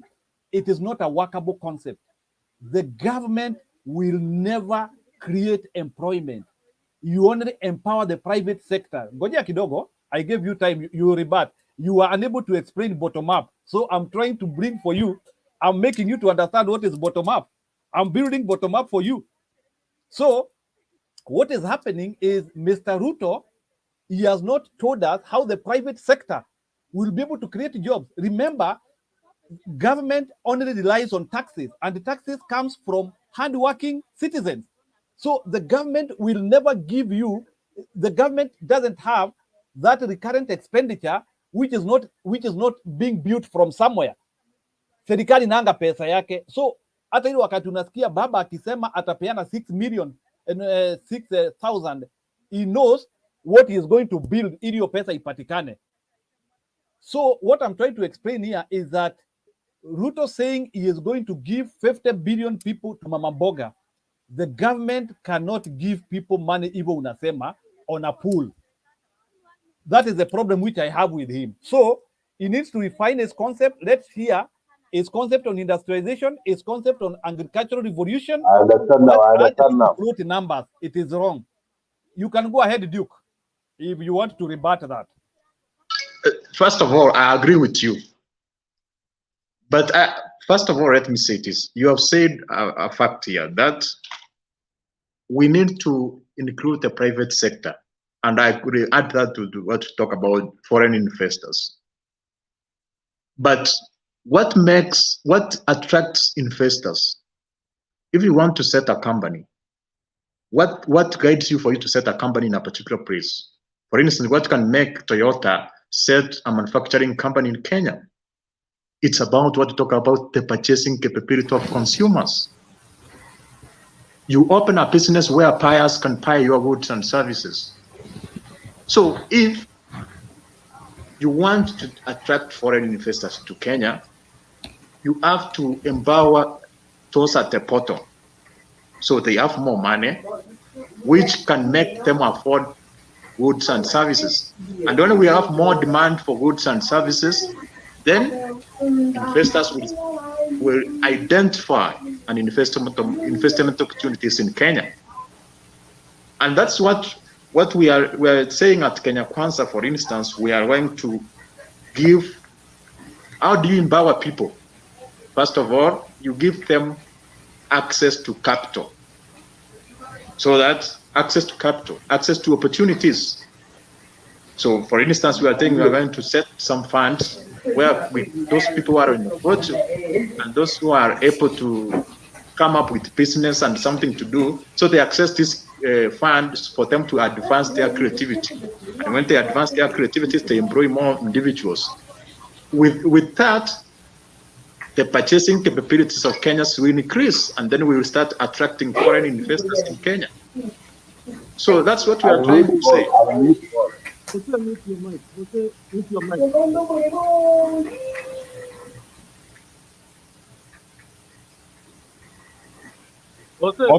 your mic. Okay, fine, Duke. Let's not go too far on that because we have other people in the panel and it will be unfair. So I want to bring kuna jamaa anaitwa Consagni. Unmute everyone. 3G Consagni. Then after Consagni we get Bob. After Bob, I will get Mr. Black, Jose, and Moriasi in that. So sitaki kuingililia. So I just want you, once you can make your presentation, unless kutokezee swali ya dharura. Go ahead. Okay, thank you, Njeru. Can you hear me? Yeah, okay, thank you. Yes, we can hear you. We can hear you. Yeah, so I think, let me just say, when it comes to the topic, I think I understand what you're saying. When it comes to what you're saying, when it comes to you, Njeru, when it comes to Sally, and of course, there's Bob and Moriasi, you are speaking the same thing. But now, when it comes to Duke, I think he has something that he doesn't understand, because maybe he has some kind of learning when it comes to UDA. And when it comes to UDA, there's something that I never understand with him, because I'm always on the background. I hear what he's saying all the time, but maybe he has some kind of bias. But when it comes to this kind of bias that he has, I always kind of try to understand, does he not have relatives in Kenya? Because when it comes to that, he always defends like the DP and everything that they do, which all of us, we can see literally it's wrong. He always defends him. So sometimes I'm like, I just look at the comments, and sometimes even when there's somebody like Thamba who is always like pounding him like, what are you trying to say literally? I still don't understand like what his thought process when he tries to say something, because I'm sorry, maybe I'm trying to go hard on him because he says he's an engineer, but let's say even what their favorite DP to be Gachagua tries to say.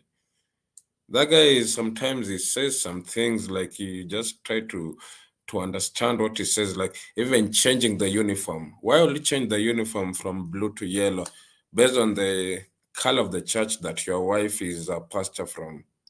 I hope maybe he try, Duke, I hope maybe you try to see just some kind of minute things that those guys try to say. I hope you just try to see. So anyway, let me just try to see when it comes to the topic of today. So when it came to today, I saw like today, this is the first time literally I've seen like Raila being welcomed when it comes to when he's going to Mount Kenya, because it has been very hard for Raila to go to Mount Kenya. But at least today when he was in I think it was in Gatanga, the greater Muranga, but when it came to Gatanga, at least he was welcomed very well. I've never seen that. Even today I was at work, but I had to log out because I was like, okay, no, this is literally good. So I think there's some very good progress compared to when I was looking at the live pictures when it was coming to KAA or the rallies when they were in Western. Truth be told, it was shambolic. Whatever was going to Western, that was so shambolic. But whatever Matakarua brought to the basket, that one is so good. And let me just try to see what was the next topic that we were talking about. I'm sorry, I'm trying to look at the okay. Yeah, so storm brewing in KA. One thing I'll try to say, I hope we don't try to welcome when it comes to Kabogo and this other guy is called what, Moses Korea. Even if they break up, I hope we don't try to say that they are welcome in Azimio, because those guys are toxic. Because when it comes to Kabogo, if anyone remembers that that girl that I don't know, it was 5 years ago when Kabogo had an issue with her, and it even came up in the case files. She was just dead out of the blue. He even went to the court, and in the end, like they just said that they were not able to say what happened to her. But when it comes to these two people, I just hope that they can just be somewhere over there in the middle, but they just don't come into Azimio. So, yeah. Apart from that, there's somebody who I just like to give a big shout out to. This madam, when it comes to Sally, Mama Sally, thank you for your contributions. I'm always here on the background. So yeah, this is like my first contribution over here. So yeah, thank you. Okay. Sawa bwana. Hiyo jina yako inaitwaje? Let me change it because this is not my name. Let me change it so that you'll be seeing it very, very well. This is like just like a pseudonym. Yeah. Aya. Bob, go ahead. Okay, let me change it. Thank you. Jambo nyote kwenye panel, nawasalimia nyote kabisa. I'm pleased to be with you guys this evening, or is it evening? I think it's evening there. Yeah, it's almost morning. Yeah, I want to mention one or two things regarding corruption before I get into the main menu of the day. You know, there are things, Duke, that the way one can fight corruption, this is my perception, is there is what you have talked about in terms of institutions, and there is as a head of state, there is taking responsibility and going an extra mile to ensure that you give confidence to the nation that something is being done. And there are simple things that you can do that can make the nation understand that corruption is something that is hurting the country. And one of the things, some people may not like it, but the magnitude of corruption has reached an alarming, it's in alarming proportions that it has to be dealt with head on. Yes, we have institutions, but who says that the EACC is the one that is the only one that can fight corruption? The head of state is a CIC, is the commander in chief, and it will not take when Raila says that I will jail people. He can pick up the phone and ask the police commissioner or the DCI to investigate a certain matter. He doesn't need to form a commission. He doesn't need to involve the EACC. The EACC is supposed to be there to monitor, to prevent. There are so many different roles. But you see, if a head of state is to ask the police to investigate and get to the bottom of a matter, some of these things are very practical. Because if you talked about the corruption in the counties, where we have tenders, and to get a tender there, you have to give a kickback. Yeah, that happens a lot in Kenya, and but you see, there are things that personally, as a Kenyan citizen, I have undergone without getting myself involved in corruption. I have done business, and when I'm going to the bank to withdraw money that has gotten into my account, it is when I want to withdraw just 200,000 shillings, you will be kept waiting, and they will want to know where this money came from. And you ask yourself, why don't they do this when it comes to these politicians or these private businessmen? It is because we have a class society. We have a class society. And the bank ought to do that across the board, as in they should inquire, where has this money come from? Documentation, all manner of things for everybody. But you see, they overlook this, because a politician will get into the bank and he says he wants to see the bank manager. And once he gets in there, in a few minutes, he's got money in the bag and he's gone out. These are some of the things that we need to start behaving like civilized people. And if an individual like me, a small person like me, can be questioned, money that is in my account legitimate, why wouldn't they do the same for the what do you call it, the other the corruption the corruption guys, the big shots? That is now where corruption starts. You remember the case of Anne Waiguru, and somebody was withdrawing 79 million in a sack at, I don't know, was it in the evening or at night? And nothing was done. First and foremost, Central Bank should have informed EACC, or I mean the DCI, that there is money laundering here, and action should have been taken immediately. Somebody should have been arrested. Somebody should have. There is a bank teller. There is a manager of that branch. If he cannot explain how huge sums of money were being moved at irregular hours, that is somebody who should have been put inside long time ago. And you don't need to go to the EACC. that is a very simple crime. It is that is theft. You know, new easy, simple theft. So there's a way you can push and have these people be held accountable for their actions. It doesn't matter whether you're in the private sector, whether you're in the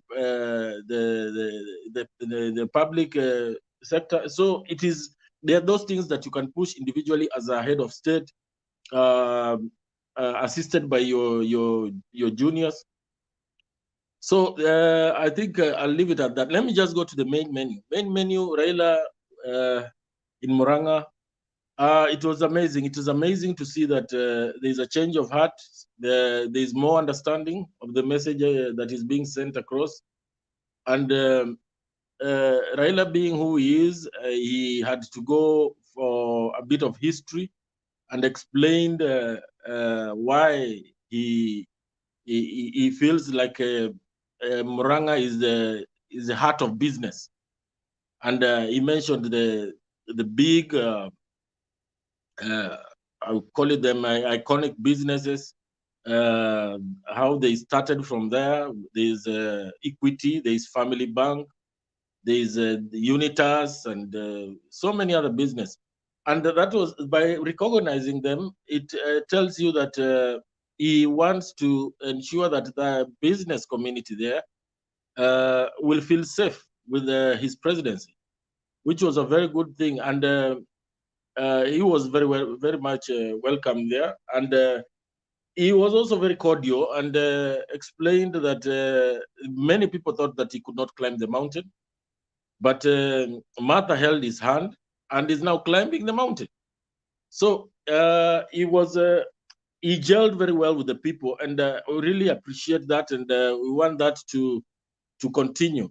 And with regards to the storm brewing in the KK, I still don't want to get very happy about it, because it doesn't add any value to Azimio. Yes, the value, yeah, a little bit of value, yeah, we might penya katikati where it is necessary, but in terms of them joining Azimio, we want everybody on board, but there are those fellows who can come and create trouble, and for them, their past, the history they have, is not very good. It's not something to be proud of, because they're angling to kind of let me call it steal. So I am not very enthusiastic about them joining, in as much as Azimio is for everybody. I don't want to talk about Sakaja. Sakaja is something that is it's so irritating. We are a whole country discussing one single boy who has refused to go to school. You know, it's draining for the country, and it is a very bad example. I don't want to go into detail. If we can still be doing press conferences up to 5 hours ago at night, trying to defend something that you can simply come and explain yourself and give details, it shouldn't have gotten there. But from another angle, I also feel like the IEBC has made a mess of this thing, because they, from last month, I think on the 16th, when they were receiving the governors and the presidential candidates and their running mates,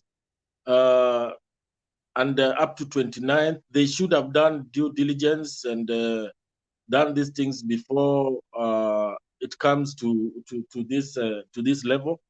So the IBC has also played a role in dragging all Kenyans into the mud of single individual candidates. So I don't want to dwell on that much. But I also want to mention something about Kalonzo. Kalonzo is still is our guy, and we love him so much. But he's still having some hangovers of supremacy, and I wish Ndeto was here to explain to us why he's relegating himself to podium exchanges with the aspirants. He should be able to to accommodate all the Azimio children together, and not necessarily look like he's leaning. Yes, we know he's pro-wiper, but there's something that he still has not mastered, and they should be able to look at how Raila does it, and he will have no problem, because he shouldn't be having any problem in his own backyard with issues of heckling. He's a supremo, so he should play that league and not relegate himself to the lower league. I'll leave it at that at the moment, and we'll be able to continue contributing as we move on. Thank you very much. Back to you, Njiru. Okay, thank you Bwana Bob. We are keeping the conversation. Bwana Black, ngoja kidogo, si unajua ni unakuja. Tulia. Nitakuleta ukiuliza swali pamoja. Thank you. I want to welcome Richie on board. And I think Richie is here also to be part of the system. Sasa Richie, I think I can hand over back to you. The order of lineup ni Black anaongea. From Black we are getting Jose, from Jose Moriasi, from Moriasi Melvin. Then you will make your presentation. Then we redo. So I will allow Black to ask his question and also talk. Then after Black, Richie, you will make your presentation so that you don't get closed up. Then once you make your presentation, you will take over from there. So let Black talk, then you will come up. I hope Richie, that is in order. Thank you. Njiru, before you go ahead, you have mentioned something about bringing Makiadi becoming the system. Njiru, stop bringing in the system here. We don't want system and deep state. Makiadi knows what we are talking about. You know, Njiru, when you mention the system, Black will just drop off from here. So don't mention that word again when Black is here. He gets intimidated with the system. Yes. Can I go ahead? Hello everyone, the panel and everyone watching us wherever they are. I'm Jambo Bana. Getting into it immediately after a long time. Bana Abuya. So you believe that a president should be able to pick a phone call and call the police to investigate so and so? And that is one of the best way to tackle corruption.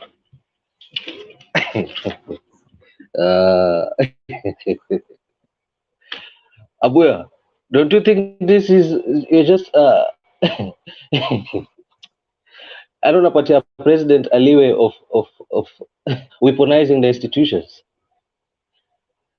I mean, this is one of the very problems that we're trying to solve in what the DP tried to say. I mean, by giving independence to institutions to be able to perform their duties independently without having interruptions from the executive. So if you're a president who you can pick a phone call and you call the inspector of police, hey, enda investigate Makiadi, kuna hii case hivi na hivi na hivi na hivi. What are you trying to say, Abuya? Let me correct you. You never understood me. No, I am correcting you. You're not correcting me because that's what you said. You said that as a president, let me finish. I was letting you, I allowed you to speak. Please allow me to speak too.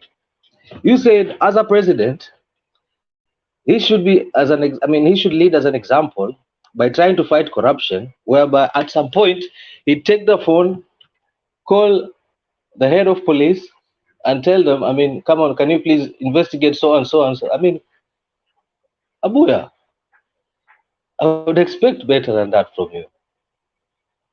Please, I mean, what else kuchape sana, but I know you know what I mean. Now, this is what we are trying to sort out. Because as it is right now, if you are a friend to the government, you tend to get away with a lot of things. And if you are in any way in opposition of the government, you tend to get it rough in one way or another, whereby institutions are weaponized. Now, as part of my submission, that would have been in relation to Sakaja, because I don't want to get into Sakaja as much. But what I'm going to say next is going to be kind of related to what I'm trying to correct you. Now, in 2017, we had a Taita Taveta governor in the name of Granton Samboja. He vied for the governorship of Taita Taveta, successfully won the seat, but there's a but. There are allegations that the papers he used, the degree he used, as part of the documents that he submitted to IEBC were fake. Now, this case was taken to court by EACC themselves after establishing through the Kenyatta University, the institution which Samboja claimed that he had graduated from, when the university themselves, through their legal officer, Tanui, I think that's his name was Tanui, clarified to the court that indeed Samboja had never attended the institution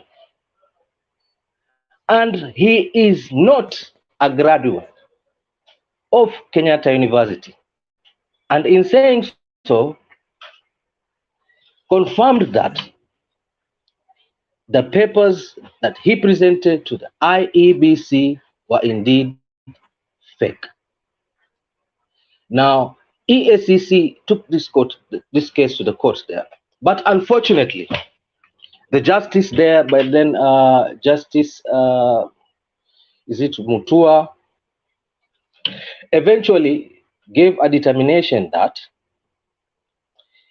he dismissed the case for one ground, that this case should have been submitted to the electoral court. Nevertheless, the case has merits.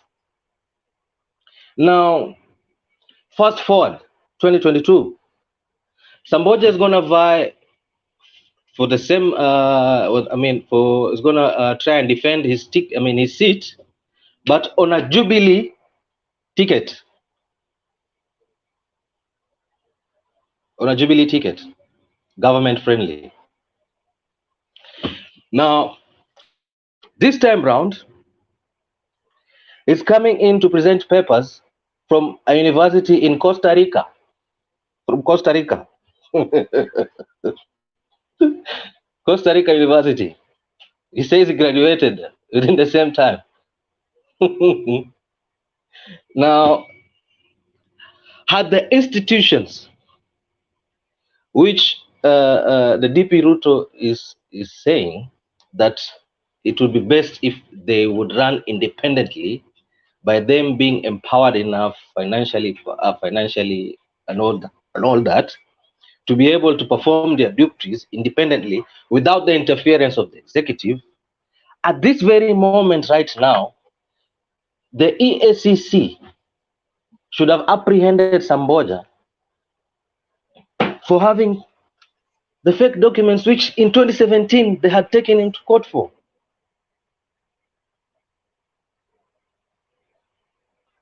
So this is what I'm trying to tell you. I mean, Mr. Abuya, my good friend and my elder brother. The minute we separate the executive,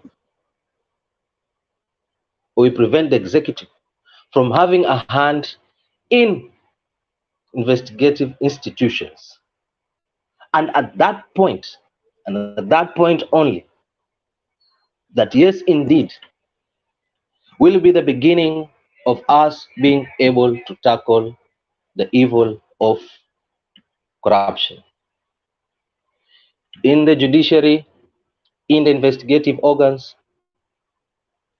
If these organs could be well empowered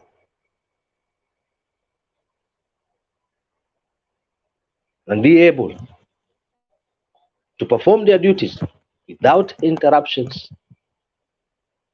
from the executive, then hata tuwezi kushangaa tuja tukiona kwa mfano vile mnavyopenda kusema eti DP sijui amefanya hivi amefanya hivi. Tungekuwa tumeona kesi nyingi sana zake pengine kotini by now, isn't it? If at all indeed whatever you claim that he has done is true, isn't it? Sasa naongea kama Mkenya, kama ni kweli kuna hizo kesi ambazo amezifanya, by now if these institutions were enabled and empowered to perform their duties, we would have seen cases, more than 100, 200 cases zake kotini sahi. So I hope Abuya you can rethink on that. In regards to Raila Odinga's visit to Muranga, it was good to see him there having a peaceful campaign in a region that for a long time had seemed to be very hostile to him. To me,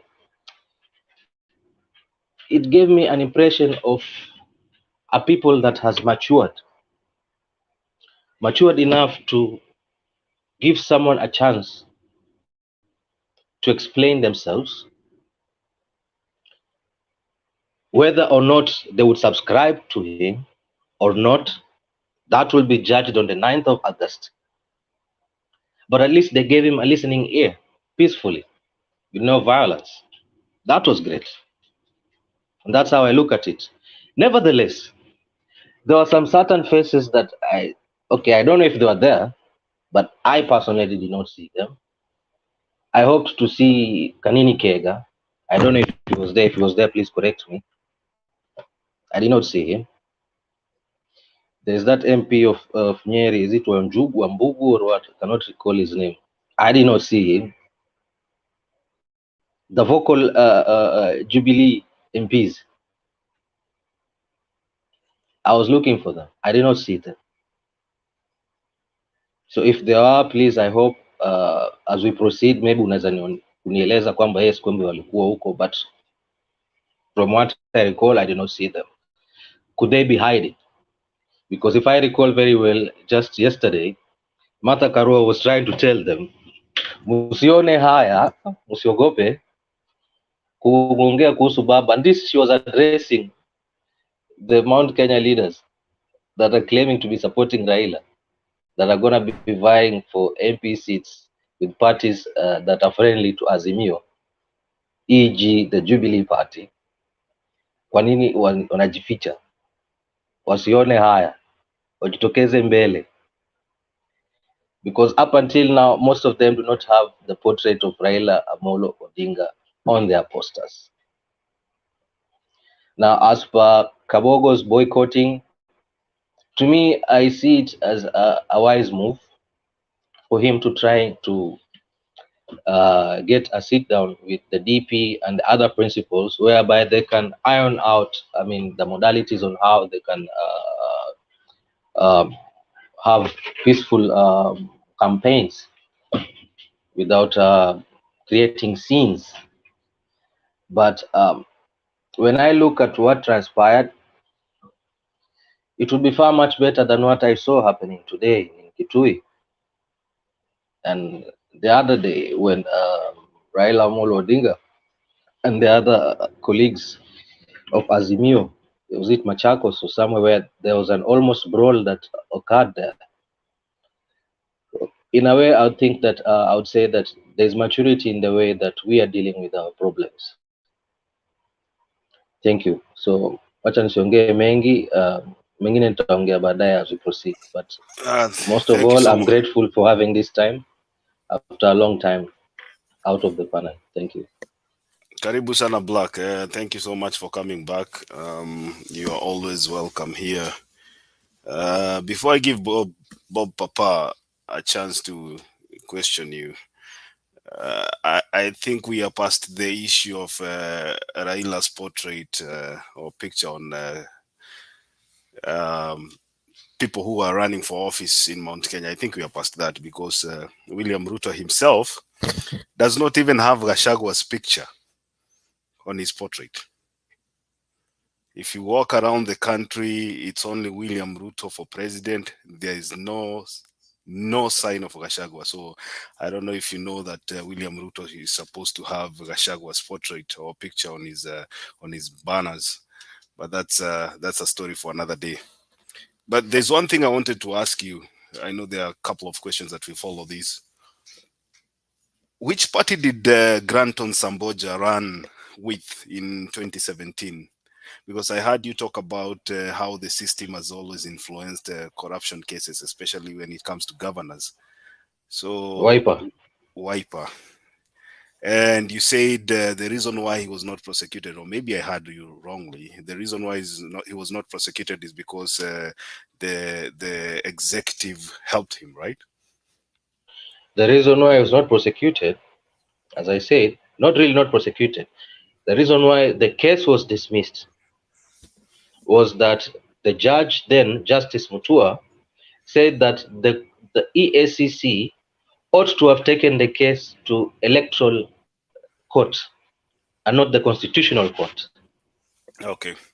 So my question to you is this: if that was a clear judgment from a judge of the High Court of Kenya, what evidence do you have that the executive is interfering with Sakaja's case?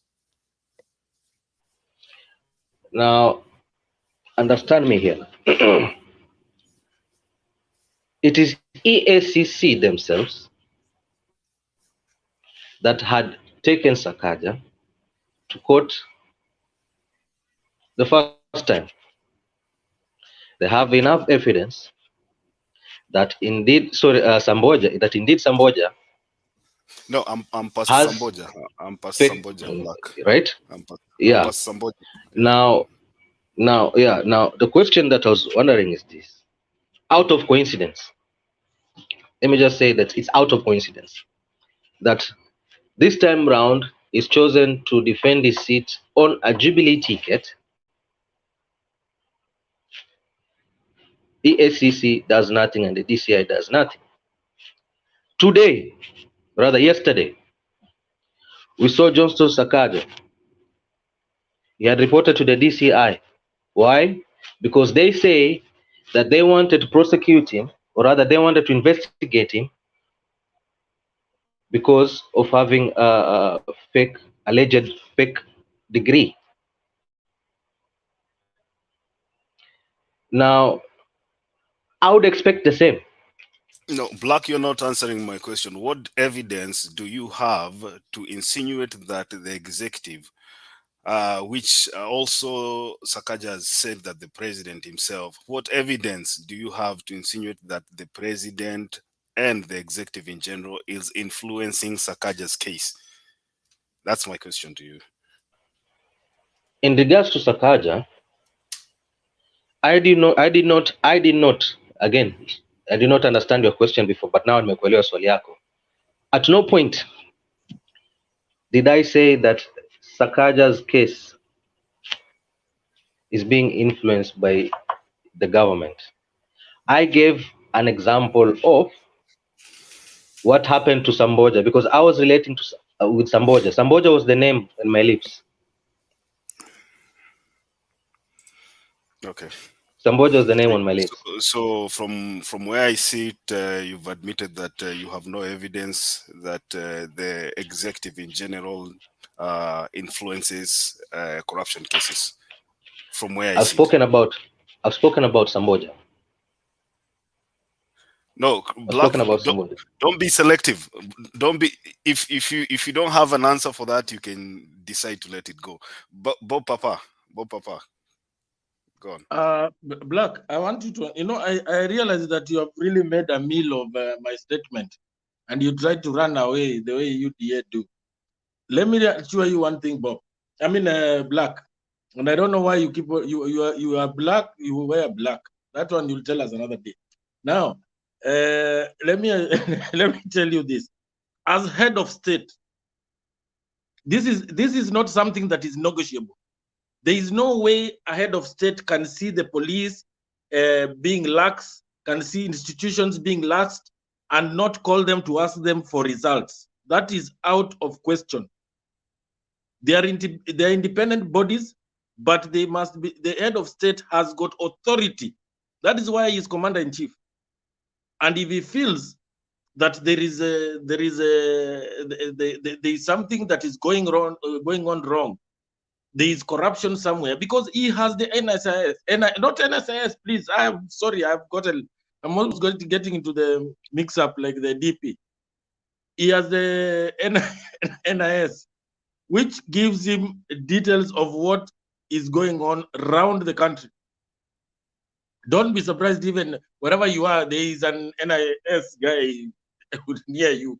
So he has the mandate over all institutions in the country, and it can ask them to deliver. The other day, they were together with the DPP. They were having was it what can I call it? Maybe a meeting. There was a meeting in White Sands in Mombasa, and all prosecutors were there. So there were several speakers that were invited, including the president himself, on how justice can be delivered speedily. That does not mean that he's influencing them. No. And there were charters that were signed there on how to deliver services timely. Likewise, the president can call the Chief Justice and ask the Chief Justice, why are there so many, why is there a backlog of cases? So, and he can also call the police and ask them why they are not doing their job. I did not say that he should tell them to investigate. They know they are independent officers. They know that they are protected by the Constitution. So, Black, don't try to run away with that. I'll leave it at that. I hope you have understood me now and not try to turn things upside down, because you've made a meal of it, and I really did not want you to get away with it. And lastly, to mention, Azimio campaigns are very well structured. So you don't expect everybody to be following Baba. Baba knows what he's doing in the mountain. Before he started touring Muranga, he met the top de la creme, the people who hold the economy of Muranga County and part of Kenya, generally part of Kenya, a good part of Kenya at large. So don't think that when he's in Muranga, he must be with the Kanini Kega or Kimani, is it Gunjiri or Wambugu? So those are cheap gimmicks you're trying to bring in.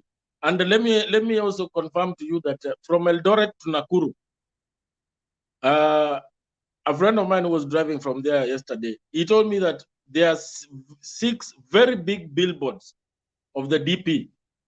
There is no Gachagua there in those billboards up to Nakuru,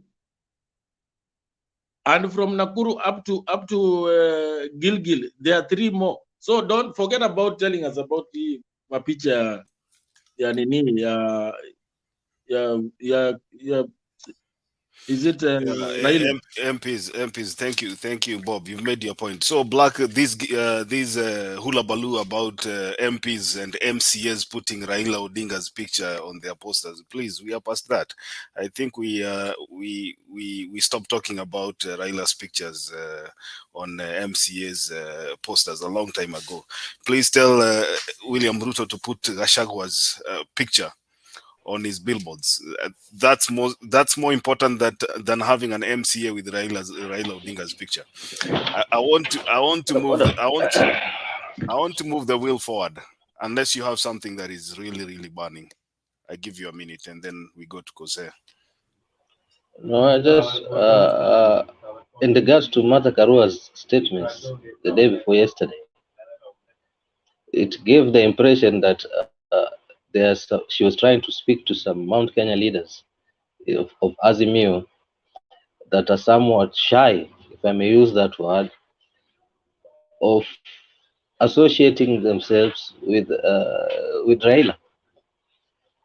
So now my question would be, if indeed that was the message that she was trying to give, to the Mount Kenya leaders in Azimio not to shy away from associating themselves with Raila.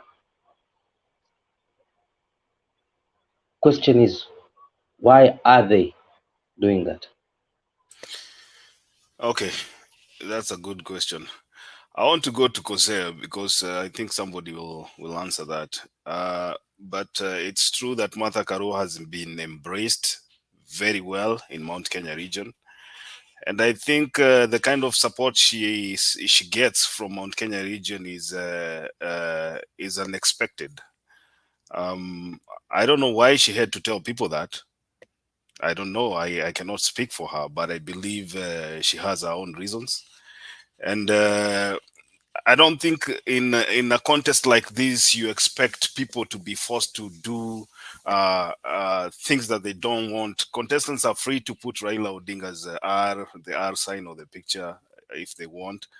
Martha Karua was just raising a concern that has been noted by many supporters. I think she has her own right to do that. But the bottom line is the influence that Martha Karua has on the ground compared to Raila Odinga. A few months ago, Raila Odinga was actually finding it a little bit tricky to navigate the Mount Kenya region. But now she got the right person, and that right person is the one that is saying, please put Raila Odinga's picture, and people are embracing her. People are really dying to have her campaign with them. And that is one of the reasons why you saw even the Jubilee candidate, because you're talking about Nyeri candidate. Let me tell you, there's a Jubilee candidate in Muranga called Jamlik Kamau, who was a former MP. He's really doing well. He's really doing well. In fact, looking at the way things are, he might go. He's probably going to be the next governor of Muranga under the Jubilee ticket. And you see, they are coming out boldly because of the effect that Martha Karua has had on the ground. I think people underestimated the effect of Martha Karua in Mount Kenya region, but moving forward, I believe even the UDA fellows will start putting Martha Karua's picture on their billboards. I'll not be surprised. Kose, karibu.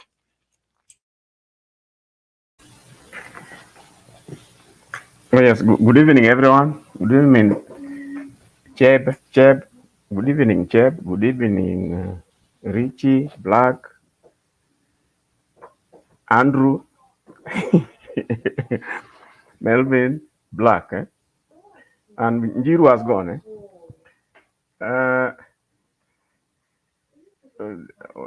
They say that Raila Odinga who's Muranga. You see, I think Black has been around for quite some time, and the other time we did give some numbers here. And in those numbers, if you check from where things have come from, Raila Odinga, like some people used to say, that would never be even be able to campaign anywhere in Central. And in Muranga, to be in particular, I think in the last elections, Raila had something like it was hardly more than 7% in terms of support. But in the latest polls towards the end of May, in Muranga, you wouldn't believe it, because he had clocked 32% against Ruto's 67. Now, you bring in the narrative of why is Kanini Kega, where is Wambugu? I thought these are Nyeri people. Now, this topic talks about Muranga. I think it would be a bit strange to find the Kanini Kegas there when the Peter Kenneths are there. I think Murade was there, Kendi was there, Jamlek was there, Sabina was there. I think it was a house full by all means, so to say. It was a house full. And before that, I think they had the prior meeting, I think in Thika. basically the leaders from Muranga. So by all means, well, it could be, there would be nothing wrong for the Kanini Kegas to be there, but personally, I think they lost nothing or gained nothing by them being absent. The team that was there seems to have been in charge, and everything was to just be okay. In Nyeri, just to give a counter on that, the last opinion polls had showed that just after Gachagua was made the running mate, Ruto's rating came down to 38 and Raila's was also 38. It was like a 50-50 kind of rating. But those are opinion polls, so we can just leave it at that. Now, going by the speeches I saw in Muranga, I think the speakers there tried, so they really tried to engage the electorate directly, asking one-on-one questions. In fact, each speaker was asking more than 2-3 questions to the crowd, for which the crowd were the ones giving answers. And what you can make up is that if you compare to what it was 3 months ago, I think what you can say is that the Raila's Baba's graph is just on an upward trend.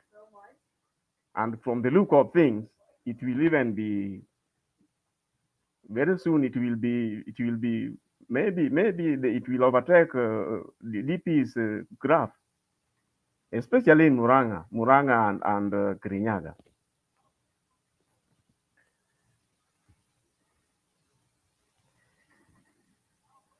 Now, there's this issue about KK and the Kabogo's boycott and what have you. Now, if you are well aware, they do say that Gachagua is very good in mobilizing crowds.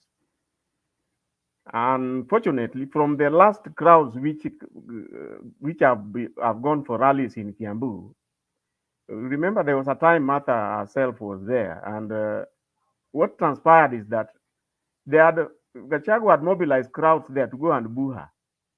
And true to the word, during our meeting, some people tried to do so. What did she do? She offered them the mic. And if I remember, they quickly just fizzled out. They were trying to boo her. She offered them the mic so that they could air what they wanted to say. They chickened out. So similarly, I remember Kabogo himself has always complained that that Gachagua brings in crowds to boo the other members of KK, like Moses Kuria and himself, right in Kiambu. Now, booing is the same, is one thing, but cheering on the other side is another. So you could see, if you hire crowds to go and do the booing and the shouting, it seems to be the trend in most of the parties. Well, how come the other day, it's not just Azimio who complains, like in Meru, you remember when they took people there to go and boo, I think it was Ida. They were all traced to found that Gachagua had ferried people there to go and boo opponents. Now they ask Moses Kuria, ask Kiunjuri, ask Kabogo in his side, and yet he's bringing in people to boo his own members in KK. Now, by that, I think the topic is quite accurate. There's a storm brewing. It's just a matter of time before it explodes. Now, I'll come to Sakaja degree drama continues. Now, the issue you brought regarding Samboja, it's like the matter was referred to another court. Now, I'm not so sure that it has not gone far. Maybe it has been scheduled. You just know that in Kenya, the court system takes for ages. You may well find that the matter will be ruled upon when Samboja has even served his second term. So you cannot link it really to the executive because the judiciary is an independent. I don't think the referral means that the government was to take it up or what.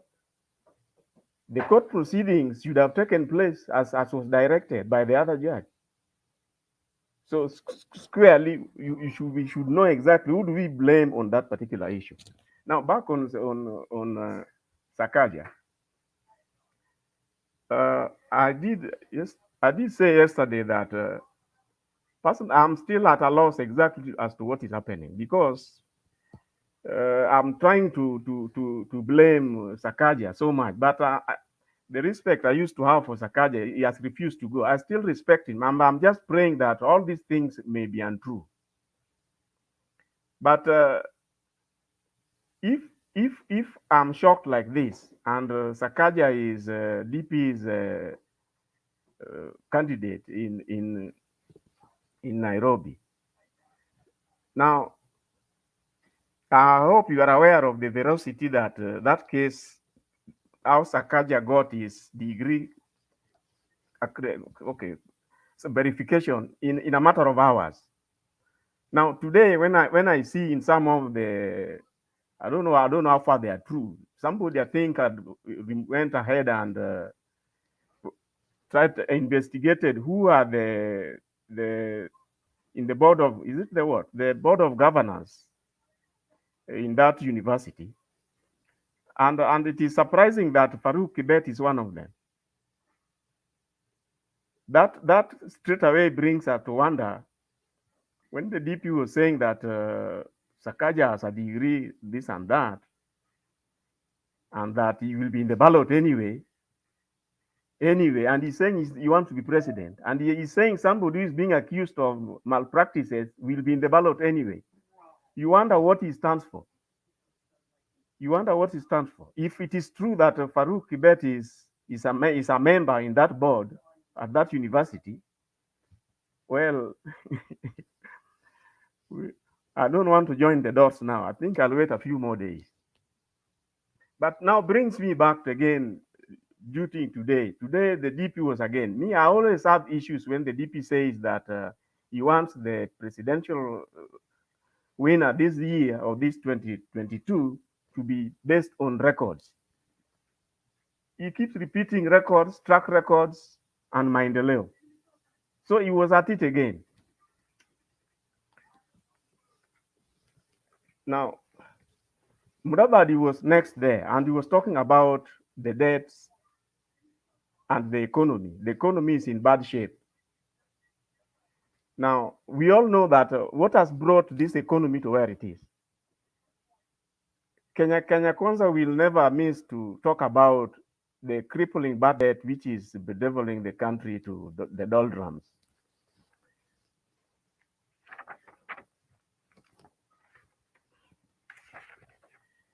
Now, I can't help it, but I need to go back to some of the issues I raised here some time earlier. The genesis of the bad economic situation in Kenya is to do with the excessive borrowing that took place in 2013, 2017. It is, at the risk of repeating myself, the Eurobonds has a big role to play here. You remember when some journalists were interviewing the president at the coast during one of the Christmas holidays, the issue of the SGR came in there, and the journalists were concerned that Mombasa port was going to be mortgaged to China unless something is done, because apparently it was the collateral for the Chinese borrowing, the SGR, and even the trains that they were supposed to bring to operate in Kenya, so that they can help recover their money. Now, what I'm trying to say is that the SGR has a big role to play in the bad economic situation that we have in Kenya today.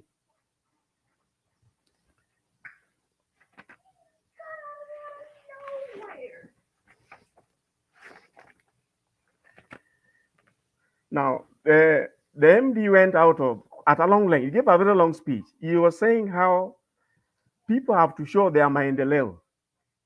And he said that Baba has to show his maendeleo when he was serving. And he gave a good maendeleo on his part. He said for him, in fact, he was referring to UDA.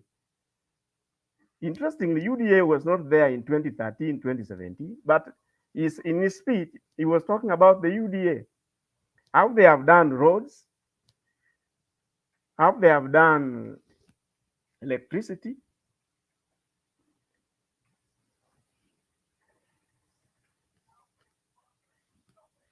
and the TTTIs, which he says are now everywhere in the 47 counties. Now, the issue about electricity, me, I've never appreciated anything about electricity because I know the scandals around it, and those scandals, the damage they have done to KPLC. Because as we speak now, KPLC is no more, unless they revive it one way or another. But now on the issue of the roads, now I did some small investigation. I found out that somewhere in Western, and I think what made me do that is there was a clip, I think, that was played yesterday, and it showed how the road, these so-called roads that the DP keeps shouting about, are all a hoax. I'll give an example of somewhere in Western. Now, the DP on his top of his rooftop of the car starts saying how in Kakamega, they have done a major road which has brought a lot of infrastructure opening in a place called Ibokolo, to Mala, to Nabahol. Now, this road infrastructure, upon investigation, it turns out that there is actually no road. Now, why would the DP tell people, and people were clapping when he was saying how the road has been done, and he was in the area.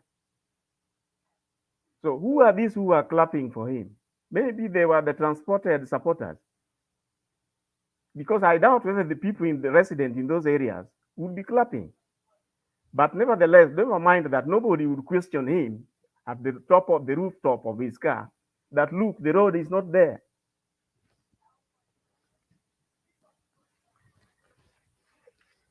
Now, I happen to have come across another clip.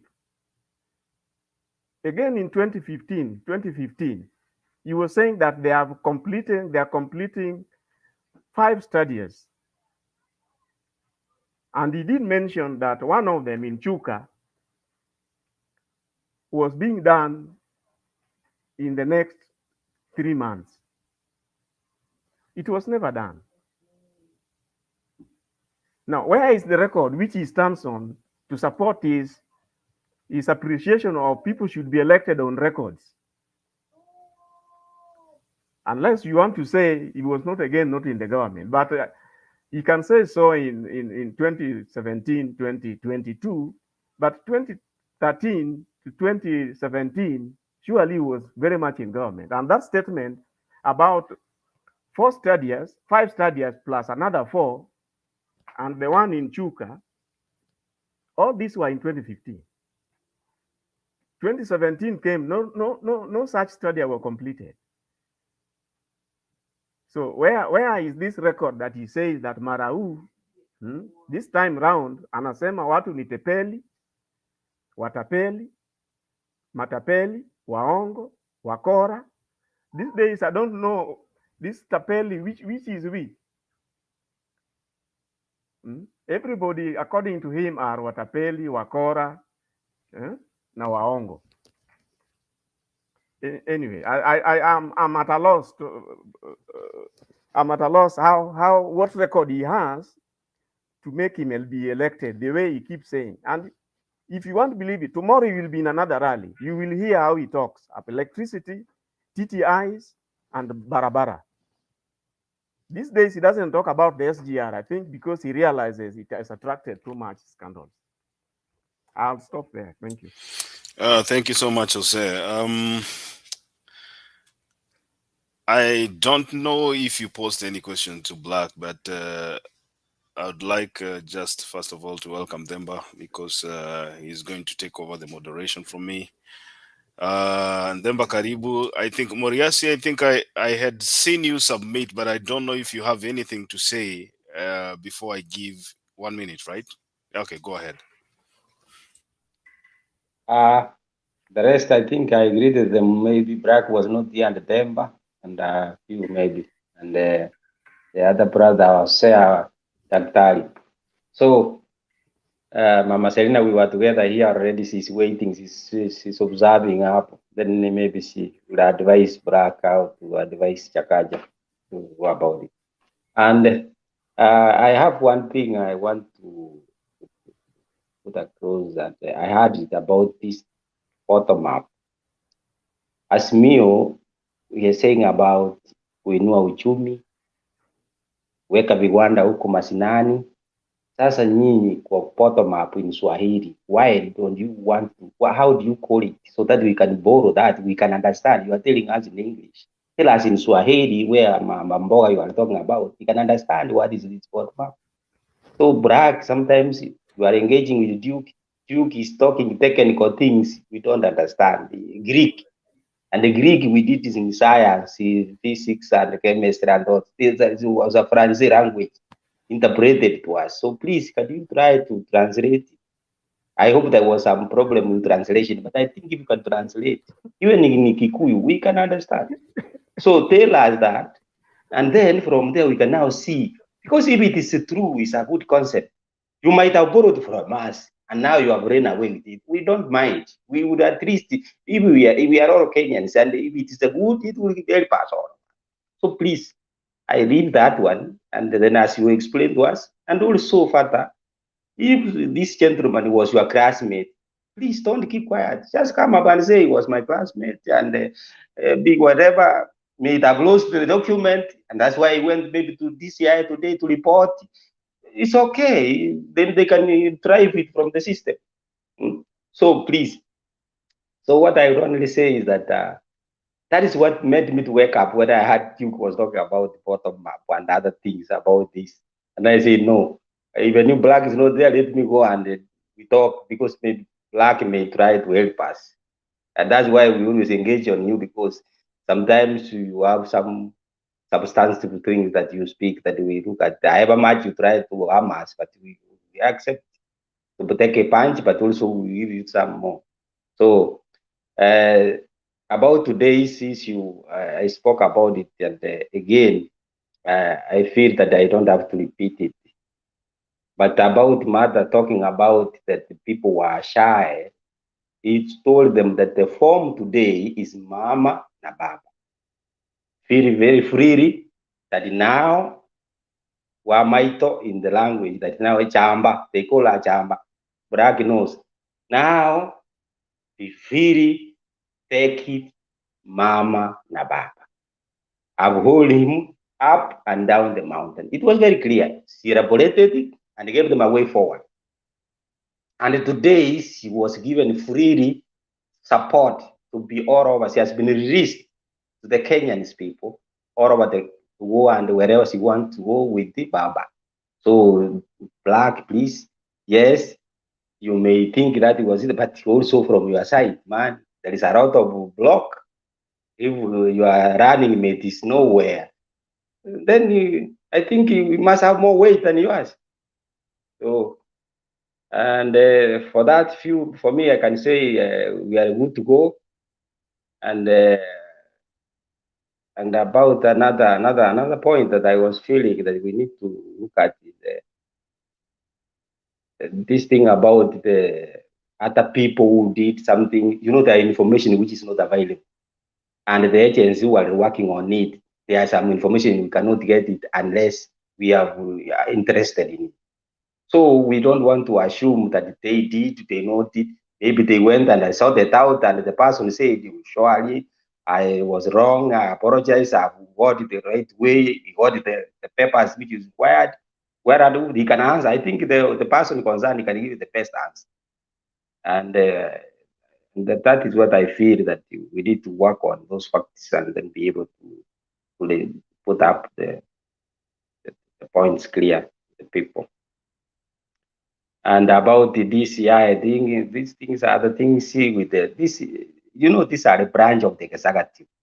And they are independent, yes, they are part of that presidency. So in any case of anything, the person in charge, he will be interested to get reports. If there is briefings and reports on related, everyone, there is check and balance. That's why we check each other, the three arms of government. So they have limitation, yeah, they are independent. And if there is a question, there is a way they do it. The procedures and the Katiba. So we don't have to forget there are ways they do things. So whatever the political things, we don't have to mind about that. Thank you. Thank you, Andrew.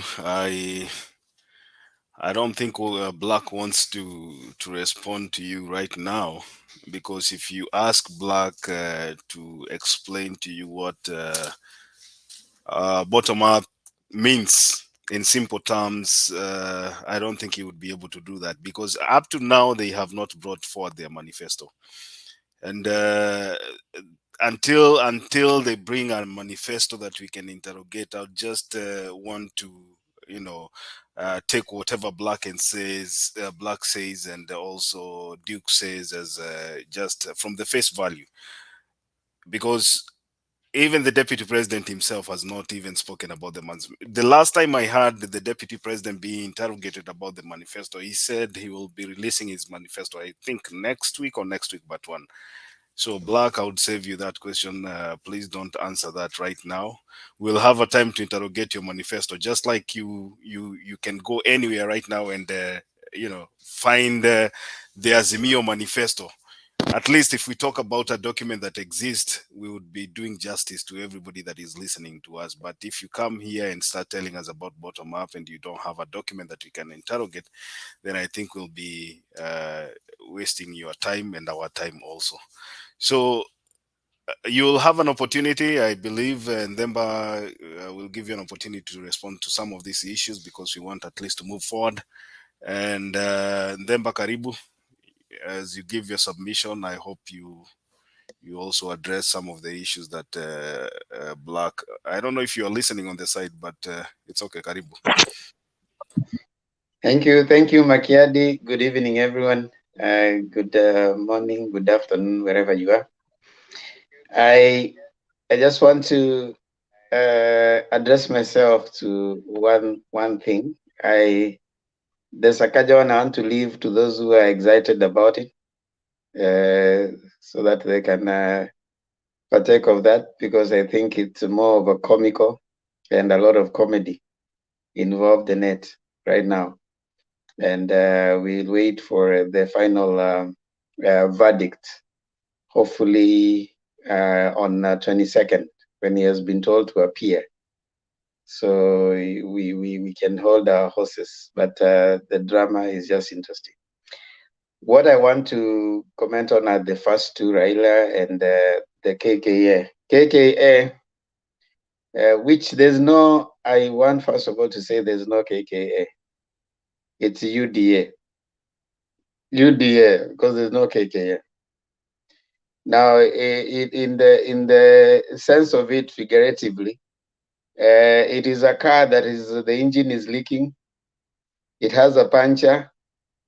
The driver is drunk, and the conductor is also another thief. So it is that kind of a car. So it has no destination. I want to suggest here that already UDA is cornered. From their statements, from the way they're even responding, you can see the anger in them. And it is showing from their pronouncements in their rallies. You know, right now they have no qualms. They're not even hiding anymore. The comments by Kabogo, that they had actually told the deputy president that you shouldn't pick this person. And like Musheru said, this is a gift that keeps on giving. Shago went ahead today to tell them that you guys can plan your own meeting. This is a meeting for UDA. So you see that was hitting below the belt. You know, like you are fighting your. He could have been wise. He could have been wise but he's not, which is good for us. He would have handled it in a better way, so that if he has something else that you've always seen situations where there are differences sometimes, like where you get to see some politicians coming with very divergent views. For example, when it was Shabal and Abdul Swamad in Mombasa, and that happened in front of Baba. Baba didn't wake up and throw some people out that you guys are not supposed to be here. He knew that we need all these people. He said that all of you guys are part of Azimio. We will tutasuluhisha. That's how a wise person deals with such a situation.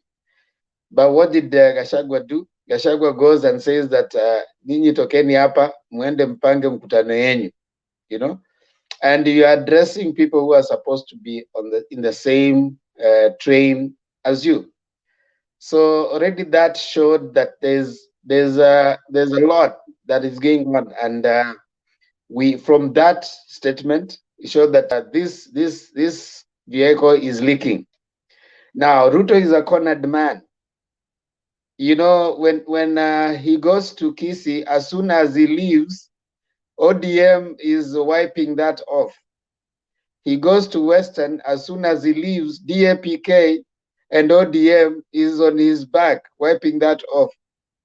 He comes to Central, as soon as he leaves, Jubilee and NAK Kenya and all these others are left wiping that off. He goes to Coast, as soon as he leaves, because campaigns for KKA cannot happen when Ruto is not there. And you have seen that right now. It has been chaotic in Central, total chaos. You know, Gachagua cannot manage. He cannot manage to campaign on his own. Mudavadi, when left alone, he goes to light bushfires.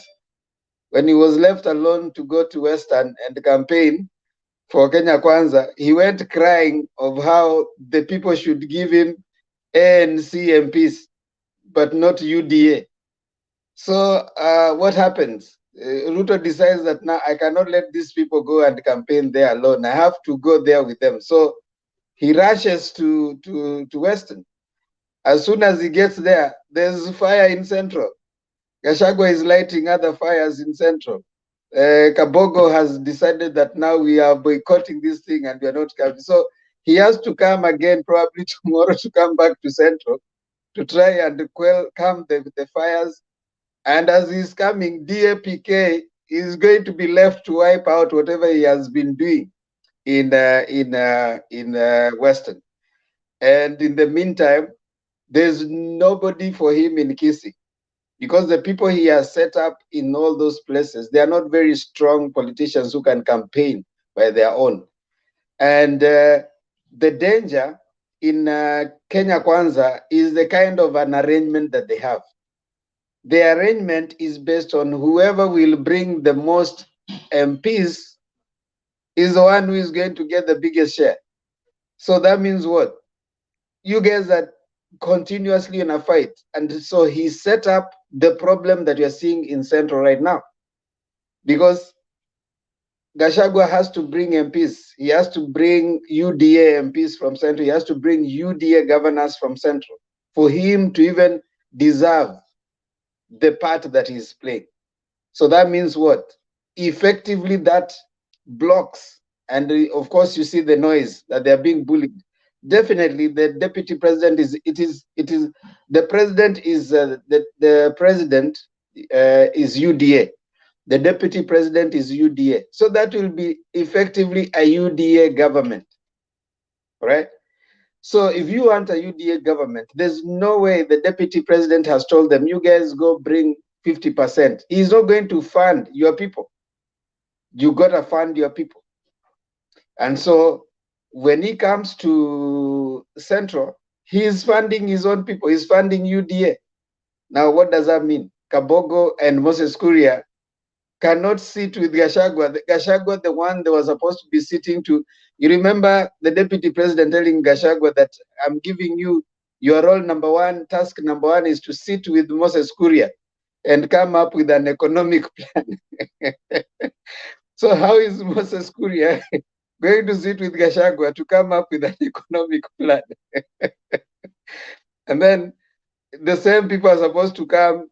They are chasing each other today, and what happened? So I can imagine where the deputy president is. So he cannot concentrate on even selling the agenda to the people, because he's fighting both external fires. Before he rests a little bit, another person comes here. Kalwale and Malala cannot see eye to eye. So in Western, there's Kalwale and Malala who are even abusing each other. So you can imagine there's that war there. Before he rests a little bit, Kilifi cannot rest because SPA and UDA, Kingi and Aisha Jumwa cannot see eye to eye. So you see the internal competition is too much and is too fierce. He cannot concentrate in campaigning. And that's the reason why he's losing this thing, because of that kind of disorganization. There's a lot of disorganization. With Baba, there's a lot of backroom work before he goes to a place. There's a lot of backroom. People have already gone there. There's a prior team that has gone there. There are people who have been talked to. So, and then again, he has very strong teams. When he's out of, when he's not in Northeastern, there's a party from Northeastern that is still doing the work. Those 26 parties, it was strategic, so that the country has strong parties everywhere. When he's not in Pokot, West Pokot, Lonyangapuo's party is playing its part. So Ruto goes there as soon as he leaves, Lonyangapuo gets in. So he's under siege. He's a man under siege. He can't move, and his team cannot move without him. So that's what I needed to say. First of all, that I know he's feeling the heat after heat. It's just like Ukraine and Russia, where the bombs were coming one after another, and you cannot relax. I'm sure the people like Black who are still there, hoping that things work, they have been so disorganized, they even don't know what to sell now. You can't sell bottom up, because when you sell bottom up, the car is leaking from inside, the engine is knocking. There's another person huko nyuma anataka change yake ajarudishiwa. So it is just chaotic. So you don't know whether to drive it. I mean, it's Black, I wish you guys well, but clearly before long, a little bit, there's Sakaja with degrees, so the degree issue has to be sorted. So I pity you. This thing is gone. You don't know whether you're in government or not. And I can understand when the deputy president says he gets updates from NSIS. I could understand. You can easily get confused, because the intelligence arm is NIS, not NSIS. So the people giving him updates are the wrong people, and I think he was given the wrong information, and that is what is confusing him the more. And over reliance on HNIB, the Hustler Nation. You know what they decided? I want to tell you a flopped propaganda. So Dennis Itumbi tells Sakaja that this thing, there's let's create something. Let's create a propaganda. So there are these people that you want to they come and arrest you, because you see, if this thing is left at where it is, we need to deflect this thing out. So what you do, dare them so that they can come and arrest you.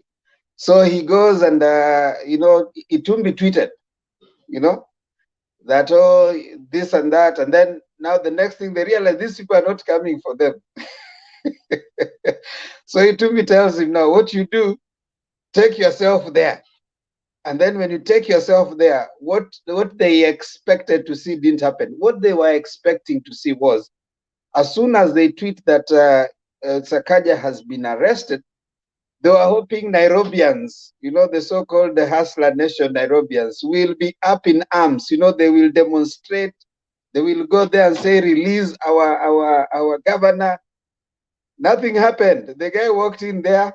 There were no supporters. Nobody came. Immediately they came with that. The guys, the deputy president, how did the deputy president know that Sakaja has been arrested? And Wetangula was trying to run with that. So he goes and says that, oh, they have already arrested Sakaja. He wasn't arrested. He took himself. The DCI came and said, no, this guy came here by himself. We come for you. You don't bring yourself here. When we are ready for you, we come for you. So because you have brought yourself, thank you. Just go back now. That's how it works. Now there's something that they don't know, and I wish that he has good advisors. But as long as he's being advised by Hustler Nation, HNIB, you can never have an intelligence more than a government. The moment you have an intelligence more than a government, you can bring it down. Nobody should lie to you that they have intelligence more than a government. If there's information that you think you have been allowed to have it. The government has allowed you to have it. And whatever it is that they're allowing you to have, it is not harmful to them, even if you have it at that point in time. So this thing of thinking that because Itumbi has shared something, you think he knows so much. He doesn't. He cannot be the government. And if they are thinking they are going to push it and imagine that now he knows things, they are going to, to karabati. Some of the people wale watakuwa na karabati hizo vitu, they are probably government officials. And so you'll be just digging your grave deeper and deeper. So I imagine where the deputy president is. And I wish him, I don't wish him well because it's good for us. And could dig deeper because we want to win this thing on first round. Tunataka ingie yote 60 vile our deputy president Martha Wangare Karua said, let's win it on round 1, 60 and above. And of course, what happened today has earned us a lot of votes in Central Kenya. Kabogo has brought to us the fact that they have boycotted whatever they say after today. Already they will not be trusted. Even if they wake up tomorrow and they say that no, Hustler Nation is the big, he has already said, he told Ruto that Gachagua was the wrong choice. And that one people already know. He told Ruto that Gachagua was going to make him lose votes. He told Ruto that Gachagua is a dictator. There's no way you can undo that within the next 1 month. Let him try. Whatever he says, whatever he goes to tell them. Now, back to Azimio. The moves you are making are very tactical moves, and you can see the way we are moving. We send advanced team, and then Baba comes in to reinforce. Advanced team, Baba reinforces. We go, we send Martha to some place, and then she goes. After that, Baba comes to reinforce. Very tactical moves. And today, Baba made a very tactical statement. When they thought they could, hang on the idea that Keroche lady is being, frustrated, Baba came and said that you don't kill a goose that gives you golden eggs. So we need to allow her to be paying your pesa hata kidogo kidogo. They did not get the traction they were looking for. They went to that place, they're saying, you're frustrating this lady, there are so many people relying on her. Hiyo pia ilitolewa pumzi. So whatever Baba said took the day. And in fact, they said that Baba has a good heart, which is what we want. So they could not even function with that. Baba made a very tactical statement. And this thing I can tell you for a fact is, strategically, Azimio is way far ahead of UDA. Azimio, we are 26 parties, UDA, one party bullying the others, instead of treating them well so that they help it at least to get to power. You are not going nowhere, Black, with your party. So the earlier you realize that, the better. Thank you. Okay, Ndemba, thank you so much. There's one thing, I had not even made my submission, but I don't think I have anything important to say. Although I would actually go back to whatever I watched today in the tribunal. My friend Elkana sent me a video from YouTube of what was happening in Nairobi today, Milimani Courts. And I think after this hula baloo about the IEBC tribunal is over, I think somebody must pay the bill that the taxpayer is coughing out right now, because what is going on in Milimani is a circus.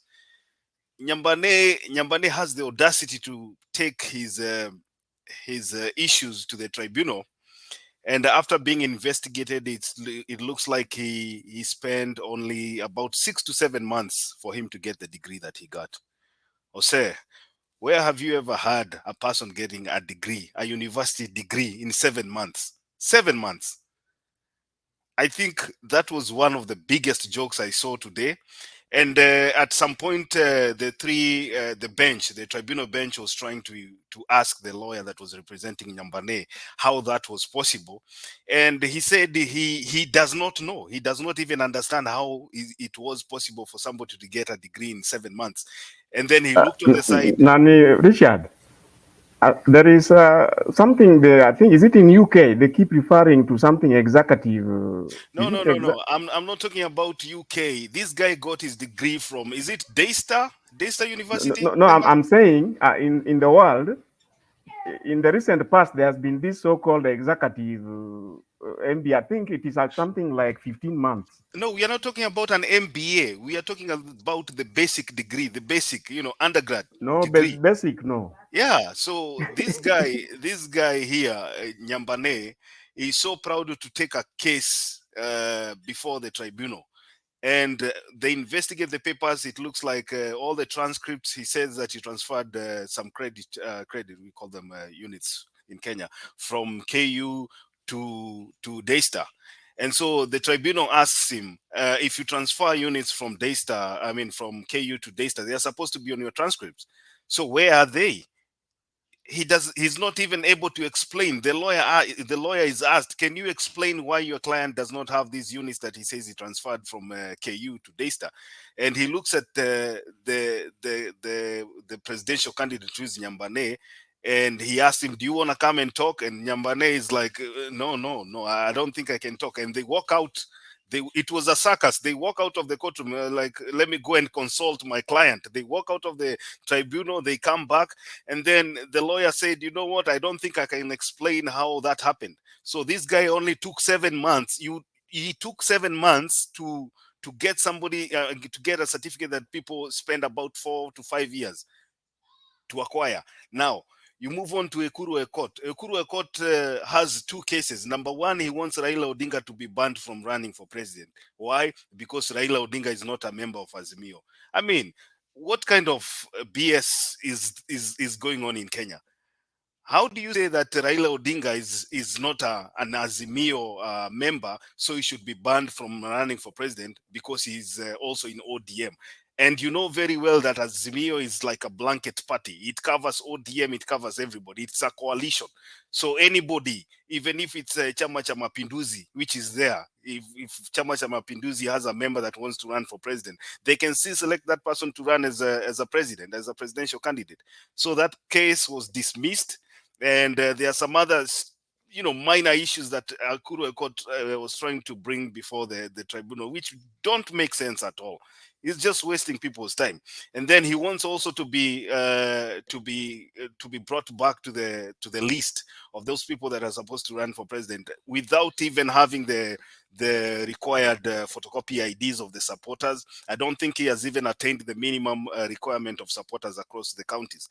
I hope I just hope after this fiasco that somebody is going to fork out the money that they are spending there. Come to the Sakaja issue. Sakaja, we will still talk about Sakaja until this thing is over. Sakaja should not take this thing for, for political mileage. Sakaja should produce the certificate.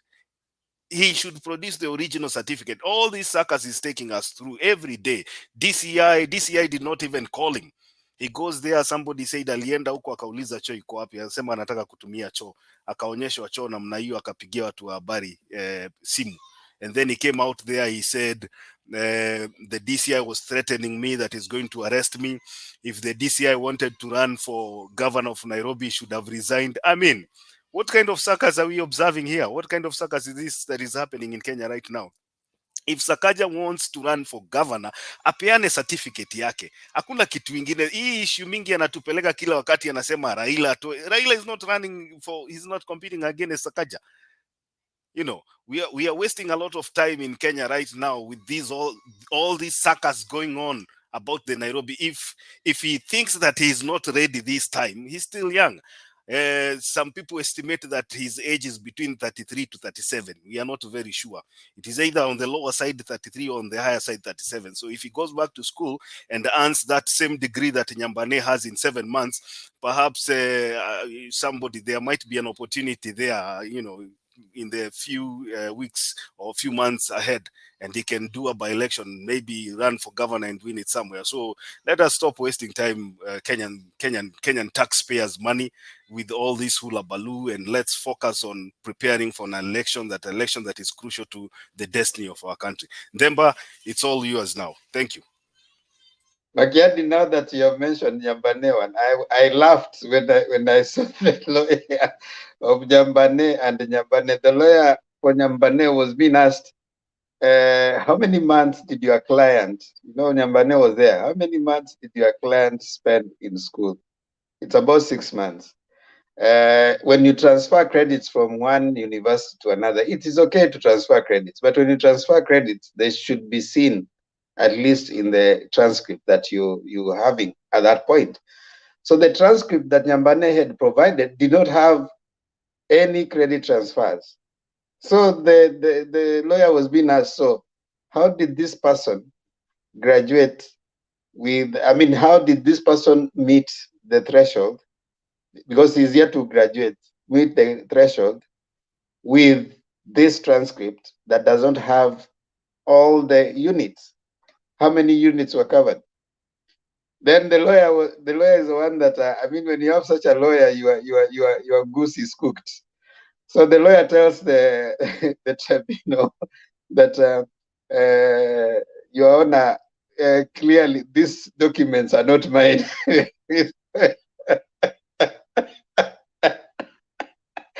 It is not my documents that are under scrutiny. So the tribunal asked him again, now, can you explain how your client was able to go through school with that? The lawyer says, Your Honor, as I said, I cannot respond to that. Let me consult. Then the tribunal asked him, is your client willing to stand, to take the seat? Then he looks at the client, he looked at Nyambane, and Nyambane was like, no. And then, Your Honor, let me consult. So he had to walk out to go and consult with You Nyambane. mean they had not rehearsed the lie? They had not rehearsed how the lie was. I think that was the worst lawyer that Nyambane ever. I agree with you in them, but that face, the facial expression that came from Nyambane when he was asked by his lawyer if he was ready to testify, about his papers. I think he was caught unaware. It's like he was caught unaware, and he felt like, you know what, I think I'm going to roast myself. So the lawyer had to take him out. They had to walk. Both of them had to walk out of the sitting to go and try discuss how they're going to go about around this thing. And they didn't go out. They stood somewhere there. Then Ekuru Okot was trying to help him, but When you have such a lawyer, my friend, your goose is cooked. Even his facial expression was showing that even he was getting surprised that this guy actually took 6 months. Remember, they asked for a timeout like in a basketball match. Timeout, yeah. And when he came back, you know what he told the tribunal? That I'm not willing to take further interrogation. Whatever judgment you're going to give, it's okay. that lawyer embarrassed Jambane father. I mean, when you have such a lawyer, your lawyer should be able to prepare you. I mean, tell you, okay, fine, this thing. You know, a lawyer should do even. A lawyer should know, first of all, you tell your lawyer the truth. Then now your lawyer will come to now, you know, work from the truth, and this is what we are going with. I think Nyambane the lawyer did not do any research. The lawyer did not even look at that paper transcript to know what it is about. The lawyer did not know that this thing, he should have even have understood that you can have credit transfers. I mean, Nyambane might not be able to explain, but at least they should have known that the college can be able to give this credit transfers, and this is the time, the credit hours someone needs to get a degree, and even explain to Nyambane why he was given that degree in 6 months. So that it is now the university, because now the university is going to be put in question. How do you give a student a degree in 6 months? So the name of the Easter University is going to be in question. So I think that there's a lot that we are witnessing in these proceedings. And for me, it was the lawyer for me. Nyambane hired a lawyer that did prepare him well. You see, for you to get a degree, you must get the required number of credits to begin with. Without accumulating the required number of credits, you are nowhere. No, you need to look at you know, I suppose I don't know if all of you remember when Mwite was asked a question about he was being asked a question about the servers. And the abundance of caution. Yeah. Answer. And when he could not answer, he said that those guys are asleep. Then the guy was asked the other question about the spoiled votes, and you know, he could not answer. That lawyer also, you remember him. So the lawyer today also was, his facial expression was it for me. You look at him, even if he looked as if he's seeing them for the first time. And he's like, Your Honor, it is not my papers that are under scrutiny. Of course, it's your client's papers, surely. Remember, you know, a lawyer has to be paid whether you lose the case or not. You know that. Of course, Nyambane has already paid him, and even the way Nyambane was so upset, you know, when the lawyer asked him, "Are you willing to come?" I'm sure he was in his heart. He was saying, "But I paid you for that." Anyway, anywho, we want to move on. You said who has not Melvin Karibu?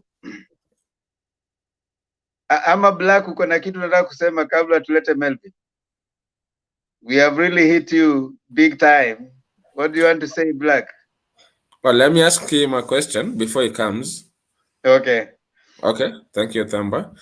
At least for my case, I'd say at least when it comes to him, he was able to provide some transcripts. So maybe Black can tell us what is the issue with Sakaja. Why can't he give us even a sample of a transcript of where he went to? Because yeah, he has been to different universities. There's a interview he was with Nyashinsky, and he said very well how he excelled in his actuarial degree. He was supposed to do engineering, but he did actuarial in UN. He passed very well.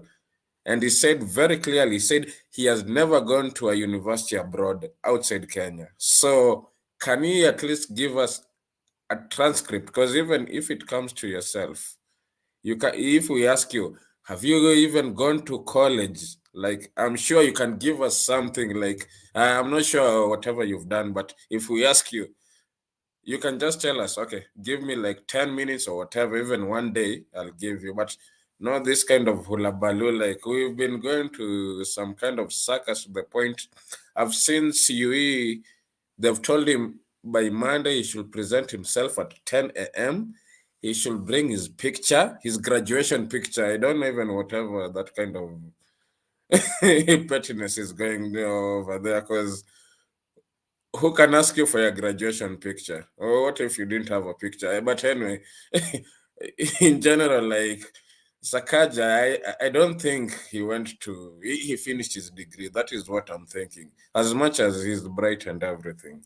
So apart from that, I have another question for you, or maybe something I wanted to tell you. When it comes to Granton Samboja, I think Ur is the one who brought the mess with the governor. Because in 2015, the guy was in KMC. He had some position over there. I'm not sure which kind of position. Ur is the one who gave him a position as a chairman of Coast Water Services Board chairman. And from there, he's the one who like gave him the kind of political impetus to rise into the coast kind of politics. So in the end, I'm thinking, when it comes to all these confusions, it's Uhuru who, the first time, Uhuru is the one who used to nominate everybody everywhere. So I'd still bring it back to him. So apart from that, there's something else. The last thing I wanted to say was what? Yeah, so there's something I wanted to agree with you, Themba. When it comes to this kind of politicking that we have, like when it comes to ODM, like we have a lot of confusion. And most importantly, when it comes to Kisi, I think that when it comes to the different kind of areas, it's only Kisi that has an issue. When you come to see all of these other places, even in Luanyanza, or you go to other places, you find that we have different kind of people who are contesting from different parties, but in the end they get to agree. But for some reason, I don't know, when it comes to Kisii, maybe the old guard doesn't want to give way to the new guard, because I don't understand how Obure, somebody who has been an MP since 1960s, still wants to be a governor. And then you have a young Turk like Arati. There's no way like Arati will give way to him. So yeah, yesterday I was hearing what you're saying, like they should just sort themselves, like they should just know who should take what kind of position. But there's something that is going wrong when it comes to their area. Yeah. So that is all that I had to say for now. So I'll just be hearing from all of you right now. Thank you. Black.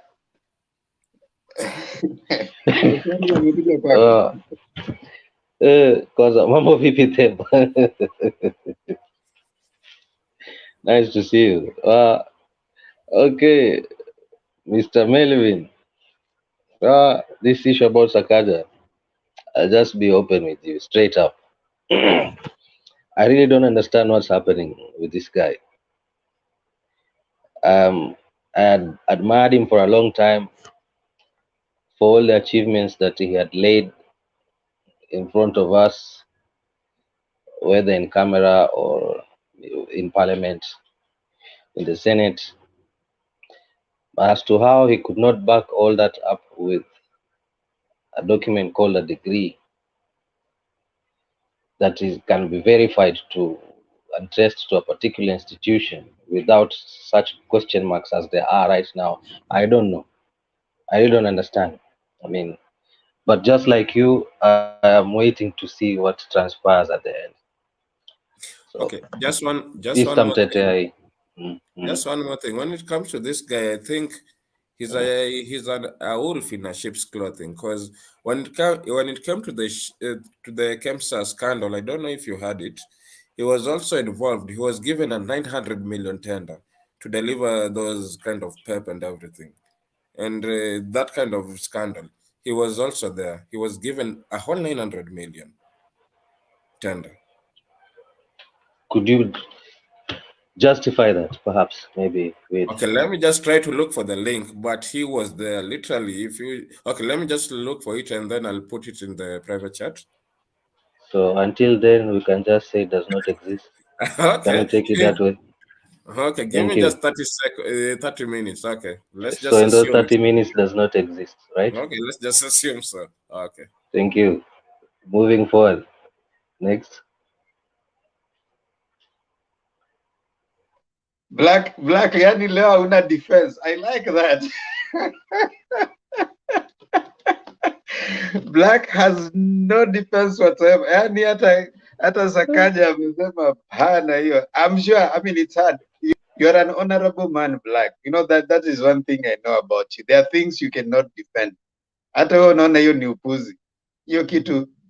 Hiyo kitu ambayo yes, kuna Makiadi then Uze then Moriasi. Kwanza na Makiadi.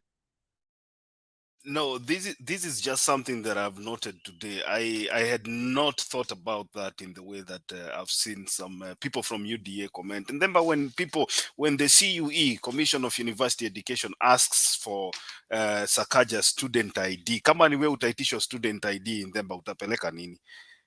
Or Black, what would you have taken? Utawapelekea nini? Ngumu sana. I mean, by now umeshamalizana na hiyo kitu kitambo. Probably actually tupa. You see, Makiadi, what you're saying is what CUE is saying.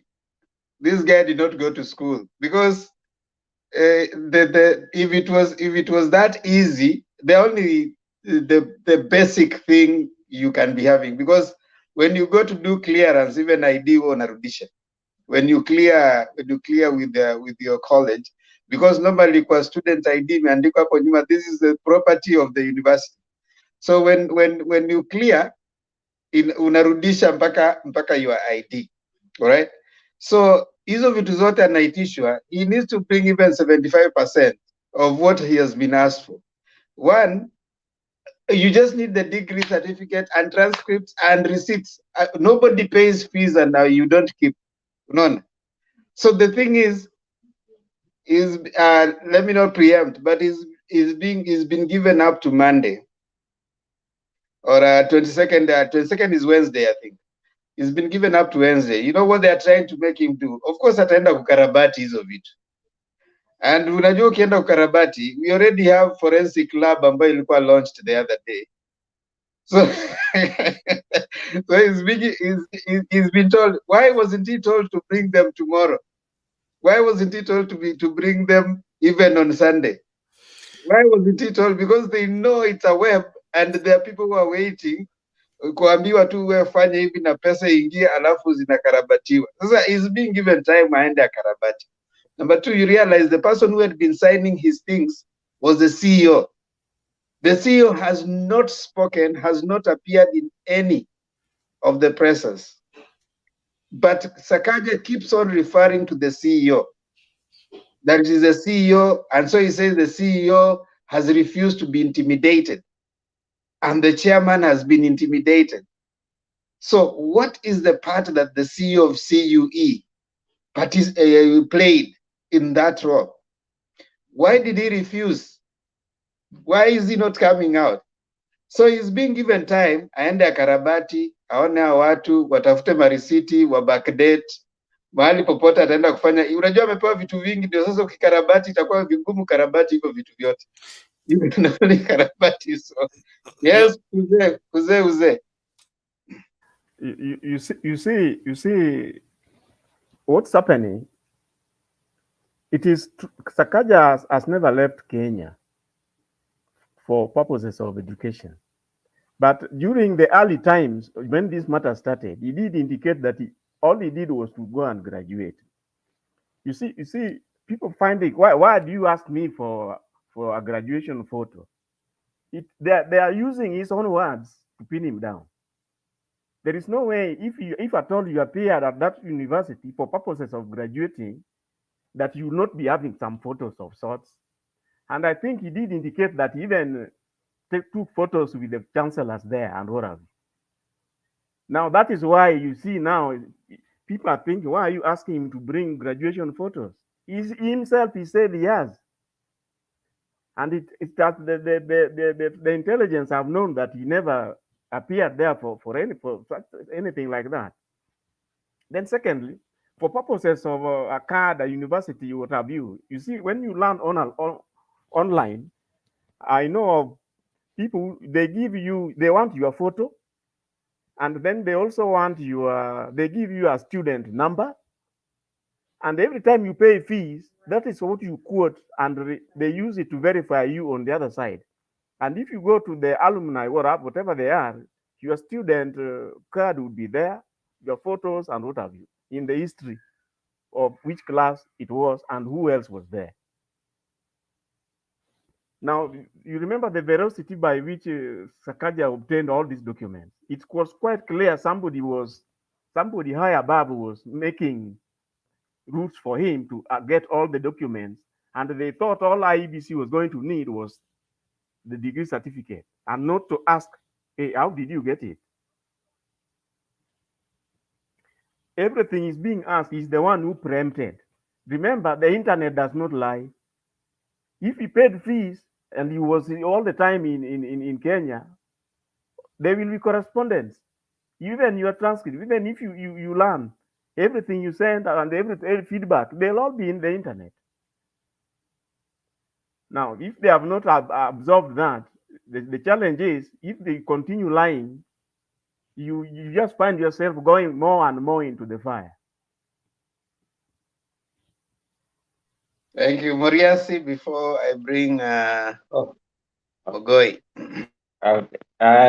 Nasalimia our ladies are in the room now, you know, uongozi niambia Black, tusoee uongozi wa mama, tuanze kusoea na tusome. Inaonekana wamama wamesoma sana, na hiyo unajua waogopu sasa. Hiyo ndio na mimi nasema tu. Vile unaona hujaona mama akiwa na issue na makaratasi. So ile kitu nilikuwa nasema ni kimoja tu. Alinyorosa mkono mbali kidogo, akaenda kugusa ile namba inaitwa 666. The date of sending, date of receiving, date of doing and the clearance. Hizo namba ni very important. Hapo ndio naona zimeleta shida. So mimi kirudi, huyu jamaa ameongea mambo ya Kisii. Kuna mentality Kisii iko hivi. Kwa wale walienda ile shule ya zamani na ya saa hii. Mzee akiwa na chai, kijana yake mkubwa akioa, kumpatia raini mbili za chai ni ngumu. Anachuna tu akiwa hapo tu hivyo, ameoa, amepata watu. Kuna hiyo tabia, kuna wale wazee bado wako na. Lakini wazee lika yetu tumewaachilia chai, hata ng'ombe naambia enda kaa, anza kubaisha, jaribu. So they have that mentality. When you see they don't want to allow Simba, they have that mind. So that's why I want to tell my brother that look at them from that lens. So they are almost getting out of the way. So slowly. So we accept them, but at the end, you know, we are going to push them. At the end of the all, they will not win. So they will find themselves out and they will accept. So it's not a big deal. Thank you so much. Yes, yes, Makiadi. I know that Mogoi still hasn't made his submission, but there's one thing I want to point out here, because I think we are being misled by UDA. The way they twist things around. Now, I was looking at the evidence, the documents that Ndemba you sent on that chat, and then number 3 says evidence of registration including student ID. I just Googled the school that I went to, and I'm looking, I wish I could share the information here, the demographic information of the school I went to. The student ID is a number that I was issued to when I registered there as a student. So when UDA waters this thing down to an ID card that was returned during clearance, that is where we go wrong with them, because this thing is very easy. If you don't have a student, the student ID is not the card that people are misleading people. And that is what UDA wants people to believe. Wanasema hii ID unarudishanga wakati tu umemaliza shule ndio ukue cleared. Hakuna kitu kama hiyo. The student ID is the number. If you are a student, whichever school you went to, you have a student number. It's the student ID. It's not the ID card. It's like an index number. Exactly. That's exactly what I wanted to say. This is the student ID. I'm looking at mine here right now. the student ID, the gender, date of birth, blah, blah, blah. So the student ID can identify you as a student. If that student ID is given to the CUE today, they go to the school and key in the student ID. It will bring all the information of Sakaja as a student of whatever, Team University. And that is why you see these guys are diverging. They are saying, munataka kumuitisha ID card na alisha clear shule. Huyu jamaa wenu Black atafungwa. Wewe kama uko na namba yake ya simu mpigie mapema. Mimi nimemaliza. But they know these are people who are just playing politics. Do you know, Black? Do you know why Museveni's son was in Kenya the other day, and the Minister of Education in Uganda is Muhoozi's mother? Do you know why the son came to Kenya? And Museveni's son is the head of is a presidential advisor to intelligence.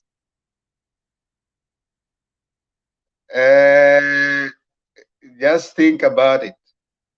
Hapo ndio the goose ya Sakaja ilipikwa ikaiva na ikaisha. So whatever it is that is cooking, ilishapikwa yote ikaiva. And the forgery in Kenya, you face up to 3 years in jail. And one of the things, the ring is bigger, so there are many people ambao watashikwa kwa hiyo web tu. So wacha wote waendelee kujifanya ni kama naona mnafuata you guys. Anyway, wacha niwaache. Karibu Mogoi.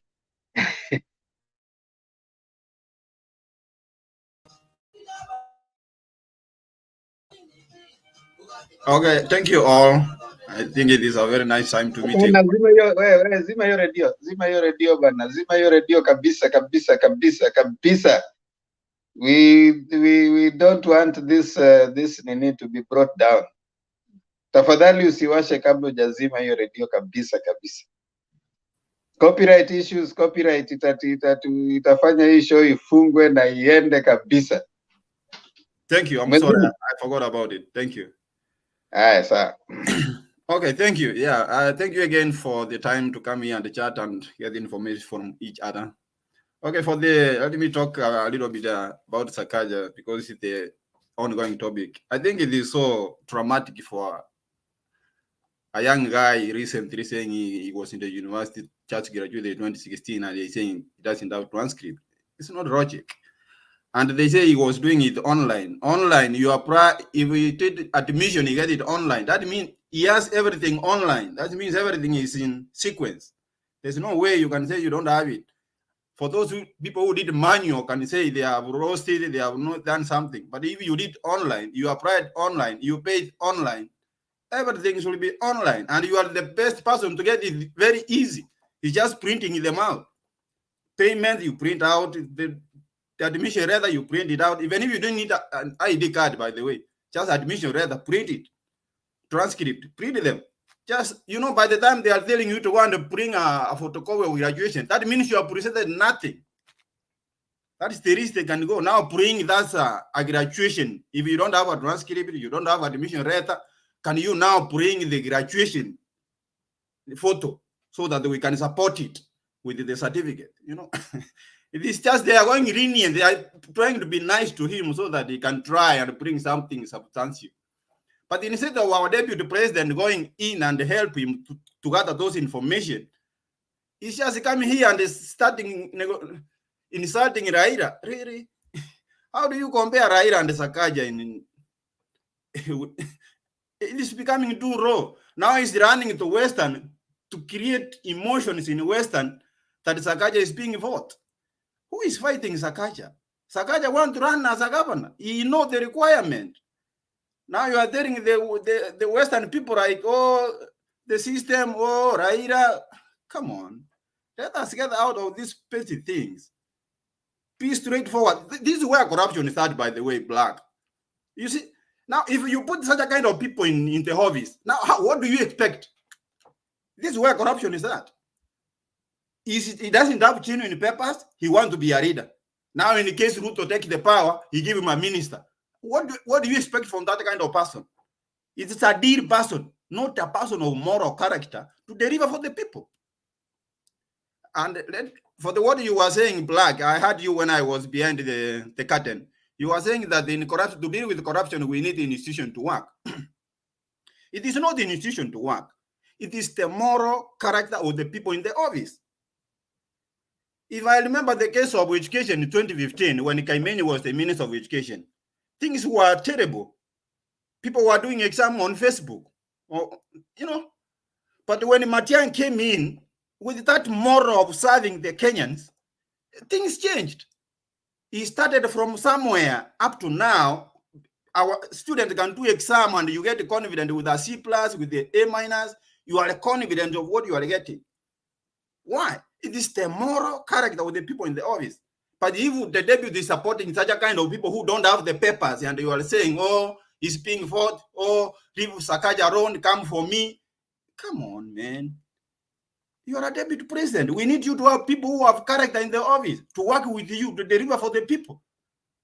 Now you have people who are having crooked means of getting papers. How do we expect such a kind of people to be in the office and to do the right job? I don't get it.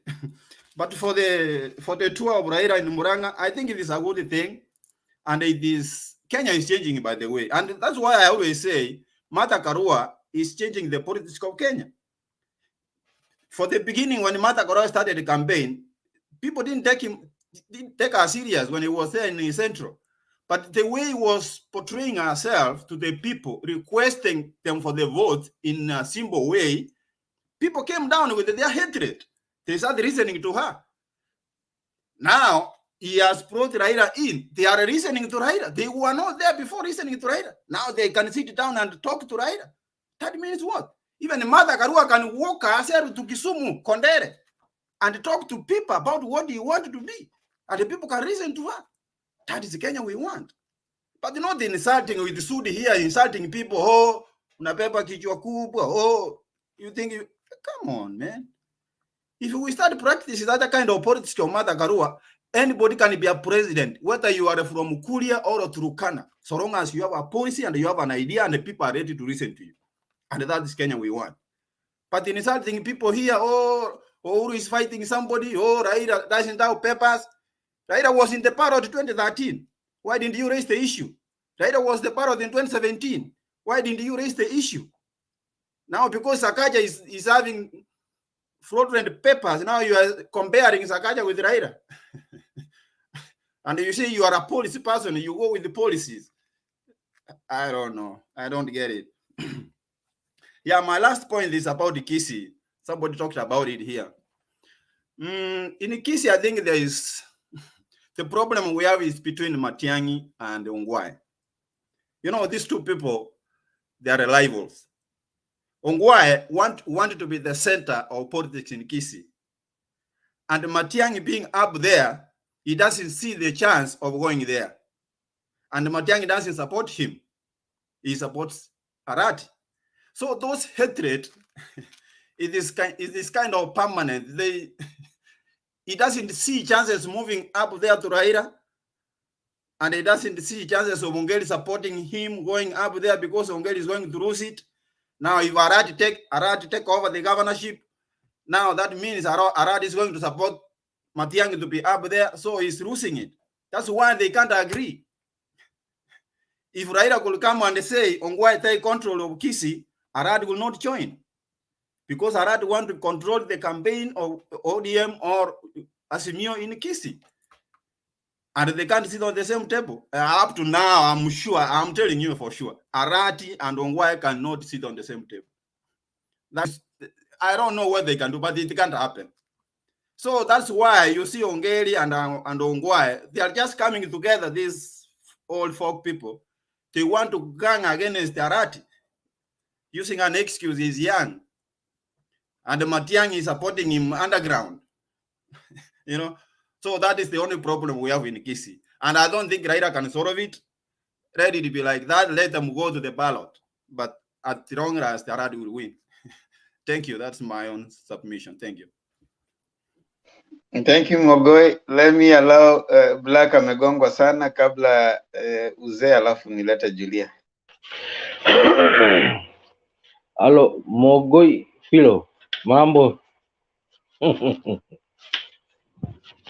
Jiko nanisikia? Well, you mentioned something here as you were talking about Sakaja, and that if the fifth president of Kenya, to me, who will be Dr. William Ruto, wins the election, then perhaps he's gonna get the post of a cabinet secretary. But in your words, you mentioned a minister. Okay, fine. I think you're aware that the part of the cabinet of Raila Odinga has been set up already. And one, Hassan Ali Joho, is poised to be the minister or the CS of lands.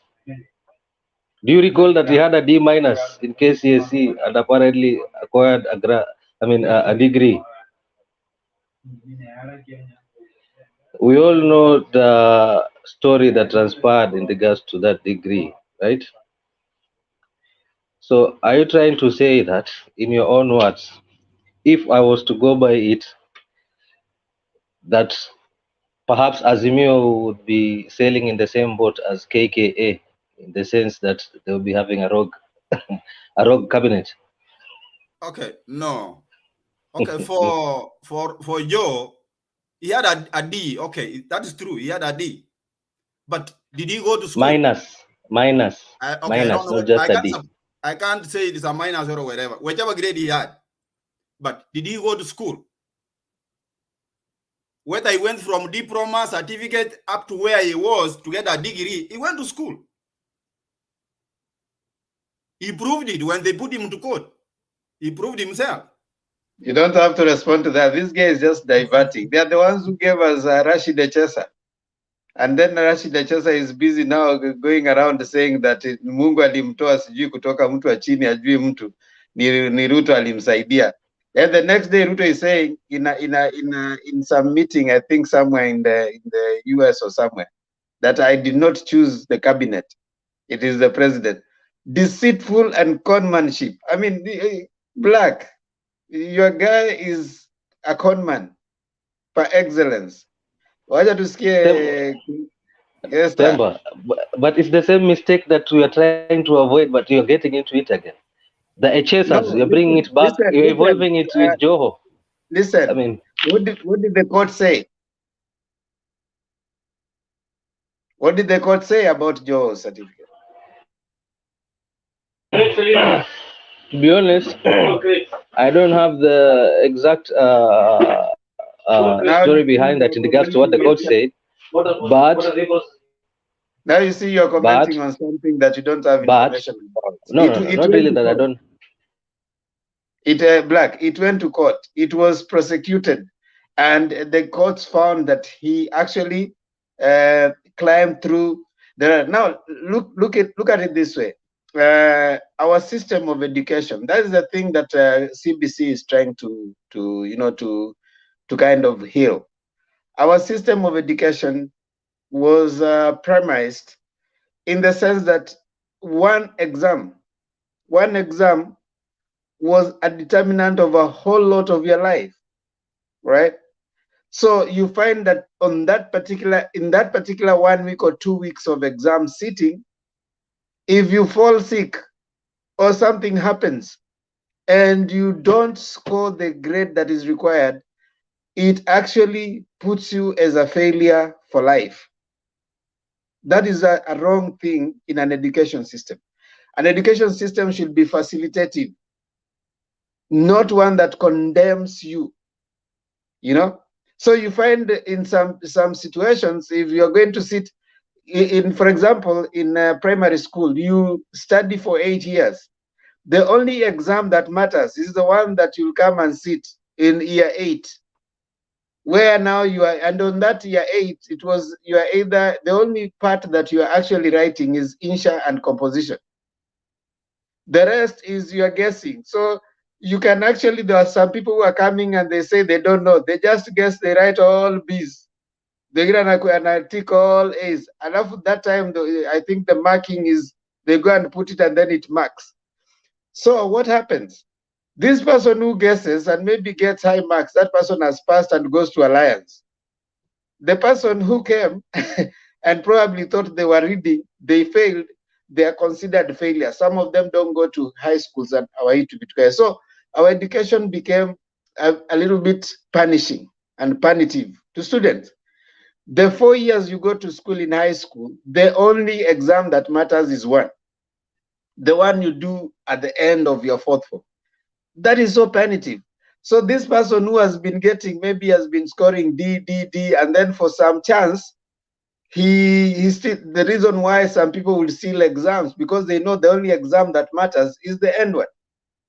And that cost what we later saw. However, you get a D minus, there shouldn't be any failures in an exam. An exam should be able to, once you get out, you are someone who can enter into the system in a certain way, and if you want to progress into education system, you should be able to do that. So what happens? With his D minus, he went, he did some craft courses, certificate courses, and of course, he went on up to the university and he moved up. Now, that is what he produced, and it went, I mean, he was taken to court for that, to go follow the court proceedings for Joho. Just go to court, Black, stop shaking your head and you don't know.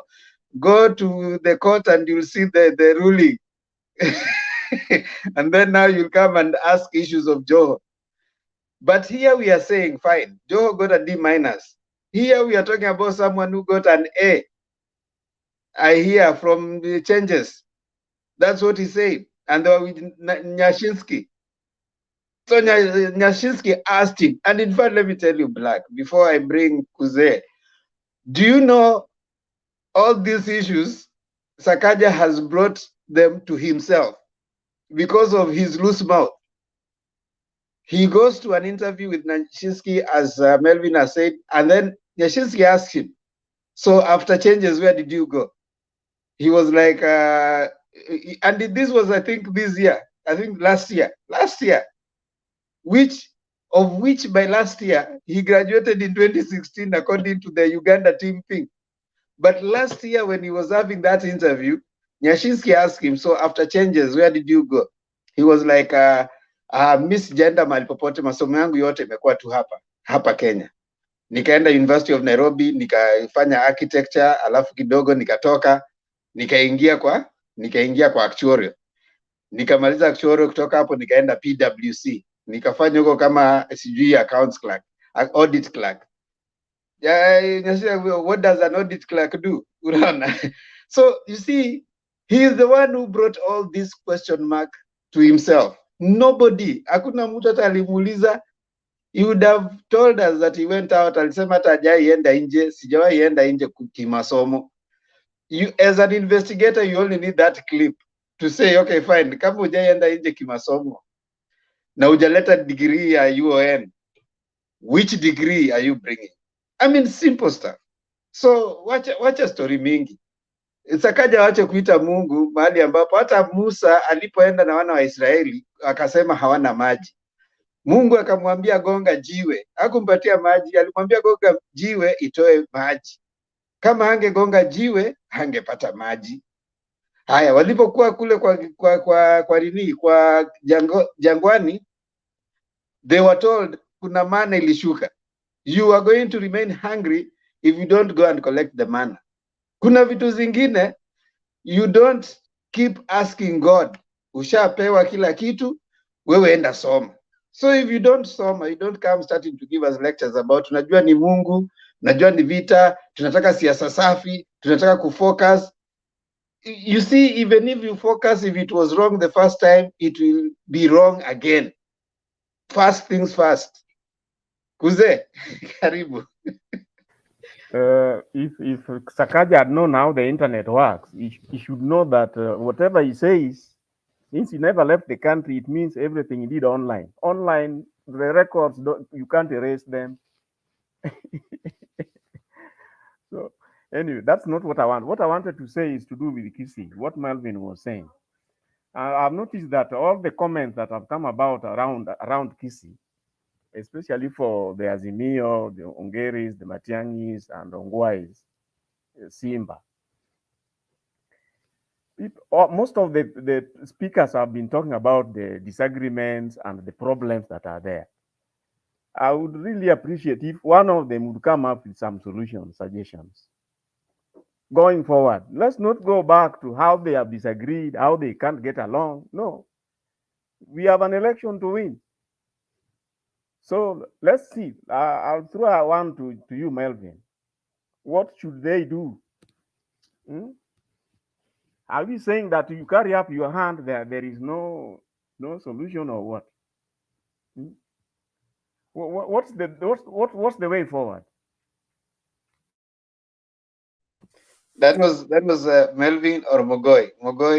Melvin said that they are dish. Mogoi is the one who said that those people can. Okay, you guys have a comment. Melvin, you can give a comment, then Mogoi before we bring Julia. Okay, I'll give an example. Like, let's say I'm from Siaya County, and from Siaya we find that for the governor's race, we have he's called Gombo, right? He's contesting, but as an independent, and then we also have Orengo. But when anybody who has come from Siaya, he's not independent, Melvin. He's not independent. He's not independent. Oh. Is he in UDA? But let's say he's coming from a fringe party. I don't know what kind of party. He's a party that is a member of Azimio. MDG or which one? UDM. The one for Ochieng. Oh, UDM. okay, yeah. Oh, okay. I think it's that UDM. one. UDM is a party that has largely their members are in Wajir. I think Wajir or Garissa, one of those. Yeah. It's Colored or something like that. Yeah, no, I know it. Duke toka kwa curtain. Duke toka kwa curtain.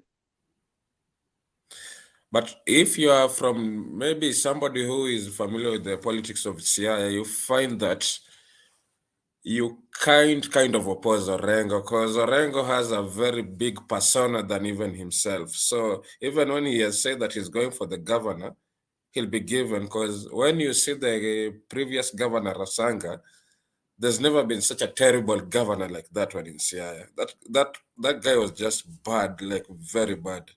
But now when Orengo has come, and then you see Gombo is when he was an MP, he did a lot of things.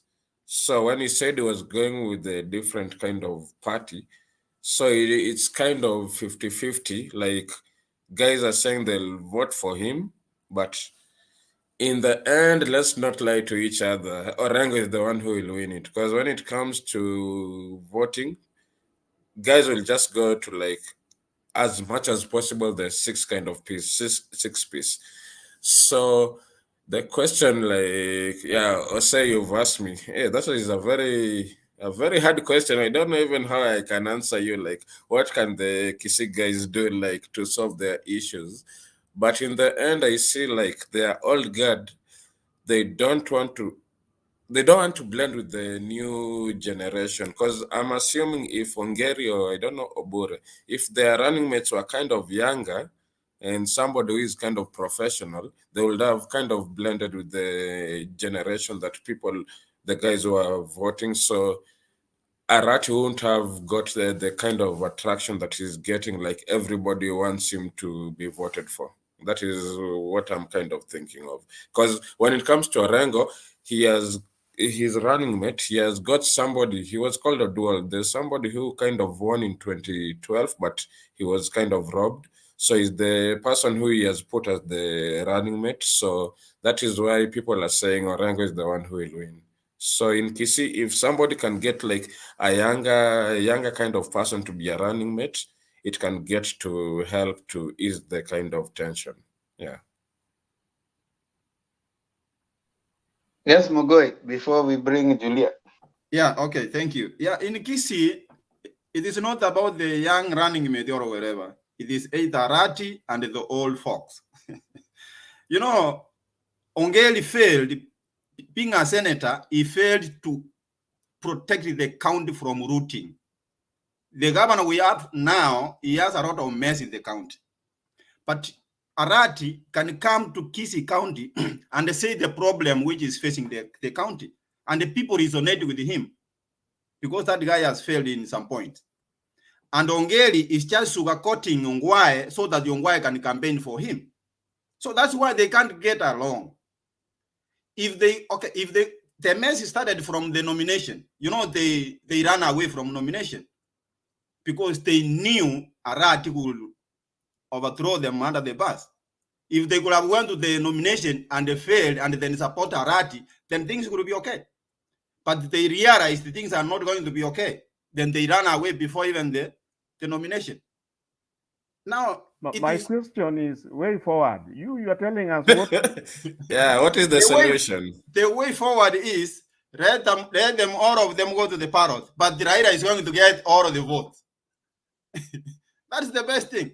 Because Okay. There's no way if you try to bring them together, these two, Ongeri and Obure, being haters and they pit about Arati, they gonna support Machogu, who is a UDA. If you try to remove them from the ballot. No, don't remove them. Find us a win-win, like the DP says, a win-win. There's no win-win. You can't tell me Arati can be running with Ongeri. It cannot work. Or okay, Obure and Arati come from the same constituency. So personally, I agree with you, Mogoi. Let them go. Let them be like that. They go to the ballot. Yeah. Where is Bob Papa? Bob Papa, you came and you disappeared. Come back. Julia is here. Now, Julia, tafadhali, toa maoni yako. Black, uache kutoroka bwana. Usiende. Linetu wa bomba, nimekuona. Let those who want to seek the kingdom of politics open their ears.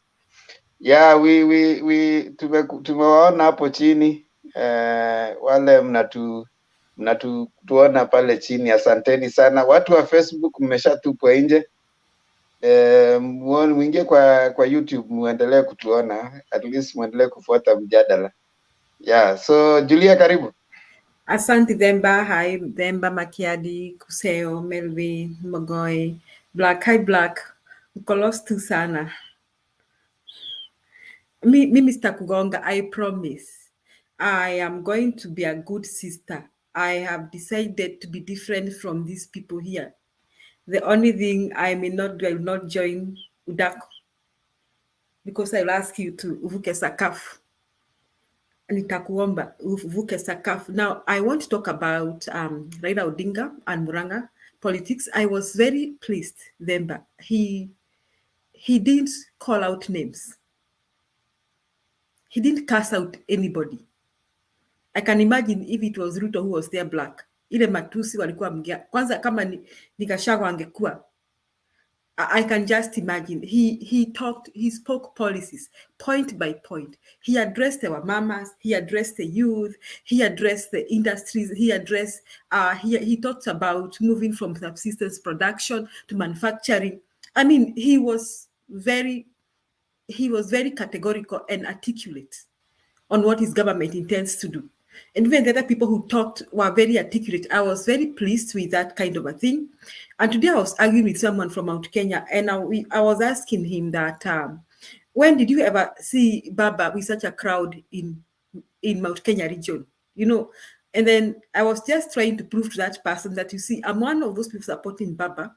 But if you look at the meeting today that was there, you could still see we never had such meetings for such political rallies for Baba on the mountain ever again. I mean, ever before. So this is the change I'm talking about, the flip I'm talking about. And I think the mountain now, is not going to be, it's going to be about 50-50 or even Baba flipping over to about 50 in the mountain. The other time, I know Duke will say something about this, so I want to address what Duke was saying the other time. I just didn't have time. He said that that this thing we are saying the mountain may flip because of what the reaction we are seeing of the people on the mountain towards Baba, that it cannot happen, that the mountain has always voted in one way. The mountain has only voted in one way, Mr. Duke, because of just one reason. They are tribesmen. The days of Kibaki, even I can take you back in 1992, when Matiba and Kibaki voted. Moi was number 1, Matiba was number 2, Kibaki was number 3. they managed to vote their own in 2 consecutive positions. And then we have Uhuru. But now they don't have their own, that is one. And another thing, they don't have very good reasonable reasons to vote for Ruto. The only reasonable reasons they thought they had is a propaganda that Ruto had taken to the mountain against Baba. He was riding on that propaganda, anti-Baba propaganda that has been there for many years. Julia Ruto is a kingpin. You have forgotten. Yes, I'm going to address that. He was riding on that. He was first riding on that thing that this thing ati Wajaluo na Wakikuyu hawezi fanya kazi pamoja, wamekosana since independence, sijui nini bra bra bra bra bra. He was riding on that and he was taking full advantage of that. He was also riding on the Uhuru Ruto thing, which he worked very hard to destroy. You're riding on Uhuru Ruto and you were destroying the same person that you want to ride on. And then he decided to create hate against the president. He was also riding against on that. But then, you know, when you're riding on things that are not real and are just pure lies, that doesn't last for long. So now, as we talk now, the mountain doesn't have good reasonable reasons to continue supporting Ruto. So they can sway to the sides they feel like. That's what's happening. And now they are coming back to their senses and thinking, what do we want? And you know, people are now, it is easier to tell the mountain, this person is a cause of your problems, of your people in the Rift Valley. It is very easy to now to remind people the pains of the people of the Kikuus in Rift Valley. It's very easy to, and then it's also easy now to remind them, you see, you people care about your economy, you care about your businesses. This person is claimed to be the most corrupt Kenyan in this country. Not just, you know, when you ask people who is the most corrupt Kenyan and they mention one name, it's a very sad thing. It's very easy to tell people that. And then, and for another unfortunate thing, Mr. Duke and Mr. Black, Ruto began talking about bottoms up he's been talking about it for the last 4 years. So we are now kind of tired of the bottoms up thing. You know, you talk about something for so long, people want to nachoka. So the mountain now, as we talk, doesn't have good reasonable reasons to vote for Ruto. So there are those who are still there because of the propaganda, and they want to be faithful to the propaganda. But there are those now who are coming back to their senses. Yes, we need to do something. Then there's this thing going around that you heard Sabina saying this, even Kabogo saying this. Ati Wajaluo wako na ODM, ati Waluya wako na DAP. Sijui nini iko na nini. You've heard that thing. Sabina is also riding on it. Na sisi tuko na nini. So it's making sense. And that's where are we. So for some time, we had some leaders like Kabogo, Kuria, Mwangi Kijore trying to be the kingpin because that's their quarrel with Uhuru. Because Uhuru is going and he's not letting it go. But then what happens? Here comes Baba and pronounces Mother Karua as the running mate. And that is what the mountain was looking for. Now we have a person who is representing, who is going to fight for us. And guess who Mother Karua is? Mother Karua is a fighter. Because they can recall how Mother Karua stood for Mwai Kibaki. They have not forgotten that. They see her as their heroine. So I think I'm not wrong when I say that Mother Karua is becoming the queen pin. So now you know where the mountain is, Mr. Black. Wako pale katikati. And the game just started now. And now the game has started again. It's kama tumeenda halftime. Sijui kama Black nyinyi watu mlio, who watched soccer lovers, who ever watched a game between Brazil and Nigeria? I think it was the final Olympic. One was Brazil versus Argentina, and another was Brazil versus Nigeria. And Brazil won in the last 4 minutes. Nigeria won in the last 4 minutes. Brazil had been leading, I think, something like 2-1 or 2-0. I can't remember where I need to replay that. Then the last 4 minutes, Nigeria scored 4 scores. And I think ilikuwa ile game ilikuanga kwamba hakuna penalty, inakuwa whoever scores. I don't know how that game was. It was such a dangerous game. And Nigeria won. And all through Brazil was feeling super Brazil.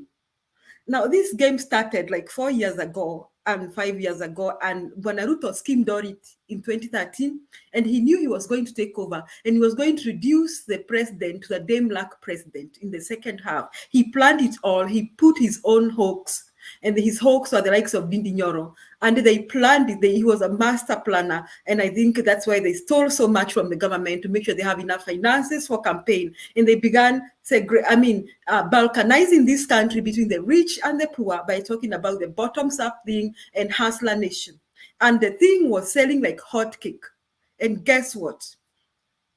Baba came from nowhere with the handshake. No wonder Ruto has the handshake. So when I watched the meeting today, I said, wow, behold, I present Mount Kenya region. Behold, Mr. Black, I here present another face of Mount Kenya region, singing and dancing for Baba like they have never done before. So we are watching the drama unfold, Mr. Black. And guess what? On 9th, at around 9 p.m. Kenyan time, if you don't come to the show, I'll give you a call to remind you to watch the numbers.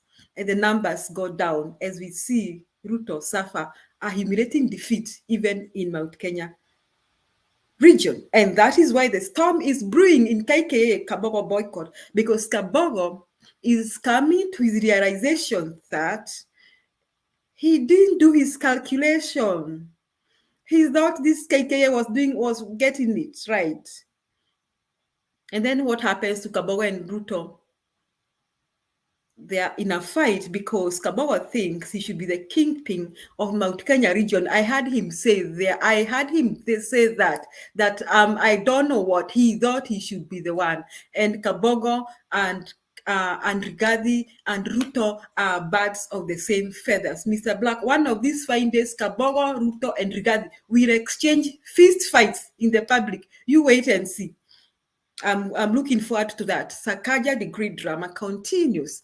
I just want to say something. Mr. Black said that systems are not working, but I realized that now the systems that we were expecting to work are the people working in those systems, or the people working in those commissions like the higher education, whatever, the IBC. What is happening to those people? They are developing some confidence. Can we all ask ourselves why IBC is shutting so many people out this time and did not do that before? Now, the Commission for Higher Education, why is it coming to their realization that some Kenyans could be having fake papers now and not before? The answer is just one.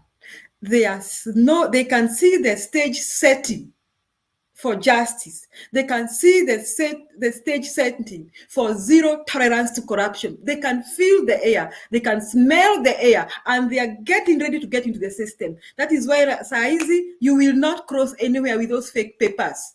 Even IBC is going to deal with those guys seriously, because you see, they can smell the air. They can smell the Baba Mama government coming to deal with all these corrupt Kenyans who has fake papers, who do everything to get where they want. That is exactly what is happening, Mr. Black. So if you are asking why systems are not working, the systems just started working. They just started working. So IBC itafungia wakora wote wa udaku. Nakwambia hata kuna watu watatafuta kwa serikali na hii Commission for Higher Education.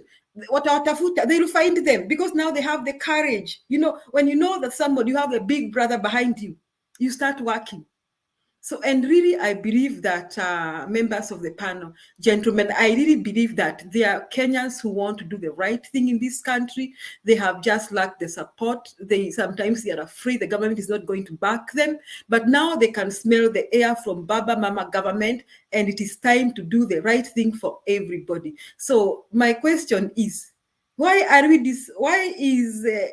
people discussing about what is this? It's not rocket science to find out whether somebody went to school. It's not rocket science. Just like many of us have said, all of us who went to college have the admission numbers, and you key in the admission numbers, you find my details. I am proudly a Maseno University alumni, You key in my admission number and you find my details there. And any other degree I've acquired, you key in my admission number and you find my details there. And if Sakaja says he studied online, like Kuse said, the good thing, online things never fade away because they are saved on the cloud. So I really don't know what he's waiting for to prove that. If Mr. Let me wind up by saying this. If Mr. Black, I am here in the US and I applied for something in Kenya and they asked me for my credentials. I just asked them to contact my university. They don't have to wait for me to take my credentials to them, and my university will take the credentials, send the credentials to them. I don't have to do that. So this thing of the ID is not the physical ID. Me too, I returned my ID, the physical, the hard document, the hard copy. But I think if they key in my number, they can find out my details. So the thing is, KKA Udaku is a scam, fellow Kenyans. This is a scam. Don't pay attention to any of their leaders. Thank you, Mr. Demba.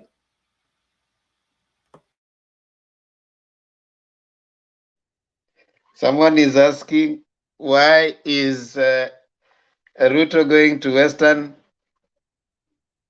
kila saa? He's going to Western because, in my view, is kuna waka. Akitoka hivi kuna waka. Akitoka Western kuna waka. Akituma Mudavadi Western na Wetangula anaenda kutafuta Senate, Mudavadi anabaki akitafuta MPs. Anasema ya kwamba Ruto anasimamisha watu everywhere. Ruto anafanya yeye akose MPs. Na akitoka hivi kidogo Vihiga na Malala na Kalwale hawakuli kwa sahani moja. So lazima arudi huko kujaribu kupoesha moto. Akikaa hivi kidogo lazima kuja Central atafute anaitwa nani? Kabogo, wakae kidogo wasikizane. Yani there's nobody who can campaign for Ruto comfortably. And sometimes I'm asking myself then that, sometimes Ruto really says he's a God-fearing man. You know something? Destruction is knocking at his doorway. You people ask yourself why his own people are fighting him. Ebu jiulizeni, hiyo kumeendaje? Sasa mnataka kusema hata Kabogo ni Uhuru amempigia simu akamwambia afanye hizo drama ama hata Uhuru hata alitoka, Uhuru akakaa kando akasema wacha yeye aendelee kurani serikali hii, kwa sababu unajua what they were waiting for, they were waiting to see Uhuru ndio sasa waendelee kutusi Uhuru. Uhuru kumbe ni chess master, akawavuta. Unajua sasa hilo unachezanga ball, now that nimeona Julia unapenda soka, kunakuwa na tactic moja ya sana sana, ilikuwa ni tactic ilikuwa inachezwa na Barcelona ama Real Madrid. Kuna jamaa alikuwa anaitwa, kuna watu wanaitwa Messi na kuna wengine alikuwa anaitwa Ronaldinho. Ile kitu walikuwa wanafanya, walikuwa na chenga, wanavuta watu sana, wanakuja kwao, wana create space kwa mtu mwingine kula, alafu wanamtupia boli, yule jamaa anaenda anafunga. Hivyo ndio Uhuru aliwafanyia. Uhuru alikuja akasema kuanzia leo sasa tumesema ni siasa. Haya, tumesema siasa sasa ianze. Sasa wakasema sasa their propaganda na kila kitu ikakuwa sasa ni towards the president. Sasa ulikuta kila wakati wakiongea, Uhuru atuachie huyu jamaa, Uhuru atuachie huyu jamaa. Uhuru akienda Western, Uhuru. Kumbe wajui cheza mpira inachezwa polepole. Vile Martha alikuwa released na Uhuru akakaa kando. Sasa hawajui watusi Uhuru, hawajui waambie Uhuru nini, wakileta Uhuru hata haongei. And they are afraid kutusi Martha. They are not going there. They are so. Today I talked with somebody from Kenya akaniambia sisi huku hatutaki kusikia upuzi wa udaku. She was so categorical. I said, wow, they are not going to insult Mother. They are so afraid of doing that. Na Mother Muranga aliwaambia hivi, alisema kwamba sikizeni, wale wote wanatafuta kura hapa Muranga ni watu wa hapa Muranga wote, si watu wa kaunti nyingine. Na wale wanatafuta kura hii Kenya ni wa Kenya. Sasa wewe tusikilize na umsikilize huyo mwingine. There's a statement that Martha has been using every time and every place she goes. Anasema that even you, if you have 3 children, there's a child that you cannot send with money because the change will not come. That child will not bring you change. Even with all your, even if you are a mother, you know. Then she's been using this statement tutige kuita tukioneraga. Inaitwa, hebu sema hiyo jina Julia kwa Kikuyu. Ati sema tena. Tutige kuita tukionerea, something like that. Tutige kuita tukionoria. Yeah. We stop wasting as we. Yeah, you are actually pouring when you are trying to pick, isn't it? Yes. Yeah, so she keeps on saying that, na akisema hivyo unaona watu wananyamaza, wanasema oh, tunaita tukionorea. So I think Martha, and then she's reasonable. She's able to reason with them. She's able to appeal to their reason, not their emotions. She's telling them that you need to think about this. And even then she's saying, I respect those who are listening to me, that's fine. If you're not listening to me, don't worry. I will come back again and again to talk to you. You know, they're not even shouting. She's saying that no, yes, we are not. they were not shouting there, but did you notice that they were paying attention like they're in a classroom? Exactly. You know, and that approach has really worked, you know. Yes, Black, what is it?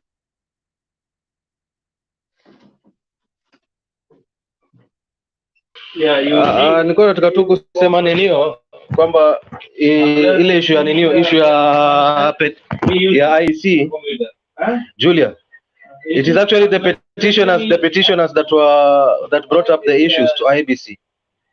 It's not the system, the IBC or the electoral system that came up with those issues. Now I'm trying to ask myself on that point, had the petitioners not come forward, would the candidates would proceeded all the way to the ballot box?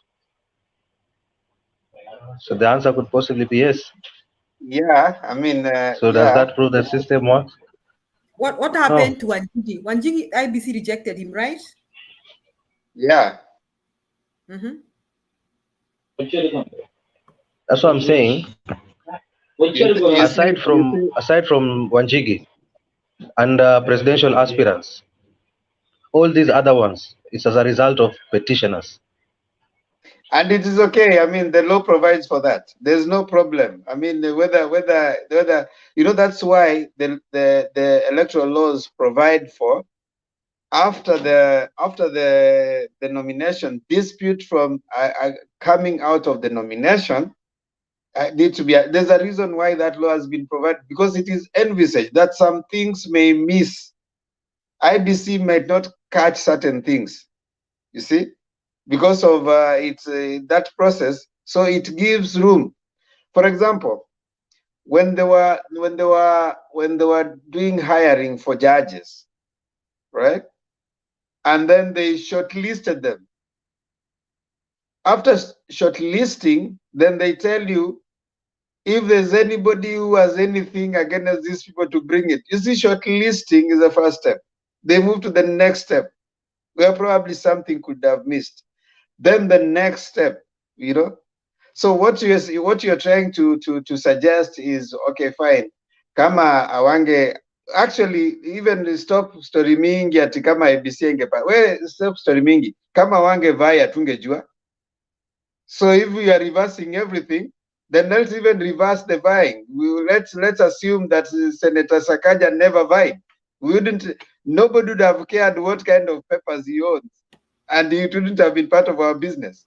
And So my take is that there's a change of culture coming into the country. That's why those petitioners went there. And I'd not be surprised that if we see more petitioners, even some people will be voted in Mr. Black. Now, because even kwa governor, I think we should look forward to such things, because there's a change of culture. Kenyans are beginning to develop some confidence and to hope that for once our country will change. So we look forward to such. And me, Mr. Black, I'm okay. Even someone in Nazimio is petitioned, because all of us need to do the right thing. I'm not going to cry for if I hear an Azimio candidate has been kicked out. I'm not going to do that. I'm not going to feel like DP Ruto, who is looking for everything and everything to say. In fact, I think his papers could be fake. I think so. Yes, Kuze.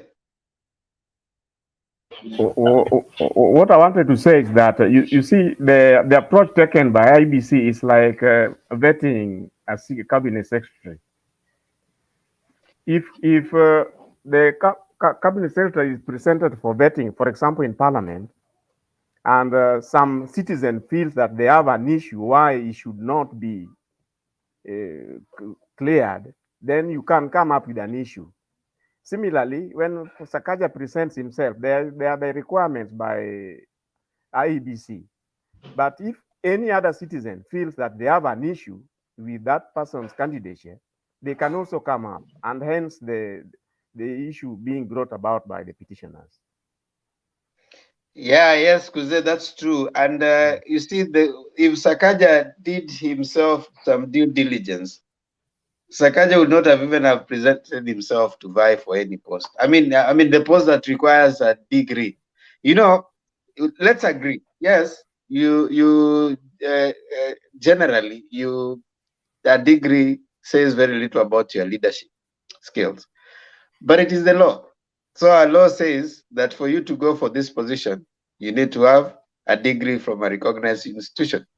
So as a leader, you need to sit back and say, do I qualify? That's the first thing.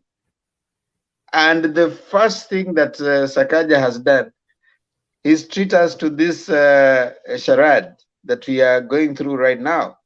Already he's failed in his leadership. We don't want to start Nairobi County with such a kind of tempo, the questioning or the doubting of your governor's papers.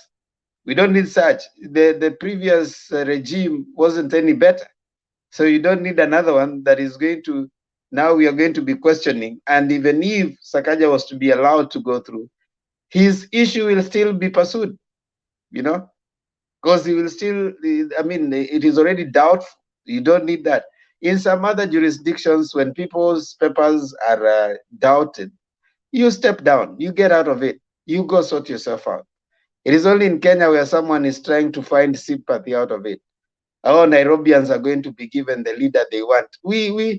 You don't, it doesn't have to be Sakaja, you know, there can be other leaders. I mean, you don't have to be a Sakaja if you haven't qualified the minimum qualification. You don't have the hakuna siasa safi hapo already. That one is starting from a bad premise.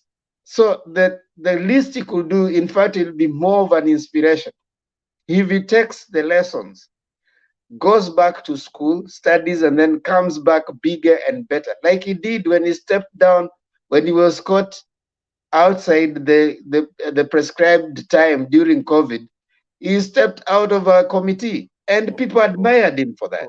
Just use the Joe style. Yeah, guys admired him for stepping down from the committee because he was the one leading the committee on COVID, and he broke the rules.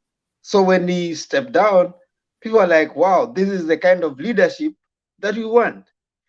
He could use similar argument and logic. Because his papers are already doubted, get out to go sort yourself out. Then wait for 5 years. Come back. People will say, wow, it is good for you to own up. And yes, go back to school. Then now come back with the papers. If Nairobians will not have forgotten this drama that you took them through, they might elect you, you know. But I at this rate, with all this expense and trying to, you know, we are done with Kenyans have gone to school. They are past the idea of being wiped on emotions and sympathy. In fact, if you see the timelines and everything, they're telling him, go back to school, my friend. If you have to defend it, then you don't have it. Just go out, stop blaming. You blame Uhuru Muigai Kenyatta. I mean, yes, we have Kenyatta University, but he didn't tell you not to go to school, you know? So he took a wrong turn. And that is what happens when you rely on bloggers to advise you. So Itumbi is the one advising him and telling him what to do. And he comes and posts. Now he has said he's going to be posting them every time. What are you posting? We don't need you to post them. Take them to the institution that is supposed to accredit you. We don't need you. You don't, you know, social media doesn't really accredit anyone. It is the institution that accredits papers that needs those documents. He was going to on media again to respond to the CU chairman, which I don't think was appropriate. In fact, these people want him on 22nd. If I were him and I have those things, I would actually appear earlier. You know, I can actually go and forward those things earlier tomorrow. I'll be in their offices and tell them, this is the thing, you guys, I'm here. I have these things. Here they are. You know, you don't come again on media to start saying that you are addressing them or it is a political thing, unless there's something that we don't know, which I think is what he's treating us to. Yes, Duke, what is it before I bring Kuze? And Makiadi, I'm sure Makiadi has something to say too. First of all, I want to disagree with you, Pennant. First of all, if somebody has made a mistake, disagreeing with Bernard or disagreeing with Themba? Yes, Themba. So now, if you have addressed the wrong person, are you going to address the right thing? Because, well, first of all, you get my name wrong. That means you are. Sakaja. You see what Duke is doing? No. Stop being petty. No. Duke, you take that back. You see, you can't get what I've said right if you can't get my name. Duke, whatever you have is for Bernard. That's what Themba is saying. Yeah. And so if your mind is stuck on someone else, how will you respond to me? Then we wait for Bernard to respond. What I was disagreeing with you, with Themba, in that he is trying to say that if Sakaja does not have a degree or his degree is fake, he should step down and then ask forgiveness and then come back in maybe 2027. For me, if Sakaja has a fake degree, he should be prosecuted for that. That's a serious offense. So people should not make a mistake and then ask for us to forgive them. But what we are saying is this: we are not defending Sakaja to be allowed to contest if he does not have the degree. The issue we have is whether the procedures are fair and right. For instance, most of you are saying that he does not have the qualifications, academic qualifications. But the mandated institutions have not concluded that. So it's unfair for some of you to say he does not have. But what we have is that they are investigating that, and there is a case which is pending. So we have to wait for that. As per Sakaja, he has submitted specific documents.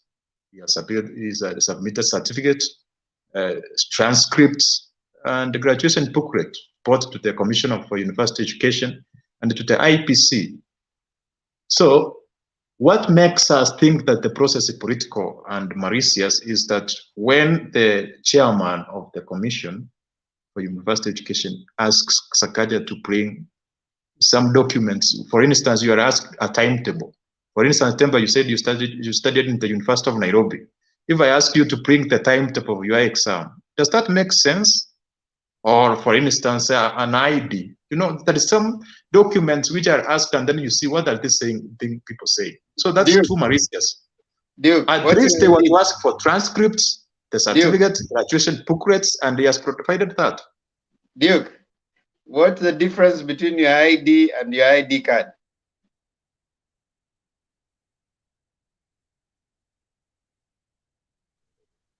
I don't think there's a difference between the two. You are trying to mix my statement.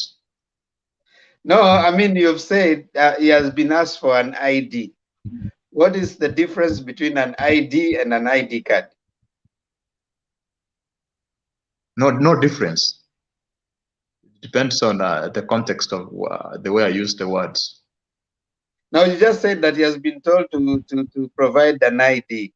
Yes, for instance, nobody has asked him to provide an ID card. He has been asked to provide an ID. You remember your index number. Index number is your ID. That's a school. You have an ID card. ID card is the card that holds your ID. It holds your number, your identity. Now that's but a card. He was asked for the Wait. ID. Yes. Now that is a card. All right. That's your Yes. ID. But the number is the ID. Now that's an ID card. So you have yeah, that's a card. But the number there is your ID. Yes, right? the number here is the No. He was not. He was asked for the ID card because No. if it's the I have the identification list. What number. are you talking about? Here is No, the if list. it's the identification Hold on. number, it's on the transcripts. Hold Your on. transcript have, can I, for instance, I think I can show you my transcript. There is an, maybe if it's admission, Now calm it has down. to appear on your documents. Calm down. But they asked him for the card, the ID card. No. Yeah, Duke Bana. We have the list here. Let me read for you what has been asked for. I can read it for you. The following should be provided. His application for the course. Okay? Because I'm sure you know, because it was an online course. Okay? He did an online course. It wasn't a physical course. So if it was an online course, he did an online application. As Mugai told us here, he did an online application. So there was an email showing that, okay, fine, this date. And if the course was done in 2016, and assuming a degree takes, assuming it took 4 years, then that if it took 4 years, or it took 3 years, or it took, let's say it took 3 years. So that communication should have happened 3 years before 2016.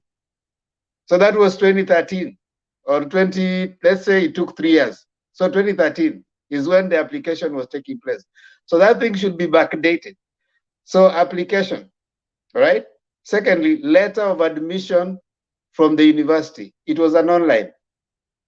So that thing was sent to him. It was forwarded to him. Next, evidence of registration, including student ID. There's no ID card. Evidence of registration, including student ID. Okay, I've registered, and normally when you register online, now you are given student ID. This is your ID. You have already been registered, and this is your student ID. This is your number. All right? So we have admitted you, and this is your student ID. Right? There's a difference between ID and ID card. Now, after that is when you are sent, once this has been processed, you have been given a number. It takes about, I think, 1 week in some universities to send you the card. Okay? Now, next, credit accumulation and transfer system. If there was any, assuming I'm giving you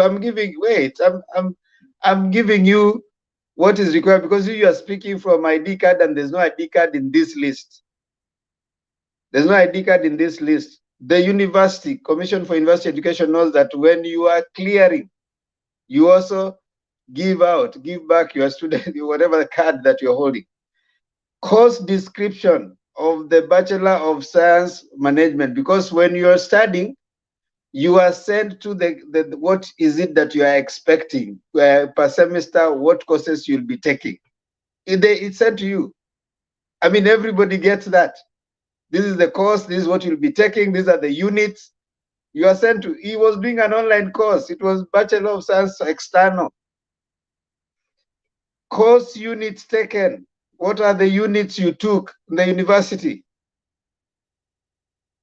Transcripts, because after every semester, you are sitting, you're given a transcript. Examination schedules. These are things that should be easy for him because it was an online course. Actually, they're asking this because they know you did an online course. So if it was an online course, Kuze,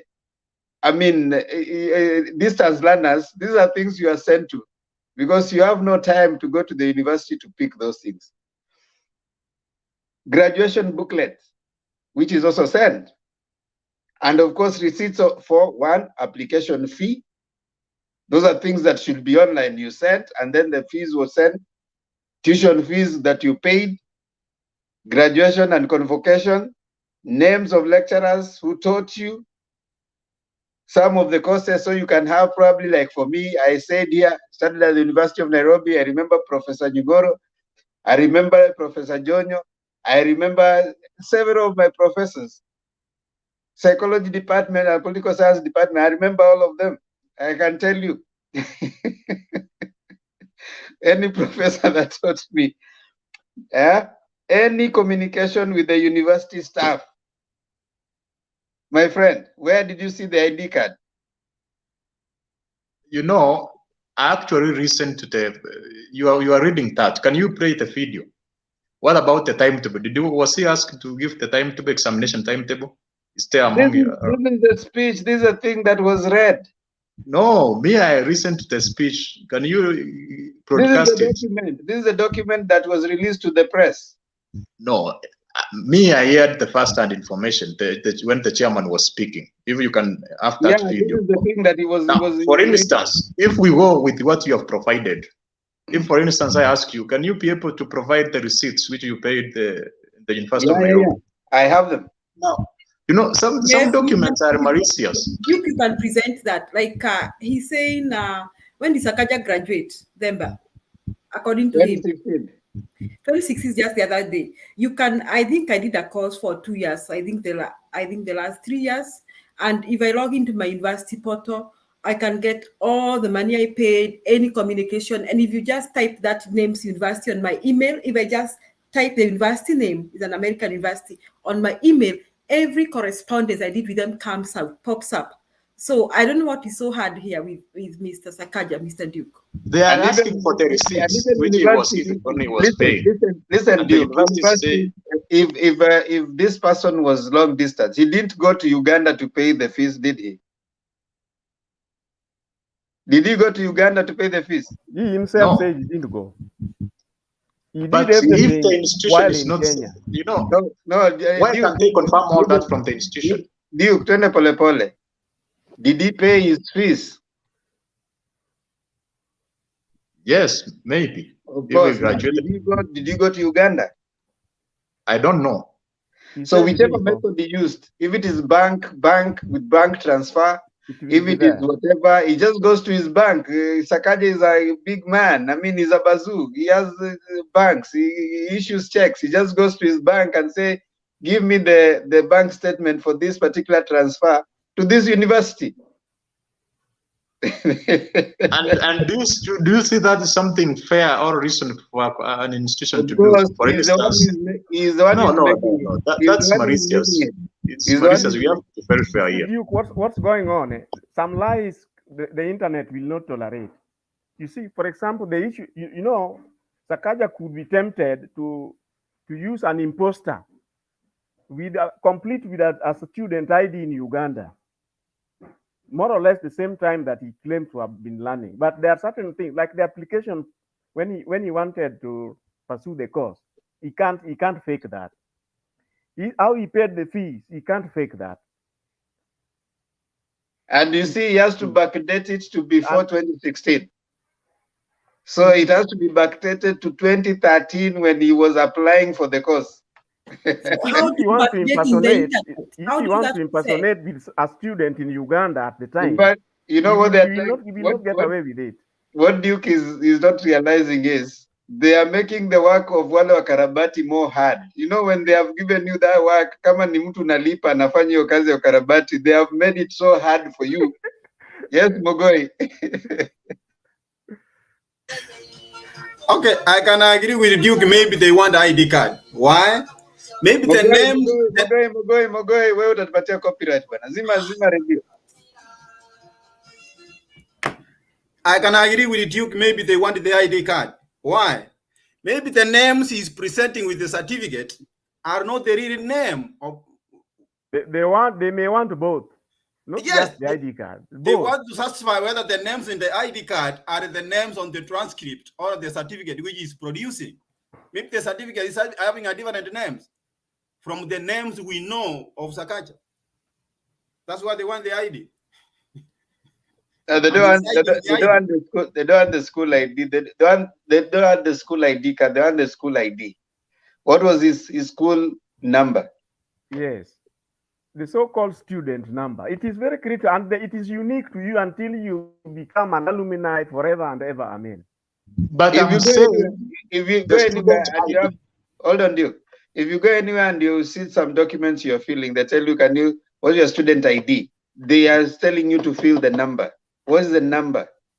That is for them for ease of even accessing that information. We can just punch in the number, then it pulls out. Yeah. And since he was an online student, that shouldn't be a difficult thing, Duke. Why are you complaining as if it's a tough thing? He did everything online. He registered online. He did his test online. He got his transcripts online. He did his exams online. He everything he did was online. Why are you saying it's so difficult? Just click the button, get those things, and forward. Make them even easy. And he's an actuary. He did actuarial sciences. He's a very eloquent guy. He's a very bright young man. What he does, I'm sure he has his documents on Google Cloud or somewhere. He's put them in a folder nicely. What he does, that should be something that is difficult for my mother, who is analog, but not for someone who wants to be a governor and has been a senator running a very big party like TNA. He knows how to put documents in a very nice zip, and he puts them down.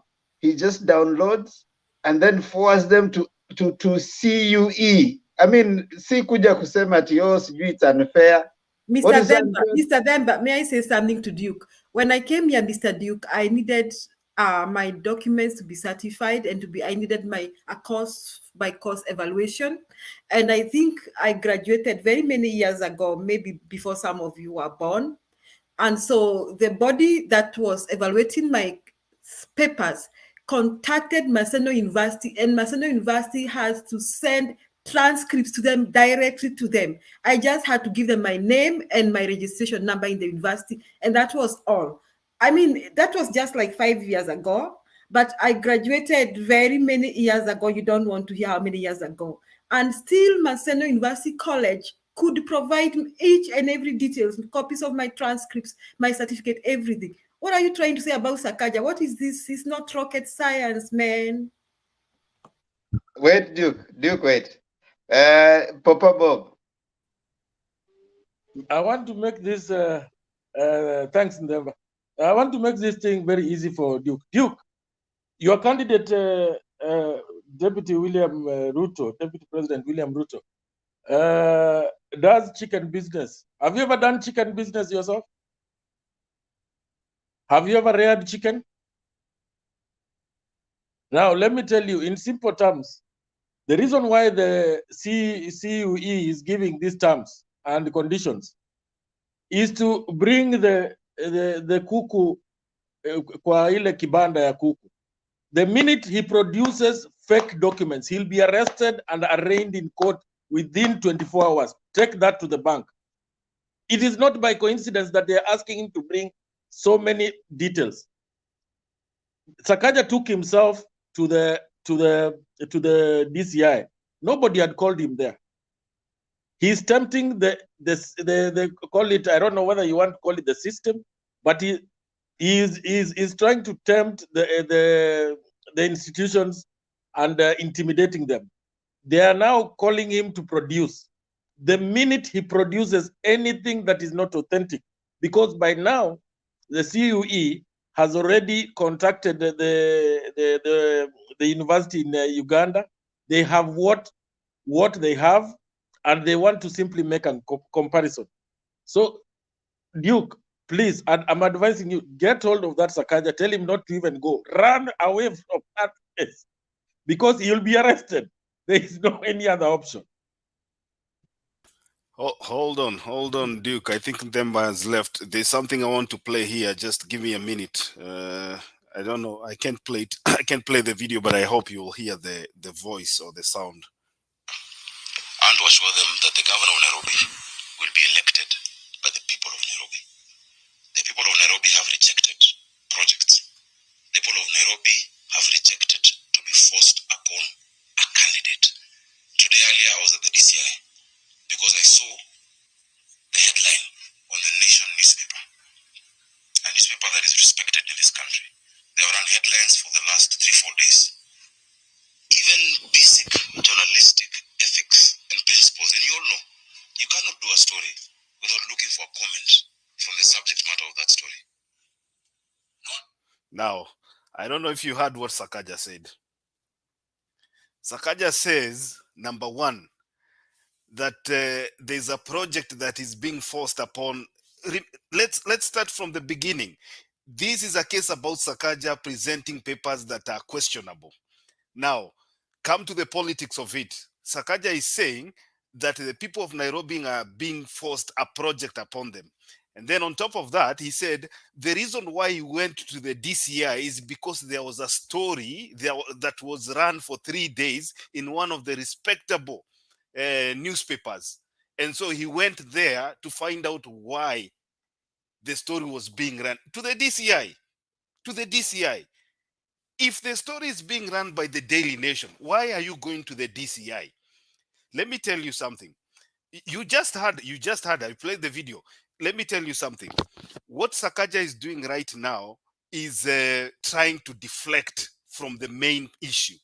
The main issue is this: keep the politics out of the Sakaja issue, because Sakaja needs to produce the documents that CUE are supposed to see. And that's the bottom line. All these shenanigans of running to the DCI and running, that's what we call seeking for political sympathy. And he's not going to get these things. Duke, I told you here and I repeat again. I just opened, I wish I could share my one of these tabs that I opened. I opened my tab right here and I went to the website of the school that I went to. I looked at my student ID, and this is not an ID card. This is not an ID card. This is student ID. When you key in the student ID, it shows you everything about that student. It shows you the date of admission, how long that student has been in that school, all the results are there, the payments, every transaction that you've done, like Julia told you. And that is what Sakaja is being asked to produce. I don't know if you know if you've seen the copy of the Team University that he provided to the IBC. There's nothing like a student ID there. It's not the card itself. It's not the card itself. We're talking about the ID, which is just a number. It's some people call it a student number. They Student call it ID index number. or index number. So that is what the CUE is asking for. There's no way you can be a student without that. And I don't know why you keep on trying to speak for him, because this is a straightforward thing. If you produce that, the CUE can enter that into the website of the school and they'll get his information, plus his transcripts and everything else that concerns his name. Yes, Duke? No, the problem is that all transcripts have student ID on them. If I'm actually looking at my transcript here, and one of the details which appears is your registration number. So if indeed they are asking for the student ID, and the Sakaja has given them transcripts which have those IDs, why should they ask for that? I'm not saying they should not. You see, what I'm saying is your university degree has your student ID. I'm talking about transcripts. The degree does not have the transcripts, which he has submitted to the commission. Your transcript has a student ID. Yes. Which Can university? I show you? Which university is that? I can actually, let me, for instance, take the back camera and show you.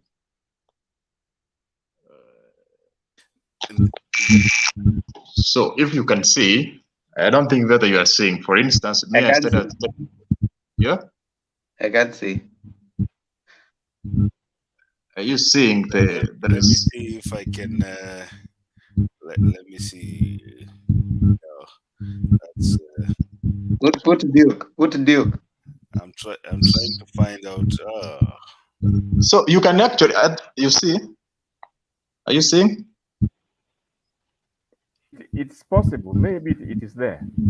It is there. Yeah, so he's being told to bring the student ID because it is not in the things that he might have produced. But anyway, but what I I'm want saying, to verify it with the one on the transcript to prove but the what you are transcript saying are is his. this, you know, with people like you, surely Sakaja will not survive this thing. People like you are the ones who are misadvising Sakaja. You know, people. One thing we are saying here, Duke. Stop misleading Sakaja. You guys stop making Sakaja feel like he's going to gain a lot of political mileage from this. Nairobi is a very small county. He cannot work the emotion of Nairobians to even, some of them are not even on social media. You know, Nairobi, he should just go straight. Right now he's being digressed. Instead of campaigning, today he was coming and saying that today I had a very fruitful, I am telling Nairobians to be calm. There's nothing to be calm about.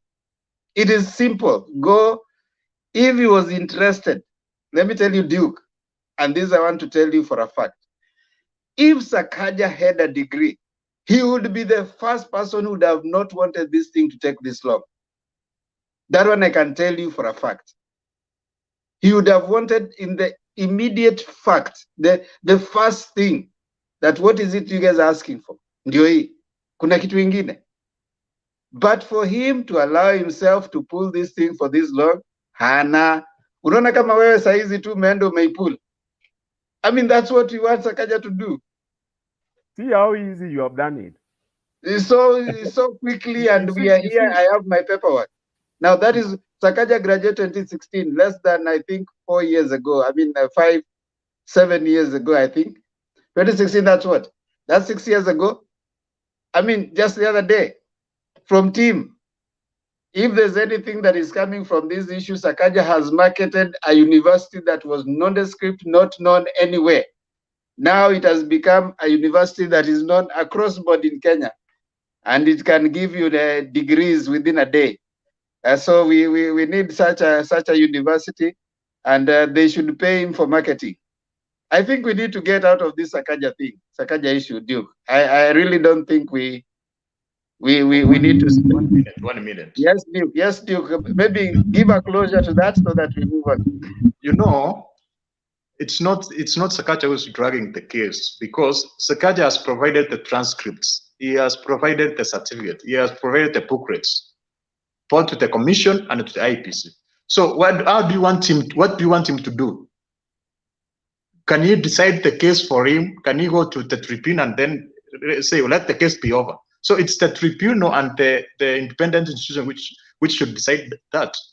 So I think if you are accused, you have provided those documents, it's either the IPC or the commission which is actually taking this for a long period. They should actually do that in minutes and they finish it.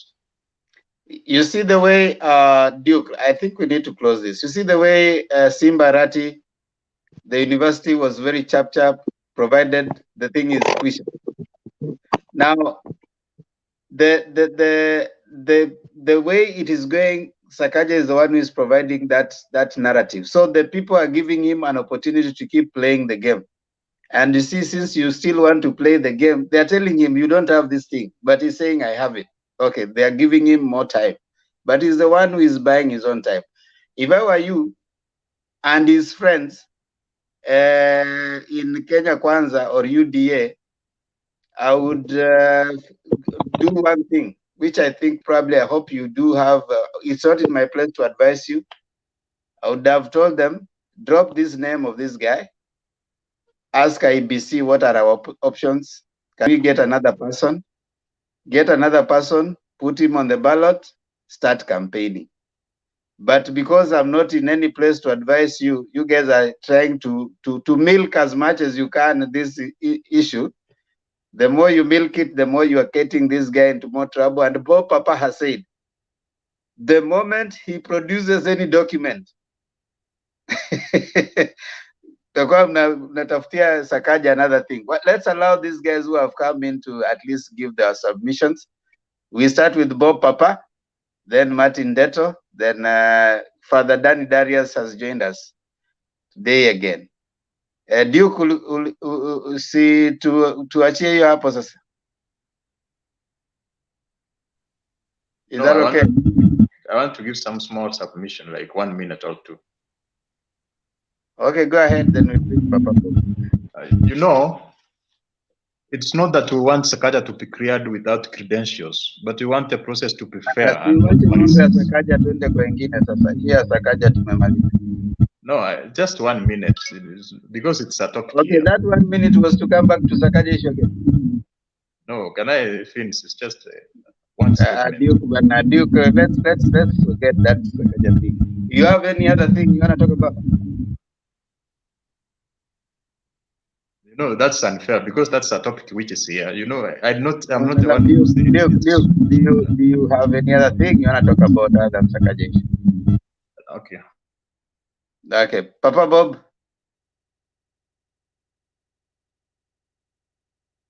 Aya, Bob ametoweka. Matondeto.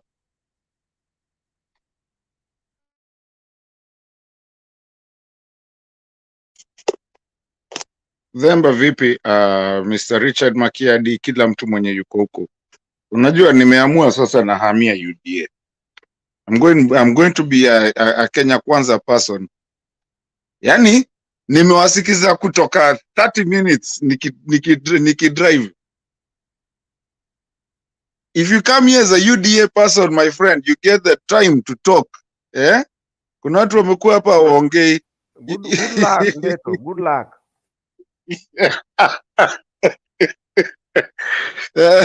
My friend, you know, I'm just playing around.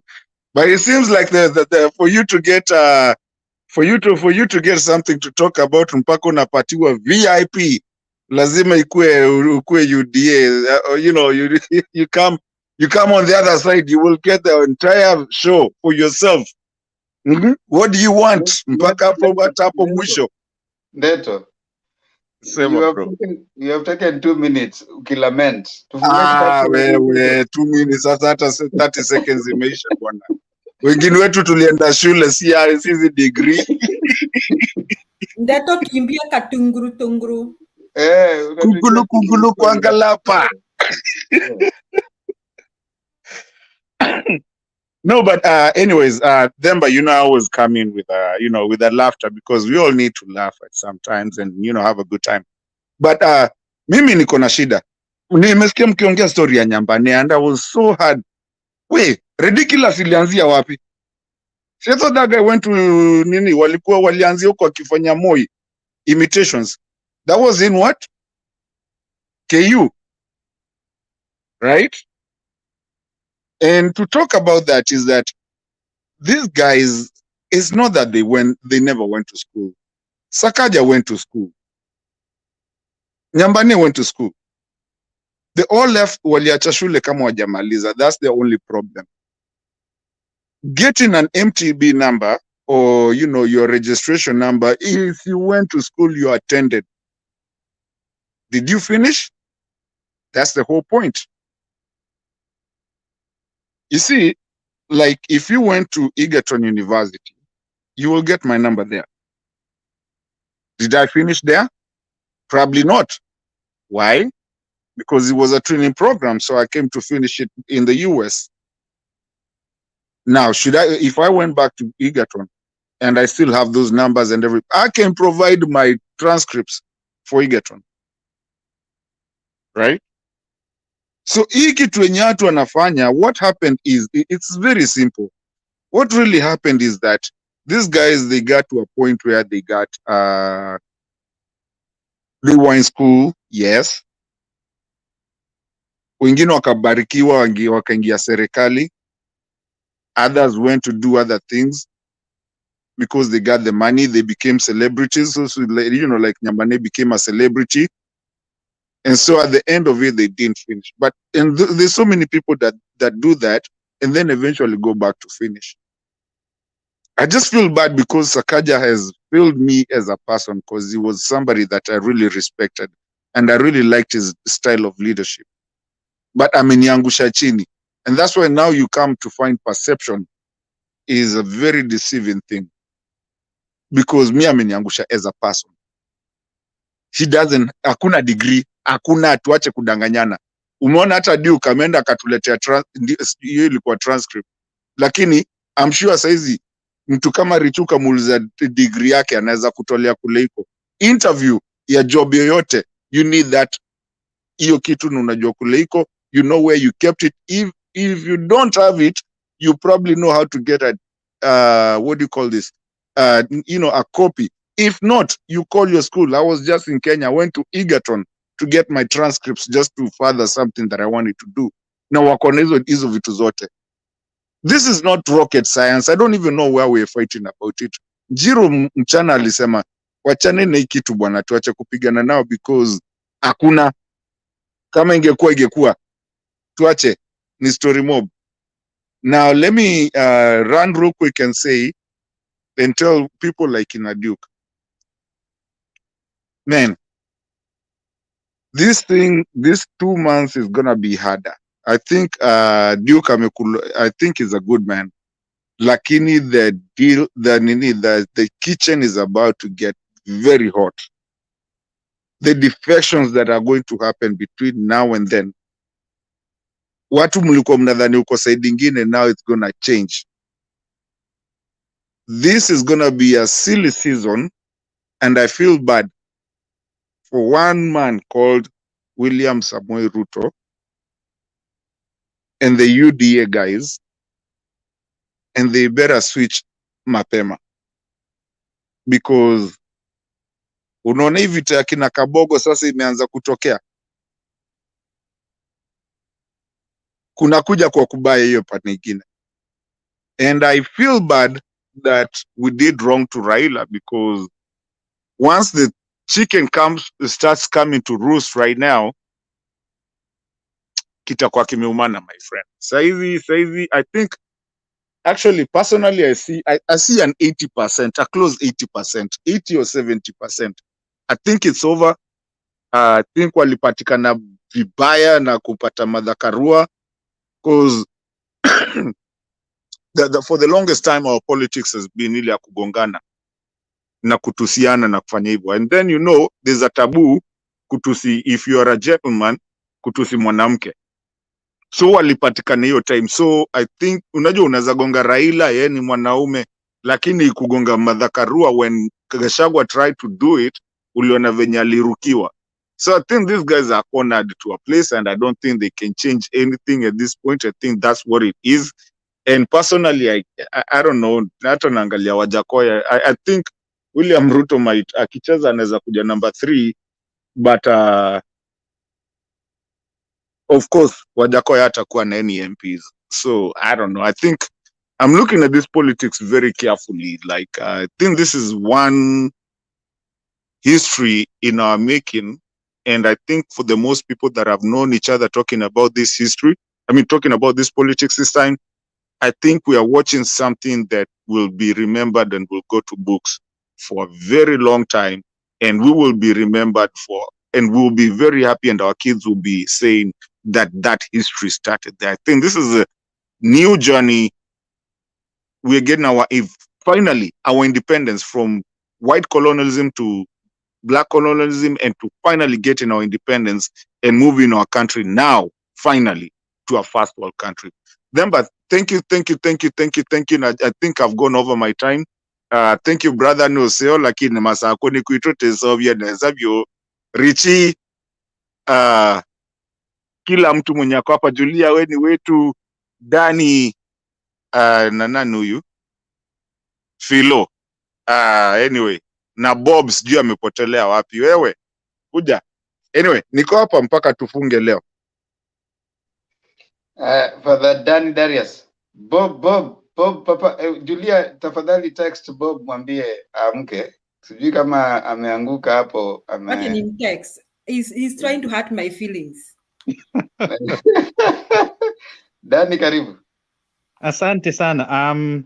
Leo nilikuwa nawasikiliza nikifanya kazi. On my way home, when I was getting back, I found you having a conversation with Mr. Black.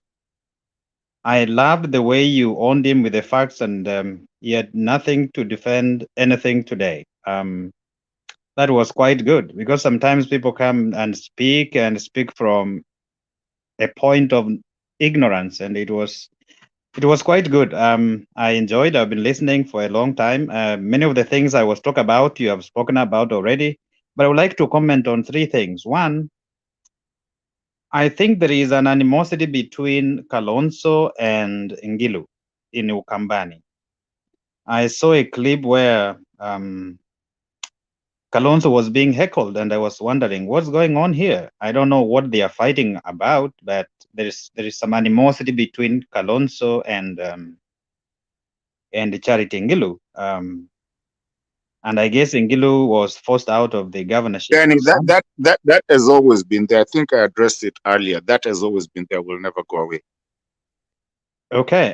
The other thing I wanted to comment about is yesterday we said we leave the Kisii people fry themselves and cook themselves the way they want, but they bring the votes for Baba. We don't need to talk about Kisii issues anymore. They are becoming too much. For Sakaja, I've just written him off. I don't want to talk about him anymore because, as you have just demonstrated, if he had something to show for his degree, he could have done it long time ago. But because of politics, they want to milk it and make something out of it, and they are digging themselves into a pit, and it's not a good thing. I guess they are misadvising him, and if he continues like that, that guy may be jailed, may be imprisoned for whatever he's saying. Because when the CUE asks for documents, that means they want to compare what you have already given and what you're going to give. I used to work in the marriage tribunal, and sometimes when we send out inquiries, sometimes they write back, and sometimes we suspect this is not the right thing that we wanted. We can ask for more documents from the petitioner or the respondent, and we are not denying that we have received some material from them, but we need more material to compare with what we have. And when we have the lawyers doing investigations about those who are petitioning to separate in marriage, we know what we know. We want to compare with what the petitioner or the respondent is going to give to us. Then we make a conclusion. And that's, I think, what the CUE is doing. They have information from Teams University or Commission from Uganda. They have their own way of gathering information. So they want him to commit himself and to convict himself by what he produces. But if what they have will match with what he produces, maybe they may say it was okay, you have the degree. But from what I see, they have information that everything was just a mess. There's nothing there. They just want him to convict himself by producing something extra. So he has to produce something, and if he doesn't, he's still doomed. Whether he does it or he does not, he's still, his goose is cooked and is already being served. And for UDA, as Dempa said earlier, UDA is in a mess because they cannot handle campaigns for themselves. When they leave a place, Azimio is everywhere, cleaning everything they have done. So they are running helter-skelter and they don't know what to do. So they are confused. So, and actually when they follow each other, as Dempa said earlier, when you give Mudavadi a chance to campaign for himself and for KKA, he went lamenting. Others are fighting on the other side in Kiambu, and there's fight all over the place. So they are not in a good place. For that, I will stop there because I've been enjoying the show, and from 1 p.m. here in Texas, I've been listening as I was working. So I've been following all through. Thank you. God bless you. I just came to the house and I want to say thank you very much for the good work. I hope I will be getting in earlier so that I can contribute more. God bless you. Thank you. Thank you so much for that, Danny Darius. I was also watching a video. Julia, you are a guy. What's his name? Rigathi Gachagua was in Mount Kenya region today. I think he was campaigning in Juja or Thika, and he went back to the uniform issue. I don't know if you've seen that video. He's still insisting that he's going to. Yeah, he went back to the. I wish we had that video to play here. He still went back to the issue ya uniform ya police ya inaitwa nini guild, women's guild. So he's still insisting ya kwamba hiyo uniform lazima irudishwe kwa polisi. And after that he goes again story ya mtumba. He keeps on repeating the same things that we say here. Wapatie mic kabisa, because whatever he's speaking right now is what we want to hear from him. And that is why you see the likes of Kabogo and the likes of Moses Kuri have decided to abandon that campaign trail, because this guy, whatever he's talking, is things that actually make him look more of a dictator that he was called by Kabogo. Because now, from the uniform thing, I also had another funny statement that he made, and I was asking myself, is this guy looking for votes, or he's trying to decampaign the UDA ticket in Mount Kenya votes? I mean, in Mount Kenya voting region. So far, I think he's doing a tremendous job. For Azimio, tunasema wacha endelee kufanya hiyo kazi namna hiyo, because the more he stays in Mount Kenya region, the margins are going even to be thinner than we ever thought. We always talk about 50-50. I know, Julia, you like that number of 50-50. This thing is, from what I heard today, when he was campaigning in Thika, I don't think hata itakuwa 50-50. And that is why I think on Saturday they have decided to go back and try to streamline things again. Since the campaign poster of William Ruto, with all these guys, the likes of Mudavadi, Wetangula, they are all going again to Kiambu, because the damage this guy, I think this guy has done enough damage. And then I don't know if you saw that video of Rigathi Gachagua talking about uniform ya police again. So he's doing enough damage for UDA in Mount Kenya region that on Saturday they have to go and try to clean up his mess, which is a good thing. Back to you, Ndemba. Yeah, I was trying to look for Danny. I didn't run away from you. I was trying to look for. Can you hear me?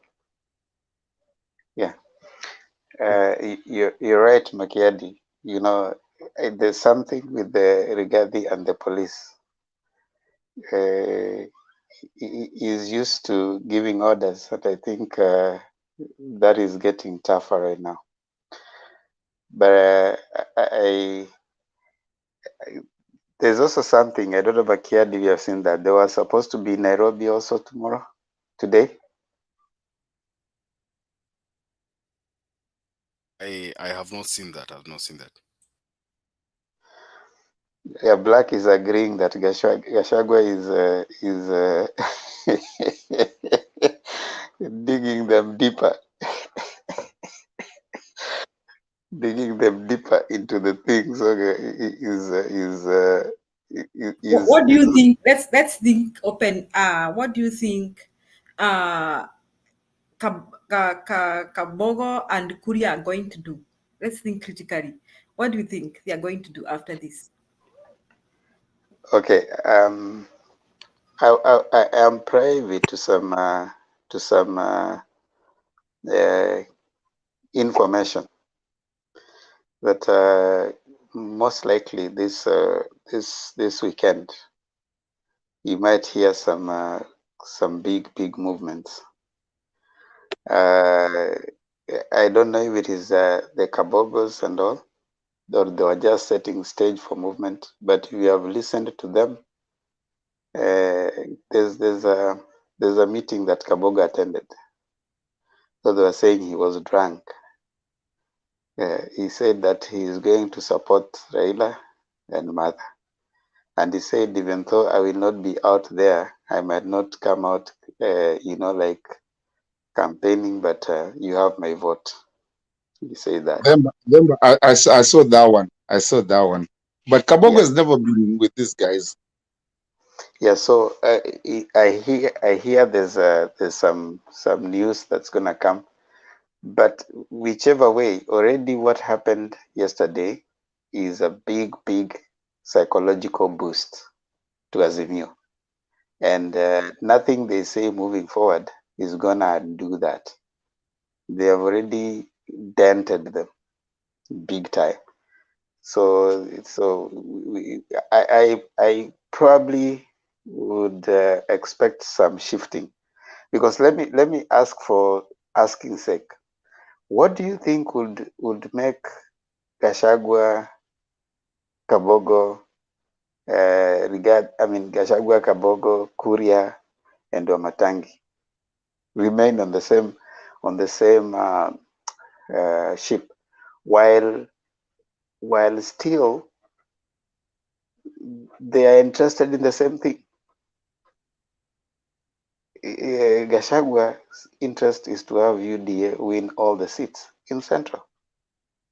Kabogo is interested in having Jibebe at least get Kiambu and some seats. Kuria the same. What do you think would keep them together?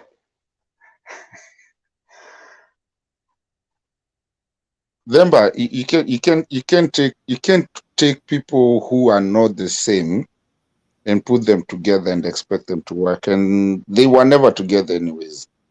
Politics is a very dirty game. When Kabogo, if you listen, That's the word, they were never together anyway. And I'm asking myself, Ndeto and Demba and the others, that do you think it's a game plan? You know, Gashago, did you see Kabogo that day when Ruto was supposed to announce the running mate? Do you see the way he was behaving like he was a spokesman and the press were around him and he was saying, kwa nini mnaniuliza, wacheni mimi nikatafute sweta, mnaniuliza, wako huko humo ndani wanajadiliana, wamo huko ndani, wamo, you know, he was behaving, it's their problem, go ask them, it's not my problem. You know, he was behaving like is their business, go ask them. But the way he was responding, he was enjoying the drama that night. He was happy with the drama. He was so pleased with it. He was so pleased, like it's like talking about your neighbor's home when your neighbor is fighting his wife, and he was like, look, see, they are fighting again. Can you come and see? So I think I don't think Gachagua is a mole. Demba, can I play this sound? It's 55 seconds only. Okay, go ahead. Nimesema hii uniform ya polisi utabadilisha. Wakajaribu kupindua Kiswahili. Mimi nilisema hiyo rangi ya blue tangu zamani ilikuwa ni ya kanisa letu la PCA akina mama wale mjini. Na unajua hata shule haichukua uniform ya shule nyingine. Si ndio? Huyu Matiang'i alichukua uniform akaweka kwa kifua. Angejua hiyo uniform rangi hiyo ya blue tangu zamani tulikuwa tumeitenga ya mama wetu wa heshima ya Women's Guild ya kanisa la PCA. Kwa hivyo hawa polisi wanatuambia wangetaka warudishiwe ile uniform yao ya zamani, na hiyo tutawarudishia kwa sababu walilazimishiwa uniform bila kuulizwa. There you go, Julia. Okay, Makedi, I'm smelling a rat. The rat is that someone was supplying this uniform. And Julia, kwani you don't know that? And the supply has been changed. Kwani you don't know that? I think the rat that you should be smelling here is Gachagua does not like the blue uniform because Azimio uses the same color for their campaigns. That is his problem. No, Makiari, that's a business thing. That was a business thing. It's a business thing. That's the big deal. It's a business thing. Nyinyi mulisikia kwamba kuna watu wana supply nyama KMC. Mulisikia hizo maneno ya ng'ombe. There's somebody whose wife was supplying the meat and his daughter and his son. And when the soldiers came in, these people is business, is not uniform. Julia, Gachagua is setting stage for him to supply the new uniform that will be changed. Exactly, because last time Mr. Demba, you got it. Thank you, sir. Why is the Father Darius fighting me? Now he's trying to copy my uniform. Where are you, Bob? Where Papa? are you? We can't see you. We can't see you. What do you mean? We can't see you. Tunaona fan. Wewe tunaona fan bwana. Kwani umechechuka kuwa fan? No, then let me come out and get it again. Let me see if I can do that. Me, I cannot see you, all of you. No, we can hear you. It's just your screen is on. I even text you, Bob. Your camera is on the fan. Because I thought you are trying to hurt my feelings. No. I can't leave you. I can't.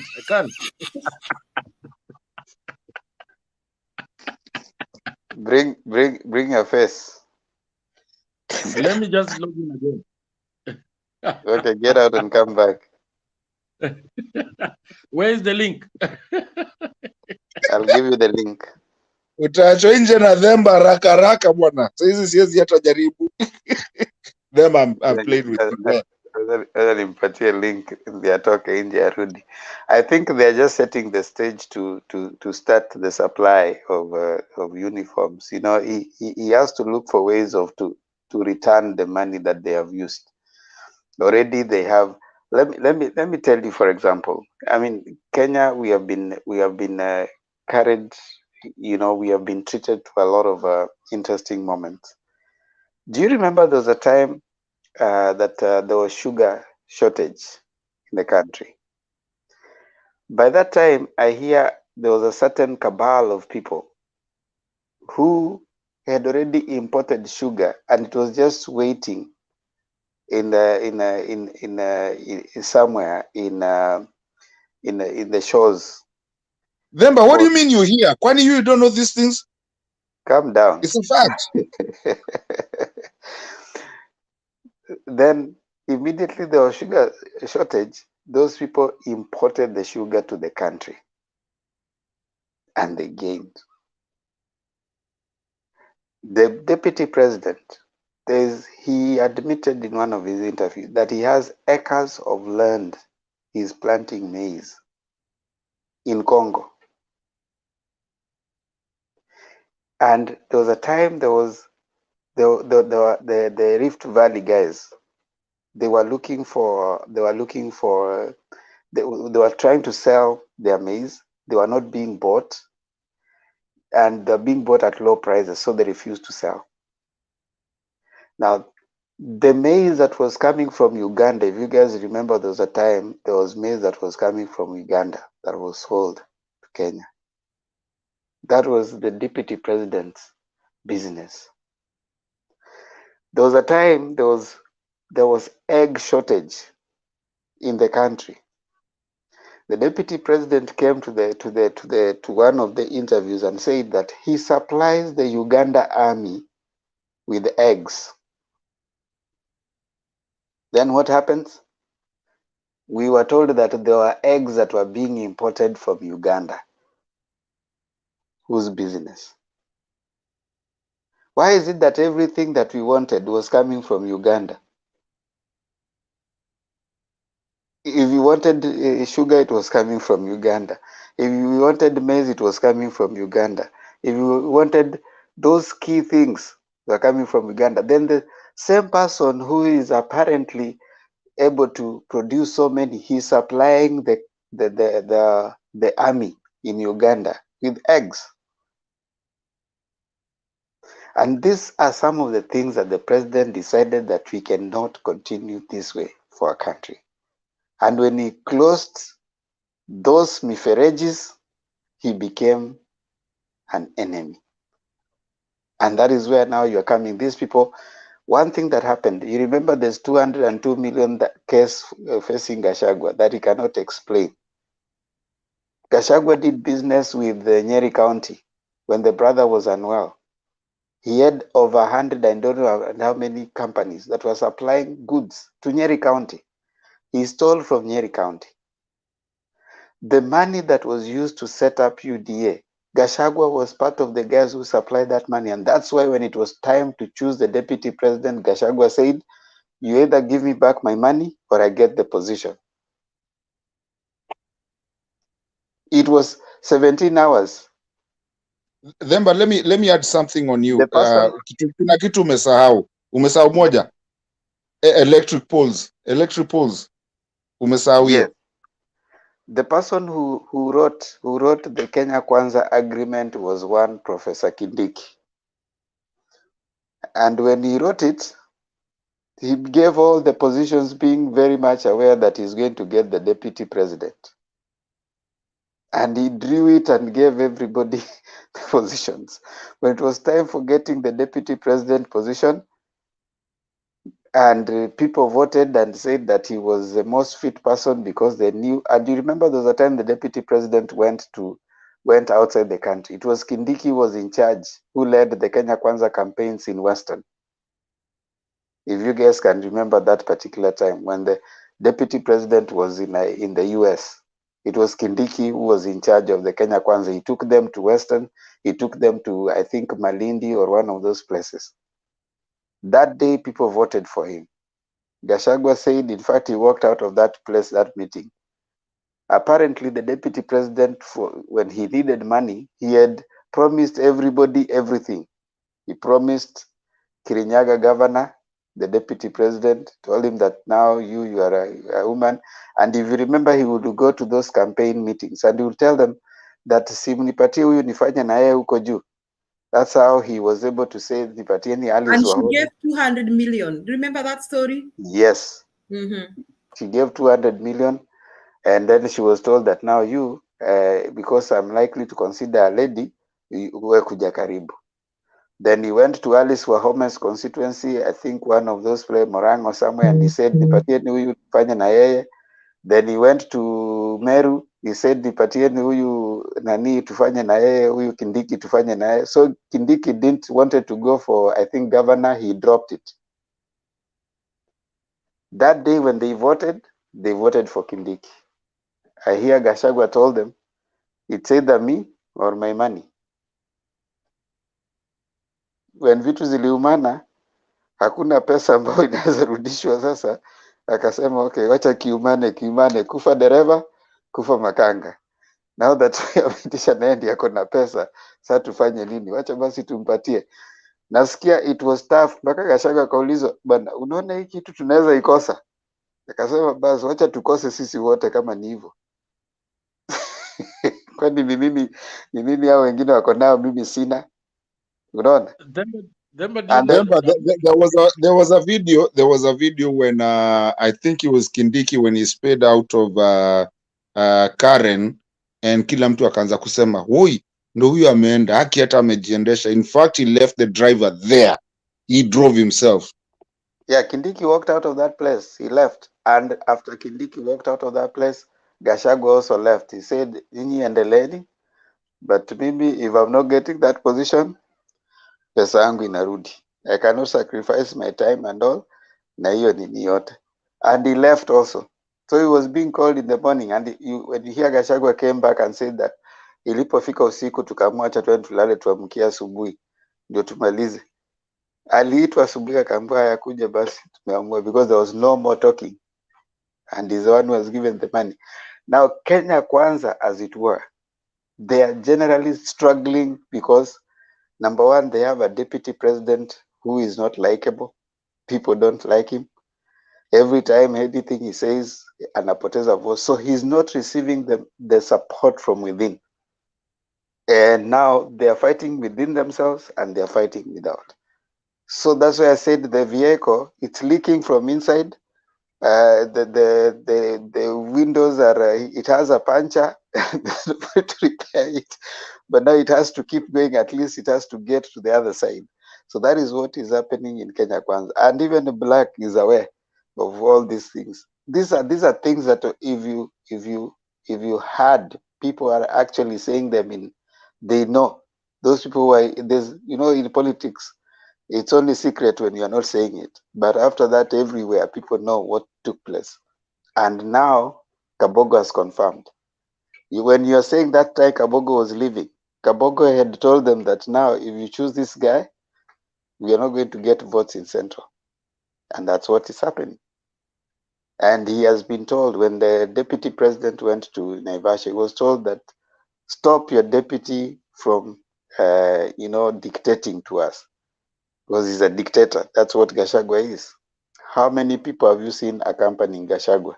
Even right now when he's going to Kiambu. Other than Wamatangi. Even the other people like, what's his name? The other guy, Kangata. Kimani Ichung'wah.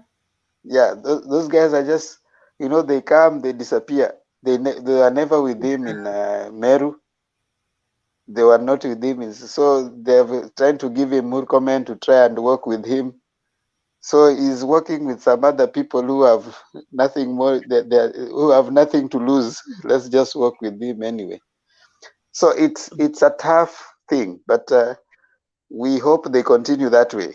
Because for us, they say you don't disturb your enemy when he's busy making mistakes. Those were very good mistakes. for us as Azimio, because at least it's giving us a reason to breathe.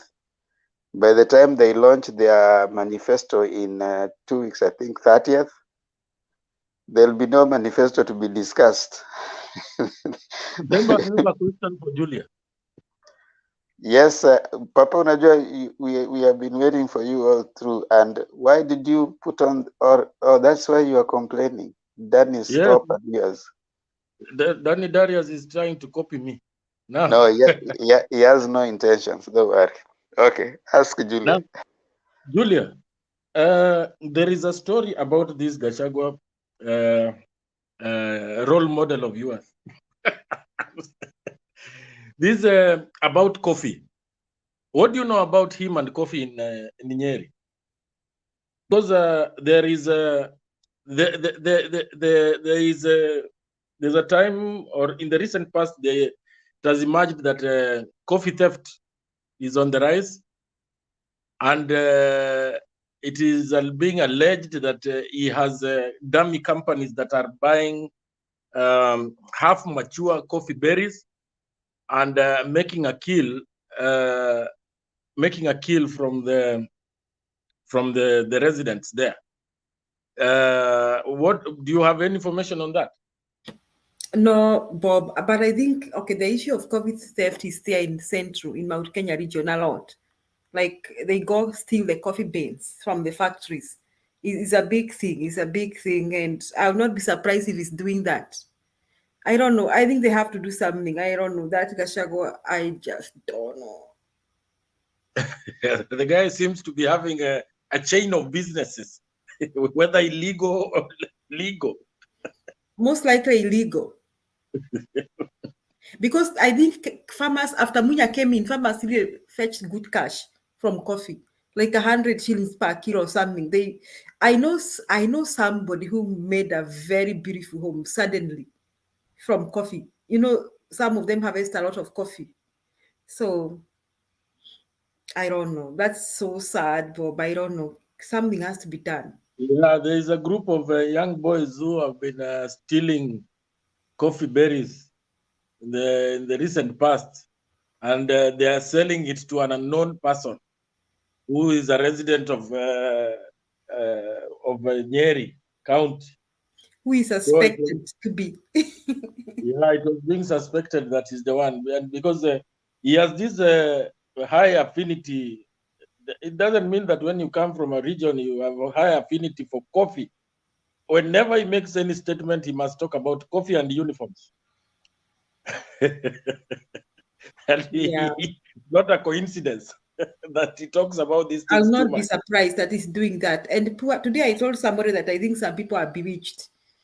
I think they're still singing KKA. You know, when he was defending himself on television about his cases recently, the guy was very open, and he said that before he came into parliament, he has seen no reason why he should do business. And he mentioned that coffee thing and several other things that he has been doing, that he can take 50 million shillings, buy and make double the money. It is as easy as that, and he can prove how he got his money. So you can see how shrewd he is, taking advantage of when the systems are not working in the counties, especially in terms of agriculture.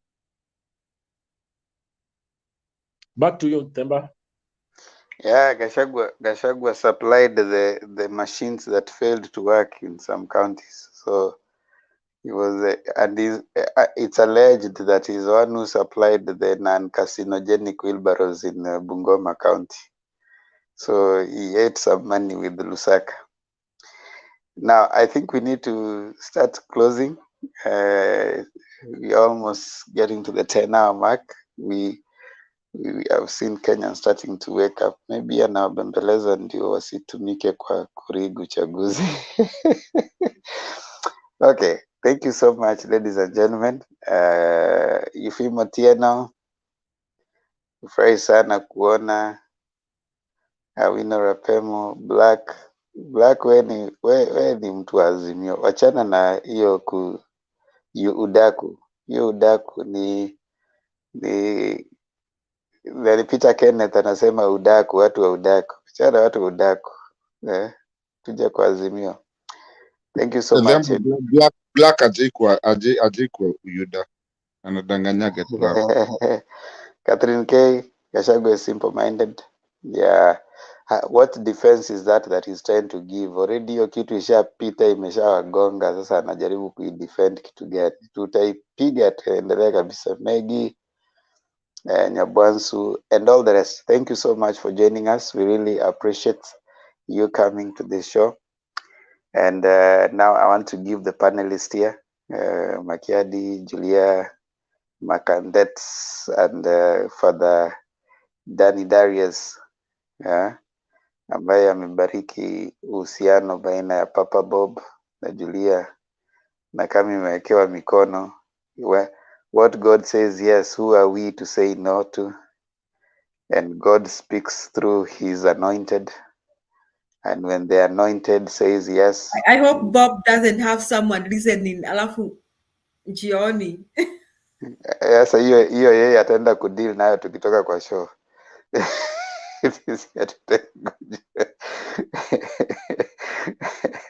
They say what happens in Vegas remains in Vegas. So anasema atinilisikia Themba akisema nini?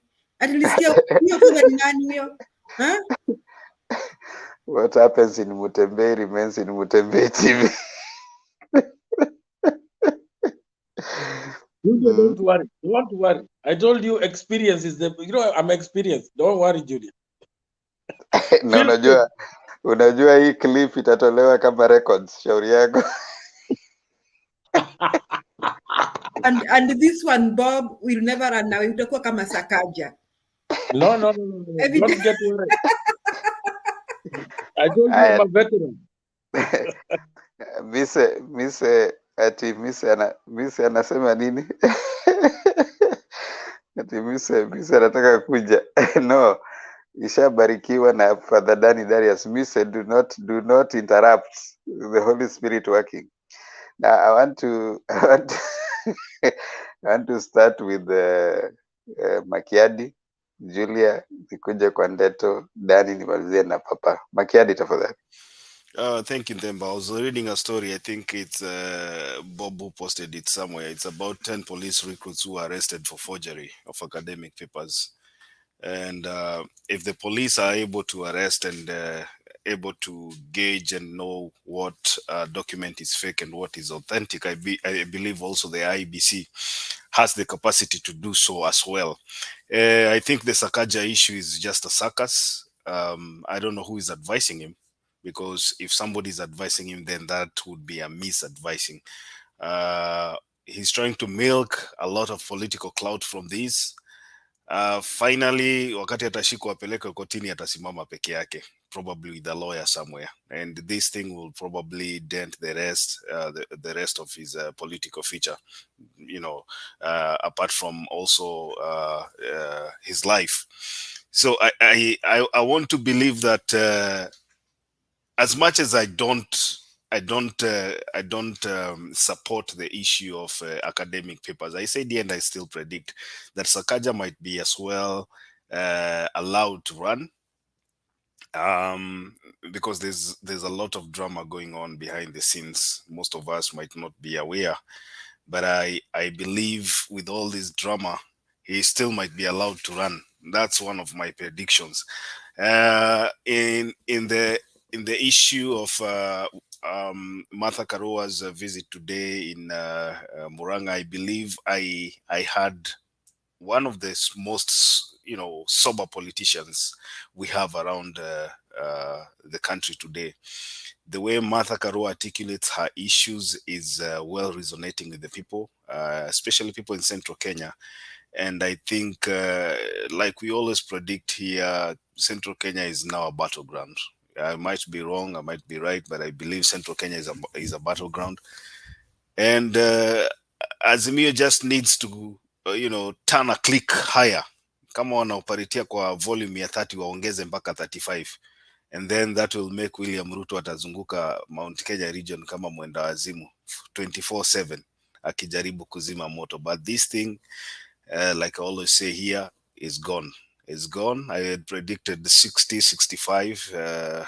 Looking at the way things are turning out right now and the messaging that Azimio is doing and the strategy, I'm looking at probably 70%.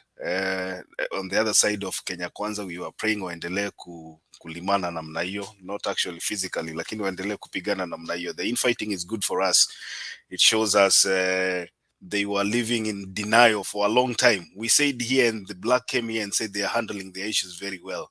I don't know what handling issues well he meant, because right now we probably might look at a very messy divorce, the one that once was predicted by Wetangula. It's gonna be messy. So this one is also going to be messy, and it's a good thing. Wacha tumalize hii kitu kwa nguvu. Tulianza polepole, tulianza na small steps, especially in Mount Kenya, but things are looking good. Finally, hashtag PSS kama kawaida, watu wapime suti, pima suti sasa. Papa Azimio, pima suti yako, piga pasi. Dani Darius, ongeza pasi kabisa. Julia, nilisikia ulipima yako ya blue. Tutakufungisha mpaka tai ya Azimio sasa na kofia ile ya jemedari wa baba. Wacha tuapishe baba, tubadilishe nchi yetu for the betterment of our kids and our great grandchildren. Thank you, Nemba. Thank you so much. I forgot to say, kindly subscribe to Matembei TV. We still have like 302 people watching us on YouTube. That's very good, considering that the Facebook guys have already left and we are still on 300. We really appreciate you. Inakaa mnapenda sana what we are informing you. So kindly remember to subscribe to the channel, and please again, subscribe also to my channel. If you Mutieno Temba, glad to see you too. Definitely, kama kawaida, glad to see you too. Kindly guys go to Temba and Lulu Show na utupatie subscribe hapo. Tumebakisha watu kama 20 hivi tuweze kufika 600. Simtufikishe tu hapo jamani. Temba and Lulu Show, it's a show between my daughter and I. If you haven't subscribed to that show, ni yangu na my daughter. So you want to see my daughter, if you don't like me because of my political stand, subscribe to support my daughter. Thank you, Julia. Asante. Mekiadi natafuta hiyo kofia. I love that hat. I really like it. I think I'll have it very soon. Now, about today, I saw Baba was very articulate, Mother was very articulate, even the likes of, the people who spoke there, they were very clear, they were in point form, what we're going to do for you, and I love that. So what the picture I saw, that Mother has been walking around preparing the ground, and now the ground is ready for Baba. So I can see we are going place when it comes to Mount Kenya region. Is actually a battleground, and I think I look forward to see a 50 plus. I really have, I don't know whether I'm usually over optimistic, but I think I'm that kind of a person. But even looking at the picture on the ground, I'm looking for a 50 plus in Mount Kenya region. For Sakaja drama, okay, Makiadi will not be surprised if he's allowed to vie, because at one time when I saw Chacha Nyegoti Chacha speaking, I didn't know what he was heading to. And I almost thought he didn't know what he was asking for from Sakaja, or he's trying to play himself clean. So I just hope it's going to be firm. But even from that scandal, I think Kenyans, we are waking up into a new culture. I really that scandal served a purpose, that Kenyans will now be very careful. And even najua kuna wenye wanatetemeka penye wako. There are many people I suspect don't have papers and are vying for governor. So I will not be surprised when after the election we see some people being prosecuted or receives some more scandals, and someone is a governor and she's not a graduate, she doesn't have a degree, I will not be surprised, because we are waking up. I mean, the thing of Baba and Mama is preparing our minds and our hearts to a new culture. And we are beginning to wake up to another dawn to see that we got to do the right thing. So I love this, and I want to see what happens. I think they said on Monday, I want to see what happens to Sakaja. I want to see what he's gonna do. I want to see what he's gonna present, and I want to see what happens after that. Now about what I am asking my question, you people, you didn't answer me so well. I want you to think about Demba and Bob and Martin and Father Danny Darius. Think about what happens to Kabogo and Kuria going forward. Martin thinks there is going to be defections, but what about the fight? How bad will be the fight? I think Kabogo will begin yelling in public and calling Ruto names. And I want to see the face of Ruto. I really want to see the face of Ruto. But I think when Kabogo begins yelling, Gachagua will retort back. And Gachagua will reply on behalf of Ruto.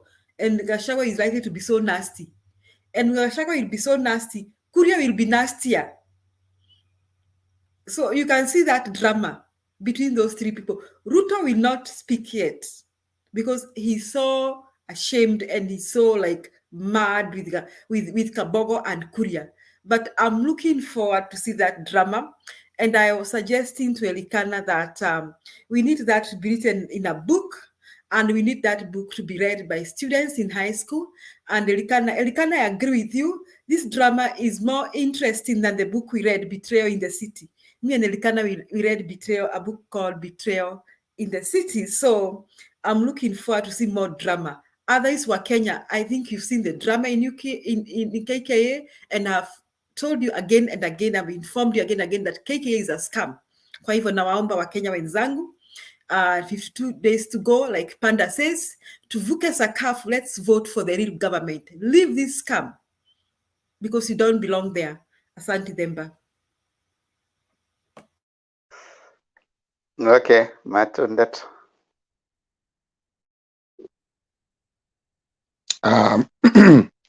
Like always, I know this is the closing time. I want to thank everybody watching us. Watu wa comment section huko kina Kikwetu, Elikana, and all those people. But so my closing section is that, you know, watu wamesahau how politics used to happen, you know, kitambo.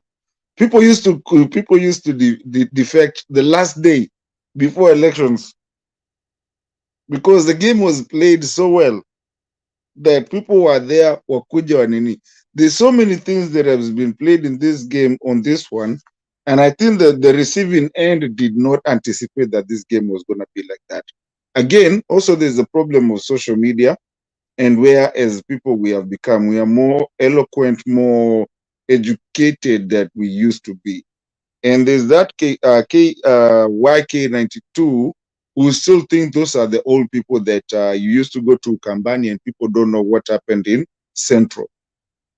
You see, but today all the news is there. When KBC used to be KBC, today we know what is happening wherever they are, whether it's on the other side and everything. And even when you're in the, you know, not even in the country, I think that one team, there are people who have never gone to somewhere else or exposed themselves so much, so they think nobody's watching, but we are watching. And that's why they keep on, you hear them, one day they say this, another day they say that, because why? They don't expect you to remember what they said yesterday because they never said at your place. They don't understand that you already got that. And that's something, it's a phase that our country is moving on from. With Sakaja went to school, but like Demba said, I think he will, as a petition, I think that's what they are fighting for. You know, there's a provision of where it's either a degree or an equivalent of. And that's why he put the transcripts. He has the transcripts. Yes, he went to school, but he never concentrated on really getting the main degree, going to that, I mean, finishing the whole thing. I will not be surprised if he gets it. Central, I think that's how what you call a oops, where somebody thought they had locked it, or Central will never like Baba. And Central had a very bad words for Baba for a very long time. But it's starting to slip, it's slipping out of them. Baba is being received. He's not a Kimundu anymore. He's Raila Amolo Odinga. When you hear people talking about that. Now, when you do that math and that equation of Central goes, and for us, Ukambani, we know what we're doing. So Ukambani, you get the whole of Ukambani. Now, na bado nasikia nini huko Kale. I mean, we're here with Kalenjins, we're here with all kind of people with it. They're telling us, hizi kura za Ruto zinatoka wapi, my friend? I don't know. Unless muniambie mimi, I don't know where they're coming. I don't see any elections for the presidential part of it this time. And I think this is going to be an embarrassment that the next person that is going to run for elections is going to have to make sure that you bite what you can chew. I think Ruto bit what he couldn't chew. And that's why he has a problem. It's going to be a game changer of our country. I'm happy. It's going to change anything. And finally, finishing them, but with the risk of taking too much time, I want to personally, which I was very skeptical when it started, this lady called Mother Karua. I was for Sabina Shege. I didn't say it because Mama Selina Geniwa. I was for Sabina Shege. I knew we needed a lady. But this lady called Mama Karua, ameharibu kila kitu hiyo side ingine. They don't know where to start. They don't know what to attack. And if you realize they never go on manifesto on anything, they're always either ule mama. Na unajua ni ngumu kutusi mama because it's a taboo. You can't tusi tu mama, watu watakugonga. So hawezi gonga Mother Karua. So ni ule mtu wa kitendawili. If Raila goes akinyamaza siku mbili, hawajui kitu ya kuongea. This has changed everything. And guys, wache hiyo suti yako. Mimi hata nani Julia, wache hiyo suti. Hata them nitamtafutia, niliona kona suti ya blue ingine alikuwa kidance nayo. Hii sasa tutaenda sasa, hii tunaenda huko tunatafuta. I'm looking for the first seat za huko mbele mahali ka VIP kidogo ya tukisherekea, kwa sababu Kenya we need 5 days. 5 days. Martin, utakuwa Kenya ama utakuwa hapa? Will you be here or in Kenya? Kama nitakuwa huku tutakuwa New Jersey. Kama nitakuwa Kenya because I need to vote. We should organize something somewhere then, but we should organize something somewhere central. I can book a flight Kubali. We should organize something. Hii Kenya 5 days holiday, my friend, tukubali tuanze mapema. Mimi hata na save vacation, my friend. 5 days. Kenya itawaka moto, thank God. Na hivyo ndo iko imeishikiwa hivyo. Dhamba wewe hako kasuti kako bwana, ama tukunulie kingine ka blue pia. Thank you brother, thank you guys, appreciate it. Asante Themba. Ati Themba. Sasa Themba ulikuwa unaongelea nani? Duke. What are you doing? Kama umelala tuambie tu. No, I was actually seeing Maggie talking to Mato, anasema Mato anatakikana sijui wapi. Mato, kwani mko na meeting na Maggie?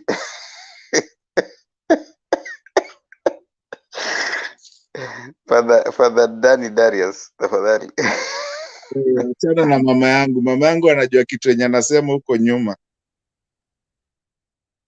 Okay, I think Makiadi spoke of Gashagwa and his police uniform and Themba put on the other way. I think Gashagwa is possessed with two things. First, he wants tender to supply the uniforms, because when they were changed to blue, they never got the tender because Matiang'i denied them a chance to do it. So if they change, they will bargain for a tender to regain the money they have wasted in the campaign. Number two, when he sees blue and blue is being associated with Azimio, he feels like he's fed up. He does not want to see it because he can see defeat, he can see failure on their side. So those two things can be, but the first one is to make money. Then number two, when Raila went to Central Kenya with mother, I saw the chairman of Mount Kenya Foundation. When he was speaking, he said one thing that struck me. He said, in the beginning, they were slow. They did not know how it will go when they embraced Raila Odinga. But with the coming of Mother Karua, everything changed. And now everybody is embracing Raila Odinga and he is free now to move.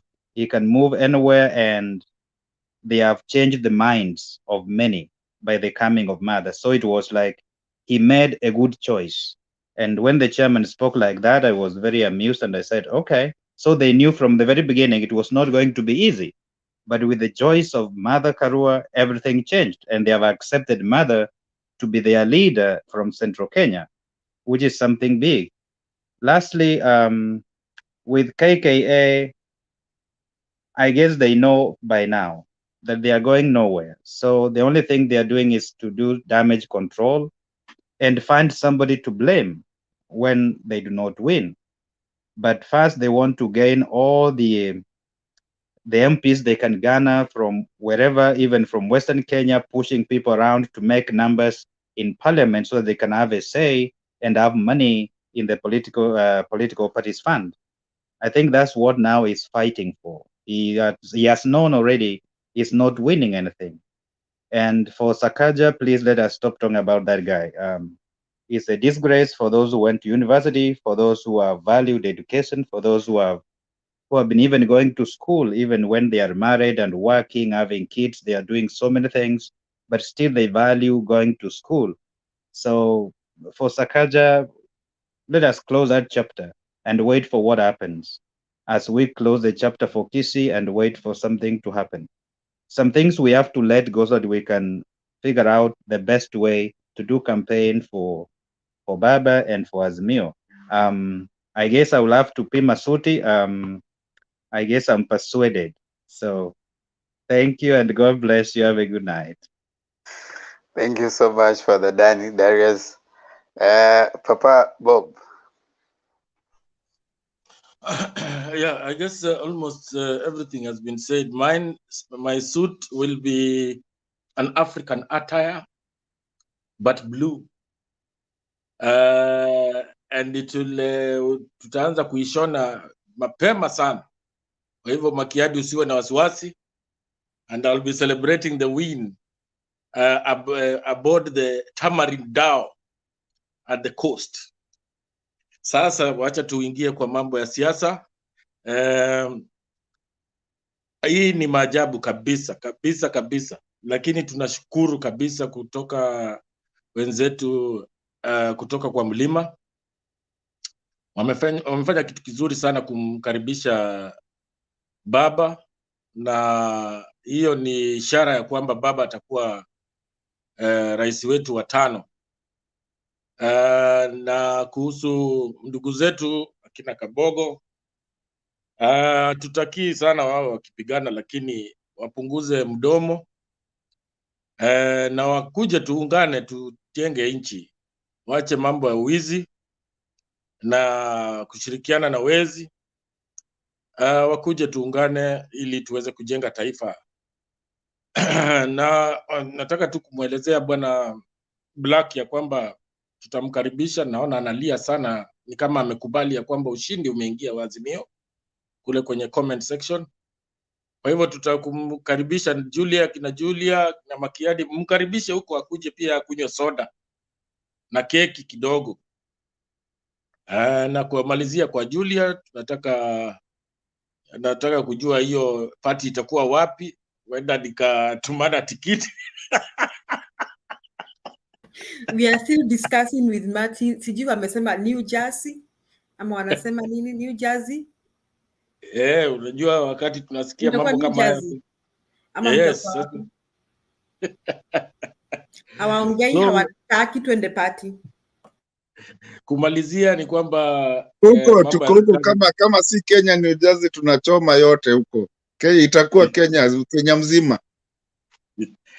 Kwa kumalizia mambo ya Sakaja, ni aibu sana vile Father Darius amesema. It's a very bad example. Tusiendelee hata kuongea juu ya huyo kijana, wacha arudi shule asome, na tutampatia nafasi siku za usoni aweze kutuhudumia kama Wakenya. Huenda hata akapata nafasi ya kuwania kiti cha urais, lakini wacha ajirekebishe. Na kwa kuvunjika, Waswahili wasema nini? Kuvunjika kwa mwiko sio mwisho wa upishi. Kwa hivyo hata kama ameteleza kidogo tu, anaweza rudi jikoni akapika. Asanteni. Okay, thank you very much. Before Makiadi comes in summary, the die is cast. The train left the station many days ago. Now you gotta wait for it at the next stop. The next stop is 10th in the party time. Kwa hivyo sasa, like Danny Darius amesema, I think it's time to watch UDA wang'ang'ane na shida zao. Sasa mashida ya certificate ni ya watu wa UDA, wacha sisi tung'ang'ane kutafuta kura. We got a race to run, we have a prize to win, we have a goal to score, and we have a party to celebrate. So we have to remain focused. We can't lose focus. So that's how it rolls. Father Danny Darius alisema anaweza kuwa preacher kidogo saa zingine.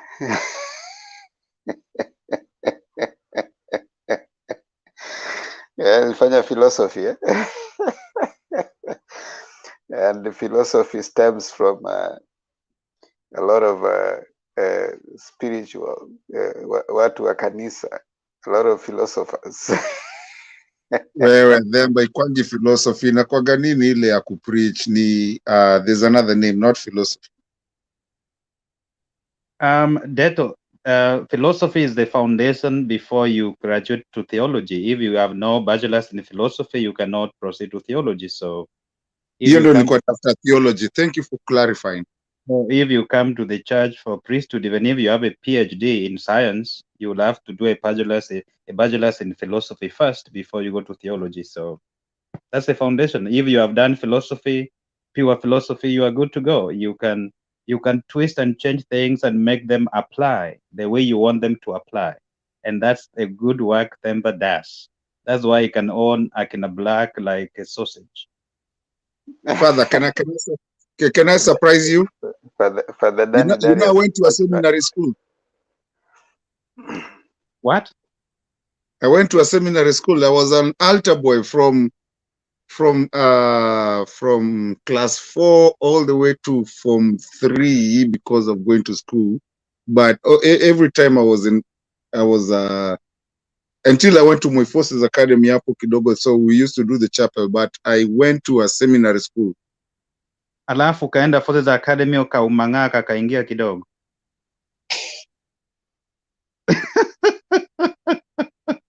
Then but see the way Father Danny Darius is surprised. Unajua amesema what? He almost fainted, Martin, when he had that.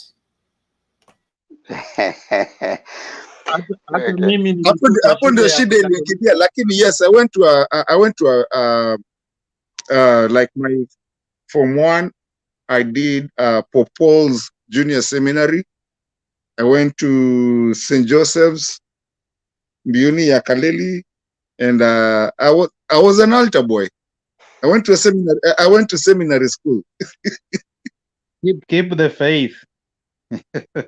Mimi nataka kumwambia Shetani alikuingilia wapi, Martin? Simumeambiwa na Father. Father Darius, hata mimi nilikuwa shule ya Kikatoliki, na wakati nimesikia Sakaja akiulizwa walimu wake, if I can remember some of my teachers 30 years now, I think more than 30 years ago, in secondary school, a Catholic school, Cardinal Otunga High School. I can remember Father Lambert. I can remember Father Macarius. Why can't he even remember a single teacher? This boy is joking. You know, Father Danny Darius, huh? I might not be a Catholic by faith, but there are quite a number of stuff I admire about Catholicism. You are quite good, I can tell. I can tell. I listened to you earlier when I was driving home, and I was like, this guy can be a good preacher. Yes, indeed. I'm eclectic by thinking and my orientation. Now, one thing that I appreciate about Catholicism is this: you don't do any crusade. You don't ask people, ampigi watu mwambie toa sadaka msaidie pastor.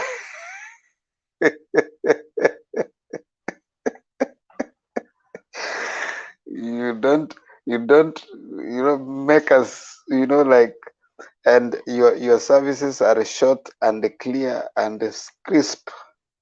You come in, you finish, you go home, and you do a lot. Schools in many places are built, very big schools, and you've acquired land all over. So there's this school called St. Joseph's Kiro, I think somewhere in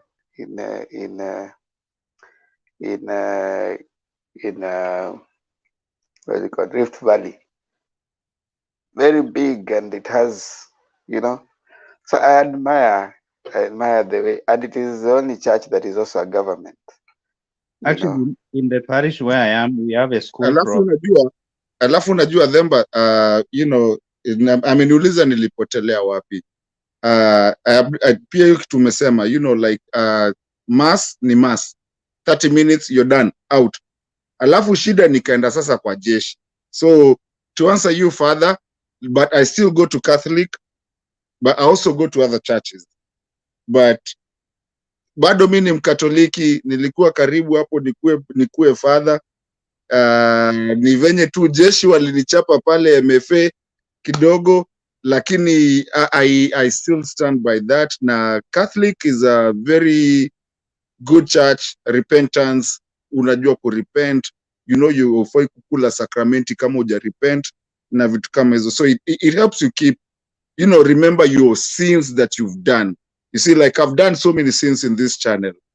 Kuna watu nimekosea hapa, so sometimes I have to go back and sit down, because ile kitu imetufunza as Catholics of how to go first repent, because before you even face what you have to do. So ni kitu tu ya kutufunza kimaisha. I love being a Catholic, and that's who I am. Na nilikuwa nataka kuambia, I almost became a father. Apparently, sijui Satan alipita na mimi. Martin, stop blaming the devil. There are two fathers. You can be a biological father or a spiritual father. So whichever God has given to you, make good use of it and be the best at it. And that's the best thing you can do to yourself and to those who look up to you. Even those who are not Catholics, God has chosen you to be who you are today. Appreciate who you are and make the best out of it, for your own good, for your own soul, and for those around you, and make the world better than you found it. And if God has given you intellect, don't waste it. Put it to use. If you can reason, reason. If you can write, write. If you can sing, sing. If you can guide, guide. If you can sit and listen to people speak, listen to them. Whatever God has given you, use those gifts the best way possible. If you are a father, you are a mother, that is a responsibility given to you. Make the best of it, the best you know how, because nobody is given, for example, those who are parents, you don't get a child and have a manual on how to raise a child. So you have to make it out, and you don't say, why am I not like so-and-so? No, make yours work the best way possible. You can emulate, you can copy, but you cannot become the other. You can only be you. And being you is the best you can be to yourself. That's what I would say for tonight. Thank you so much for the done, Darius. Let your candle light and light it to the best. When you know better, you do better. When you know good, you do good. And what Danny Darius has said here is that you who is listening to us, now that you know, kindly vote better. Now, I want to ask Makiadi to read for us the Constitution so that we do our closing ritual as we do it every day.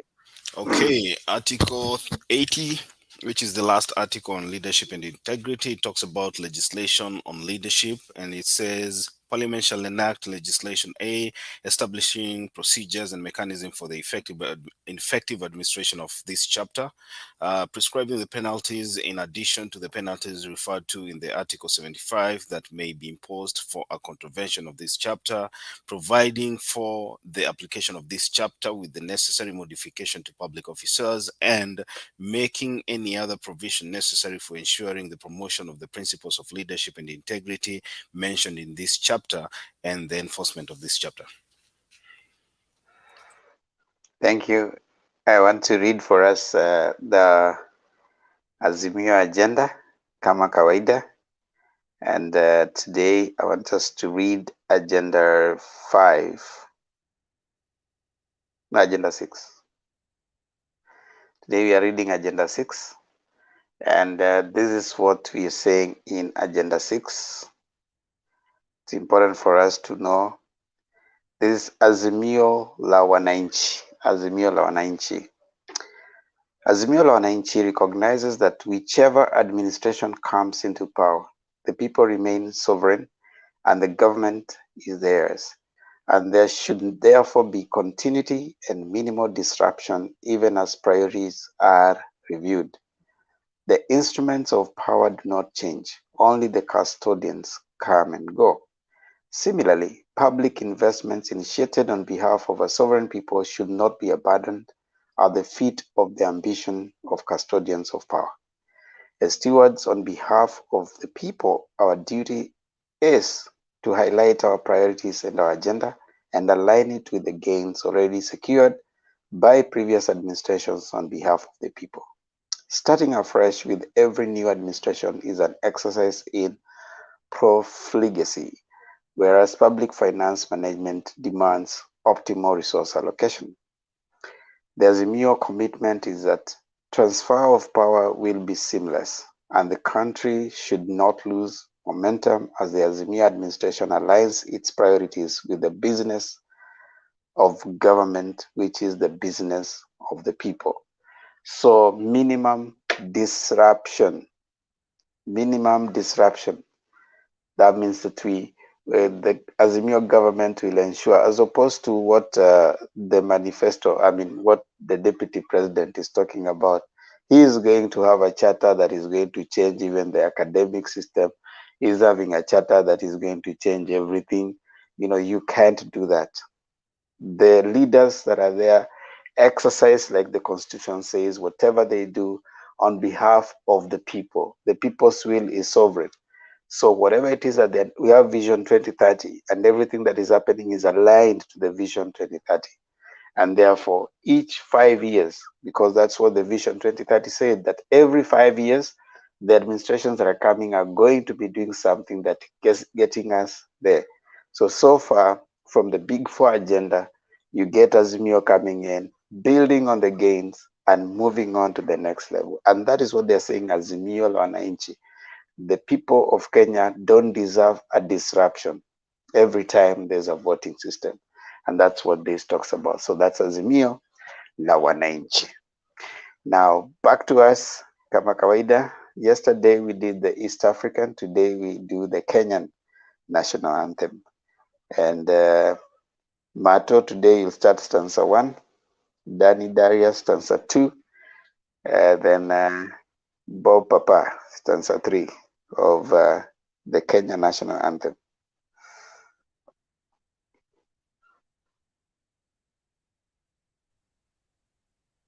All right. The first answer was, I want people to actually listen to what it means, but tusikize. Ee Mungu, nguvu yetu, ilete baraka kwetu. Haki iwe ngao na mlinzi, na tukae na undugu. Amani na uhuru, raha tupate na ustawi. Don't just listen to it, of what I said. Listen to what it says, because those are the things that make us Kenyans and bring us together. And actually, it's what it says, not what I just recited. So mostly I'd like us Kenyans to be on that. And I'm sorry, Themba, to say that. I just want us to really not just listen, but understand what it says. Thank you, sir. Amkeni ndugu zetu, tufanye zote bidii, nasi tujitoe kwa nguvu. Nchi yetu ya Kenya tunayoipenda, tuwe tayari kuilinda.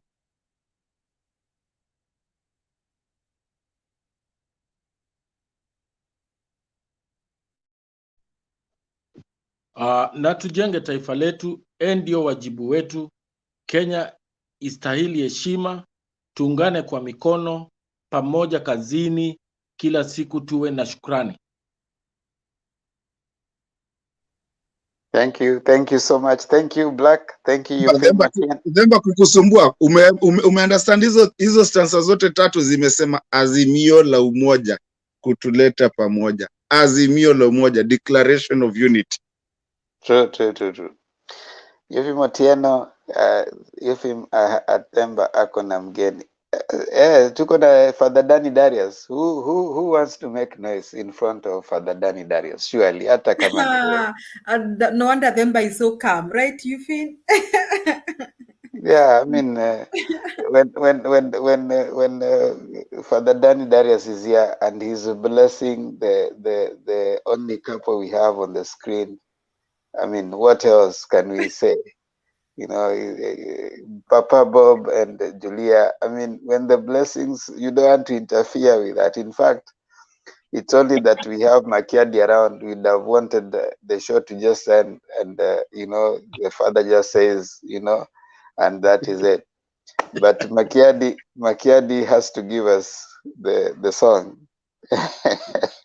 Makiadi kuwa hiyo suti ya inauguration or ya kuapishwa rais, unaweza tumia hiyo kuwa kama best man, unajua. Ndani kupatie gusie kidogo. Toa wimbo Makiadi, leo ni wimbo gani? Themba, can I do the song today, please? Out of due respect. Au utafanya kungulu kuangala, hiyo itafanya hatuwezi enda kulala na kungulu kuangala bwana. Siendi kungulu, but I have to ask Makiadi respectfully.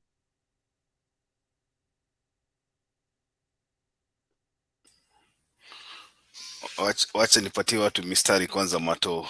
Okay, Makiadi, there is a warning before you sing that Black anasema you be careful zile song unaimba. Wacha nipatie watu mistari kwanza. Wimbo wa leo nataka kupatia wimbo moja unajulikana kama Tangawizi. Kama umewaisikia mwanamuziki anaitwa Papa Noel na orchestra ya TPOK Jazz. So this song was actually composed by a guitar virtuoso, Papa Noel Nedul. He's known as Papa Noel because he was born on December 25th. And the song was first released in 1982. The lead vocalist for this song is Ntesa Dalienst. So in the introduction of this song, the first stanza, it's a wife who decides that she cannot put up with sharing her husband with another woman. And therefore, in the second section, the new woman she brags about intoxicating her husband with love and credits herself for causing the first wife to leave the marriage.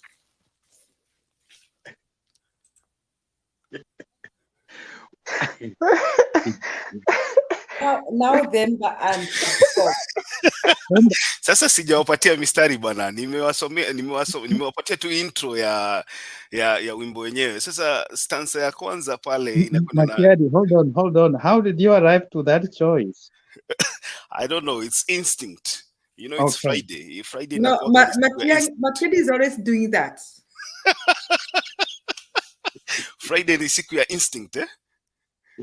Sijui kama nimegusa, sijui kama unaona Awino Rapemo anamjua huyu, anamuelewa kabisa. Makiadi amepoteza DA.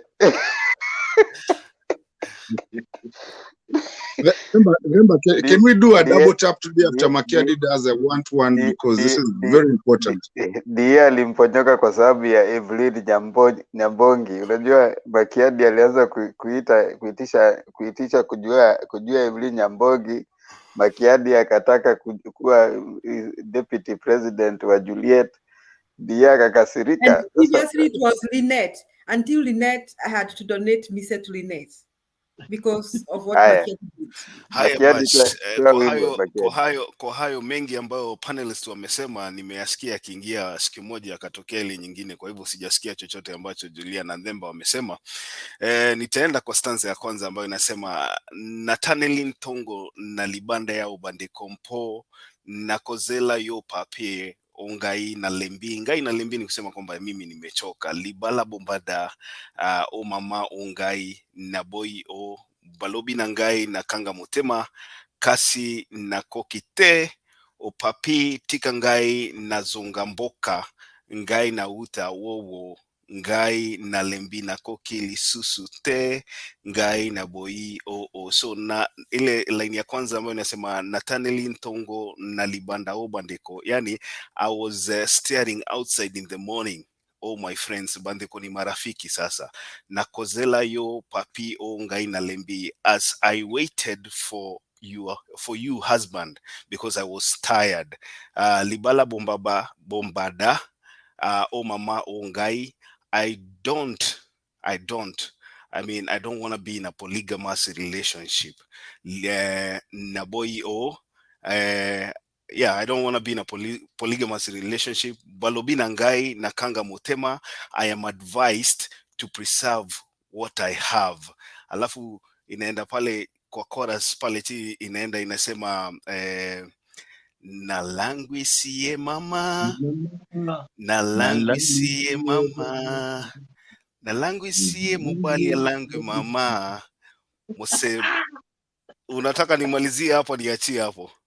Yani na langwi siye mama inamaanisha I intoxicated him mama, yani nilimuharibu, nilimwekea dawa ya kimapenzi, yani nilimuharibu mobali ya langwe mama, yani the man is drunk, alafu nasema mama which is mother. Mose lebende ekoti yanzoto alangwe, yani the portion of love penetrated his body. Alangwe l'amour, he is drunk with love. L'amour ni mapenzi sasa kwa Kifaransa, kwa wale wanaelewa Kifaransa. Ondimanaki ngaite ompo nini, why do you still believe me? Nayebinde kosongo imobali, I know how to look after a man. Alangwe mama, alafu hapo sasa nimemalizia hapo. Alangwe mama ni kwamba he is drunk, amelewa na mapenzi yangu. Asante Ndema, nimemaliza kwa leo. Wow, sasa you've really messed this man's evening. I don't know watalala wapi. Sasa huo wimbo ngoja kidogo kwanza. Lazima wakati sisi tulikuwa tunachambua wimbo na uchambua kwa the context of that song. Yaani ile wimbo umefika ile pale ambapo Papa Bob alikuwa anataka. Najulia. Manake hapo. Yaani ile huo wimbo kwanza hapo unasema hapo Makiadi ndipo Julia sasa anasema. Yaani amemchapa Bob na nini mpaka Bob haezi yani amelanguish kabisa.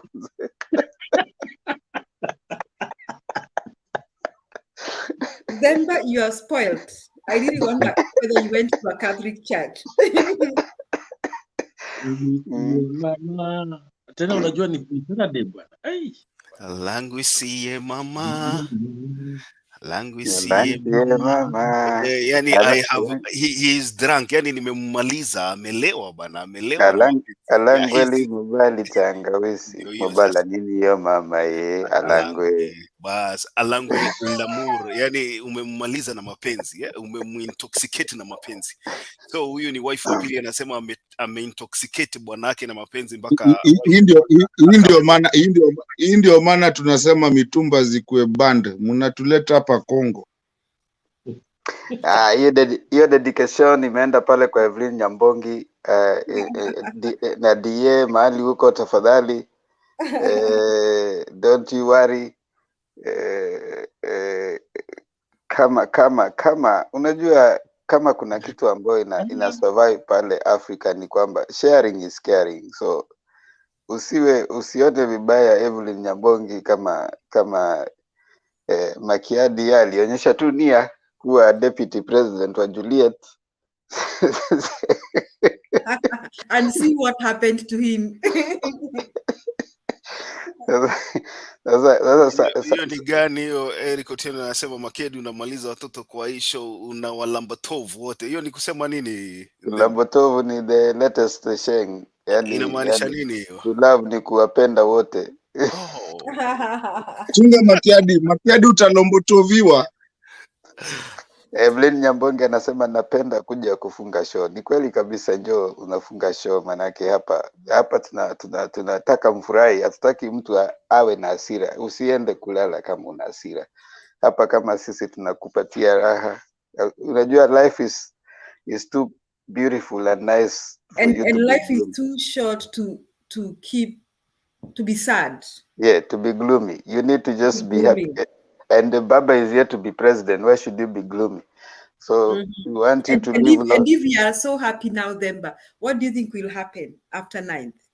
I can tell you. You don't even want to imagine it. You know, with the risk of I told you that I went to a Catholic primary school. And one of the things they were saying, you know, there's that thing, the sacrament on Akula. So we were told that you can't tell someone how it tastes. You can only test it yourself. So we cannot want to imagine how it will be. We want you to see it happening on that day. Makiadi, unajua uko na tabia mbaya kidogo. Every Friday uko kwenu, hapa Saturday you like inciting my wallet. Asijui utafanyaje leo, manake muziki ile umecheza sioni kama ninaweza kukaa nyumbani, lakini nikiangalia pale Father Darius naona kama ni heri nikae nyumbani ili kesho niweze kwenda kanisani. So what are you going to do with yourself, Bob, after what Makiadi has said to you? How will you survive this day? I think it will be wise if I nisome Biblia badala ya kwenda, manake wale tikiumia tena kesho nisiende kanisani, hiyo itakuwa ni kitu mbaya sana. Eric Otieno sharing his caring. Demba, I have a question for you. Which Catholic school did you go to? Primary. I mean, there were so many Catholic schools, man. No, which one did you go? There's no county and constituency without a Catholic school. Give me one. Gani ndio ulienda? No, I'm not giving you anything. Kwani umekuwa nini? Umekuwa Margaret Wanjiru uliandika 3 dissertations. I'm not vying to be a I'm not vying to be a governor. Okay, but which Catholic school did you go to? Nataka kuwa lawyer wa nani, anaitwa nani? Lawyer wa Nyambane. Lawyer na Catholic school imeingilia wapi? Your Honor, these papers are not mine. That lawyer was terrible. That's not a lawyer. No.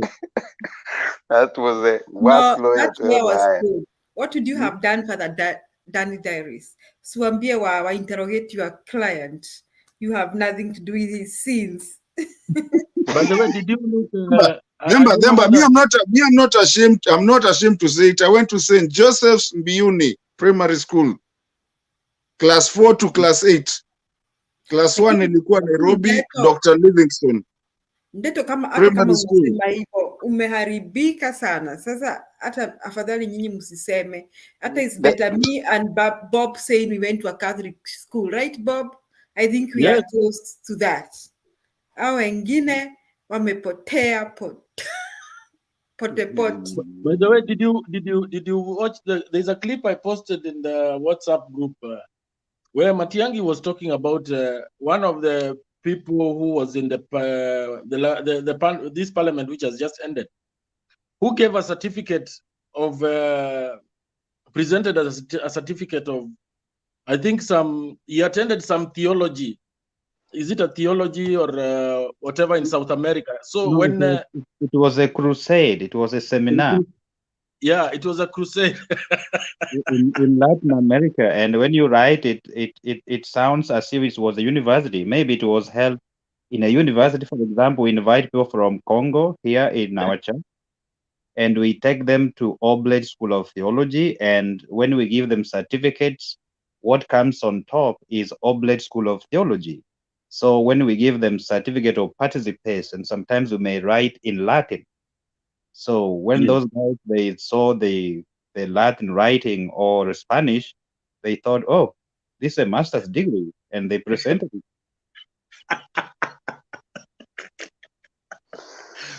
Okay, kuna jamaa kule chini anasema Themba share the joining link. I say goodbye. Ala, amesema goodbye kama enda. Hiyo ni madharau Themba. Rich Makiadi, nini mbaya? Mimi sijafanya kitu Themba. Okay. I don't remember you kicked us out. No, I haven't. I'm saying that there's someone who said I told him to come tomorrow before this show is already ending. So really, Mato, what song did you want to tell us? To sing for us, Kungru Kungru.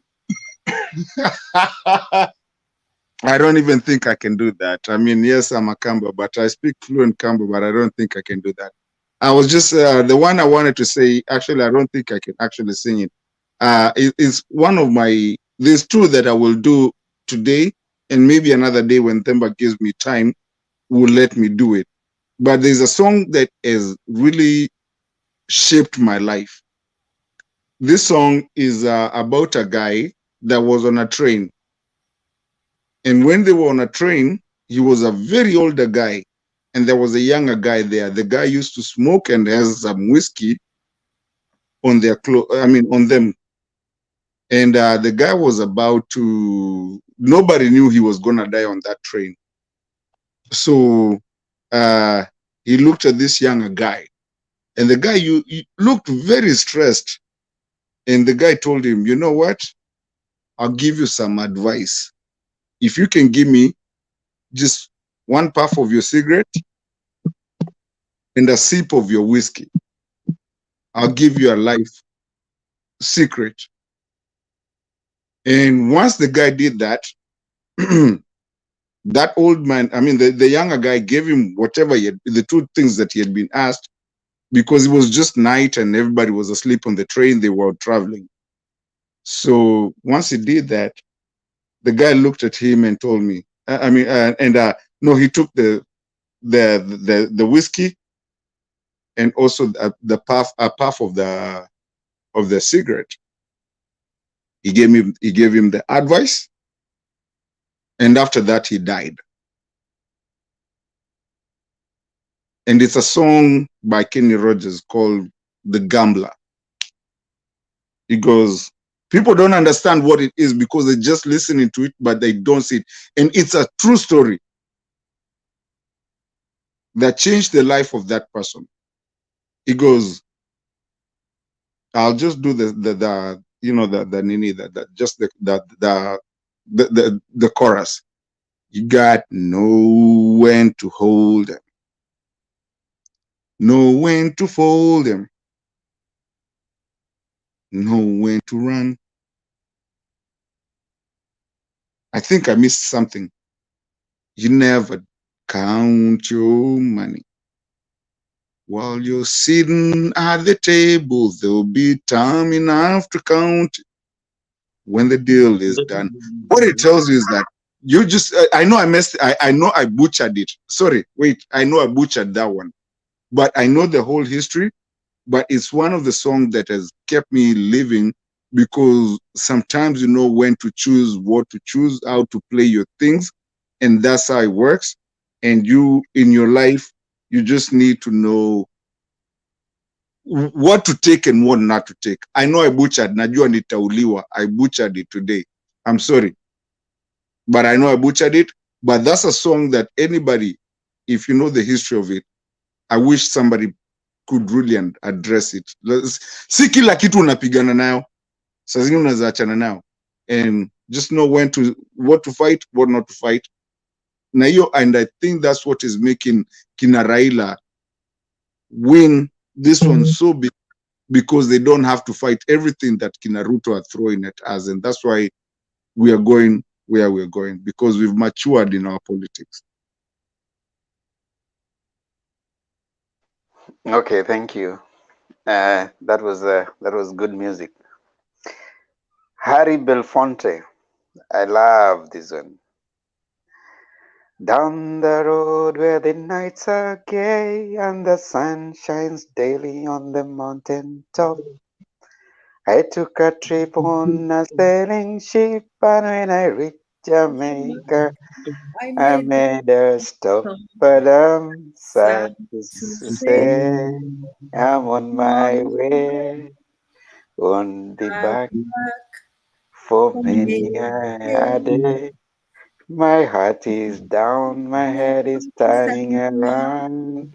I had to leave a little girl in Kingston town, but I'm sad to say I'm on my way, won't be back for many a day. My heart is sad, my head is turning around. I had to leave a little girl in Kingston town. Huyo sasa ni Bob Papa anaimbia Julia.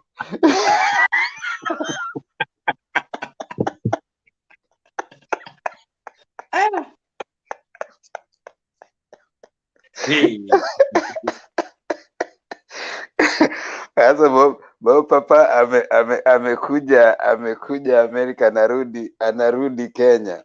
But I'm sad to say I am on my way, won't be back for many a day. My heart is sad, my head is turning around. I had to leave a little girl in Kingston town. Hey, Bob. Abu, my friend. Hey, Bob. Abu, my friend. Mko na nia mbaya sana nyinyi. Abu, umeguzwa leo? Mimi nakwambia wananiguza roho leo. Kesho Makiadi, mimi nataka kukuambia kesho tunaimba Embakasi. Embakasi, unajua Embakasi? Naelewa kabisa. Abu, hiyo ni gani ya Embakasi? Juzi, si unajua juzi nilikupigia Nyakoko Nyaa. Naelewa kabisa pia mahali unaelekea. Orchestra ya Lema Ngelepa. Unajua juzi nilikupigia Nyakoko Nyaa nikakwambia stance ya kwanza pale inasema mobali mpema mabanzo, yani moyo wangu umejaa mawazo. Naona leo uko na ni mood ya Friday ama namna gani? Yasema mpe mabanzo, yani moyo wangu umejaa motema mpe mabanzo yako tindangaina mela poison soki na kufi bandeko boka mwate zela na ngai ya bomoi aka pamba, yani moyo wangu umejaa moyo wangu umejaa mawazo ambayo yanaweza fanya nimeze poison ngai na mela poison soki na kufi bandeko. So leo nikifa bandeko ni ndugu zangu, leo nikifa ndugu zangu boka mwate musijali zela na ngai ya bomo, yani safari katika maisha aka pamba imejaa shida. Hiyo maneno yote ninaona mahali unaelekeza, lakini unajua Makiadi saizi uko sawa, kwa sababu sasa unajua Kongo ni Kenya tu, sasa tushaingiza hiyo yote ni East Africa. So hiyo ni dunia yetu, hiyo ni unajua kitambo ungekuwa tungekuuliza wewe ni wa kutoka Kenya gani wewe? Makiadi, na unajua hiyo nyimbo inataja mrembo mmoja kutoka Kisii anaitwa Moraa. hiyo Embakasi. Mora Waelewa? nafahamu kabisa. Inasema Embakasi mimi naenda Mora. Natizama juu chini. Chini. Mora pale kweli. Mimi najua Father Darius anajua pali Mora. Nilipitia mwaka uliopita ama mwaka ule mwingine nilipitia pahali huko Kisii, nikaelezwa hapa ndio Mora ule wa Mbakasi anaimbwa, alikuwa anatoka mrembo kweli kweli kule. Sasa unaanza kusifu warembo wengine. Julia yuko hapa. Hii inaitwa symbolism. Utaachwa wewe, utaachwa tu saa hii. Ulikuwa karibu kuingia box. Haya, nafikiri watu wamejibamba kule chini. Asanteni sana Peter Kira, Evelyn Nyambongi, Mary Jones, Eric Otieno, Yufi Motieno anasema Temba ndio choir master. Mimi naangalia sauti, nawapa sauti wala wanataka kuimba vizuri. Kuna Megi amefurahi sana. Pamela Rombo, Temba you have killed it. Hey, yeah. Anita Bobo, haya inakaa huku karibu kushonesha vitenge. Tunashonesha vitenge hapa hivi karibuni hapa. Hapa karibuni hapa. Tafuteni DA, Operation Rudisha DA kwa chat. Operation Rudisha DA kwa chat. Yufi Motieno, Eric Otieno, na wengine wote, Operation mlete DA hapa. Sharing is caring. Na Evelyn Nyambongi lazima washare Makiadi by fire or by, wanasema by what or by fire? By fire or by force. By force or by fire. Evelyn By Nyambongi. force, by fire. Yes. Evelyn Nyambongi na DA mkuja hapa. Makiadi did not go with Juliet. Juliet was just coming in to look for a deputy president. Makiadi refused. Yeye yuko hapa. So tutafute. Love this singing agenda. Judy Ochieng, watu wamekuja hapa wanapenda sana. Temba lately you do. Alum, rudi lale. Alum ameleta uchokozi hapo kwa Kuna jamaa Francis Ochenga anasema pale, papa umepewa mistari, umepewa enough mistari, sasa ile kitu imebaki ni kupropose peke yake sasa.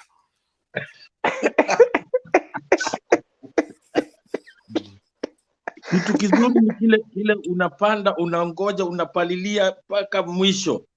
Hapo ndio mambo mazuri yatokea. Alafu unajua hapo ndio nani, ukishamaliza hapo Papa Bob, Kenny Rogers akakuimbia hapo wengine akasema write your name across my heart.